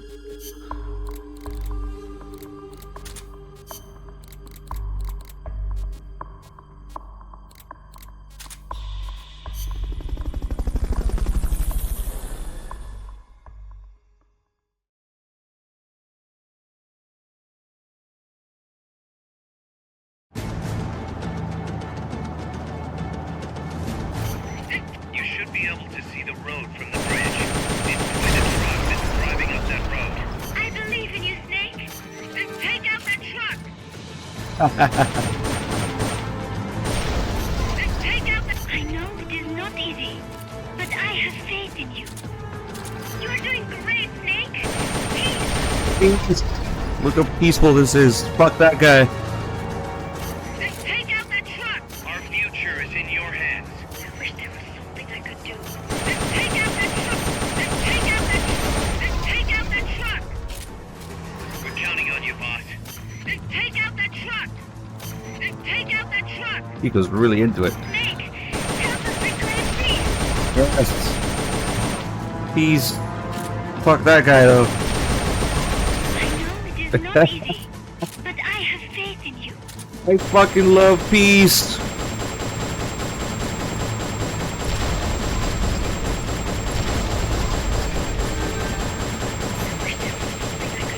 I know it is not easy, but I have faith in you. Let's take out that truck! Let's take out that truck! You're doing great, Snake! Peace! As his calls are just so funny.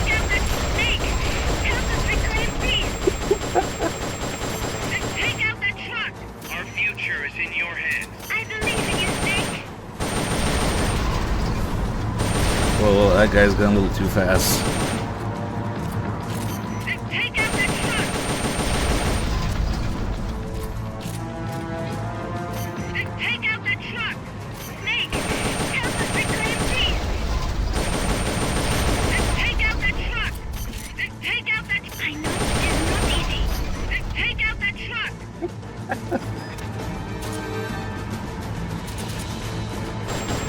Let's take out that truck! Let's take out that truck! Head for the recovery zone. We'll pick you up there. Pico fucking hates trucks or something. I knew you could do it. Peace reclaimed. Cake, right?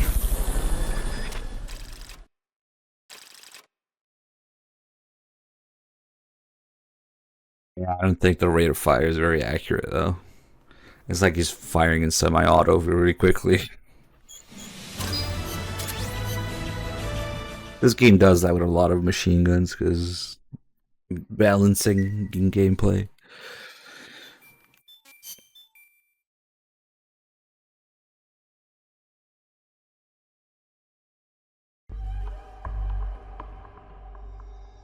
After 21, we have 93. It's a fucking tank battle. Commencing mission.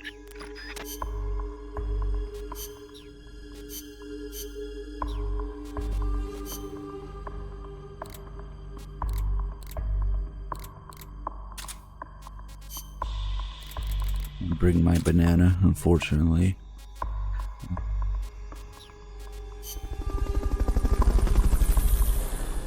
Let me see where to farm are. It's some perfect stealth mission, maybe 46.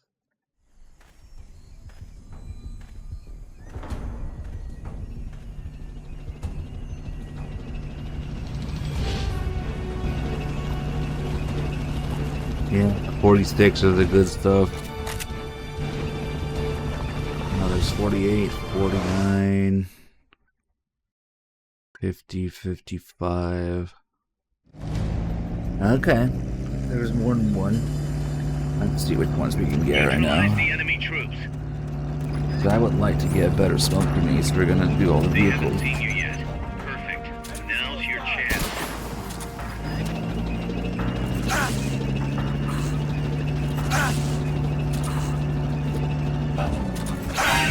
Oh, come on.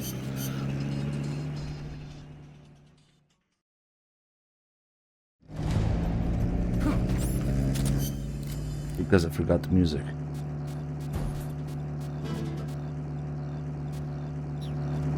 I'm just for ending music. Neutralize the enemy troops. Enemies close. They haven't seen you yet. Perfect. Now's your chance. What is it? Free.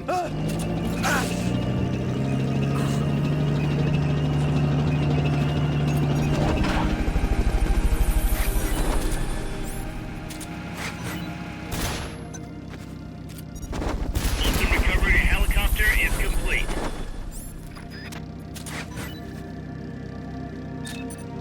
Fulton recovery subject confirmed onboard helicopter.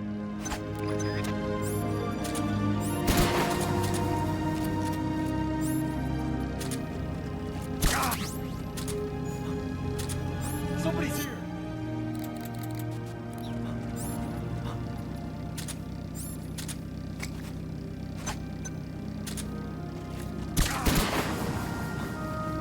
Where's the fourth guy? Ah, there he is.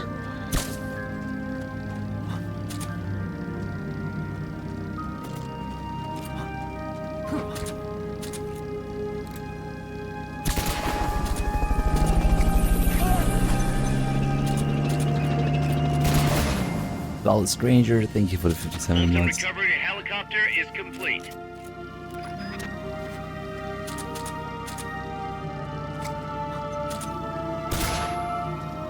I'm getting too paranoid because these grenades are only level 3. It really sucks when the smoke disappears when you don't expect it to. Somebody's here.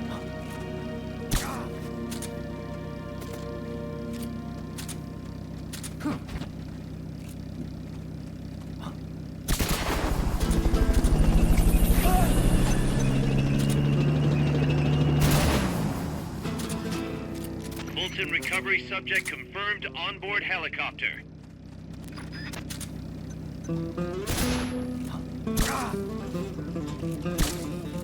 Somebody's here.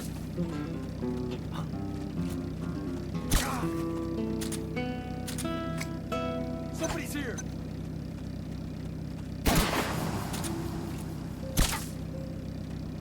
Somebody's here. Freeze. Freeze.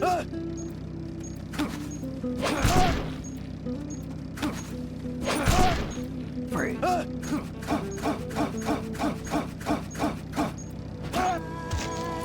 Freeze. Man, takes a little damage.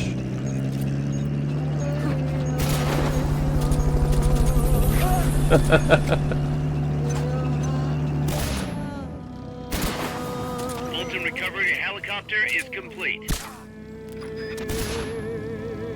Somebody's here.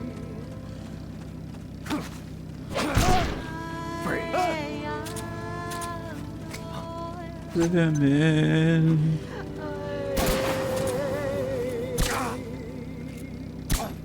Okay, I actually hit him. Fuck.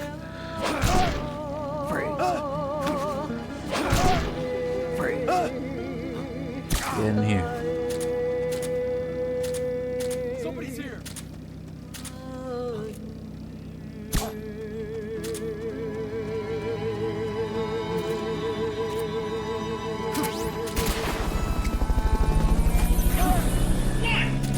Oh, that's it. That's gotta be the leader. Can you take him down? Fulton recovery subject confirmed onboard helicopter. Fire!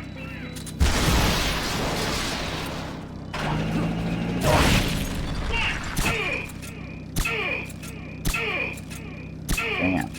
800 from my headbutt.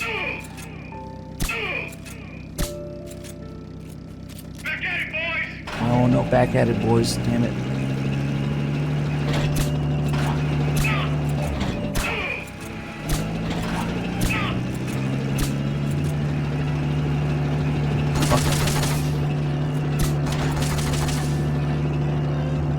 Crazy fucker driving the tank with his feet.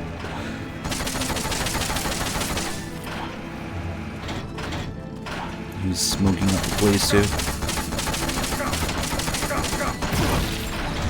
Fuck, yeah, they could shoot the mines. That's what happened last time.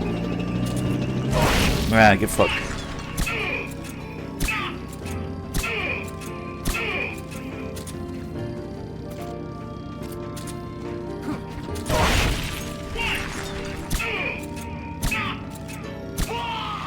That takes care of their leader. Recover him and it's mission complete.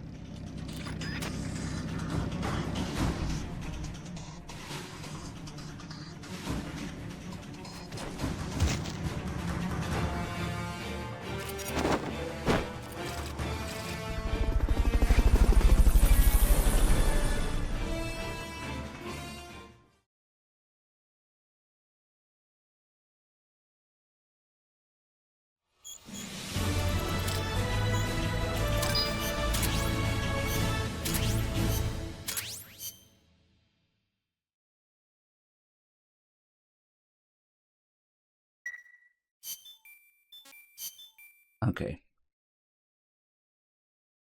That was what, 93? Now we do 86. Commencing mission. You're in. Let me see if I have any of those good ones unlocked. Nah, not even close. Alright.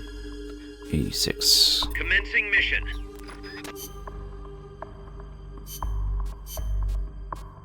Combat.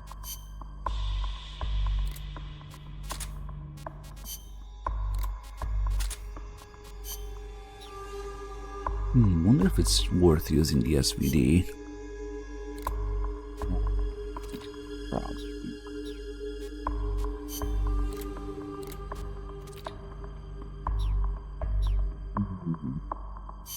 Fuck it, let's bring it just for the hell of it. See how bad it is.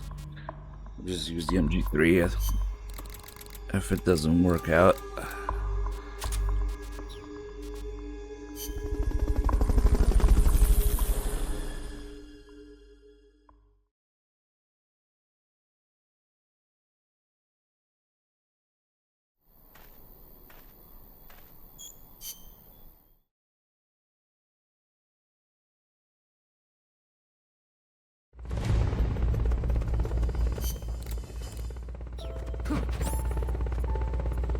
Eliminate that squadron snake. Strike before they spot you.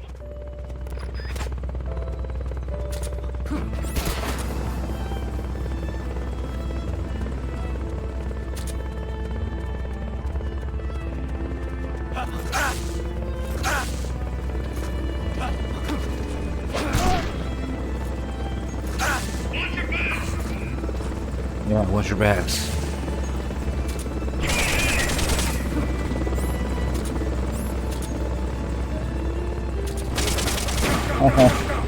SPD against High D. We were gonna say that's like Ninjas 3, but that's a High A. Alright, 1.9-ish damage. Damage actually decreasing slightly as the distance increases, because bullet velocity drops. Kind of insane, actually. Yeah, that's better.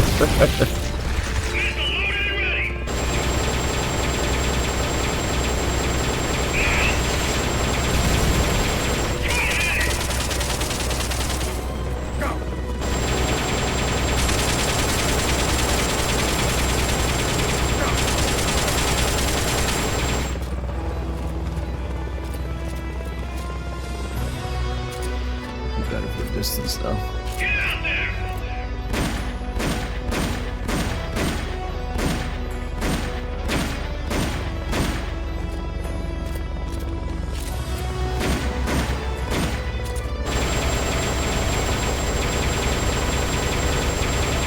What is he doing? He doesn't have a attack for that.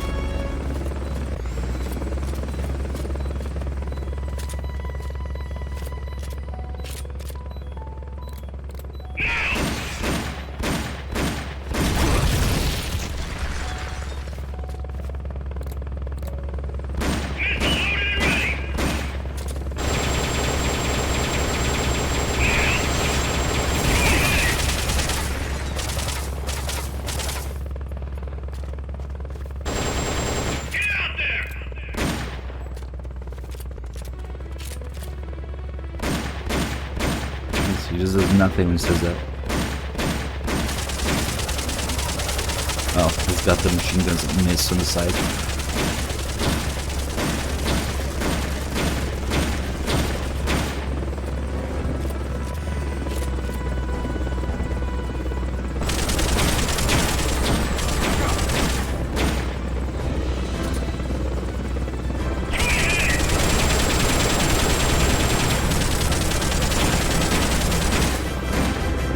Could have brought the PK. Oh well. Fucking fires the same ammo, come on. Locate your request for a cardboard box. It'll be sent out shortly. And somehow it does triple the damage out of the SVD.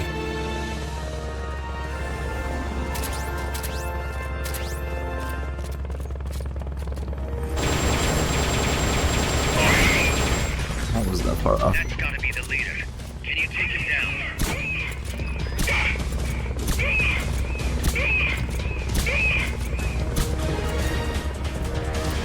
Oh, this guy's about to wake up.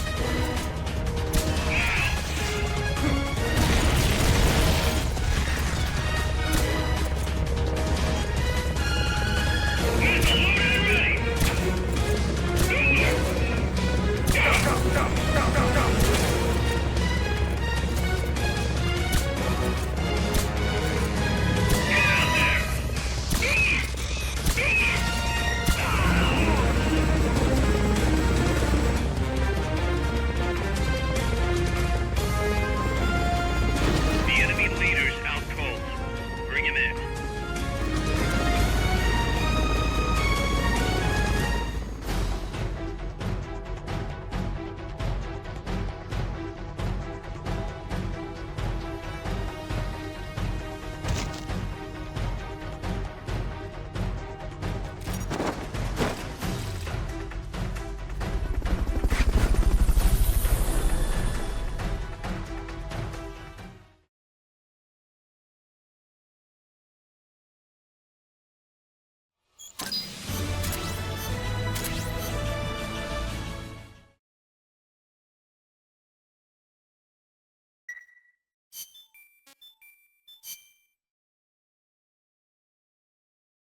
After 86, that's 1, 2, 3. The doorknob, number 4.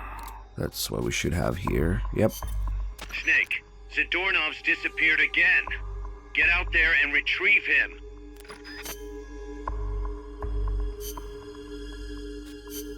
Stealth.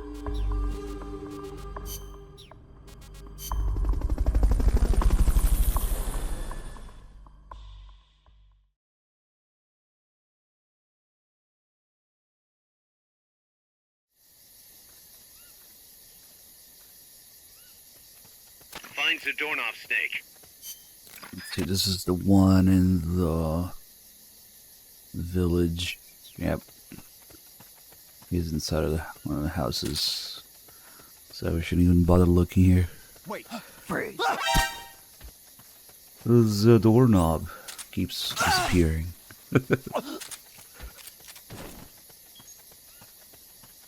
That would not be funny. The enemy's here! Shut up.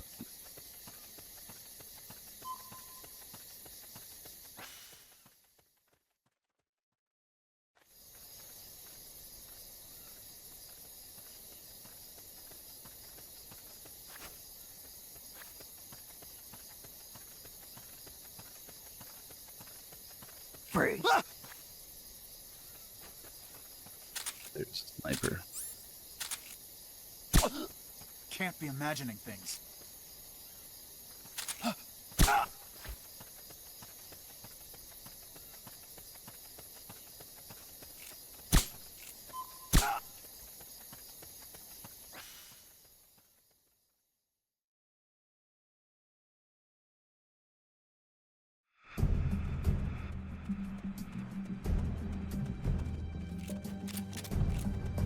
Hey! Maybe with some luck is in here. Mama! Oh, this guy has to cry for like an hour. So that guy got up.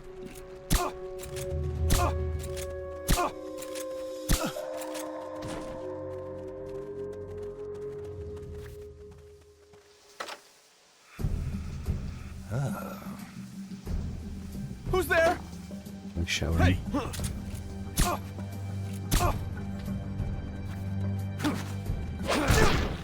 Freeze.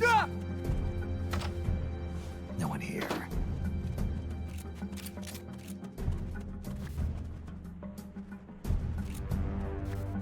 Freeze. Gotcha.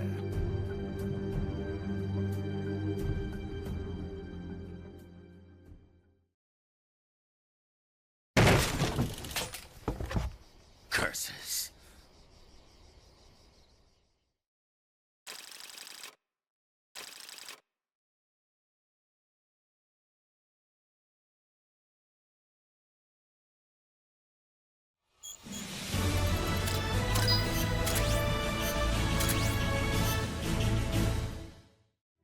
I got him, Kaz. Slipped up again. Acknowledged. Bring him on in.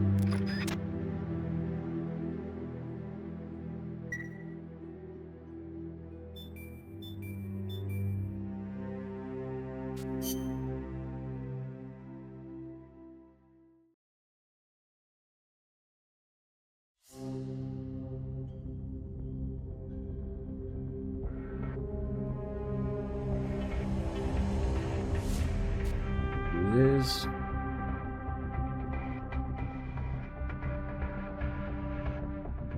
2, 3, 4, 63. Math. It's a Puyan mission. Someone's planning to extract enemy soldiers via Fulton Recovery. Thwart their attempt by shooting down the balloons. We're calling this the Puyan mission. Support our troops. Shoot those balloons. Yeah, support him by making him fall to death.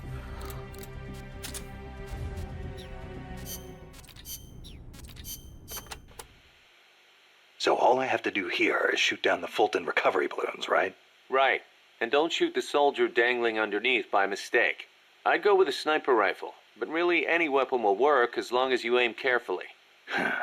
Balloon popping. You might get more balloons if you do this one as a co-ops. The, sky's the limit. Look at it this way. It'd get real depressing real quick if every single mission were a bloodbath. It's good to have a nice, relaxing challenge like this once in a while, you know? So relaxing, come on, don't people those falling to balloons death. look tasty? Like big, juicy, floating pigs? Yeah, sure, whatever. So, this is called a Puyan mission. What's that supposed to mean? When I was a kid, my neighbors had a pet pig they called Puyan. Every time I see a Fulton balloon, it reminds me of that little porker. Okay, but the objective here is to pop those balloons, right? Doesn't sound like a good idea getting emotionally attached. Good point. Man, if only those were real pigs dangling from the balloons. Now wouldn't that be something? Ugh. That'll be 3 more missing doorknobs.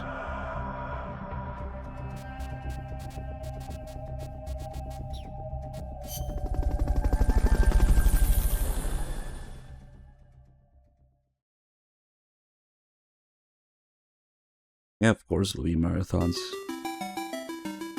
But between here and August, damn. What's up, Beatlit?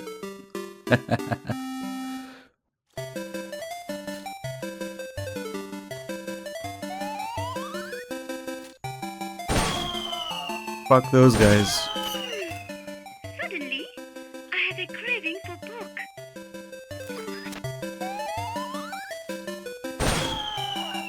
Hey, Snake. Did you know the yan in Puyan means something like Mr. in the Osaka dialect of Japanese? You stick it on the end of people's names, so you'd be Snei-yan. Hey, Snake. Suddenly, I had a craving for pork. Our future is in your hands. You are doing great, Snake. Peace.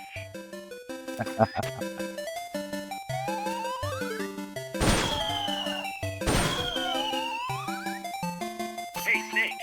Did you know the... Hey, Snake. Is that all he says? Yep. Suddenly, I had a craving for pork.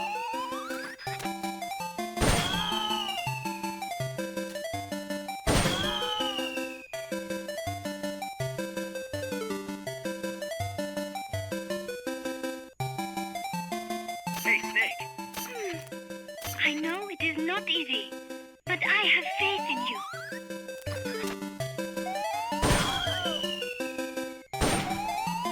He's okay. Alright.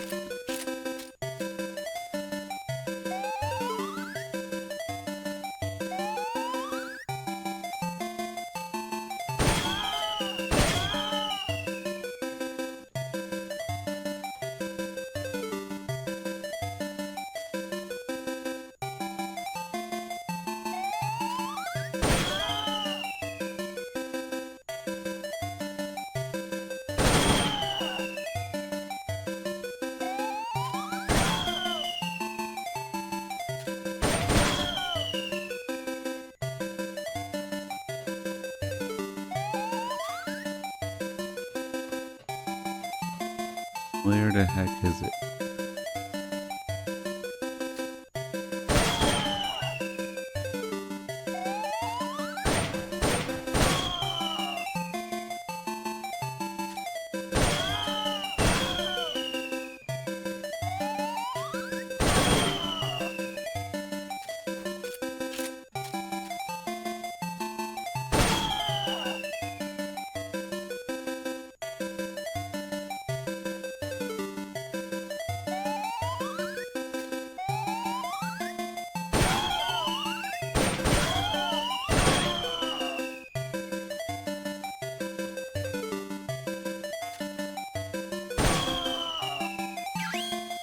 Just ignore the screams of agony. We're having a party in there. I knew you could do it. Piece of cake, right?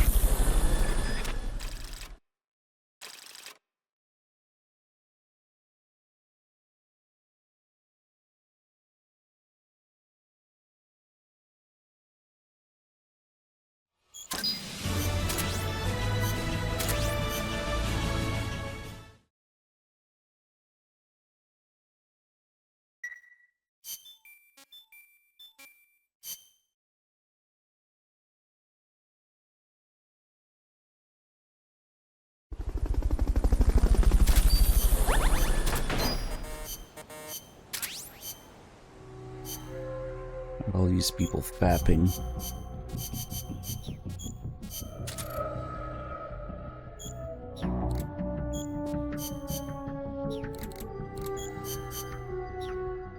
R&D still has a bunch of... Why the fuck is Chico in R&D now? Done that. Alright.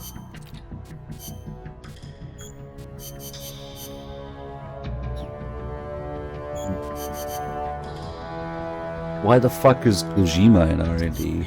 Yeah, now we gotta... Because I was taking the top 50 and that's what it was then, I guess.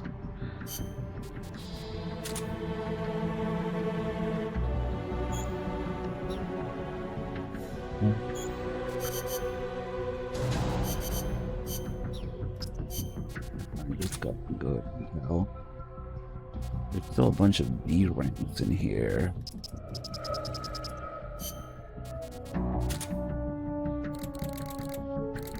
Right, so we have room for 15. Let's see.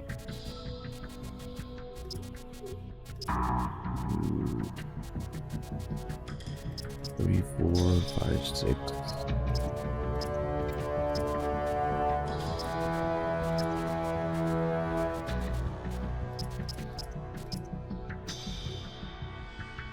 Okay. To do stuff.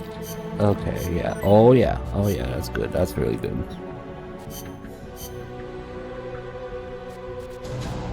I think just a random guy with a mask. If you... Or he might not show up. If you put Kojima in the combat unit. He shows up in Outer Ops though, so you can send him to fight things. Oh, that helps so much. Those grade 4 smokes.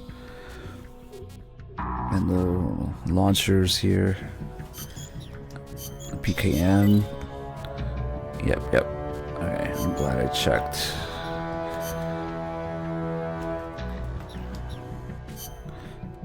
I wonder if we can squeeze a little bit more out of it.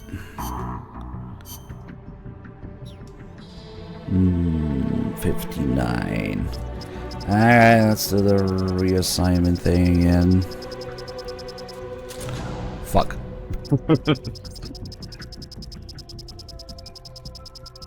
It will probably be really minute.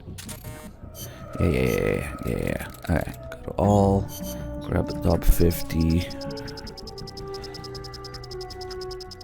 It's probably gonna be the same. Yep. Figures. Alright, let's squeezing everything we can out of the R&D team. For now, that'll do. It's actually not terrible. Grade 4. Alright. Except I have less GMP now.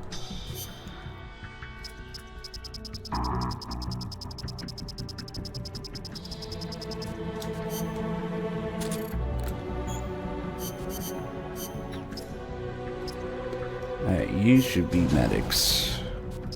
You should be an intel. You should be fired.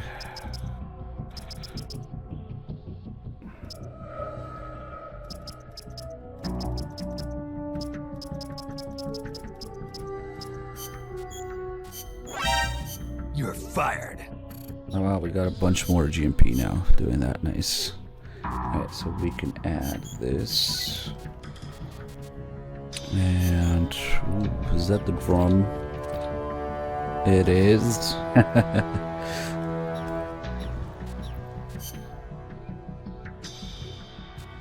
Right here, okay.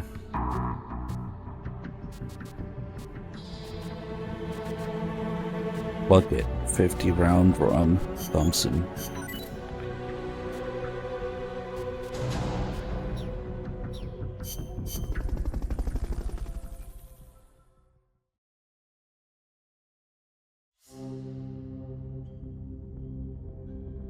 Alright, after 63 comes 74. Commencing mission.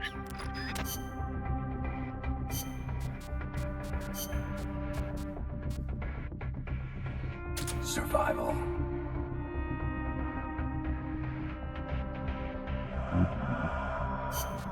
Stealth.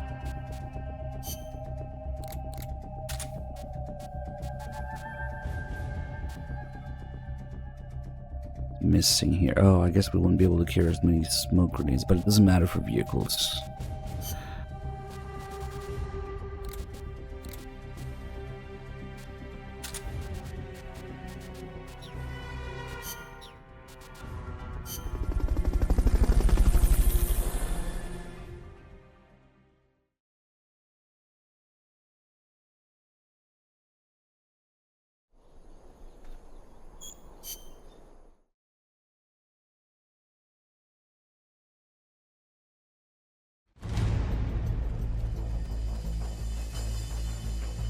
Not only out of Neutralize that armored vehicle somehow. Even with the K pistol, if he's alone, he's not gonna make it. Perfect. Now's your chance.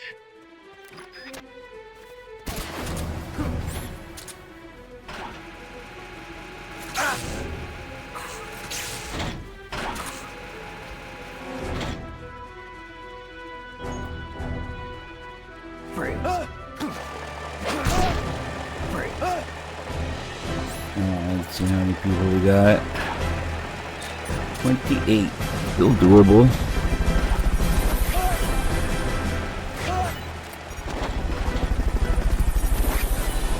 Molten recovery subject confirmed onboard helicopter.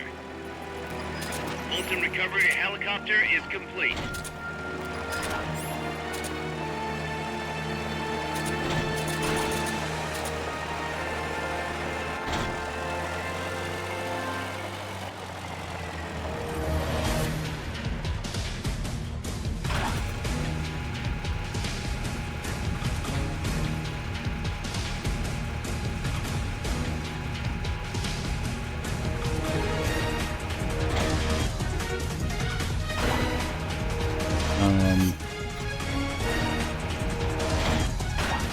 I may have fucked it up.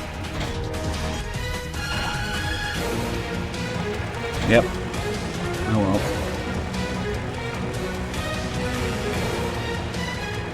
Because now I cannot undo this. Alright, well, we'll just lure him here.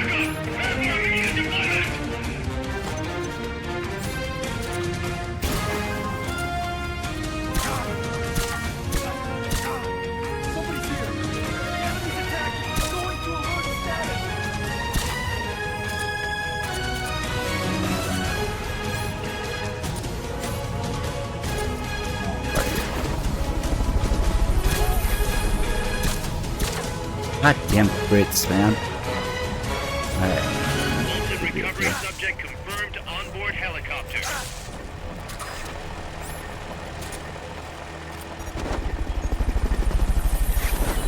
I'll do anyway.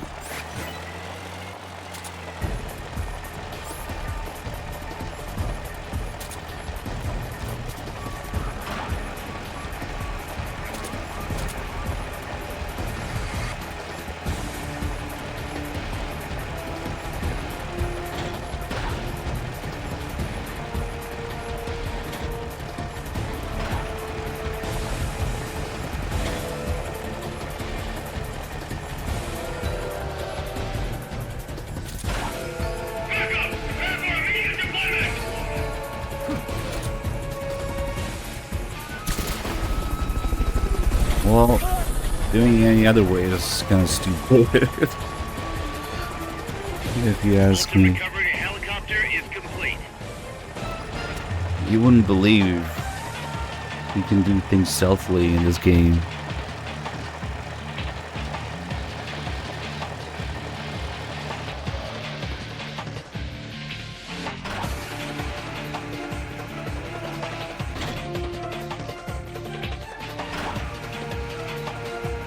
Yep, a lot of people don't know how the AI and the ranking and the items all combine together to create the circumstances to make it happen.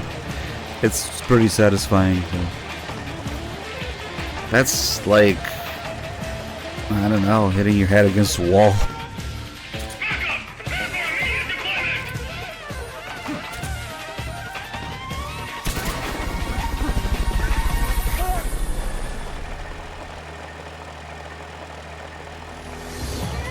Fulton recovery subject confirmed onboard helicopter. It's like trying to drive a nail in your face. I don't know.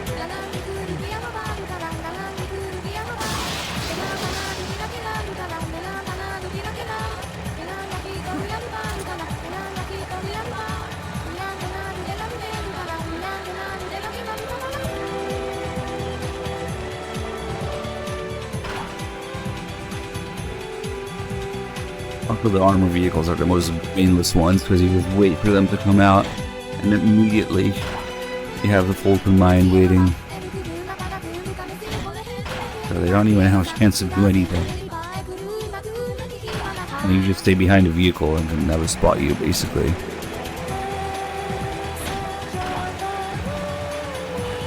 The tanks are a little more... the helicopters are a little more involved. The tanks are way more involved.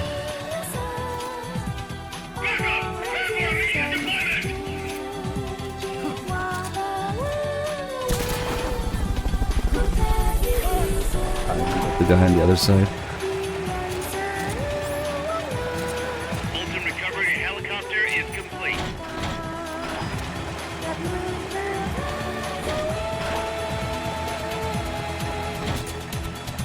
And a bit more, and we got 6 Fultons in the mine, so we're good. I almost fucked it up.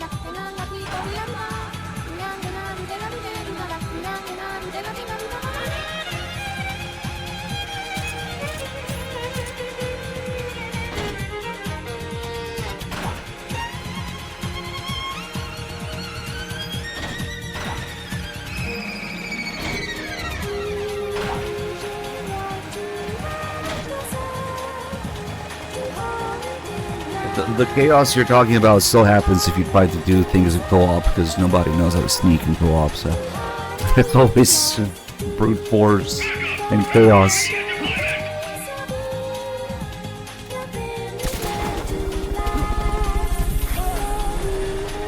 The later tanks that have those missiles that go in an arc.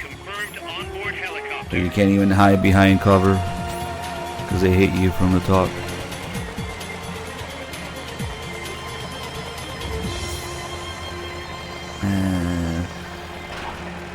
I guess even more ridiculous.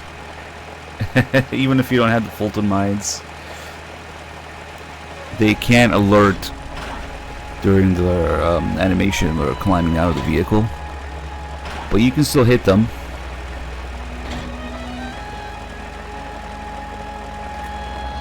So you can just do this. What's up?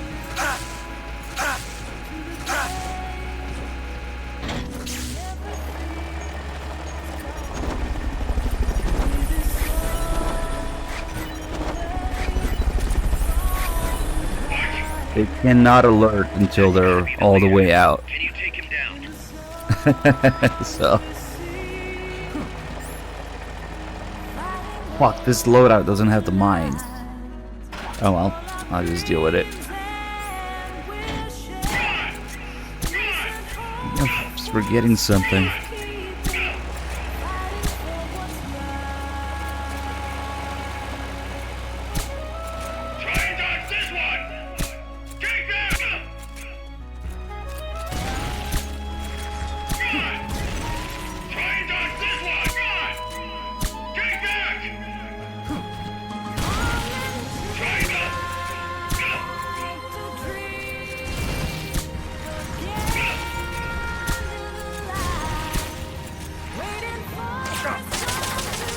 Go the fuck to sleep. That takes care of their leader.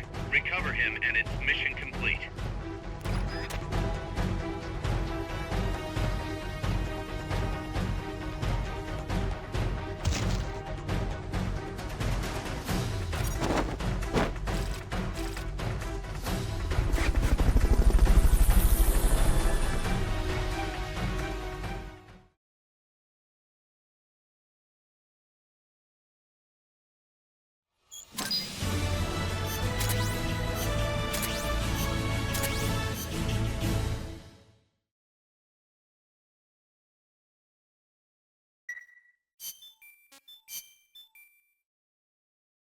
Alright. What do we have next? 57. Let's get this mission started. Complete the mission and proceed to the Fulton recovery point so we can get you back alive and well. Good luck out there.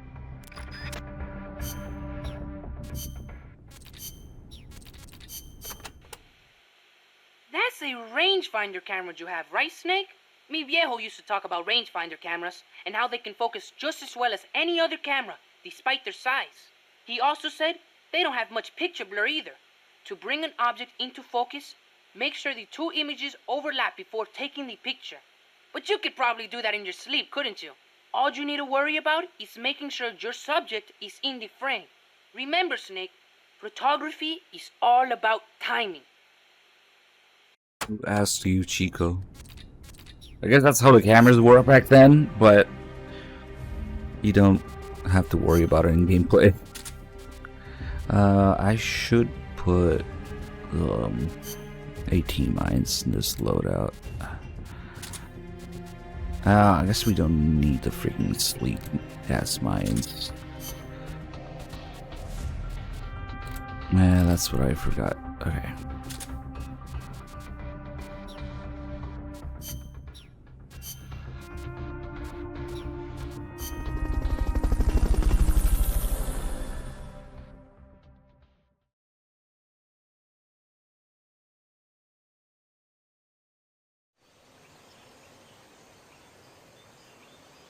Get a photo of the enemy I believe in you, Snake. A comandante in el frente would never have time on his hands for something like that. Looks like that commander's got plenty of time on his hands. Huh, must be nice. He's just fucking around here. Must be nice having all that free time to... Oh, I wasn't talking about you, boss. I wish there was something I could do. Looks like that commander's got plenty of time on his hands. Huh, must be nice. A comandante in el frente would never have time on his hands for something like that. We're counting on you, boss. Looks like that commander's got plenty of time on his hands. Huh, must be nice.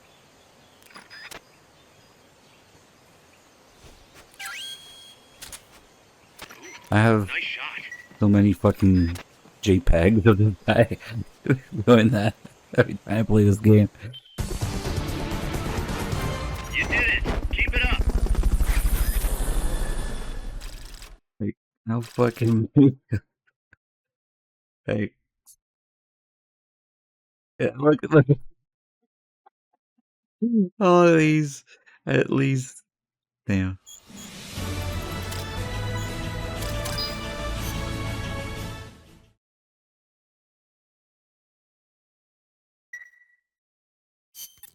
Snake, you're not gonna believe this, but...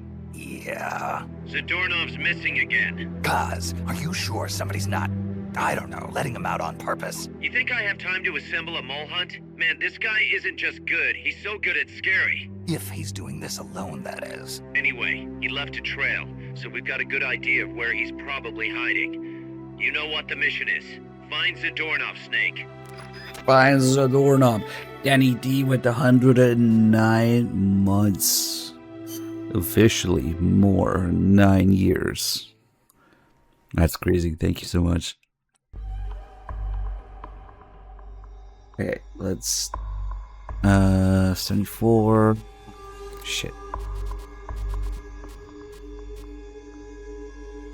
Oh, 74, 57, 59. Oh, okay. get this mission started. Complete the mission and That's proceed to fun. the Fulton recovery point. They're getting all the silly stuff now. You can't always see Phantasma with your naked eye. If some unseen presence is making a noise, you can be sure one is around. When that happens, try taking photos in the area. You should be able to see what's causing it. Why do they show up on photos? I'm not the one to ask about that, but maybe Phantasma are somehow able to deceive our minds on a subconscious level. They're right there in front of us, but they whisper, "Hey, we're not really here, but a camera's a machine, so they can't do anything to it." Yeah, that's it. That's gotta be it. Okay, Chica. Yeah, bring healing items to this.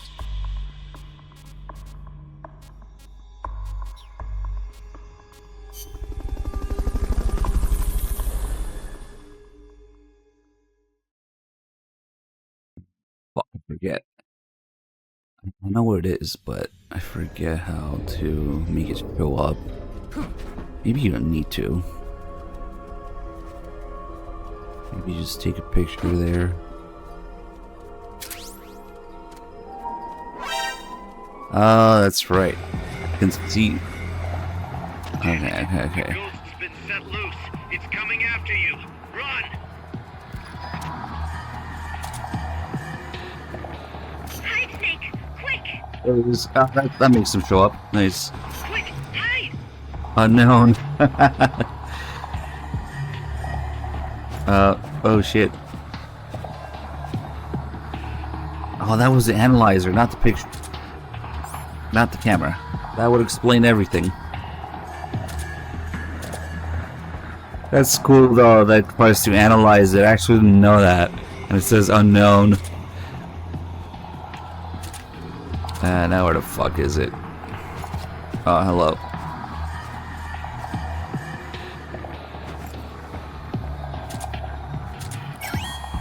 That works. Okay, you're done with that area. Head for the goal. Stay out of sight till they've called up. Yes, the alerts. The ghost alert. Great job.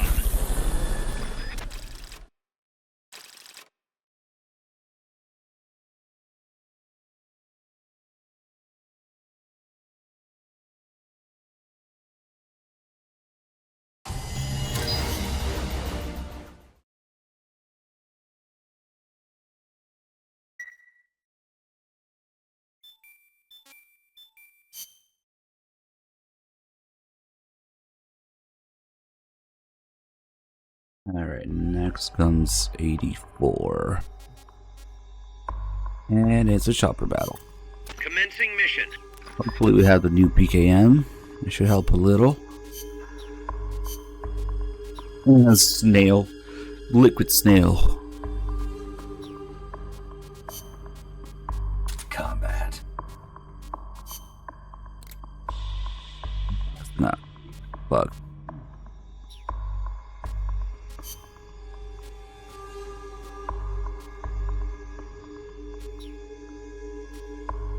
I guess I kind of like the SVD from they're too far.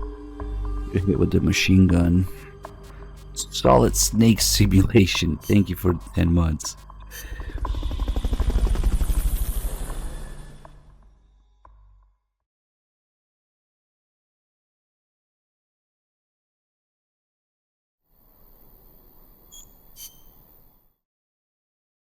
Just like there's a fake S3 plan in MGS2, there's a fake Peace Walker project in this. Actually, never thought about it. Eliminate that squadron, Snake.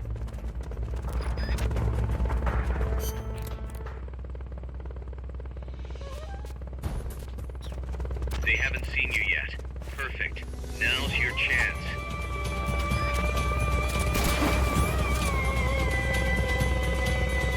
So fucking fat and slow in this thing.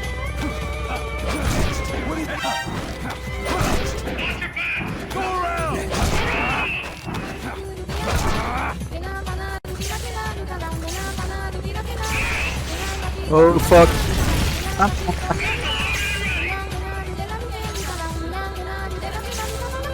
It should be good.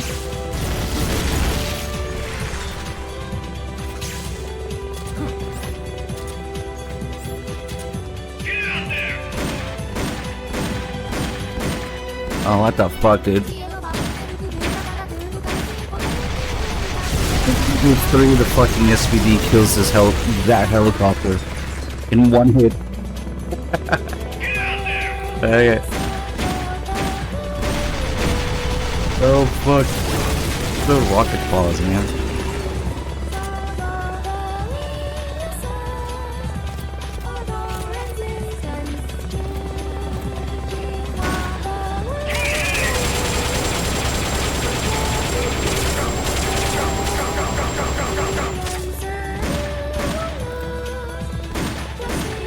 What is the fucking deal with the hitbox?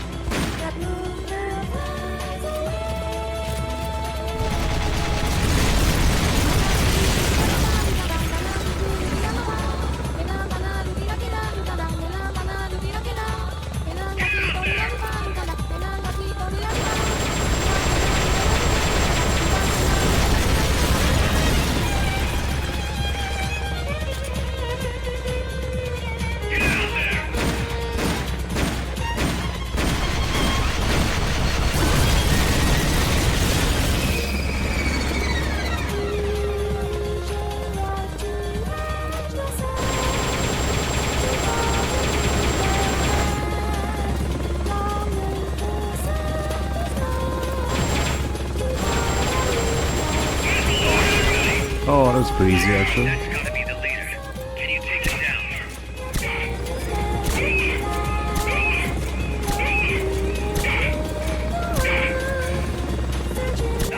Nice.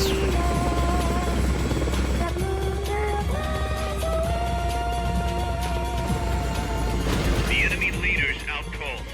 Bring him in. You put the music. Calculated. Yeah, I wasn't sure about the last shot.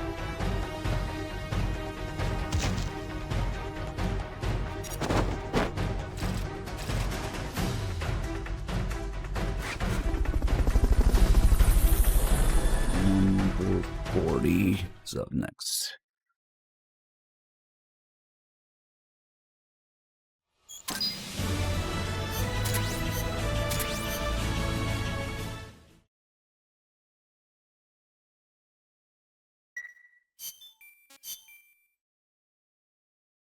Maybe we could take a little tape break.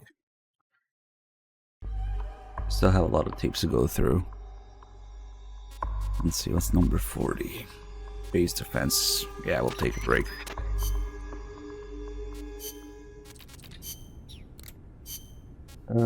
Tapes. You got any of them tapes? I'm sure there's a lot of tapes. Oh, we have a bunch of. It's been over an hour without feeling bad about the boss, so these will help with that. Man, we need to finish Zeke and then I'll listen to that tape.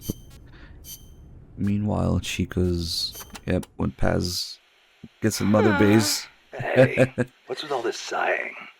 You're not your usual self. Oh, Snake. Something on your mind? Huh? No, not really. I guess... Hey, Snake. Girls are funny, you know?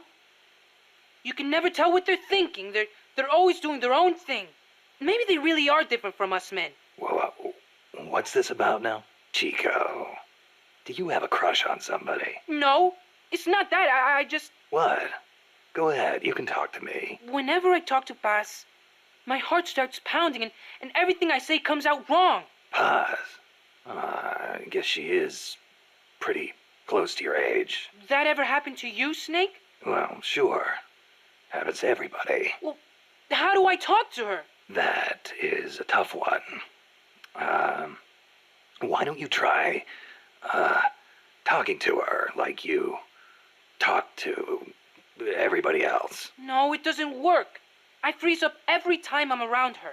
Our eyes meet and my face starts burning for some reason. It's like living on the battlefield. You just have to get used to it.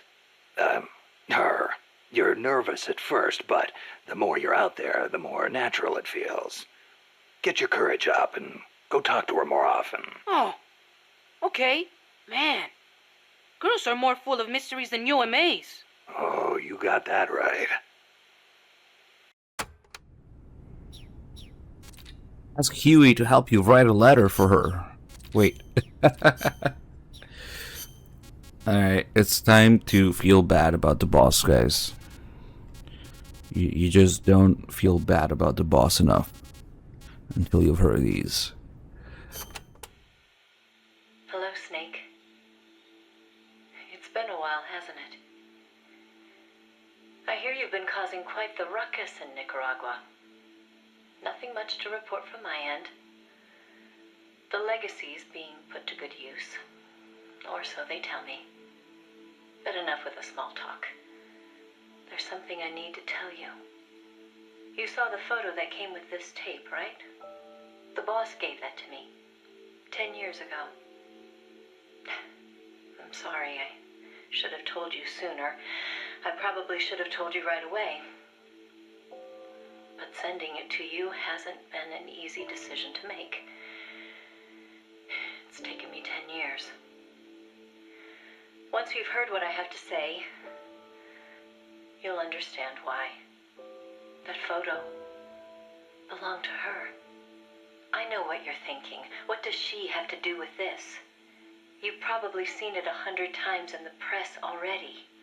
Obviously, it's of the Mercury 7, the first group of American astronauts, the heroes of Project Mercury. But there were actually 8 people in that photo. One of them was edited out, erased, without a trace. That 8th astronaut, the one airbrushed out of existence, that was her, Snake. Now, why did they need to keep her existence a secret? What were they trying to hide? The answer goes back even further. 17 years ago. It was the height of the Cold War. The Eastern and Western blocs were racing to develop space technology to match their nuclear arsenals. In 1957, the Soviet Union launched Sputnik 1, the first artificial satellite. The Americans were stunned. They'd been led to believe their country led the world in science and technology. That shock quickly turned into fear. If the Russians had the know-how to launch a satellite into space, they could use it to launch a nuclear missile, too. Frantic, the U.S. threw everything it had into the space race. The following year, the Army succeeded in launching the first American satellite, Explorer 1. The National Aeronautics and Space Administration was established that fall, and Project Mercury with it. The goal was to send a man into space, and 7 men were chosen as pilot candidates. The media dubbed them the Mercury 7. They were immediately hailed as national heroes, icons of Western space exploration. But after Explorer, America suffered a series of failed rocket launches. Desperate, the government made a fateful decision. Unable to wait for its space program to mature, they'd steal the Soviets' technology, at the same time sabotaging their space program. You know better than anyone how hard a mission that was. The Soviet space program was shrouded in secrecy. Recovering that information would be no easy task.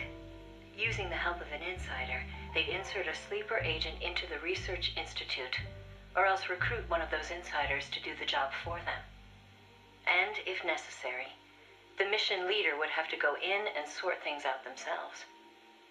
Someone was needed with experience, knowledge, and superior intuition. And the only one for the job was the boss. The president himself asked for her by name. He needed someone who could be trusted with the fate of a nation. Who else to turn to but the hero of the Second World War?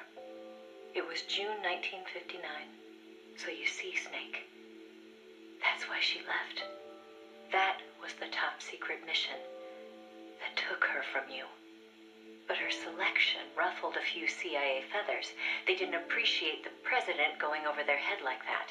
The mission was tough enough already, and now the CIA was dragging its feet. She couldn't get anything out of them. No manpower, no information. Left to her own devices, the boss made a decision she knew would come back to haunt her. She decided to tap into the Philosopher's Network. And that's when the wheels of fate began to turn. The Philosophers were a secret society of power brokers formed in a pact between the US, Russia, and China in the early 20th century. Of course, by that time, the American and Soviet branches had already parted ways. But there were those among the remaining Russian philosophers not entirely happy with the one-party communist state. The boss reached out to them. She arranged clandestine meetings in Berlin, hoping to find a way into OKB-1, the Soviets' premier design bureau. She worked tirelessly to win their sympathy, in some instances using huge sums of cash, in others by helping them over the Berlin Wall. It was a dangerous game to be playing. The Philosophers had everything on her, and not just information either. She'd given birth to a child on the battlefield, only to have them immediately snatch it away. I know she told you that story. If that child was in the hands of the Soviet philosophers, she'd be putting more than just herself in danger. But she did what she had to do. At the time, the Soviet Union was believed to have an arsenal of missiles far greater than that of the United States. If that proved to be the case, Moscow would be free from the yoke of nuclear deterrence, raising the possibility that the Soviets might actually launch nukes if they felt it necessary. As you know, the so-called missile gap turned out to be a Soviet bluff.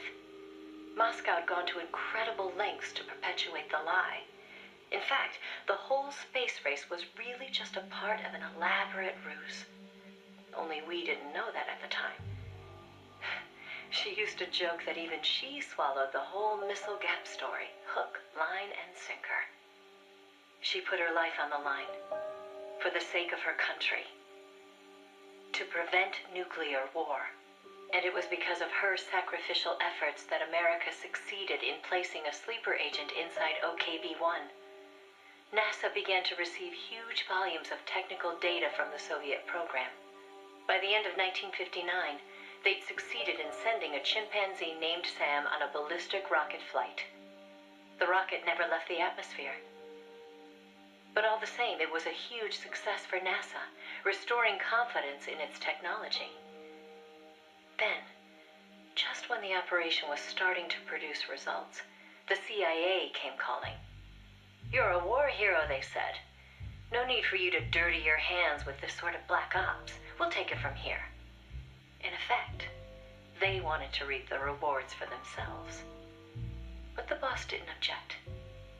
"My part is over," she said. "I don't care what you do with the data now." It seemed as if NASA was making great strides toward manned spaceflight, while the Russians lagged behind. They even got a report from their mole at OKB-1. "The safe return of Sam has sent our scientists into a panic," he said. Soon afterward, the Soviet Union sent an animal of its own into space on Sputnik 2, the dog Kudryavka, better known to the world as Laika. But Laika was fated never to return to Earth. The U.S. can recover its spacecraft from the ocean upon re-entry. But the Soviet Union only borders the frozen Arctic. They had to bring their spacecraft down on land. How could they soften the impact enough to bring a living creature back safely? The agent reported that the Soviets hadn't yet found a solution to that problem. The plot to sabotage the Soviet space program seemed to be working, too. First, they tampered with Sputnik 4's re-entry. Then, 2 months later, one of their rockets exploded on the launch pad. They did manage to send 2 dogs into orbit aboard Sputnik 5 and return them safely to Earth. But the agent dismissed it as a fluke. Dogs, sure, but humans? They didn't have the technology. Everybody believed it. Everybody was complacent. Everybody. Except the boss. something about the Sputnik 5 schematics they were getting that didn't seem right. Some kind of ejection device on the capsule that didn't quite belong. She couldn't figure out the reason why it was there. What was it supposed to eject? NASA shrugged off her concerns. They figured it was probably meant to eject the flight recorder in case of an accident. The boss pleaded with them to investigate, but the CIA wasn't having it. They probably thought she was trying to reclaim some of the glory for herself. The boss wouldn't give up. She decided to head to the Soviet Union herself, alone, without any backing from the CIA. By the beginning of the next year, 1961, she'd succeeded in infiltrating OKB-1. That's when she saw the truth, for the first time.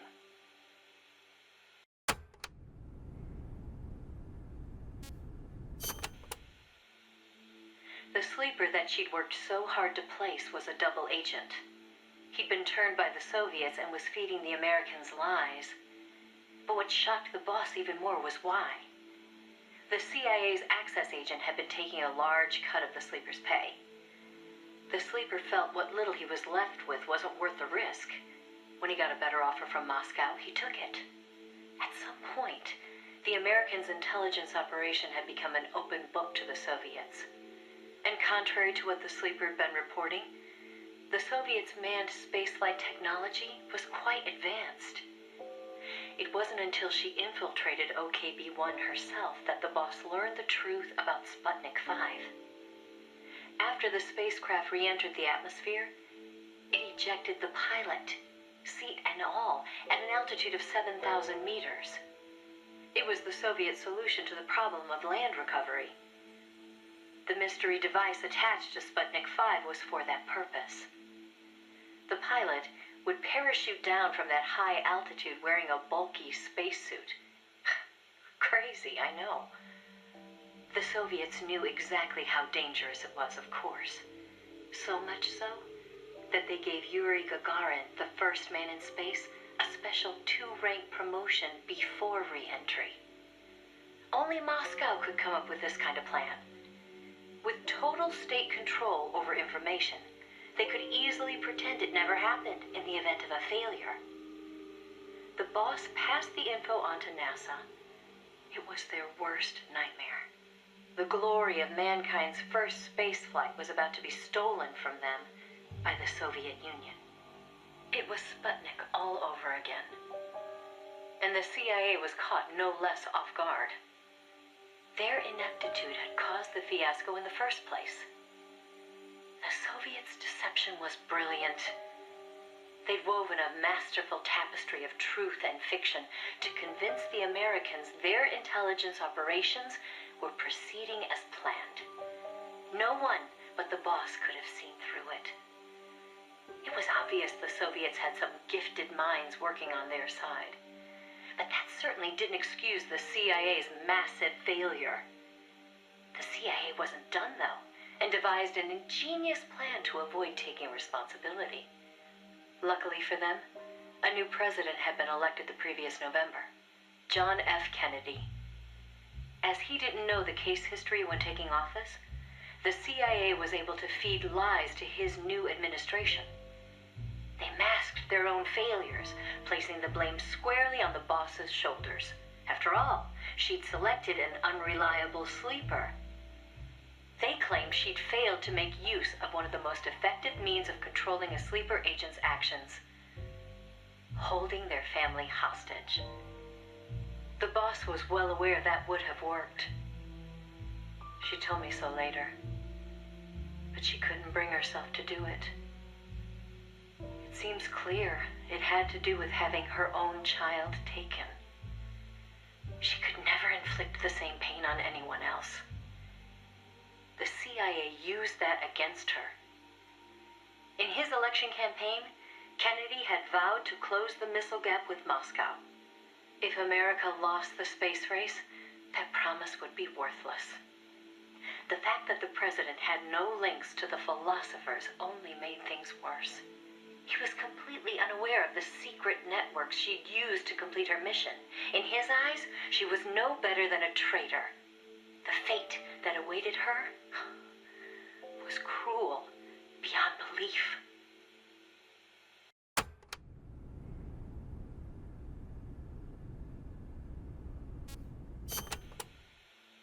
The order came down from above. The boss would take the official blame for the Sleeper's betrayal. More so, she'd serve as the guinea pig for NASA's manned spaceflight program. By then, NASA had gotten as far as sending a chimp named Ham into space. Now came a whole battery of ground tests to pave the way for a human to take its place. High G tests, zero G tests, spacesuit tests, simulations in pressurized oxygen environments. Some of the tests were highly dangerous, too dangerous for the Mercury 7, who were by then already media darlings. So the boss was made to stand in for them. She could have refused the order, argued her side of the story against the CIA, but she didn't. The way she saw it, her military experience made her a potentially valuable asset to those tests. She felt it was her duty to accept. She soon proved herself right. The boss was more than just a guinea pig. She drew on her experience to give the staff focused advice exactly where it was needed. NASA's space program took off again. At the rate they were going, putting a man in space seemed within reach. The higher-ups at NASA were impressed with her talents. They took to calling her the 8th astronaut, the Mercury Lady. The photo I sent you was taken around that time.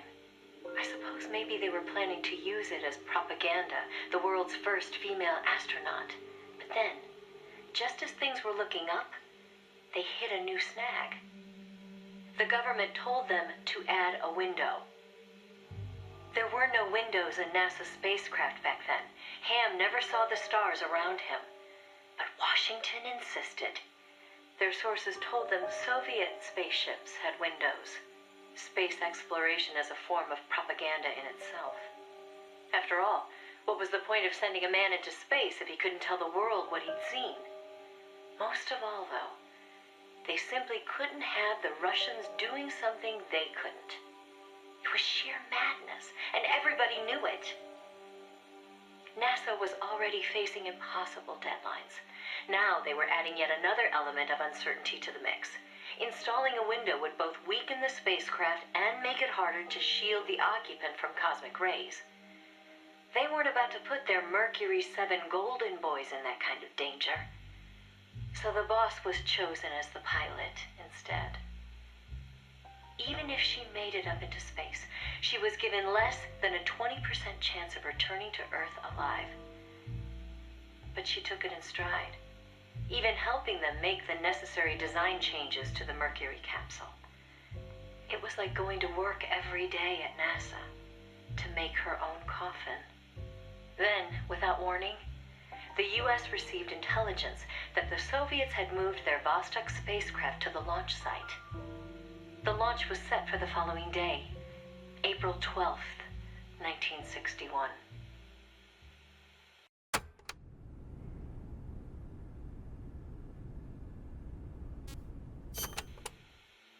America couldn't let the Soviets beat them with Vostok. NASA was forced to cut short the testing process and move the launch date up. They pulled out all the stops to get it scheduled for the earliest hours of the next day. The spacecraft would be launched from Cape Canaveral in the dead of night. For the flight path, they chose a course that would take her as far east as possible. She'd be able to see the Earth in daylight from the window, at least for a little while. The boss climbed into the Mercury capsule, having completed less than 80% of the regular flight procedures. Both the timing and the flight path were risky, and testing was far from complete. But NASA had no other choice. The boss, for her part, never expected to come home alive. She was going on a one-way trip, the American version of Laika the dog. And yet she went all the same. Someone has to be first, she said. If fate has chosen me, then I accept. For my country, for the balance of the world. That's how she saw things. My chances may be slim, but I'll take them. I've accepted my fate. If anyone can get through this, I can. Then, on April 12th at 1:30 in the morning, the boss entered space. It was nothing short of a miracle. First, that she'd made it in an incomplete spacecraft. And second, that her flight coincided almost exactly with Gagarin's. As the sun rose over the horizon, and cosmic rays began to bombard her through the window, she saw the Earth. I think you've heard the story before. It was a world without borders, a perfect jewel. All nations, all ideologies. They seemed so far away. It almost made her laugh, knowing that they'd risked so much to beat the Soviets by a few short minutes. If she'd seen Vostok from her window, she probably would have waved. But the two spacecraft were destined for very different fates. Gagarin circled the Earth and returned to the Soviet Union, safe and sound. The Mercury capsule, on the other hand, deviated from its planned re-entry angle. The addition of a window had thrown the capsule's aerodynamics off balance. The boss's coffin veered wildly off course and began to plunge earthward. The course deviation caused the capsule to miss its splashdown point by a wide margin. It didn't have enough time to decelerate before crashing into the sea. The force of the impact shattered the spacecraft before it started to sink like a stone. The boss used the last of her strength to escape to the surface. Her body was covered in bruises and scorched by radiation. It was a miracle she was still alive. She slipped into a coma and didn't regain consciousness for 6 months. To some, what was worst of all was that she had lost the space race to Gagarin by only a few minutes. That aside, it should have been a proud day for America. Its first manned spaceflight. Sadly, her accomplishment was kept out of the history books. An attempt to save face by Washington. In contrast to Gagarin's orbital flight, America had only managed a ballistic trajectory. Her flight time was much shorter, too. And most importantly, the Soviets had brought back both spacecraft and pilot safely. NASA couldn't even conjure up a half-hearted tale of heroic survival. The coup de grace, though, was the Soviet propaganda campaign that kicked into gear after the flight. The Earth was blue. Those were the words of Gagarin on his return, and the whole world was listening. In the blink of an eye, Gagarin was an international celebrity, earning accolades from every corner. It was a PR coup for the Soviet Union. Meanwhile, Washington could only grit its teeth in silence. They decided there was no value in making the boss's flight public, that it would only make matters worse. So they buried it instead, labeling it a dark mission. NASA and the CIA did everything in their power to erase all traces of the boss from Project Mercury. The result was the photo you see before you. Not a bad job, huh? Not only did they expunge her flight from the records, they denied that she ever existed. And that wasn't the end of it. As an alibi, the military claimed she'd taken part in the CIA's botched Bay of Pigs plot to take back Cuba. And when the boss was finally well enough to return to service, they wouldn't take her back. She was forced to go underground. In the public eye, the boss was still a hero of World War II. In reality, though, she was anything but that. She was a non-person, fit only for the blackest of black ops. In effect, she may as well have been dead. Gagarin went on a worldwide tour in front of millions of adoring fans. The boss, meanwhile, was a walking secret, unable to breathe a word about her experience. The authorities in Washington had this to say: "Why are you still here? If only you'd had the decency to give us a nice quote like Gagarin and then die an honorable death, you'd have gone down as a hero." 3 weeks later, on May 5th, Alan Shepard, one of the Mercury 7, made his own ballistic flight. They sure didn't try to cover up his achievement. Of course, he owed his success to the lessons learned from the boss's tragedy. Before sending Gagarin up into space, the Soviets had used a mannequin called Ivan Ivanovich to test the landing procedure, which would make the boss America's version of a crash test dummy. But she didn't care. "I'm happy to be the dummy," she said, "if it'll help the project succeed. Nothing would give me greater satisfaction." And that still wasn't the end of it.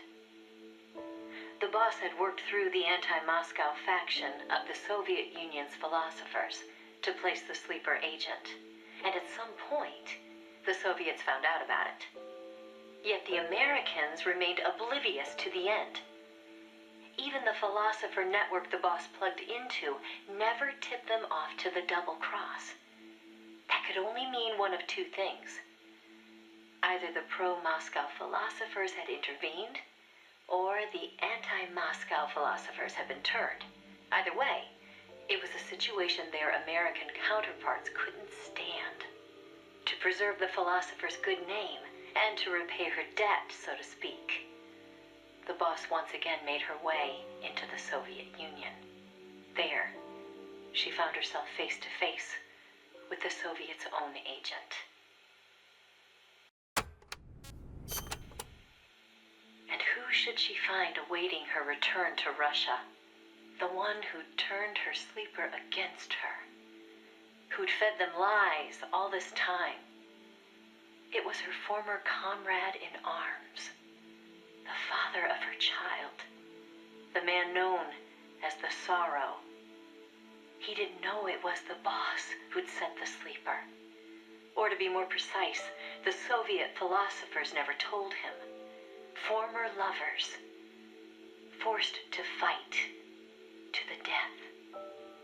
One would live and one would die, she told me. That was the revenge the Soviet philosophers had in store for me. If both of them survived, their child would suffer in their place. They were left with no other option. The boss shot him. He offered no resistance. When she returned from the Soviet Union, there was no place left for her to go. She'd sacrificed everything. Everything. For her country. And in return, they treated her like a dead woman. She was made a scapegoat for no good reason. Only because power had changed hands in Washington. Any lesser being would have long since cracked. It was then that one of her old SAS comrades reached out to her, Major Zero, and so Fox was born. She undertook a mission that, well, you should know better than anybody. You were a part of it. 20 days after Shepard's flight, President Kennedy announced that America would put a man on the moon. Without the intelligence the boss obtained, America's space program would never have caught up. Armstrong and Aldrin might never have walked on the moon, but the Americans' gain had cost the boss her health, her honor, and the man she loved. The word tragedy doesn't even begin to describe what she endured. The Soviets continued their manned space flights, and in 1963, Valentina Tereshkova became the so-called first woman in space. It's said they took their cue from NASA's long-buried Mercury Lady project. And so that, Snake, is the mission that kept her away from you for so long. Now, know what you're thinking. Why not use me as her agent? She knew I'd never even think of betraying her. I think it's because she didn't want to drag you into it. She probably knew what was going to happen. To complete the mission, she'd have to turn to the philosophers, and once she did that, whatever came of it, there'd be a price to pay. No one understood that better than her. So please, Snake, let it go. When she gave me the photo, she left me to decide whether or not to pass it along to you. I know she was torn about it, just as I was. She knew you'd probably blame yourself. Why did she hold on to it for so long? That, I can't say. To remind her of how much it hurt to be erased. She wasn't that kind of person. No. I think she meant it to be a message to you. She had her identity, her life, taken away. But she wanted you, of all people, to know the truth. Snake, you've probably already figured this out, but it's no accident that I'm only now sending you something I've withheld for so long. A little bird tells me you recently made a big decision. You and the boss are different people. I understand that. And I'm not trying to second guess you. I simply wanted you to know what she saw, how she felt. That's all. Keep it with you, Snake. Keep it deep inside. Don't ever forget the path she took.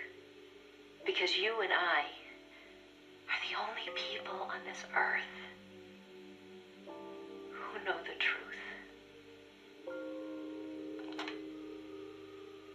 Boss, I'm sorry.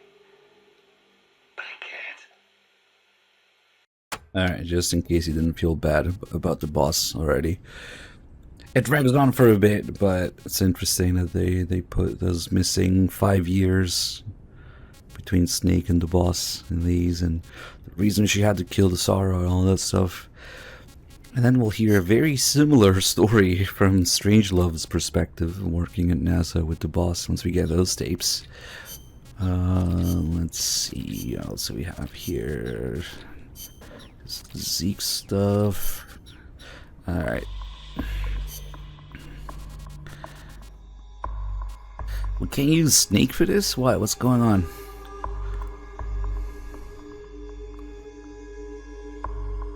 Huh. Well, that's the story context here. You can't use Snake.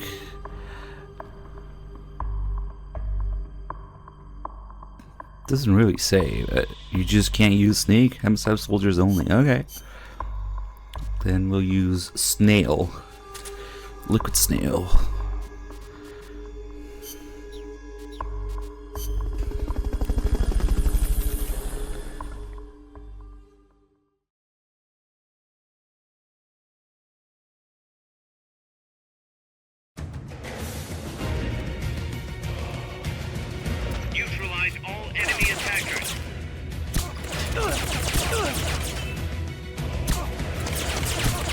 It's only 15 enemies. Okay.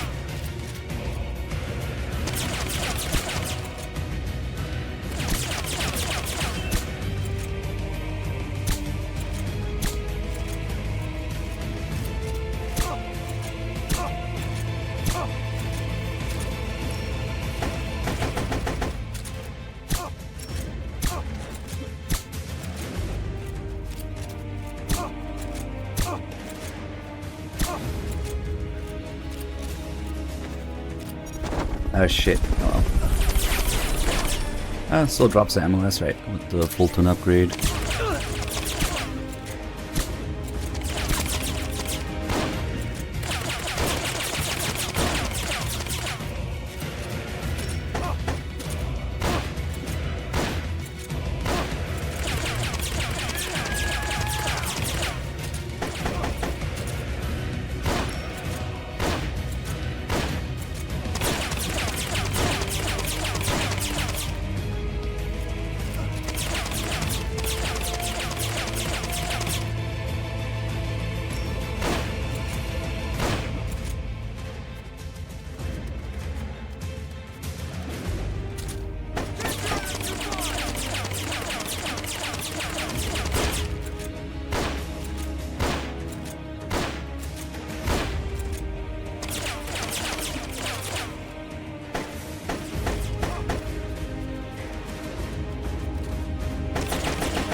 You just can't keep doing this shit.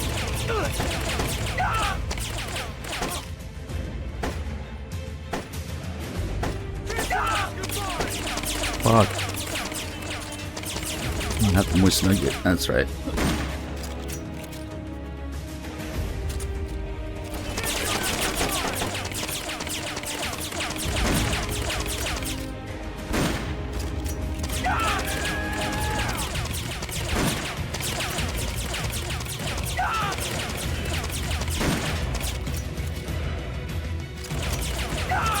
Fuck that guy.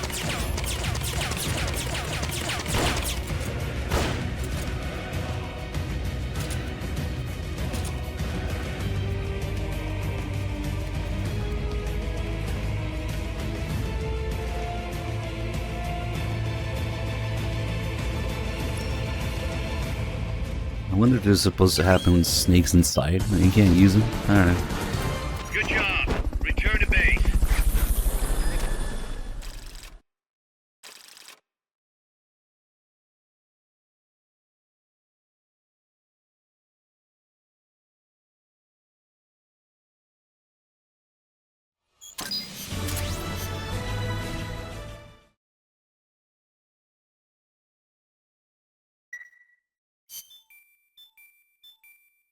I should check on maybe the Intel team. See if we can get the base facility built for the ending. Should be doable now. People are fapping in Mother Base. And lots of fappers in the fapping room. And let's see here. Okay, we need mission support to get to rank 2. I think it requires Intel level 40 to start leveling. Yeah, it's only 25 right now. Alright, let's get some Intel people in there.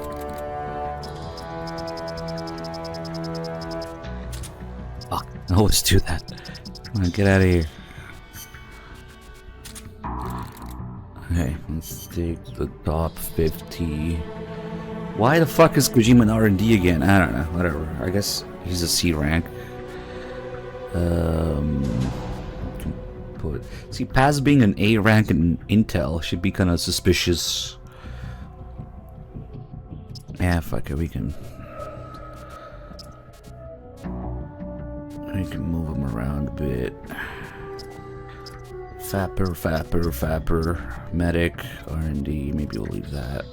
Medic, Fapper, combat, Fapper, Fap, combat, Fap, cook, combat, medic, combat, Fap, combat, Fapper. All these fappers. How many fappers do we have? Yeah, they're all in D, right? And hopefully it's good enough.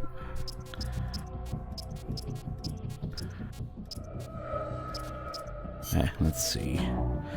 48. Nice. Okay, cool.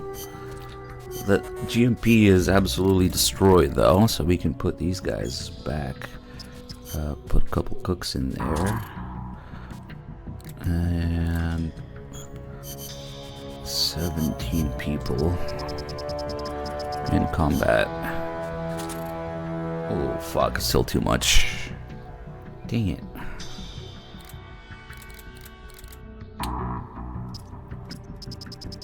Get rid of these guys for now. You're fired. Maybe we'll just halt some. Yeah, we don't need all this crap. The Thompson can go, I guess.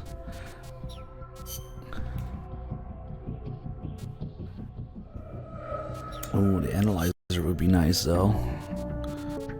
And of course, can't miss the next frames moment. Alright, frames are back. Alright, so now that should make mission support go up with each mission.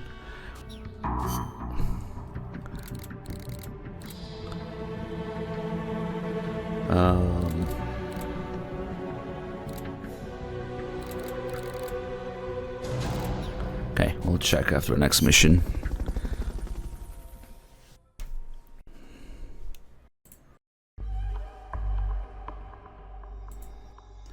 Which is number 82. It's a tank battle. Commencing mission.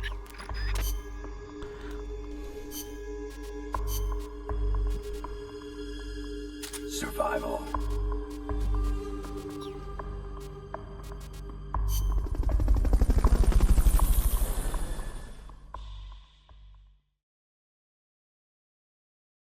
Assigned to the FAP room.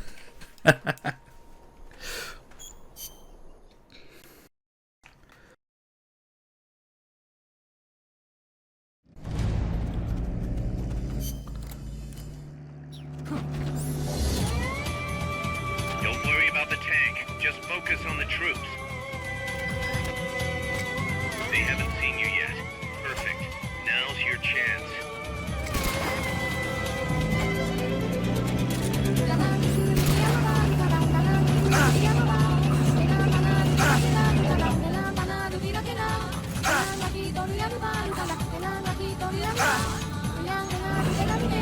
Good having Kevin, thank you. Alright, let's see how many we got. Okay, that's not too bad. Let's set up here. 11 smoke, smoke mine.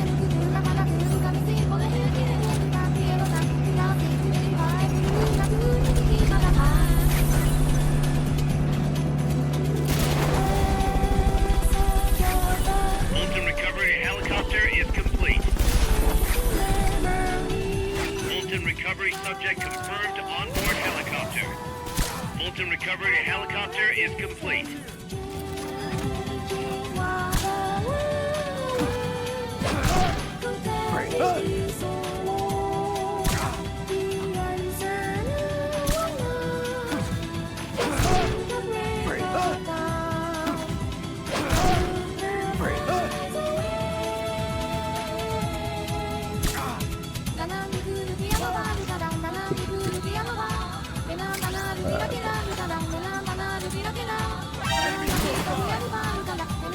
Fog. Is that fog?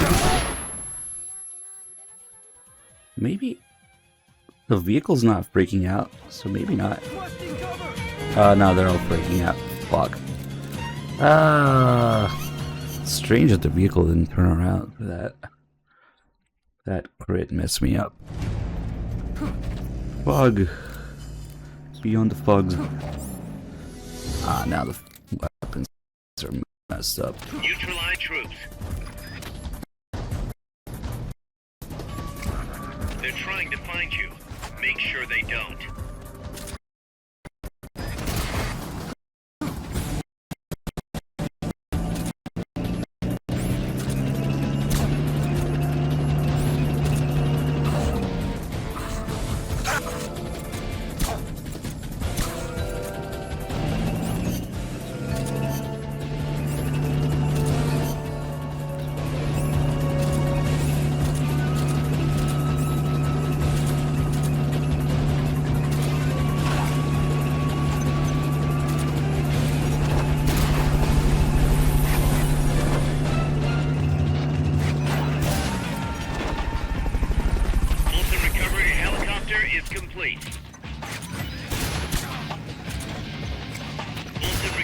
Subject confirmed onboard helicopter.